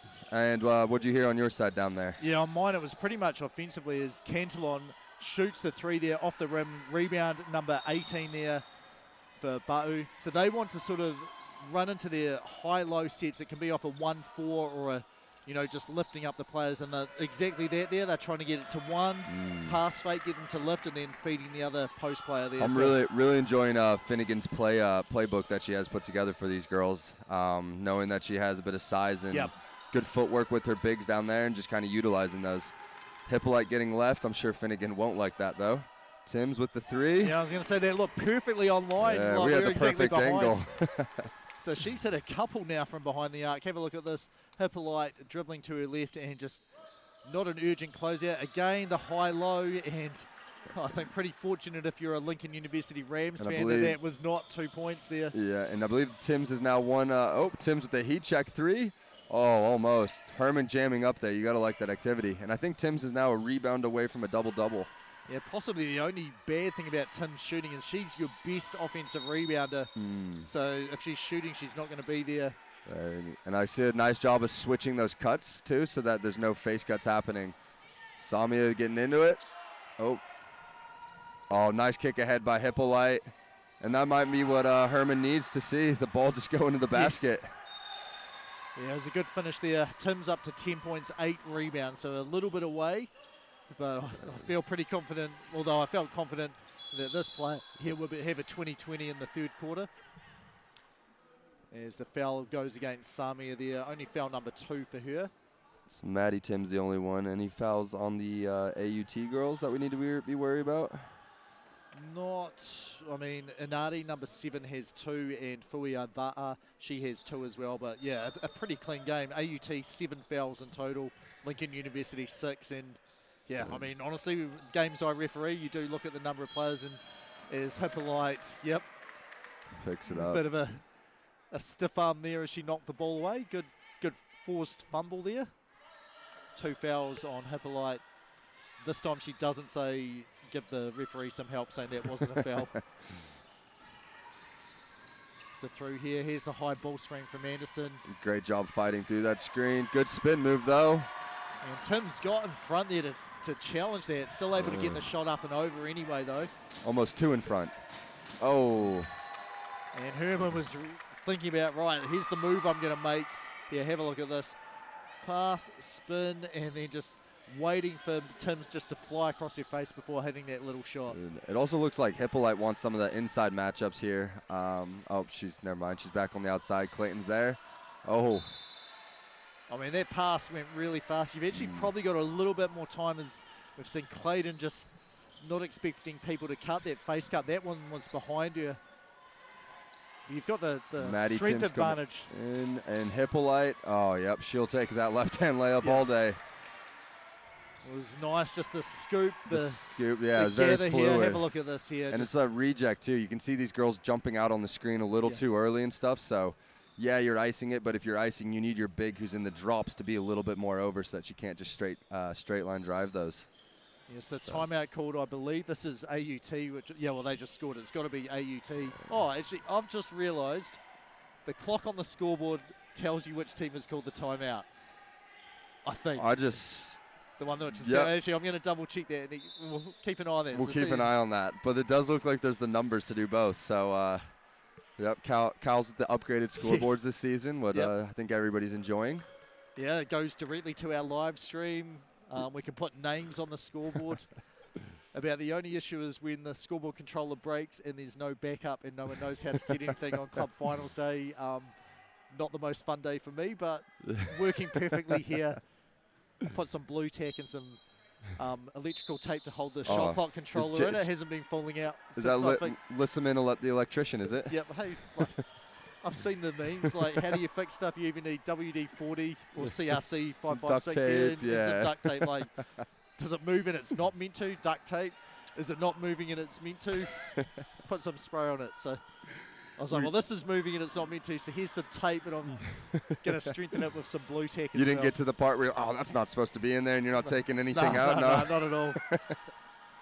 Anyway, AUT down 4 points here. They've taken their timeout, so I think they might have 1 left this quarter. So a bit of a zone maybe. So they're switching from man to zone just to throw them off. Yeah, and that would be Tim's double-double, is it? Yeah, almost. Almost. Oh, she's still 1 short. Oh, unlucky for Herman there. Yeah, she made a good job to catch that pass a bit deep and knew she was falling out of bounds and just threw it on. Anderson, it gets tipped, but she's able to hang on to it. Tim's puts both hands on. Lucky that Anderson didn't just force the action and get a foul whistle there. Yeah. And Clayton coming back. Oh, beautiful look. Yeah. I like that. Just that nice high one-handed push up, but just couldn't get it to fall. Yeah, but big worry here. We can see it. I wonder if that's anything. She took, I think, a knee to the calf earlier. She's been struggling a little bit at the end of Tim's again looking for it. Clayton hustles, but not quite there. Yeah, but is struggling to walk here. Hopefully it is just cramp or just, a tweaked ankle, which will be okay soon. But she's going straight down to the physio area, just to stretch out. So hopefully it is just a bit of cramp there. Okay, that's good. Be ashamed to lose her. She's playing a great game today. So the ball's tipped. I think it will stay here with AUT. 6:27 to go. They're down by 4, so Lincoln must be pretty happy to be in this situation here. Win or lose, to be hanging in this game with 6. Big rebound.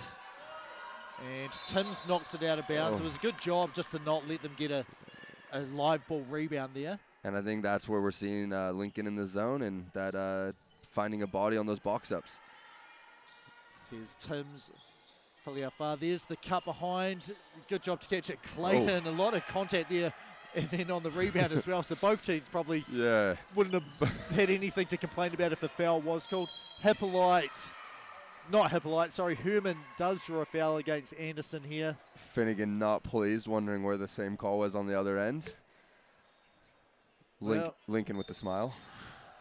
Herman, I'm sure, happy to get to the line to see hopefully a few more go in for her. Yeah, hasn't been her day exactly, but she has been pretty resilient with just sticking with it. And a miss there, so leaving the door open for AUT. But as he said, you'd be pretty happy being Lincoln just close with this much time.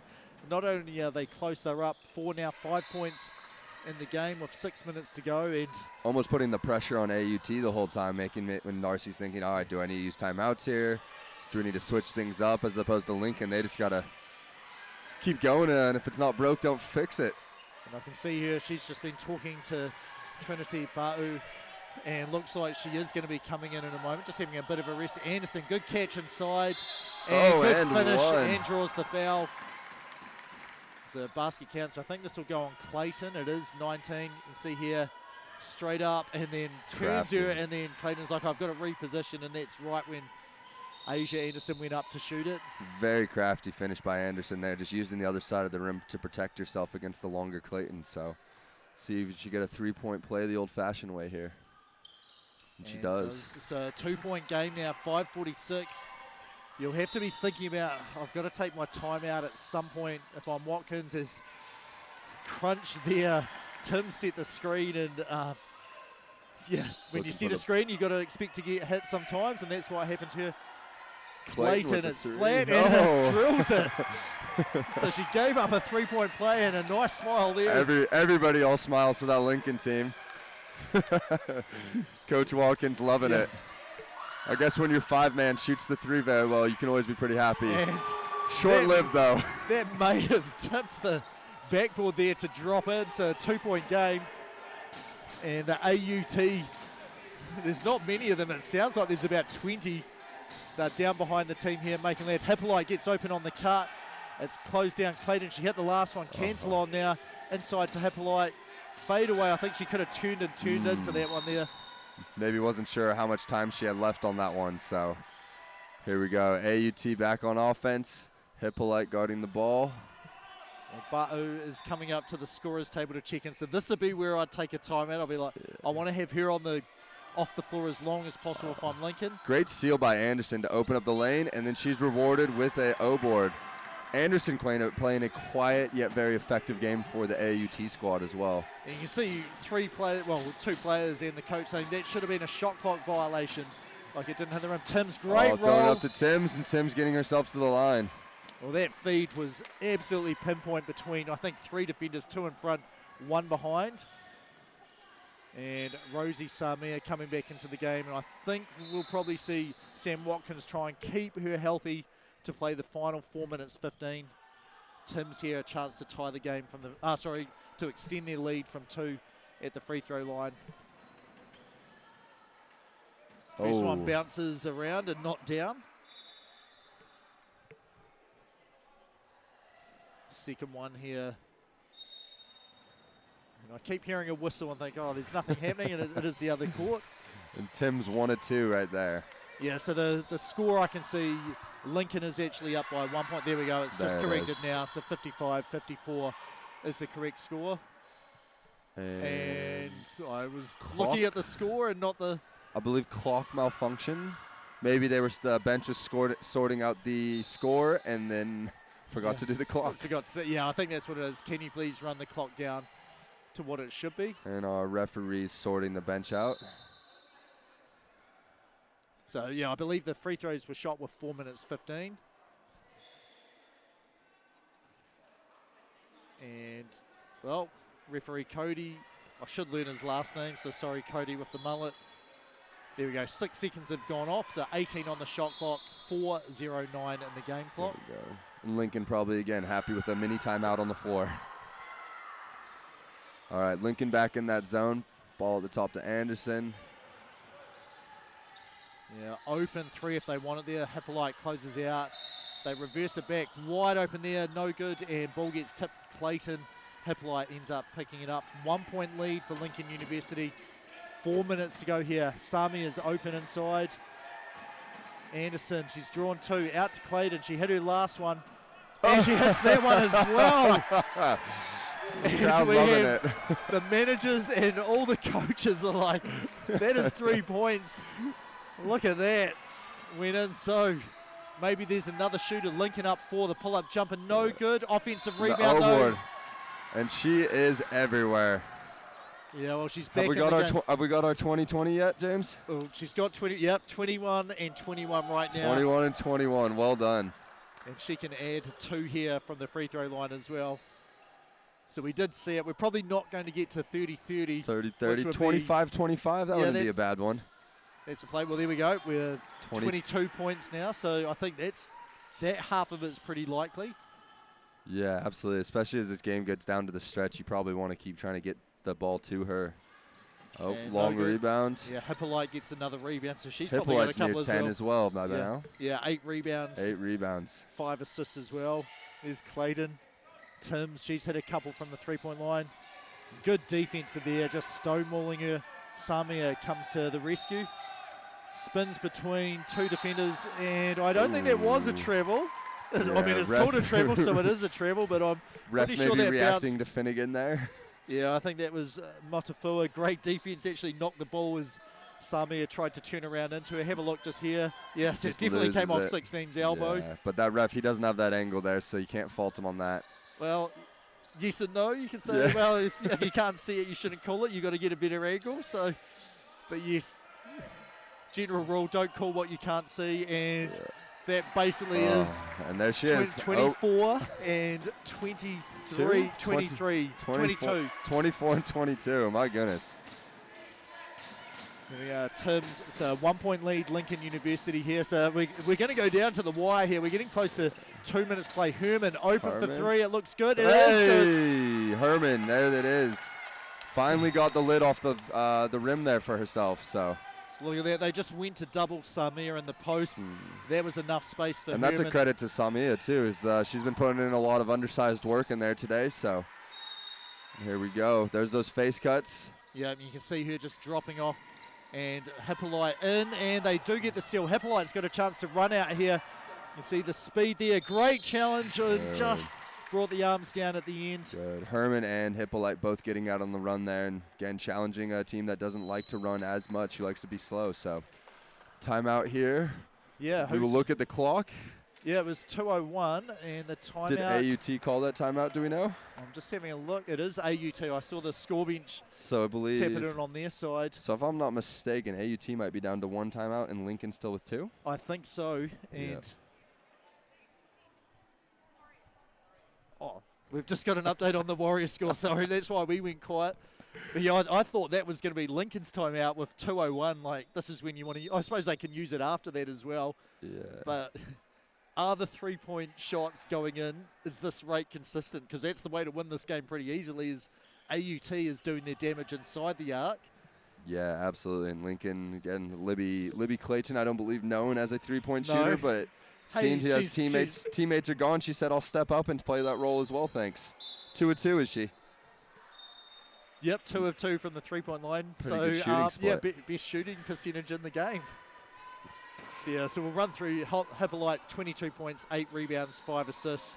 Kate Herman, 14 points, 4 rebounds, and Maddie Timms, double-double now, 11 points, 10 rebounds. Samia, obviously hampered by the injury, 8 points, 7 rebounds, 7 rebounds, 5 assists. And then on the other side of the ball? Yeah, it's Trinity Ba'u, 24 points, 22 rebounds. What's she shooting that on?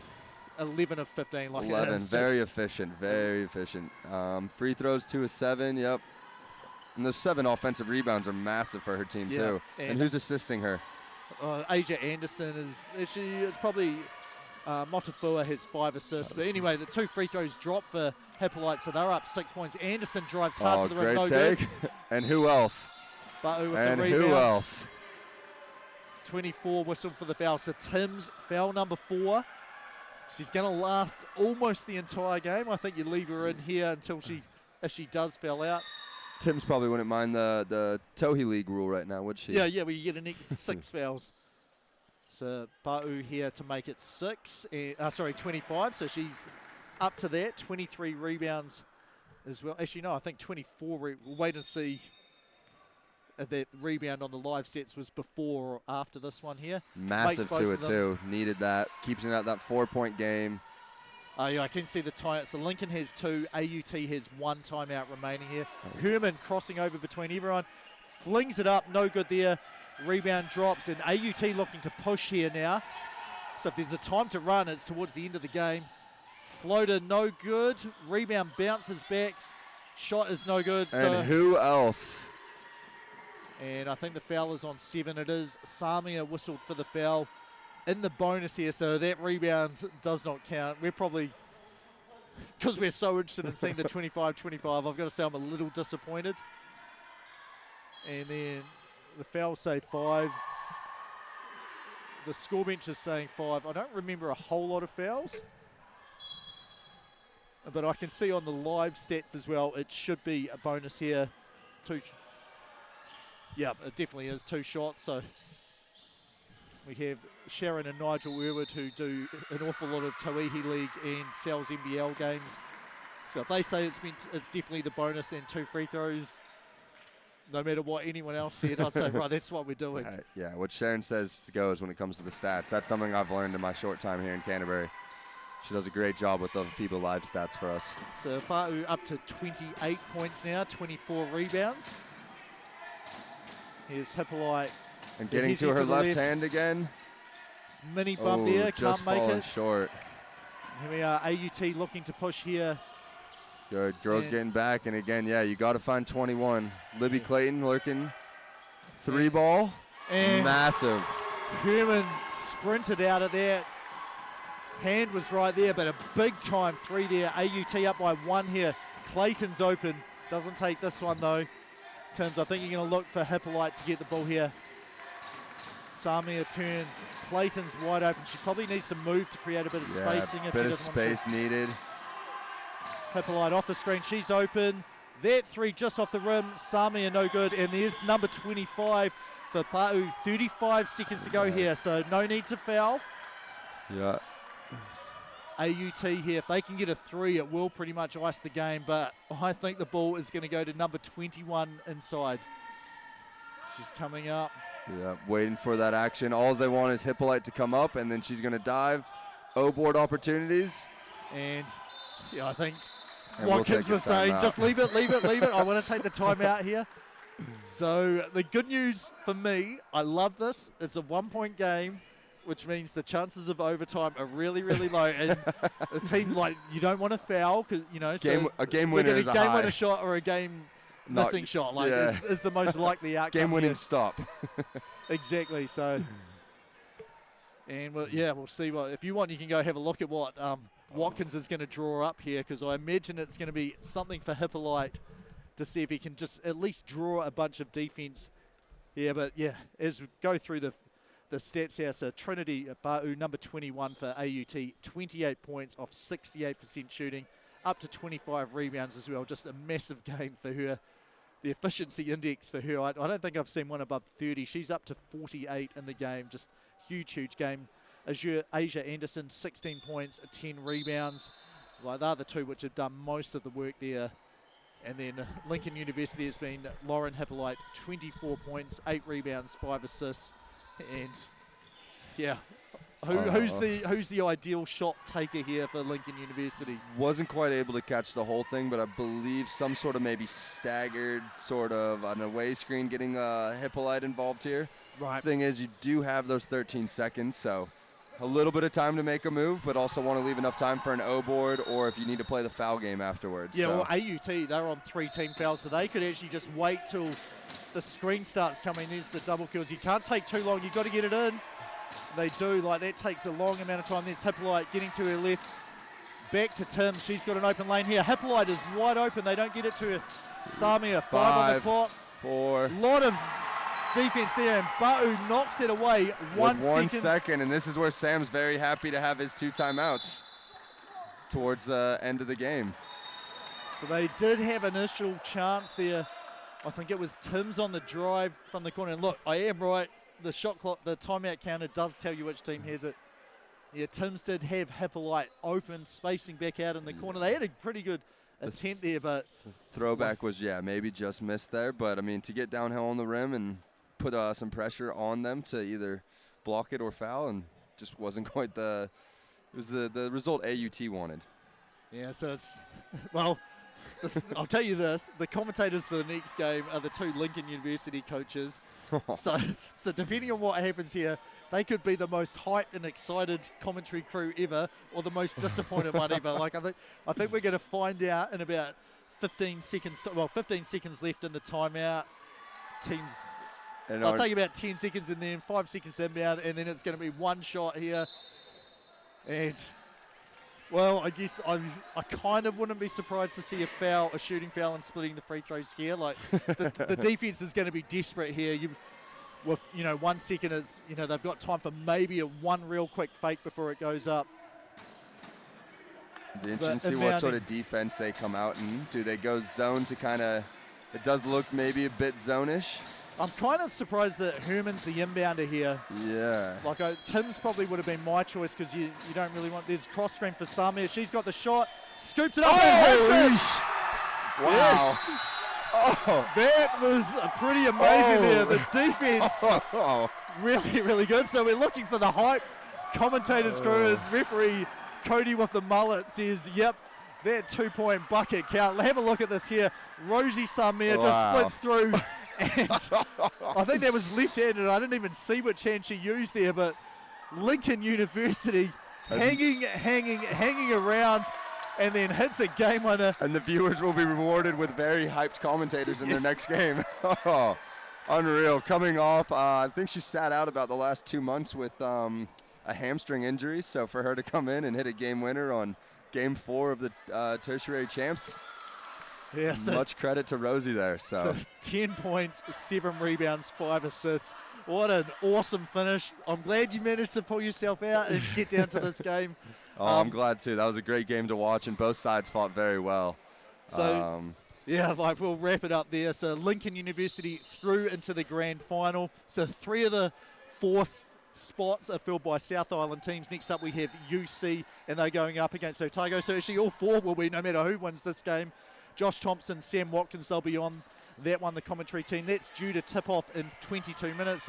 Go away, grab some food, get something to drink, and then come back to join them. And then tomorrow, 8 o'clock, if you want to watch it, men's 7th place game, 3rd place women's, 3rd place men's, and then the 2 finals. You'll see Lincoln University, hopefully with more than 6 players tomorrow at 1:15 p.m.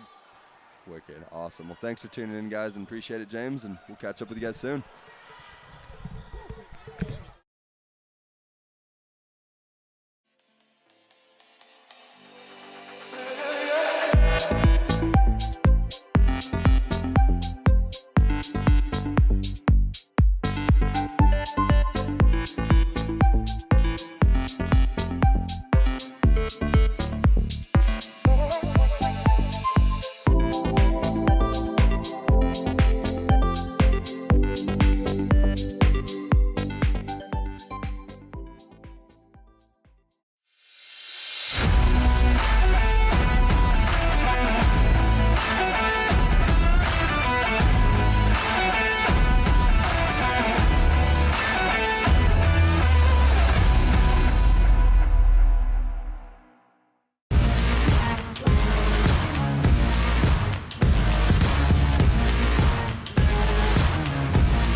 My world is my storytelling. My world is diverse. Our world. My world is astrophysics. It's always been a dream of mine.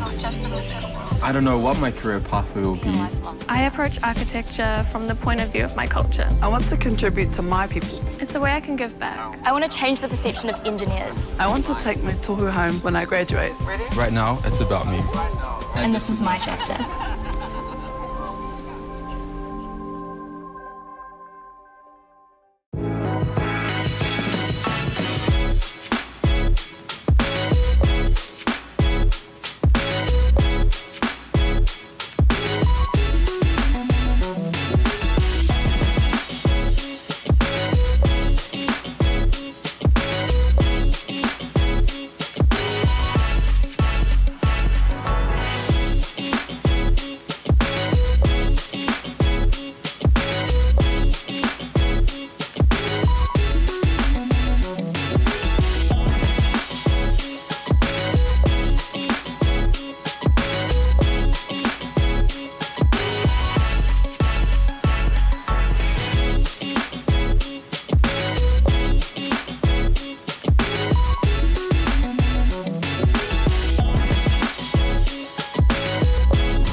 At Lincoln, we seek to ensure that future generations can grow and thrive.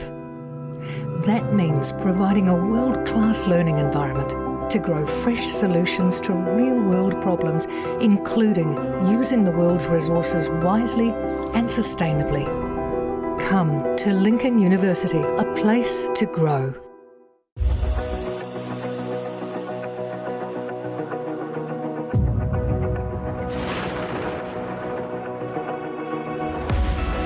Imagine getting your foot in the door to your dream career in the sport industry.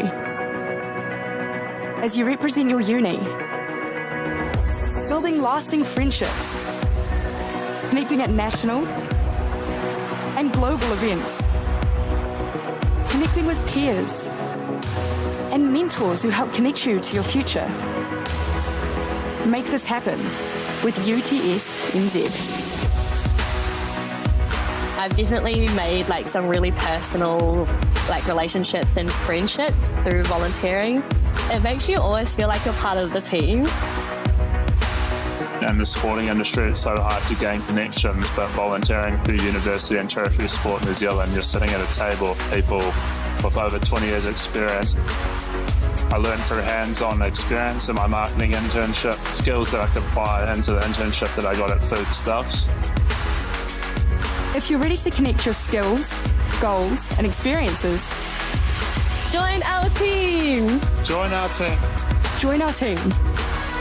Because you can build your confidence. It can take you from an application form to the other side of the world. Click the link in the description to connect with UTS NZ.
Women's University Games 2023 between University of Otago and University of Canterbury. The battle of the South, blue and gold versus red and black, although it's maroon and gold, I guess. Yeah, I'm Sam Watkins. Joined with me is Josh Thompson. It wasn't us on the mic, but it was us in the coaching staff. We just booked our place into the final with 6 players with a 1-point win on a buzzer beater, thanks to Rosalia Samia. Yeah, no, it was a tough one. AUT, you know, they were pretty dominant on the boards for us, and we struggled down there. But you know, kudos to our girls, man. It was a gutsy effort with 6 players, and you know, obviously, if no one knows, Rosie's coming off a hamstring injury also. So look at five and a half players with Rosie on the minutes restrictions. We probably threw caution into the wind a little bit, playing her a little bit more than what we should. But anyway, back to this game. University of Otago, number 4, Legacy Harrison. Number 5, Hoiho point guard, Caitlin O'Connell. Number 6, Hoiho sharpshooter, Tyler Mitchell. Number 7, Layla Anesi. Number 8, Pop Olivia O'Neill, Poakai point guard. Number 9, Millie Simpson, another Hoiho point guard. Number 10, Kira Hill, Cashmere product out of Christchurch, now at Otago. Number 11, the lefty, Abby Harris. Number 12, from the deep south, Invercargill, Maddie Tinnick. Number 13, Josephine Ripley. Number 14, from the north of Auckland, Sarah Joy Arua. And number 15, from Ash Vegas, Sophie Adams. Coach Gavin Briggs. Yeah, in the University Academy, we have River Walker Pittman. Laura Jackson, also from the deep south. So we've got a couple high school teammates going at it today. Courtney Godney, Izzy Gibson, Phoebe Duncan from the Auckland, Zeta Schuler, Ania Valentina, Brooke Palmer, the Goon product. Rangiora, let's go. There we go. Tia Roffey and Emily Knight, and coached by Thomas Hamilton, and manager, Gary Ginn. There he is, the man himself. Big old Gaz, eh? Referees are Richard Kenny and Tyler Radbourne. We're about to get started in this semi-final number 2, the last game of the night on the live stream at the University Tertiary Games for 2023. So we just wait for the final things to get cleared up. And can't forget our man in grey. Is that Richard there, down on the bottom of our screen, and Tyler, I believe, as our second referee. So this is my first time on the mic. You've been on the mic all weekend. So yeah, this is number 4. I think it is. Done a few University of Canterbury games. First with the women, I've done the men. Here we are. Oh, and an early foul. Yeah. Tia Roffey getting her hands in there. Christchurch Girls High product. A foul, a referee call that she's probably not too unfamiliar with. Yeah, good physical player Tia is, you know. Loves a bit of physicality. So a bit of a daunting starting 5 for Otago University. 5 Hoiho players. Yeah. It's almost like a rapid league team out here. Caitlin O'Connell controlling for Otago. Canterbury look like they're starting off in the switching. Tough take from Adams, but there's Tyler Mitchell ripping down the O-board. Harris skips it to Simpson. She looks to put it on the floor. Good left-hand drive.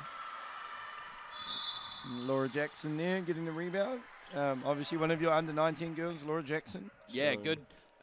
You know, definitely deserving that she starts with this group, but also a good spark off the bench as well, depending on what team she's playing for. But yeah, great minutes for us at the under-19 nationals back in June out in Rangiora. There's Pittman here with the ball. River, lots of experience here. River running the show for UC. Nice little pocket pass there from Laura Jackson. Tia just probably needs to take her time. You know, so she's trying to run on and dribble in traffic. Here we go, the first out of bounds set for UC. They find Millie Knight. Good use of the ball fake to get the defense up. She can't get that one to go as Adams brings the rebound down. Yeah. Good kick ahead from Simpson. There's Tyler Mitchell. That's what she's strong at, right? Shooting threes. Yeah, definitely someone you don't want to let get hot early from the three-point line. Yeah, UC need to be aware of that early. Know where she is in transition. Jackson, a late call from the referee, but it is the right one. Definitely coming down on the arm of Jackson, and she'll go to the line for the first free throws of this semi-final number 2. Yeah, Laura has uncanny ability to get into the paint, right? Draw fouls, and she. Don't be surprised if we see her on the free throw line. Yeah, almost plays a little bit erratic at points, but does well to control it, and a good change of pace to keep the defense guessing. Can light it up from the outside as well.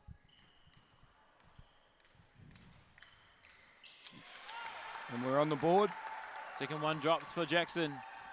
Varsity bringing it up. Otago Uni, that is, bringing it up through. Simpson finds O'Connell. She pulls up for a three. And there's Walker Pittman, but she leaves it behind for Adams. Nice wee move to the paint, but it's going to be waved off. Just sliding the pivot foot. Bit of a travel there.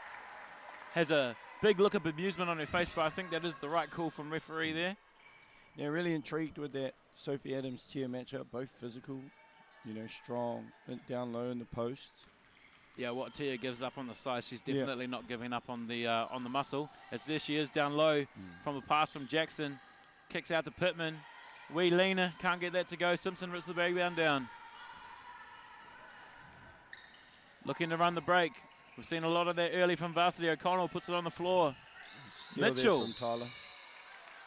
Great seal there from Tyler Mitchell. Had the smaller Walker Pittman on her. Yeah, great read from Mitchell. It's always good to see those players that have an elite skill set like Tyler with the shooting, able to go to a different look just to keep the defense guessing.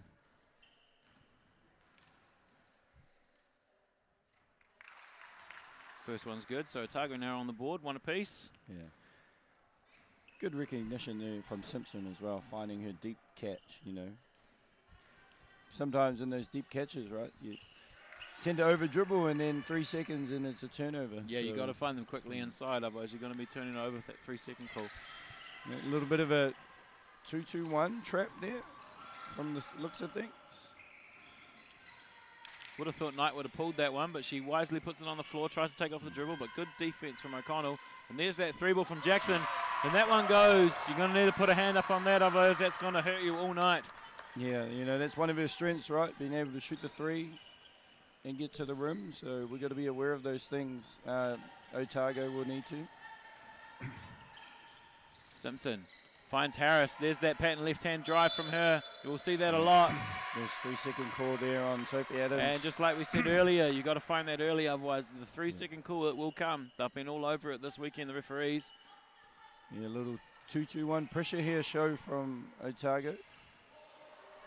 Ooh, I think Millie got away with one there.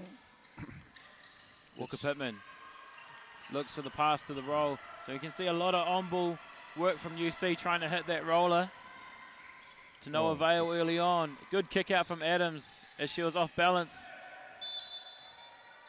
Ooh, yeah, late call. I think the right call there. Yeah, the right call, but it was quite late. Yeah. It's always risky, those reach around from behind. You can quite often poke the ball out, but it is a one that the referees are going to call for a foul quite often. As we might, looks like we're going to see the first subs from Otago about to check in. It's a three ball, goes from Mitchell. Yeah, there's that Tyler Mitchell, one of her strengths. You know, you've seen her in the Rapid League, Tauihi, you know, 3-point specialist. Again, another stop from Varsity, and they run the break. Simpson getting the leak out. Great job from Otago early, looking to push the pace. Yeah, Millie, just think we talked about those pocket passes, right, in traffic, a little bit higher as a big. They don't really like bending their knees down to get those at your ankles. So I think right idea, execution needs a bit of work. Simpson slows it down after another Canterbury turnover. Looks for the ball screen. They find Adams inside. Right read, but she kicks it back out. She didn't like the matchup against the smaller Jackson, and instead will spot up for a three. I think she'd want that position back if she realized that she had the smaller Jackson on the inside. Yeah, it's a great read from, I think it was Tyler Mitchell, Abby Harris, throwing her into the paint. Yeah, the big. Recognizing the post pass. As Jackson looks to put it on the floor, but good face-up defense from Mitchell. And here comes Simpson. She's looking to push the pace early for Otago. Finds O'Connell on a three ball. Good box out from Zeta Schuler, her first action for UC. Yeah, cousin of Breege and Dijon Schuler, if everyone follows women's basketball in New Zealand. Good high school players, both in college, I believe.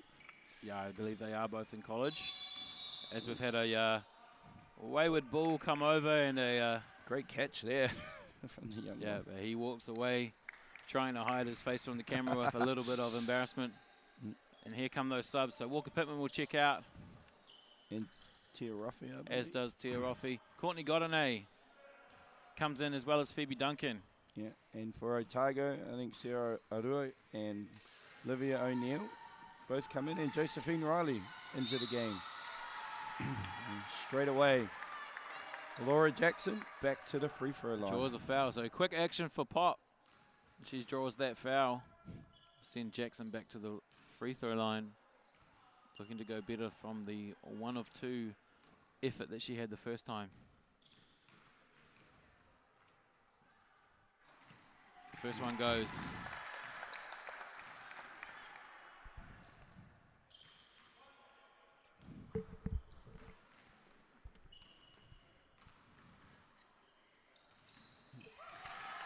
Two up, two down, 3 or 4 now from the free throw line for Laura Jackson. We have a slender 7-6 lead for Otago.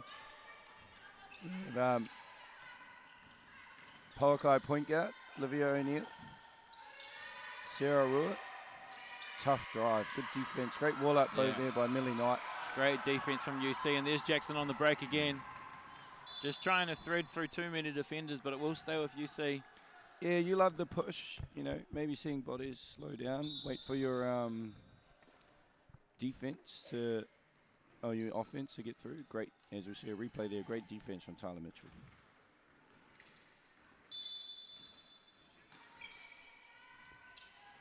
Cross screen action for Shula. She can shoot it, but she opts to put it on the floor. Great verticality from Tyler Mitchell. Again, another defensive play from Mitchell. Now, you just love those players, you know, vertical play, good offensive player, but, you know, showing some prowess on the defense.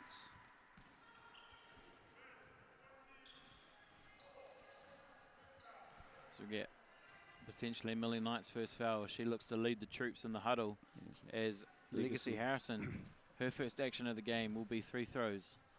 Product out of Manukura in Palmerston North. Very good basketball pedigree there, Manukura in the single A. Yeah, they do very well for a small school. They did play double A's one year. I actually played them against in 2019, Rochelle Ferry's senior year. Yep. So they jumped all the way up to the double A's and came 7th. Yeah, did a great job. Great pedigree out in Palmy there. Beat me the year before in the A final. yeah, they beat me in the pool play as well. Yeah, what a player Rochelle Forey was in high school grade. But here we are back in Cal Stadium. Plum coming through, Olivia O'Neill.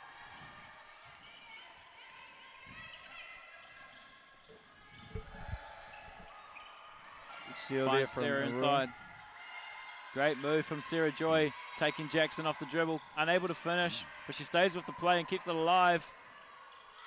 Tough finish there from Ripley. Yeah, Nelson Girls product. Studying a Bachelor of Law in Arts.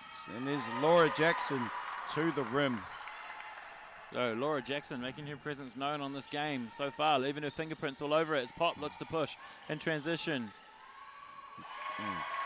Harrison there in the corner for 3, and we have a timeout. Yeah, Legacy Harrison with the 3 ball, and Thomas Hamilton. Seen enough, he's going to call his first timeout. Yeah, I like the pace of the game. You know, both teams are looking to push, get on the rim early, penetrate, kick. Had a few good open looks as Otago.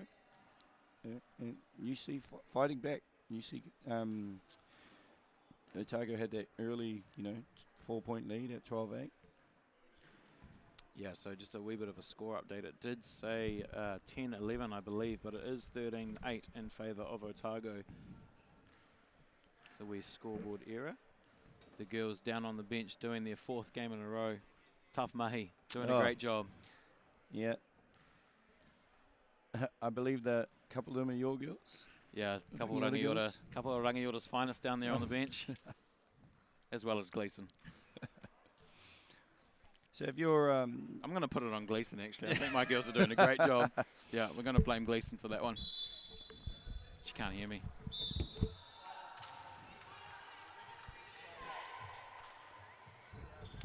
Right, looking to get back into the action. 13-8 in favour of Otago. Just a bit of wardrobe malfunction there, guys. Sorry.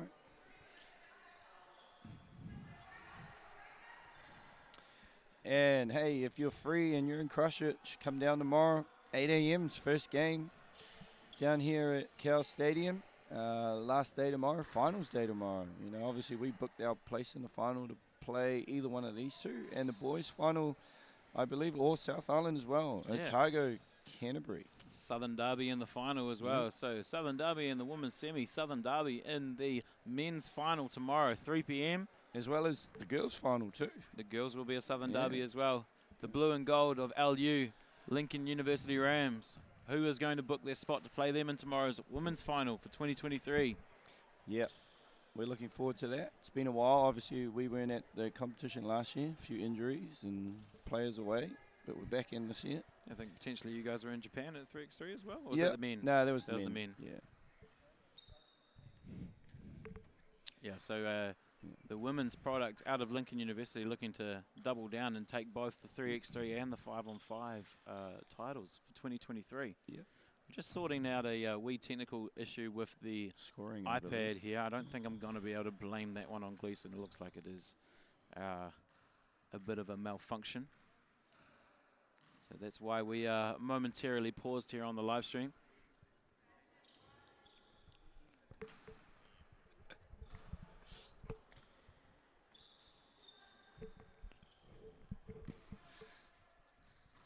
Right, back in the action. 12-8. It's 12-8. 12-8. That's what the upset was. Yep. All right. Jackson splits that pressure. Nice wee ball fake, but can't get the layup to go. Great hand in the jar there by Ripley just to put Lauren Jackson off, but great hustle there from Courtney Godney. Yeah. Heads up play from Godinay to keep the ball alive for UC. Great to see her playing basketball again, right? She's been out of the game for a while. Girls High product here, right here in Christchurch. I've been playing club ball in Christchurch, but not at the Prem grade. Definitely a Premier type player, but great to see her here playing tertiary games. Hopefully that's leading to bigger things as we have offensive foul. Offensive foul on Millie Knight. That'll be her second, and it looks like she will come out of the game.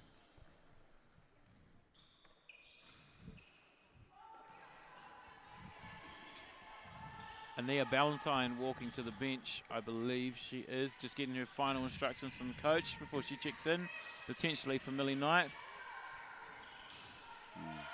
You just can't force that. You know, UC had 4 players in the keyhole there. Pop maybe needs to find her wing player.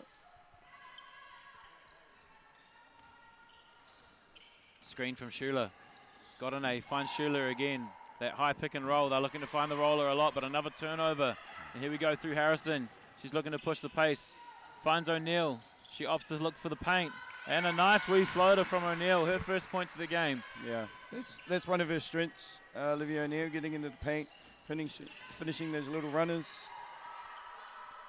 Good kick out from Knight to Godinay. She follows her own shot, but Pop comes up with the rebound and a great kick ahead, but unable to get the finish. Ooh, Millie Knight. Physical. Yeah, she's got to be careful with those 2 fouls. Phoebe Duncan there, just checked in the game for UC. And there is Duncan on the wing. Another one finds of your Knight inside. 19s girls, I believe. Yep. Yeah, another one of our 19s players. There's a few in this UC group. I think 4 or 5 potentially. Great find there from Millie Knight and Godnay. Just short on the runner. Harrison, she made the earlier one, but she turns down the 3 and looks to work Jackson inside. And a great move. Legacy Harrison. Fingerprints all over this game early. Yeah, 5 quick points off the bench here.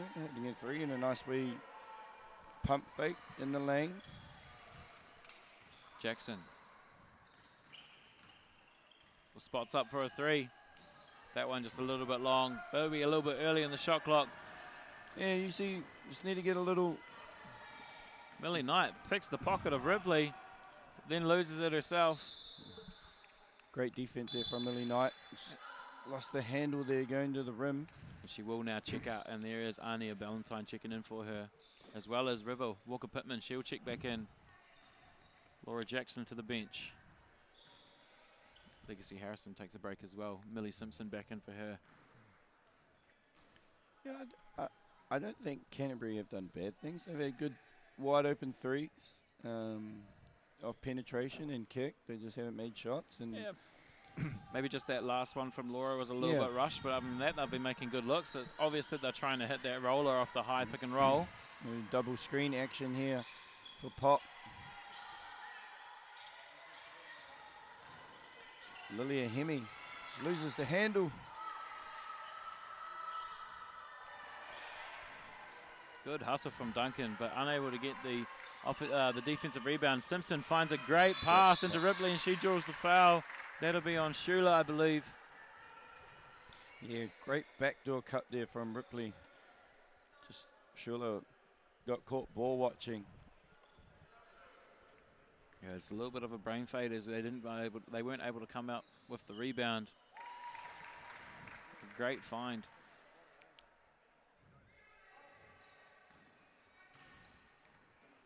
Otago just slowly ticking this last 5 minutes over, right? Yeah. Kind of got some ascendancy on the game, and the baskets have definitely dried up for UC. The second half of this first period. Godinay looks to slow it down. Walker Pittman, what can she provide? Keeps the ball, finds Ania in the corner. She looks to drive on Sarah Joy to no prevail. Shula almost leaves it behind. Late shot clock. Godinay looks to penetrate.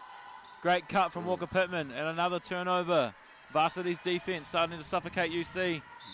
Tips there from Valentine there. Just got her hand on the ball. From Hodaki Plains College. Hodaki Plains. Studying a Bachelor of Commerce. I believe they made nationals last year, didn't they? They were there last year. I think they might have been there in 2019 as well, the last time before COVID. It's a rare sight to see from Abby Harris, missing a patented left-hand hook, but getting her own rebound over the smaller. Yeah, the left hook missing, probably a rare sight, but the offensive rebound not a rare sight for Harris. She does a great job on the boards, both offense and defense. Converts a three-point play. 20-8. This one's starting to get away from UC early. Yeah. As Izzy Gibson checks in for her first action, she'll take Shula out. Yeah, River losing the handle there. You'd expect her, someone her caliber, to catch that one under that pressure. It's not unfamiliar territory for TUC. They did come back from a bit of a hole against Auckland last night to get that 1-point victory to put them into this game. But a good defense from Harris gets a tip to that shot from Duncan. And Otago will push again. Simpson opts to go herself. Ooh. Just a little bit overzealous on the box out from Phoebe Duncan. Yeah. I didn't mind the neither. The physicality in there, but the referees have obviously seen something that we didn't. I think she was in her box out as Arua was about to jump, so that's why I think it looked quite awkward, right? Yeah, and then an awkward fall as well. It could have been dangerous for Duncan. And clearing stat, I think I'm reading the stats, the 9 turnovers there by UC. Tells the story, doesn't it? Yeah, for sure. And there's almost another one there, but River manages to keep hold of the ball. Good control from Walker Pittman. Great to see her back on the court as well. I know it's been a while since that illness, but doing great things with her basketball after almost having it taken away from her. Yeah, a bit of a high school phenom. Yeah, I remember Waikato product. The Ham Girls St. Peter's final in 2019. She gave them buckets. Yeah, great final, great final. Tried to put that Ham Girls team on her back and do it all on her own. Abby Harris missing unusual easy shots for her with the left. Pop just checks the clock there. There's a bit of time left. Oh. Bit of a whack on the arm. Missed. UC got away with that one. Got away with one. Sometimes you need a little bit of luck. Duncan will hoof it up at the end. A little bit too much. Tried to play it off the glass. End of the first quarter. Otago 20, Canterbury 8. We'll step away for a quick break. We'll be back shortly.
final number 2 at the Tertiary Nationals of 2023. Otago taking an early lead, 20-8 over Canterbury. Let's do a little bit of stat chat before we get into this second game. For Otago, a bit of balanced scoring. Tyler Mitchell with 5, Millie with 2, Abby with 3. Legacy with those quick 5 points off the bench. And Pop has had 1 to full out of 2. That's mainly the tail early on, probably the turnovers, everything else seems a little bit more balanced. Laura Jackson's got 8 points, all of her team's points. So no baskets coming apart from Laura Jackson. Bit of an issue there early on for Coach Hamilton and UC. Yeah, I think UC, if they sort their turnovers out, right? Yeah, 10 turnovers so far. Yeah. That's been the glaring stat, you know, and that's led to, I think, 13 Otago points. Yeah, so when they're able to keep the ball, as Pop throws a dot to Tyler Mitchell, outstanding pass in transition.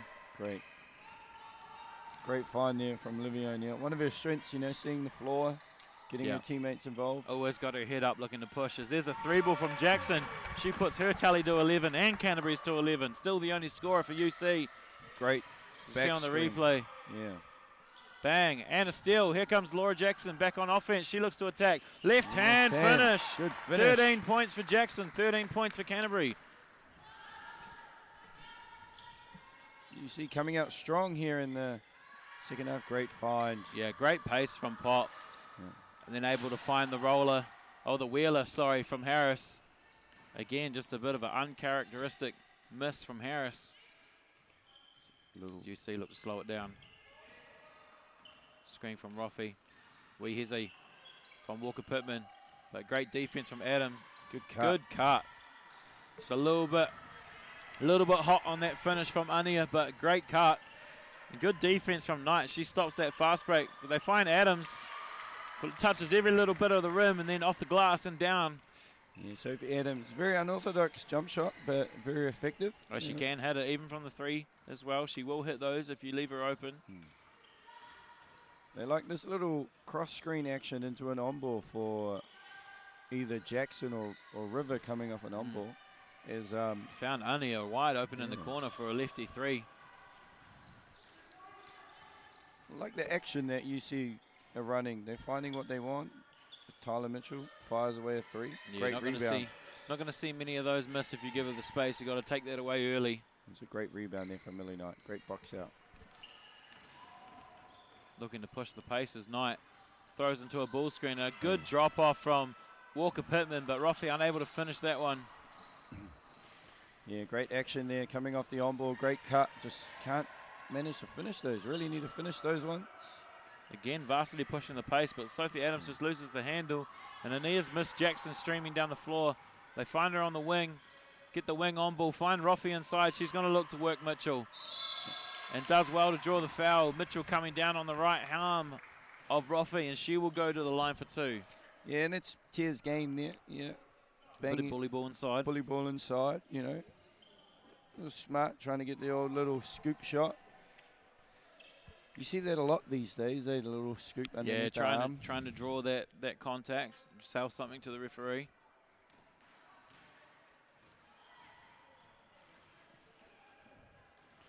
I just love the energy that UC have come out in these first 2.5 minutes in the second quarter, you know. Really fighting back, getting good looks. I mean, you don't want to say desperation mode too early because there's a lot of game left, but they're definitely playing with a lot more energy, and we see that there on the O board. Ania Valentine follows the shot and finds herself on the back end of an and 1. Yeah, great work there from Millie Knight. Just getting the tap in, and Ania Valentine there. Right place, right time. You see Brooke Palmer check in for the first time, the Rangi Order product. There's a few Rangi Order products that floating around in Cows tonight. Only one on the court, one in the booth, a couple on the score bench. Good to see the green and gold. The Ducks are represented here in Cows. UC look like they're in a bit of a 2-3 zone. Yep. Good hand from Palmer, does enough to alter the shot, and then she's going to run the floor. into drag screen, I think, here. Yep. Waiting for it. Jackson says, I'm not waiting, I'm just going to go. Gets her own O board. And straight back up. Yeah, Gavin Briggs needs a timeout. He's seen enough. Jackson takes her tally up to 15, and UC finding a little bit of a second win, doing a great job to cut that down to 5, 24-19. No, she's doing an excellent job at getting to the rim, you know, forcing the issue, drawing fouls.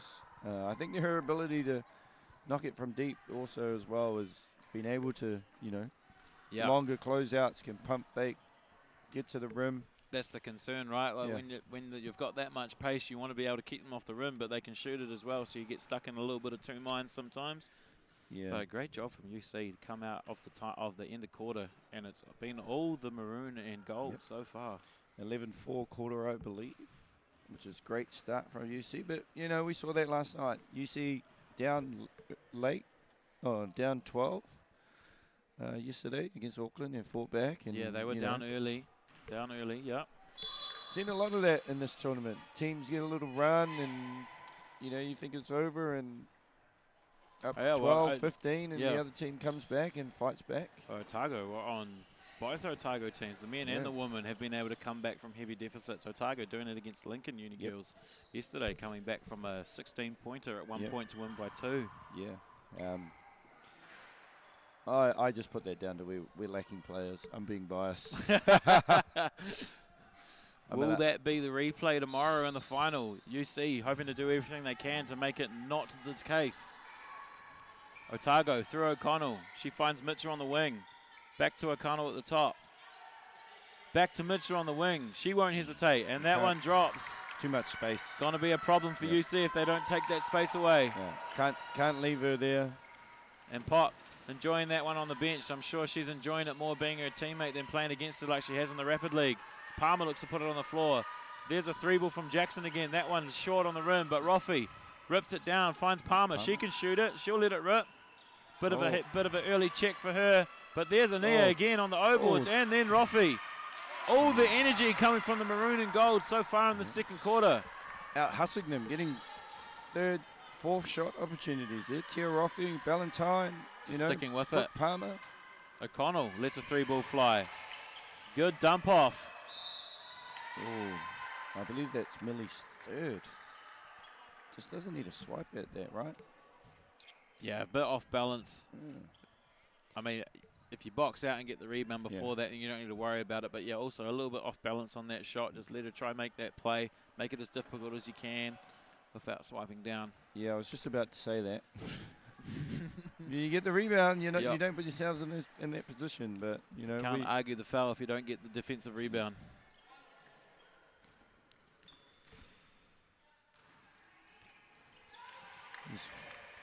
Caitlin O'Connell there, knocks down both. She's really improved her game this year, I believe, Caitlin O'Connell.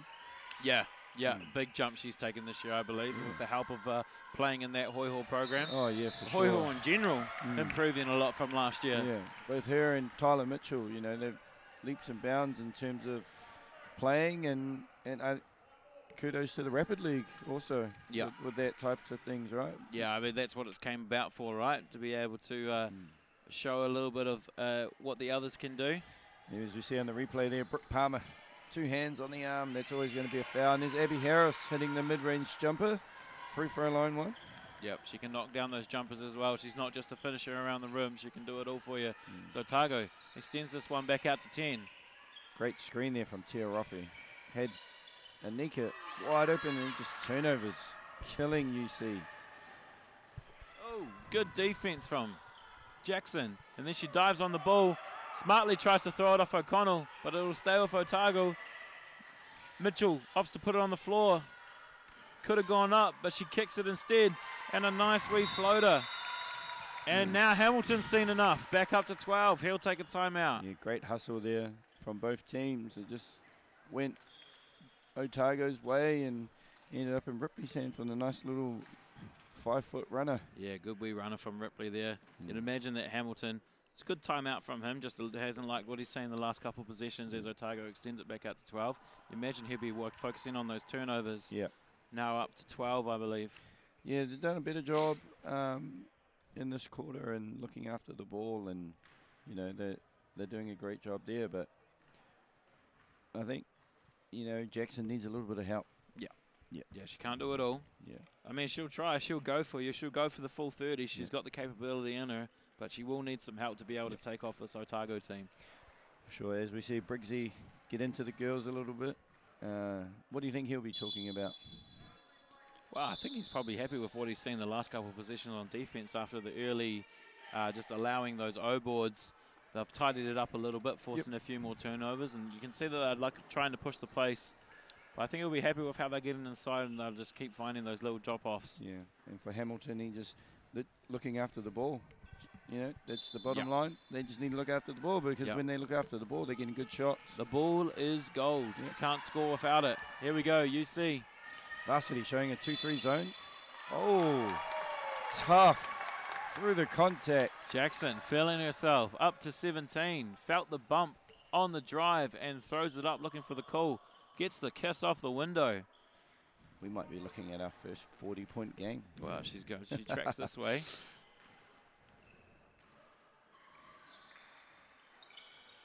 Gets a friendly hometown roll on the rims, and that'll put her tally up to 18. Got a little bit of swag to her walk now, does Jackson. Yeah, Harrison checks in for Simpson. Yeah.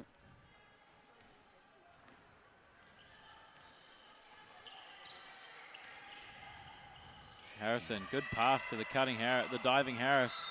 She stays with it. Little foul call here from Richard. Number 9 on the push. Valentine. Obviously seen something he didn't like on the box out there. Oh, interesting. I thought they were just battling for the rebound there. Oh, wide open. Yeah, Ripley. They find her. She floats it up. A little bit of luck off the window, but sometimes you need a bit of that, and you get it. Yeah, great minutes here from Ripley for Otago. Has a lot of length there, I see. And Nelson product. Jackson. Oh, Mitchell did enough just to throw off Jackson's timing. Schuler, good ball fake, and then recognizes the late shot clock. Didn't hit the rim. I thought it might have grazed it, but the referees are definitely closer than me. They can make the better call. So Palmer's going to check out. Got an A back in.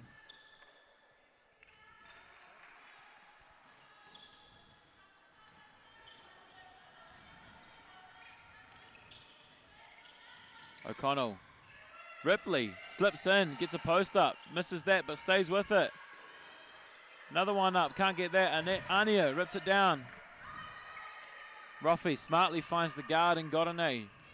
She looks to slow it down and direct the play.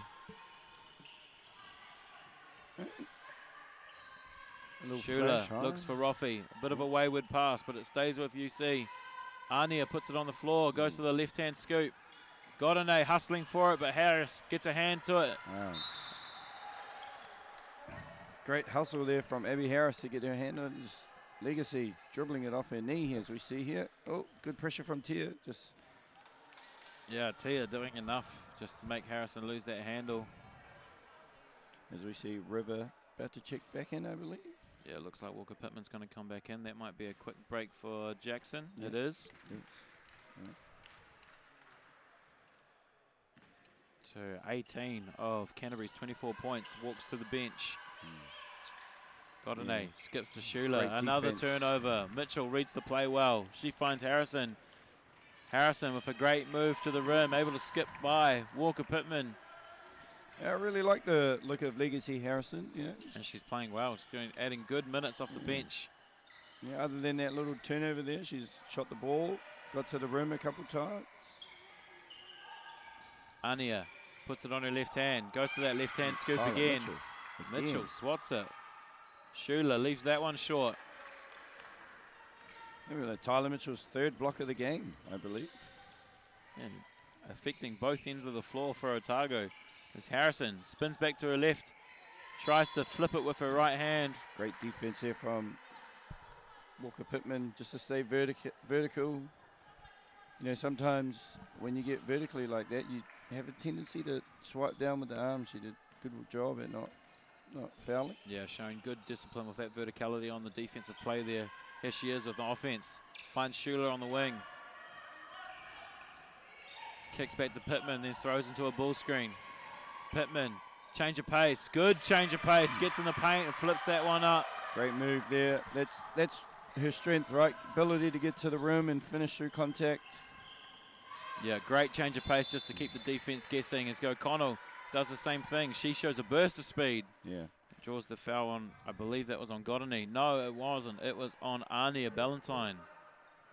Yes, now foul starting to mount up for UC. Just little push fouls now reaching in there, and just stay disciplined, stay in front. O'Connell makes the first free throw.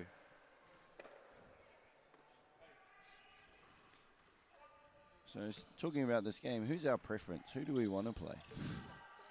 Who do we want to play? Ooh, it's do you want to play someone you've already played and right some wrongs, or do you want to play someone fresh, something new? Godney tries the old spin move there, and Tyler Mitchell does a great job at staying vertical. I think. Yeah, Mitchell playing some great defense. Yeah.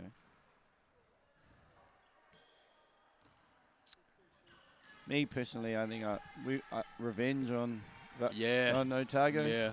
Yeah, it's always good to have a second go at someone, especially when you feel like you've done enough to win it and then just lost it at the end. As Sarah Joy finds herself on the back end of a nice move under the rim. Yeah, they're just chewing them up in the paint right now, getting those early steals, and the guards are doing a good job at finding them. And then UC down the other end here, a little bit struggling with the zone. Great strong move from Schuler to get to the rim. Oh, Roffey again. Just battling hard down there. She's working. Just chuck it on the rim and Tia Roffey will go get it. And that's what she does well. Late step up from Sarah Joy. Right call from the referee. Late step up from Schuler. Will send Sarah Joy to the rim. Phoebe Duncan checking in. She's going to get Ania. Looks like Millie's going to go get... No, she's going to just talk a bit of strap to her. Yeah, good to see,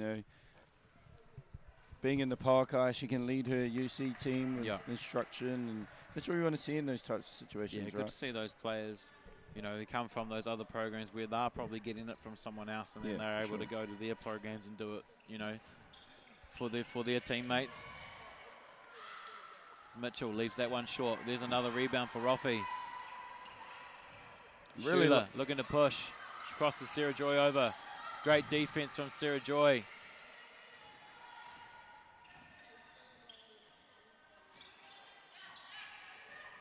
Schuler opts back to her favored right hand.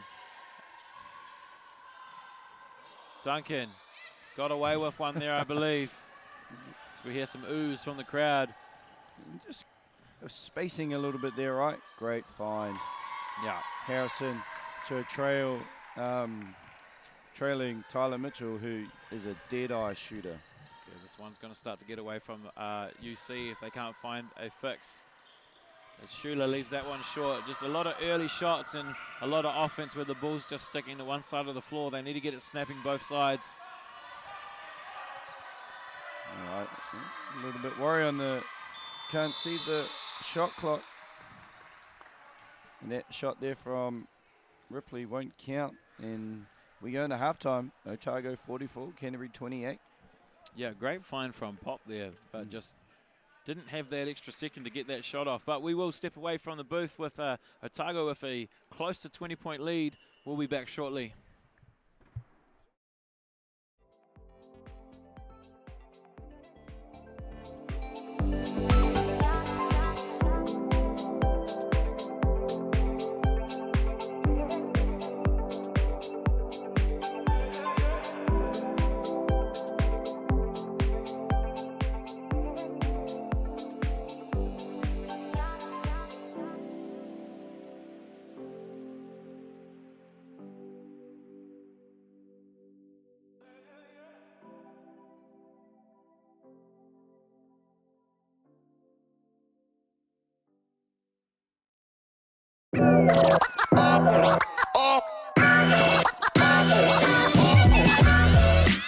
Kia ora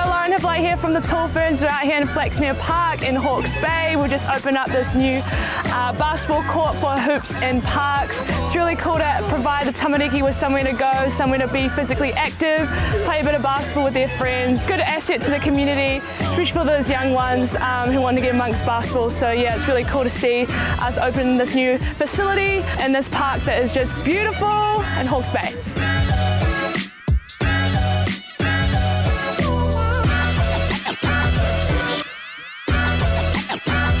Kia ora, Pierre Cameron here. Just want to talk a little bit about the Hoops in Parks and the Hoops in Schools program. It's been amazing. The return on investment is priceless. The accessibility for all the kids and the tamariki to get in here and enjoy themselves, especially through these trying times, been amazing. And just to get outside, you know, it's pretty awesome walking outside and seeing this kind of ballpark available.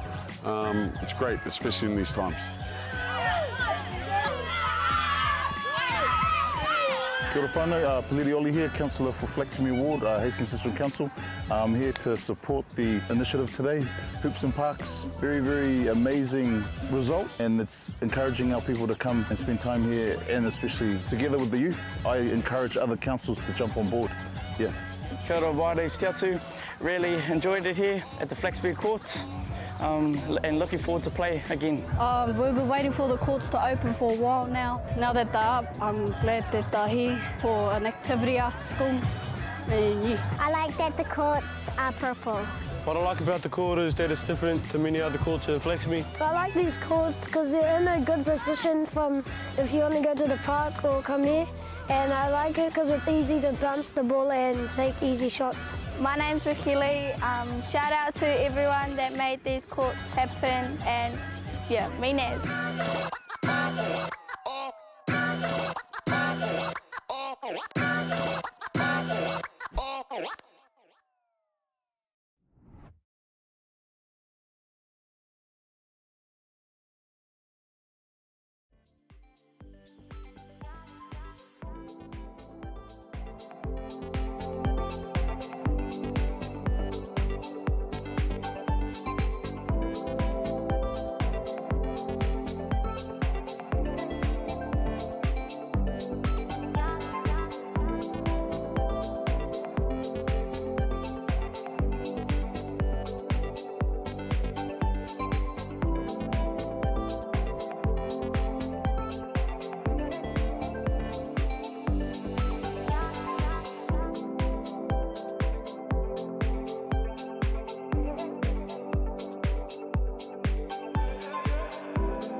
Kia ora whanau, welcome back to this second semi-final of the women's side of the University Games for 2023. We sent Josh down to the UC side to see what the message was for them. What did they come up with?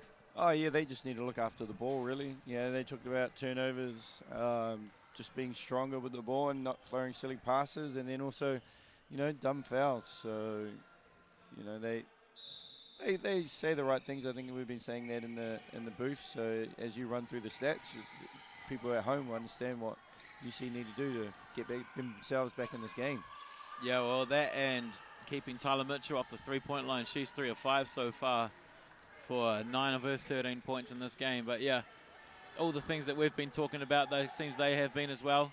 As we see almost a turnover, but Jackson lucky to draw a foul on O'Connell to keep the position with UC.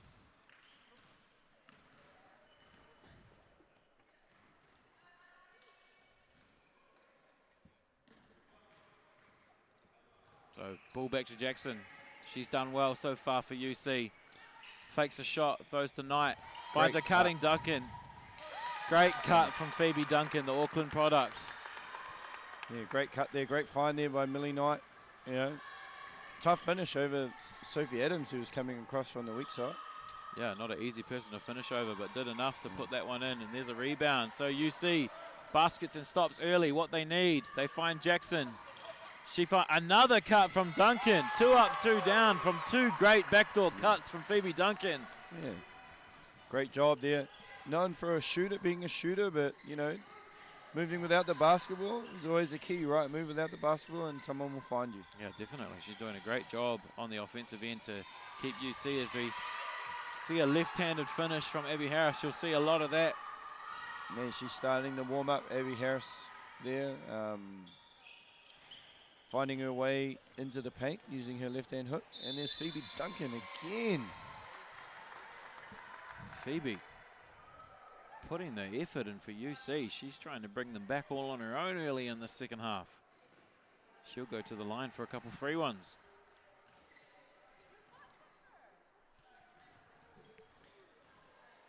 As we see Simpson checking out for Hemi. Yeah, Mitchell talking to the referees about something. I'm not sure what that's going to be about. The first one drops for Duncan. This is the same energy that UC came in at the start of the second quarter, so we can see if they can maintain it. 2 up, 2 down. Phoebe Duncan goes good from the free throw line. 6 quick points there from Phoebe Duncan to start us. Great effort. We see that energy come to life again from UC. You'd love to see it for the whole game, not just patches. Jackson tries to get that rebound just a bit late on the box out, and they find the inside player. Again, another miss from inside. It's a long time inside the keyhole, but the referees let it play out. Roffey rips down another rebound. Yeah, you see her 5th or 6th of the game. Otago, 3 bunnies missed there. 3-4, I think. I believe. Yeah. Quick DHO tonight. She slows it down. Back to Jackson. She's going to run it on ball for her. Finds Knight. She has to throw it up late shot clock. Not one of Millie's fortes, but she has really worked on her 3-point shooting over the summer, you know, as we saw her in practice at Polka. Yeah, she can definitely shoot it, but probably more of a catch and shoot shooter rather than off the dribble. Oh, what a move. Good dump off to Duncan, though. She just leaves that one a little bit short. It's Walker Pittman. Looks to play some trans D. Harris back to that left hand. And a good rebound over the top of Walker Pittman. And the finish. Hemi there. Layla Hemi. Hamilton Girls product. So 2 Hamilton Girls products going in it. River and Layla Hemi.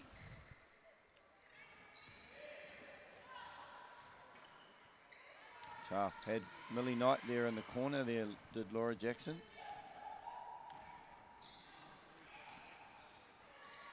She can get a little bit of that tunnel vision sometimes, but I mean, the way she's going, can you blame her? She tries to get the box out, and she does do enough to get the ball back for UC. Great hustle there. It'll be a team rebound, but credit it to Jackson on the box out.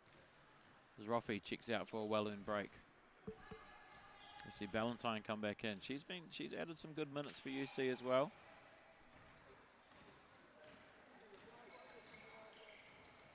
So back through Jackson. Knight twists the screen.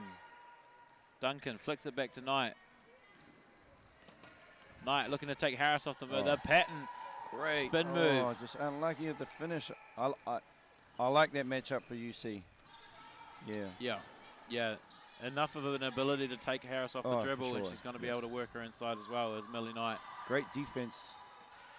Good verticality from Knight. That's great defense. The ball will stay for Otago. Taking a touch from Knight as we see. 2 great wall ups there. One from Ballantyne and then Millie Knight with the other. Great defense from Millie Knight just to show that verticality. Make it as tough as possible for Adams. So Adams looks to get a catch down low. Bobbles the dribble. Finds Sarah Joy inside on a post up. Oh. Arua unable to make it, but she stays with it. Heads up rebound. play from Sarah Joy Arua to keep that play alive and put 2 in for Otago. Yeah, you can't assume that the ball's going in there. Look, Phoebe Duncan looked like she thought it was going in. And Jackson will probably want that one back. Tried to go with the right hand, but should have used the left. There's Duncan trying to make a play, but she's a little bit late. And Sarah Joy Arua, 4 quick points, looking to make it 5 with the and 1 to come from the free throw line.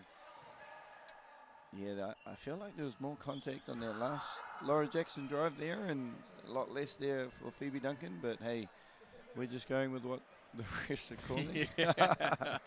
Hey, I'm not bagging on the refs. They do a great job, you know, down here. It's been a long weekend, so they're doing as much as they possibly can, and end of the day, we don't have the people in grey, we can't play basketball. Exactly. They do a great job for the sport. As Knight looks to kick back out to Jackson. She's closely guarded by O'Connell, but she gets a backdoor to the rim and a good pass from Duncan to Jackson. She'll take her tally up. Sitting on 20 points now is Jackson. She's doing a great job at just finding a way. And there's Tyler Mitchell. Right-hand drive. Great drive from Mitchell. So seeing a little bit more than just the shooting prowess that Mitchell can show in the game as Ballantyne looks to get on the rim. A little bit tough on that finish. A big rebound ripped down by Adams, but then she throws the ball away.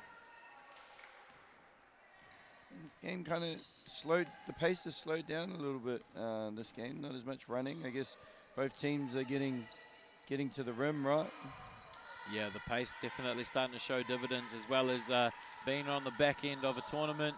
It's a great pass from Pittman and a nice wee fading jumper from Phoebe Duncan. Phoebe Duncan is coming to play in this third quarter. Good bump from Ballantyne, forced the kick out. But there's Sarah Joy again. She is making her presence known inside. She's going to go to the free throw line again for 2 more. Working extremely hard as Sarah Arua on the offensive boards. Now up to 3 offensive rebounds, but has got to the free throw line 5 times. 1 for 5 though. That's one thing that I think are saving UC from a bigger deficit. You know, shooting. Still plenty of time left in this game for UC, but they're going to have to act fast sooner rather than later. It's another miss. She tries to chase down her own rebound again, but she's going to come up with a unfortunate foul. She almost got her own rebound there. Just hustle plays, right? Which Otago are very good at. All those hustle plays and 50-50 balls. Jackson finds Knight in the corner. Schuler's going to come pin down for her. Duncan shapes for a 3, but then thinks better of it and throws to Schuler. Back to Duncan. She's going to have to throw it up. Goes to the left, but great defense there. And Otago are on the break. Pass. A great pass from Mitchell to O'Neill, and she puts the layup in. Great running there from Pop O'Neill. Yeah. Oh, good kick. A great kick from Jackson, and Walker Pittman, she can do that to you as well. The 3 ball goes. That's it there, right? Semi-transition, kick out, corner 3. Oh, great move. Taken off the dribble. A little bit late from Knight, but the referee says fair play.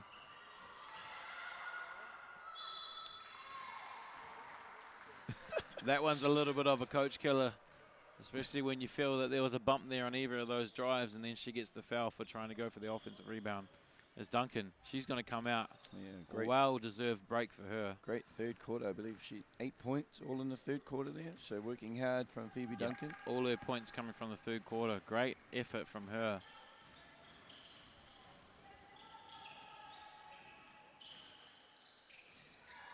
I like this little 3-guard lineup that Hamilton's gone with Jackson, Pittman, and Gotney. Yeah, good wee change up there for UC. Trying to use the pace a little bit more. It's Pittman, bit of a heat check.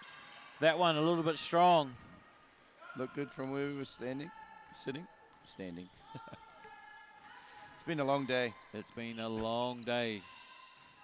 Oh, great find. Oh, great backdoor cut there. I really like what Ripley's done with her minutes in there. Yeah, she's working hard on both ends of the floor for Otago. It's a good wee just ducking behind there. So Harrison's going to check back in the game for Otago. So another free throw goes awry for Otago. Sarah Joy.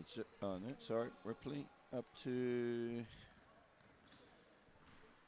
Telly. Stays on 7. Oh, gets her own rebound. A bit rough on that 3-throw. I thought maybe that she took off a little bit early, but the ref said clean, and she's going to go for another 2 and try right those 2 misses that she's just thrown up before. Yeah, and that's Millie Knight's 4th foul. Yeah, you see the frustration in her face. That's a killer. But hey, like we said earlier, you can't complain about those fouls when you miss box outs and let them have offensive rebounds. 100%, especially when it's the shooter getting their rebound. How big of a coach killer is that? Yeah, so Millie maybe have a little bit of a conversation with some of her teammates. Say, hey, you got to try to keep me out of foul trouble by getting these rebounds. You know, she's a big part of this UC team. She's a veteran. Trying a little bit too hard there on that roll. Like we talked about, throw the messy, right? Yeah. Yeah, especially Otago doing a great job at forcing her onto a weaker left hand, and she'll use it for the dribble, but she doesn't seem to like to use it for the pass or the shot. Ooh. Great referees defense. letting them play. A block from Jackson. Well, she got a bit of a hand on it, but it still gets up and into the rim. It's a great drive, great defense. Jackson's going to push. She spins back to the right. Then does enough to draw some contact, but it is on the floor. So we have a baseline out of bound look here for UC. Yeah, oh look, has River there in the corner. Yeah, needs to have her eyes up. A little bit of tunnel vision on some of those drives. Yeah, she is making her way to the free throw line. Has the canny ability to get to the free throw line a lot, does Laura Jackson. Just that speed and change of pace is hard to guard.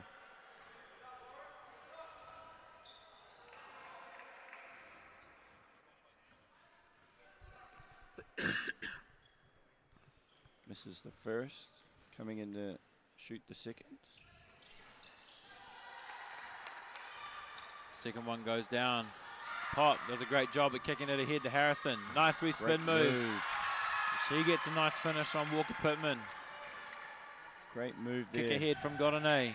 Jackson goes to her left. Shakes back to the right hand. Yeah, she had that tough left-hand finish in the first half. Maybe look at that one in the second. A tough finish from O'Neill. Takes a bit of contact, but able to flip that one, and then we see on the replay, great job of running in trans. Just throws that one up, kisses it off the glass. Yeah, bit of a travel there. We have a foul. One ref has a foul, the other one has a travel. Referees are going to talk about it. Oh no, tie ball. So we thought it was a foul or a travel. We come up with neither, and it's going to be a jump ball. We'll stay with UC. 64-42. Otago threatening to run away with it. Good pass from Godinay. Great kick out. Walker Pittman hits another 3. Great wee action there from UC. Yeah, a little pocket pass, bounce, and then finding River in the corner there. Good awareness from Schuler to kick that one out to the corner. Pop, nice dump in. Great verticality from Roffey. It forces the turnover. May have got away with a travel, but it doesn't matter because River in there to get a steal. Oh, nice pump. Good move from Schuler. Fakes the DHO and goes herself. It's a 5-point swing here, now down to 17. Yeah, I like the way that UC finished with a little bit of energy trying to get in. Great defense here from... Good cut from O'Neill. Nice. Harrison had nothing there, and Pop realizes and cuts through, but just blows the layup.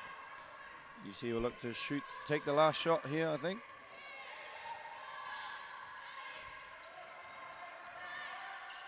You can hear them yelling it out.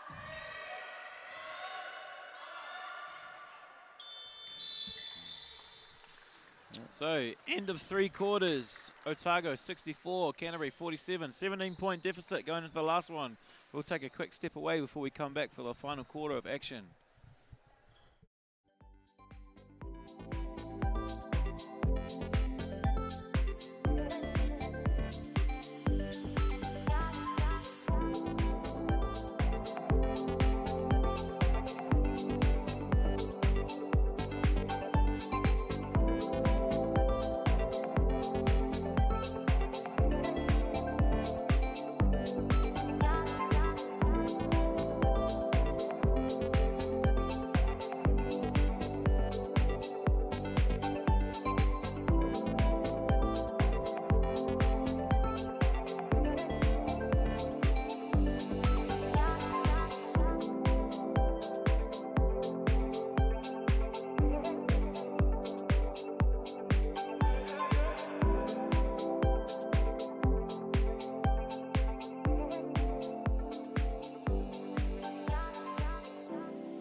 welcome back to day number 2, semi-final number 2 on the women's side of the Tertiary University Games for 2023.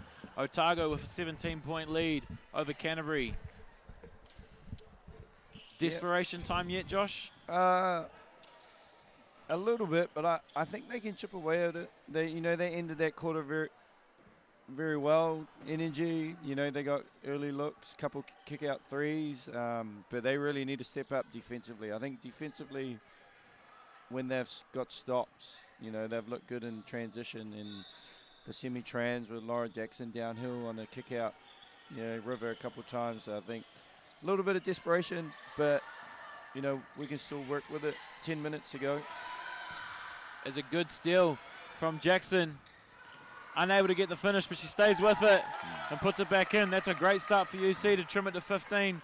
Definitely enough time for them to just chip away at it, but they're going to need to bring the energy, bring the defensive pressure. There's another steal from Jackson. She'll go again.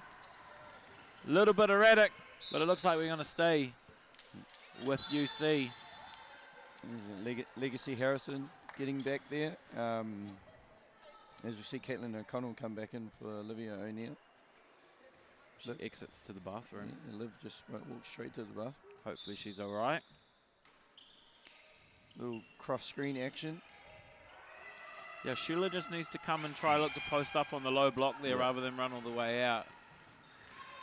Great recovery there from Walker Pittman to get a hand there. Take away an easy layup.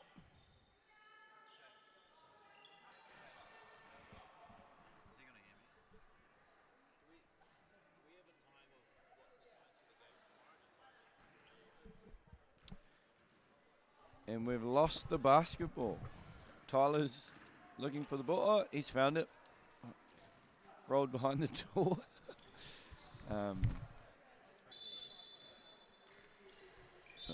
Great move there from Tyler Mitchell. Just what Sammy talked about there was Schuler trying to seal in the post. Tyler Mitchell does what you said, which is great. Yeah, that's what those high caliber players do, right? They're able to read the play within the play. As Harrison throws a 3-ball up. Yeah. So UC getting stops on the defensive end early. Just what the doctor ordered. Yeah, definitely not out of the game just yet. The great fight back. Oh, great give and go. Oh, just lost the right handle. idea, right idea. Great move off the pass from Schuler.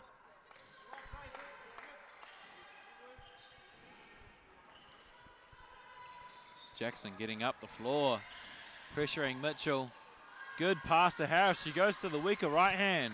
Great that one's there. pure. Great finish there from Harris. She's missed a few bunnies in the last couple trips down there. Schuler aggressive to the rim. She'll go to the line for a pair. Yeah, I really like that UC matchup, attacking the younger Harris. The foot speed isn't there, playing on the perimeter, so I think Hamilton's really looked at that. Great roll. Great finish. Yeah, great action from Otago there. Just settling it down a little bit, getting a basket, just chipping away, keeping that scoreboard pressure. Yeah, UC really can't afford missing free throws this down the stretch here. As I say, can't afford to miss free throws. What happens? She misses free throws. Unfortunate for Schuler and UC as they look to get another defensive stop. Otago probing for another bucket through O'Connell. Great roll. Great dish to Harris. Gets to that favoured left hand. Just buried Courtney Gontney in the post there after the roll, and great finds. Yeah, great seal from Harris after the screen, and a good find from O'Connell, sorry. And turnover there by Courtney at just over halfway, and then gives away a foul.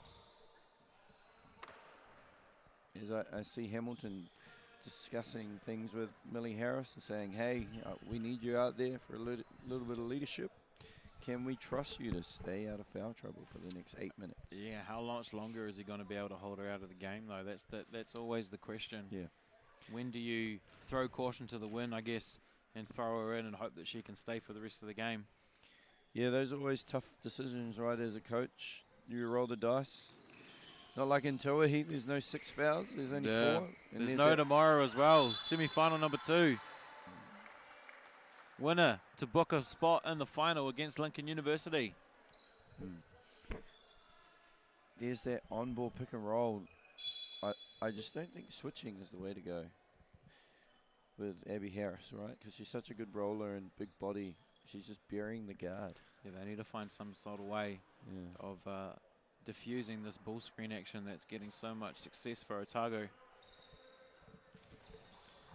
Interesting. No timeouts in this half so far. Saving. What's your go on that? Timeouts. Well, runs. if we look at the scoreboard, did we have one? I can't remember if we had one in the third quarter or not. I thought with how quick it went, there probably wasn't. So Hamilton definitely, well, probably has all 3 left. Maybe a good time to use one just to settle the troops a little bit. Ballantyne gets to the rim. Finds Godinay after the O-board. Jackson. Ooh. That's a killer. The foul called just before the... Oh, no. Oh, no, he counts the 3. The foul was as the 3 ball going up. Yeah. I'd like to get a replay on that one, if we can. Just to see what happened. Don't think we are, but... having a discussion about it? Yeah, they're having a discussion, but as I said to Terry earlier, I'm still yet to see a referee make a call, definitely a foul call, and then change his mind. Yeah, he's definitely not. Richard's pretty thorough when it comes to explanations too on foul calls. It's a good screen from Roffey, but Mitchell gets her hands in the pocket again. Yeah, just needs to throw the little pocket bounce, I think, you know. Harris, no hesitation, shoots that little midi. Mitchell again. Good skip to Harrison from O'Connell, and that one goes. Yeah. She's been very big for Otago, you know. She's added great minutes off the bench. Takes her tally up to 11. Great back door. Tia Roffey again. Making her presence known on the rebounds. 14, sorry, that is for Harrison. Look at that. Good spark off the bench for Otago. Mitchell. You can't leave that open. Yeah, that was not going to miss too many times, as we've said a number of times now. The number 5, I think that is for her. Sorry, number 4. Number 4. Walker Pittman. Pure from the mid-range pull-up. The old floodgates for scoring has opened up here early in the fourth quarter for both teams. Yeah, so UC still starting to find some baskets, but they need to get the stops on the defensive end. And they're definitely not going to find that there with Walker Pittman getting buried there by Abby Harris, sorry. Foul on Courtney Godinay for the reach-in. I think they really need to change up what they're doing there on that on-ball pick and roll. The switching just doesn't seem to be working that great. So. Yes. Yep, that on-ball defense, whatever they're going to right now, the switch, it can't be the answer. Yeah, they really need to discuss it and sort it out fast. But then UC need to come up with stops. Yeah, they're starting to score, but they really need stops. Yeah, we can't. Now's not the time to trade baskets. You need to get stops, need to get those kills. And they need to get defensive rebounds as well, as we see Harris. Sarah Joy is just killing them. She's just out hustling them right now. Yeah, that's her trademark. Yeah. That's what she does for your teams. She just outworks you. Yeah.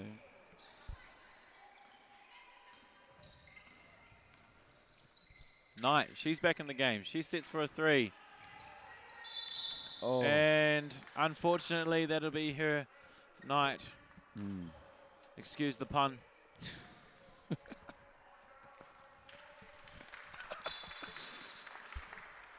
It's just unfortunate for Millie Knight there.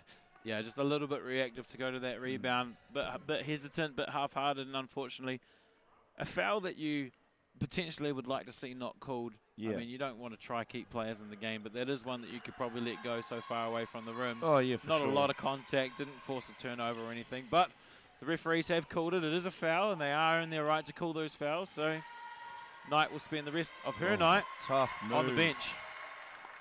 That's a tough move there from Legacy Harrison. She's just been a spark plug off the bench. 16 points. She's been great for them off the bench. Yeah. 7 of 8 shooting. You know what?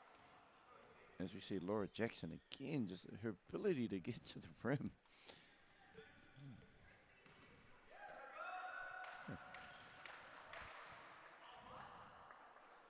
So Jackson, first one goes. Takes her tally up to 26, 27. 27 now, yeah. Shooting in a high clip too. 6 of 14 is impressive, right? Yeah, 9 just for under 19. 50%. Yeah. Misses the second one. Oh, great. But there's Ballantyne. Jackson wants it. She's going to let it fly. She left it a little bit short there. I love how she was loaded, ready to go. Yeah. She only had one thing on her mind as soon as she caught that ball. As Mitchell throws and then gets a good cut, but the pass is just a little bit too heavy from O'Connell. Looking for as she apologises to her teammate. Tyler Mitchell there just looking at the referee Richard, saying, "Hey, I was held." Trying to get a little bit of love from the referee. That one's not going to come.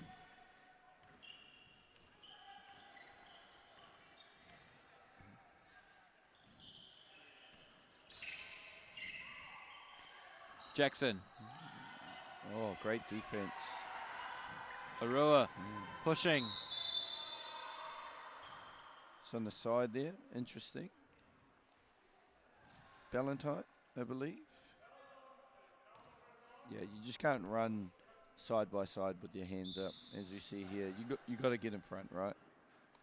Yeah, you got to try to. I mean, yeah, it's tricky because you obviously don't want to give them a straight line, but you do need to try get in front as soon as possible. And I think that's Hamilton's timeout. He's seen enough.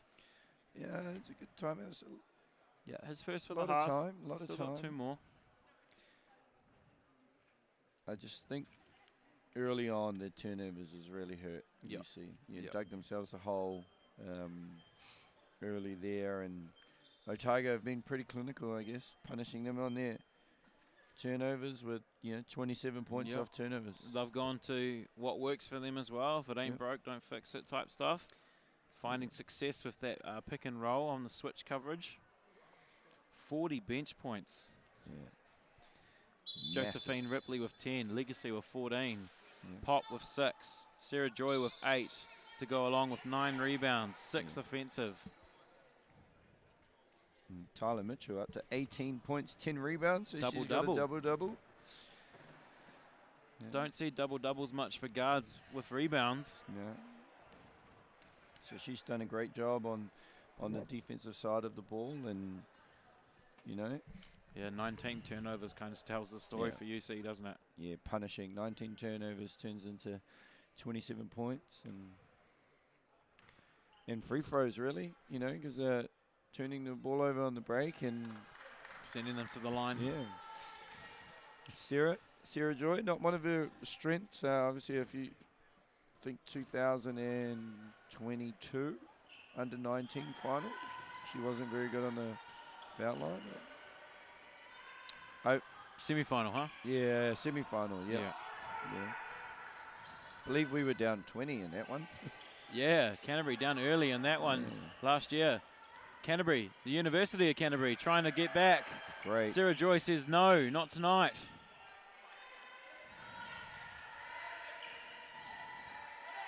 Finds the shooter of Schuler. That one a little bit too strong. Great rebound there from Ripley. Man, I've been really impressed with Varsity's bench. Ripley, Harrison, brought energy. Sarah Arua. Those are the things you need. Good defense from Schuler, getting the hands in there. And again, Pittman getting the steal. She blows past Harrison. Loses the handle, so she slows it down. Finds a streaking Ballantyne. Oh, right idea. Execution. Oh no, what's having a bench like? Yeah. Do we know? Do we know what it's like? Oh, we know what an empty bench is like.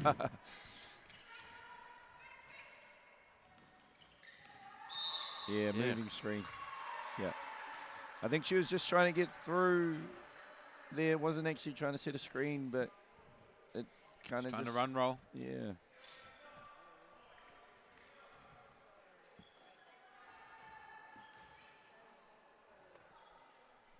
So a tired Walker Pittman walks to the sideline to inbound for UC. Yeah. Funny enough, you look at a lot of the players on the court, we've had a bit of a time coaching or coaching against. You know, River obviously coming to Taiwan with us. A lot of players on the court that we've seen either for or against as Pittman pulls up to a little mid-range. That one goes. Yeah, River takes her tally up to 12 now.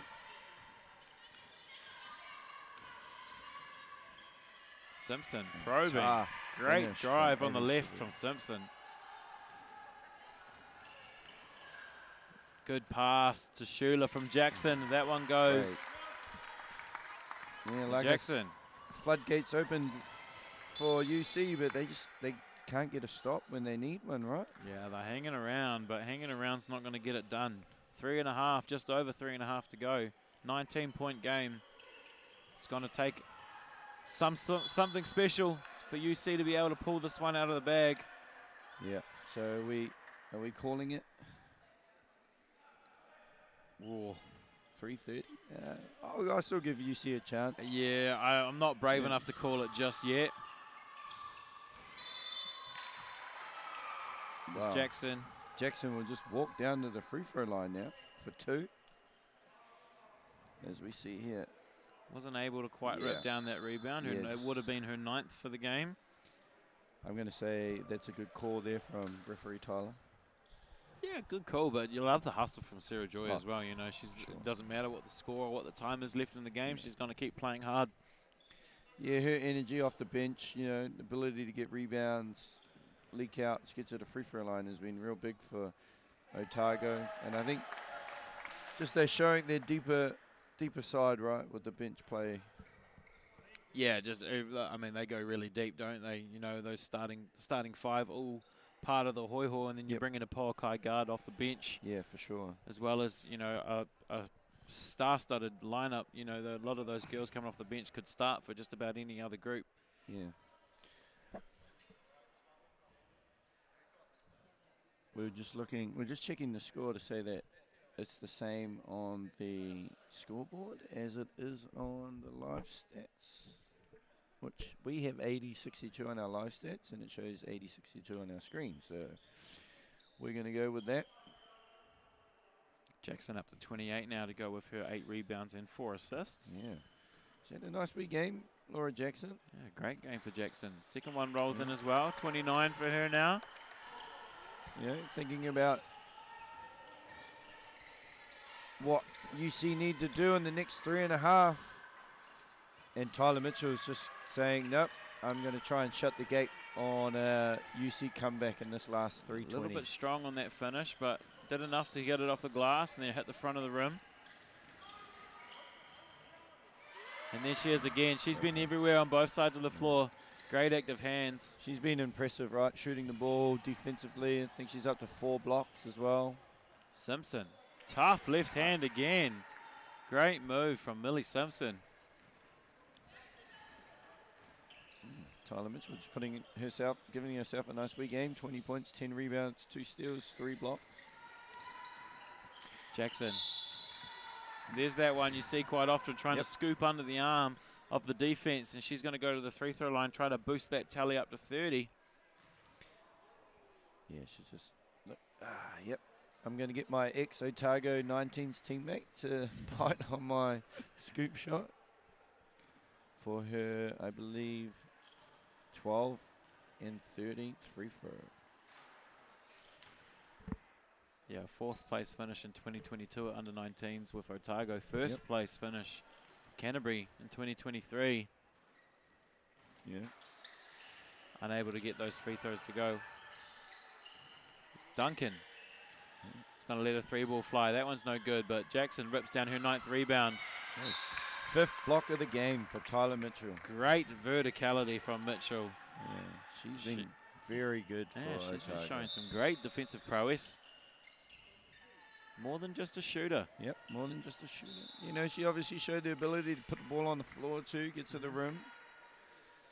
But I have really liked her defensive effort, you know, verticality, guarding Laura Jackson here in the fourth quarter. Yeah, she's shown a great defensive ability in this game. As Duncan cuts that drive.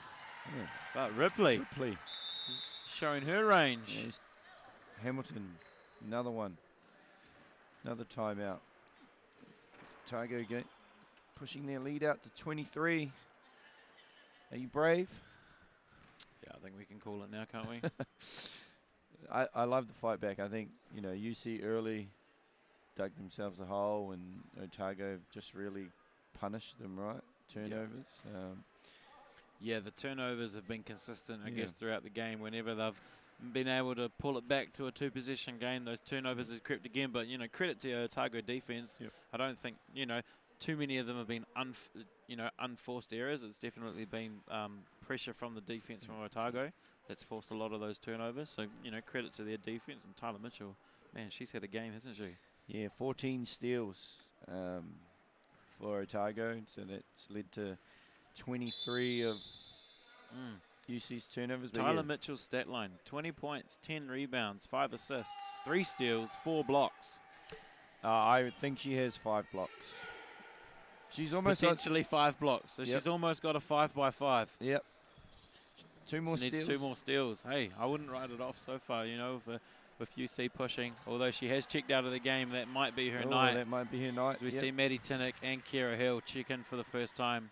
Yep, Maddie Tinnick, product of James Hargis, obviously went to Nationals, and as Kira did Hill. Kira Hill, Kashmir, yeah. I actually teach at Kashmir, so had a little bit to do with Kira in her last year at school in terms of basketball. Obviously, last year was my first year at Kashmir, so yeah, good wee player, good shooter, and can defend. Yeah, definitely a good shooter. As Tia Roffey gets a cheer for tracking down that. There's our man Gary, self-proclaimed chair guy. Gazza Jin. Yeah.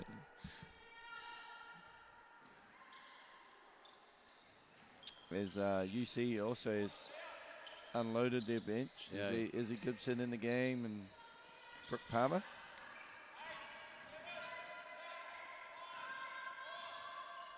Just the ball spending too much time on that right-hand side, huh? Yeah. Not flicking it to both sides. Not going left or right, I think. Yeah, everyone's just trying to put it back onto their right hand. Yeah. Well, we've got a player that can go left. Yeah. And she's very hard to stop going left. There's been quite a few lefties around the tournament, even on the men's side. Yeah. Natouche, Ruben Natouche, one that comes to mind out of Victoria. Yeah, our crafty left-handed guard. Lincoln boys are playing Vic Uni for 5th and 6th. Obviously not the results that we wanted for the boys' side, but yeah, Vic, last year's winners, bringing back their whole team. They would be probably a little bit disappointed not be at least in the semi as well. Yeah. As Roffey banks in a 3. Yeah, nice. Tia Roffey. I love the fact that UC is still playing. You know, that they're not in the, they're about to lose the semi-final and won't play for the gold, but still have the ability to play for the bronze. Yep, so still a medal up for grabs for UC. They'll have a rematch against AUT. They played them yesterday in their first pool game. Yep, as we'll have a rematch with Otago. Yep. Trying to right some wrongs after letting that one slip away. Yep. And well, obviously we're going to choose who we want to win, but you know, from a basketball perspective, it's a bit of a mouth-watering matchup. Yeah. Lincoln Uni, Otago. Yeah. 4 Pauakai players. Yep. In the Lincoln team. 2 rostered, 2 DPs. Yep. Versus 5 Hoiho and a Pauakai point guard who has the ball there. Is not happy with the extracurricular for some reason there. And just talking about what you want to do. Hamilton's going to call a timeout here by the looks of it. Is he? No, he's not. Yes, he is. No, he's not. No, he's not. Yes, he is. Oh, yeah, he's calling a timeout. He is going to call a timeout. Oh. He's going to try to get some sort of look for someone here. Sophie Adams is saying why. Sophie Adams wants to go to bed. Yep, it is late, 9:45 here. Oof, past my bedtime. Yeah, I think I've been here for 12 hours. No, I dipped out for a little bit to get some lunch, but apart from that, I've either been on the booth, on the bench with you, or... Yeah. Hey, let's pick a winner. Boys, UC Otago. Whoa, that's a tough one. 3 That's p.m. that one. Otago just seemed to be getting better and better. Yep. Varsity UC have been going through the motions a little bit, playing some less than ideal basketball, but also playing some great basketball as well. Zach Hannon was impressive. He was impressive towards the end, as was Tom Higgins. Good to see him back on the court as well. Aiden Tonge. Noah Watson is going to work. Yeah. That's a bit of a mouth-watering. Joe Ahi for Otago. Robbie Coleman. Yeah. Michael Rusk has been playing well for him as Michael well. Rusk has been impressive. That game will be commentated by Terry Burnell and James Lissowit. So we check back into the game here to see what are UC going to run for this last play. Otago not going to play any defense by the looks of it. Roffy's going to shoot. Half-court shot, I think. A buzzer beater. No, she's not. No. She's going to throw it to Duncan. They throw it back over half. Oh, she made it. Radbourne waves it off because there is a back over half. Back over half. Oh, my Lord. Not quite sure. Oh, here we go. It's not going to count. Oh, but she has put it in. We can't count it, but they should. So Otago booking their spot in the final. They'll play Lincoln University. So on your live stream tomorrow, make sure you join us starting at 8 a.m. The 7th and 8th boys game. Waikato, they're going to play Massey University. 9:45, AUT will play University of Canterbury. That is the women's 3rd and 4th game. And then at 11:30, the men's 3rd and 4th, Auckland versus AUT, the battle of the Auckland teams. Followed by 1:15, the women's final, Lincoln University versus Otago University. And then the men's final, the battle of the South, the blue and gold versus the maroon and gold. Yep. UC, Otago. Make sure you join us tomorrow. I've been Sam Watkins. This has been Josh Thompson. Thanks for sticking around with us. Have a good night. We'll see you tomorrow. See you tomorrow.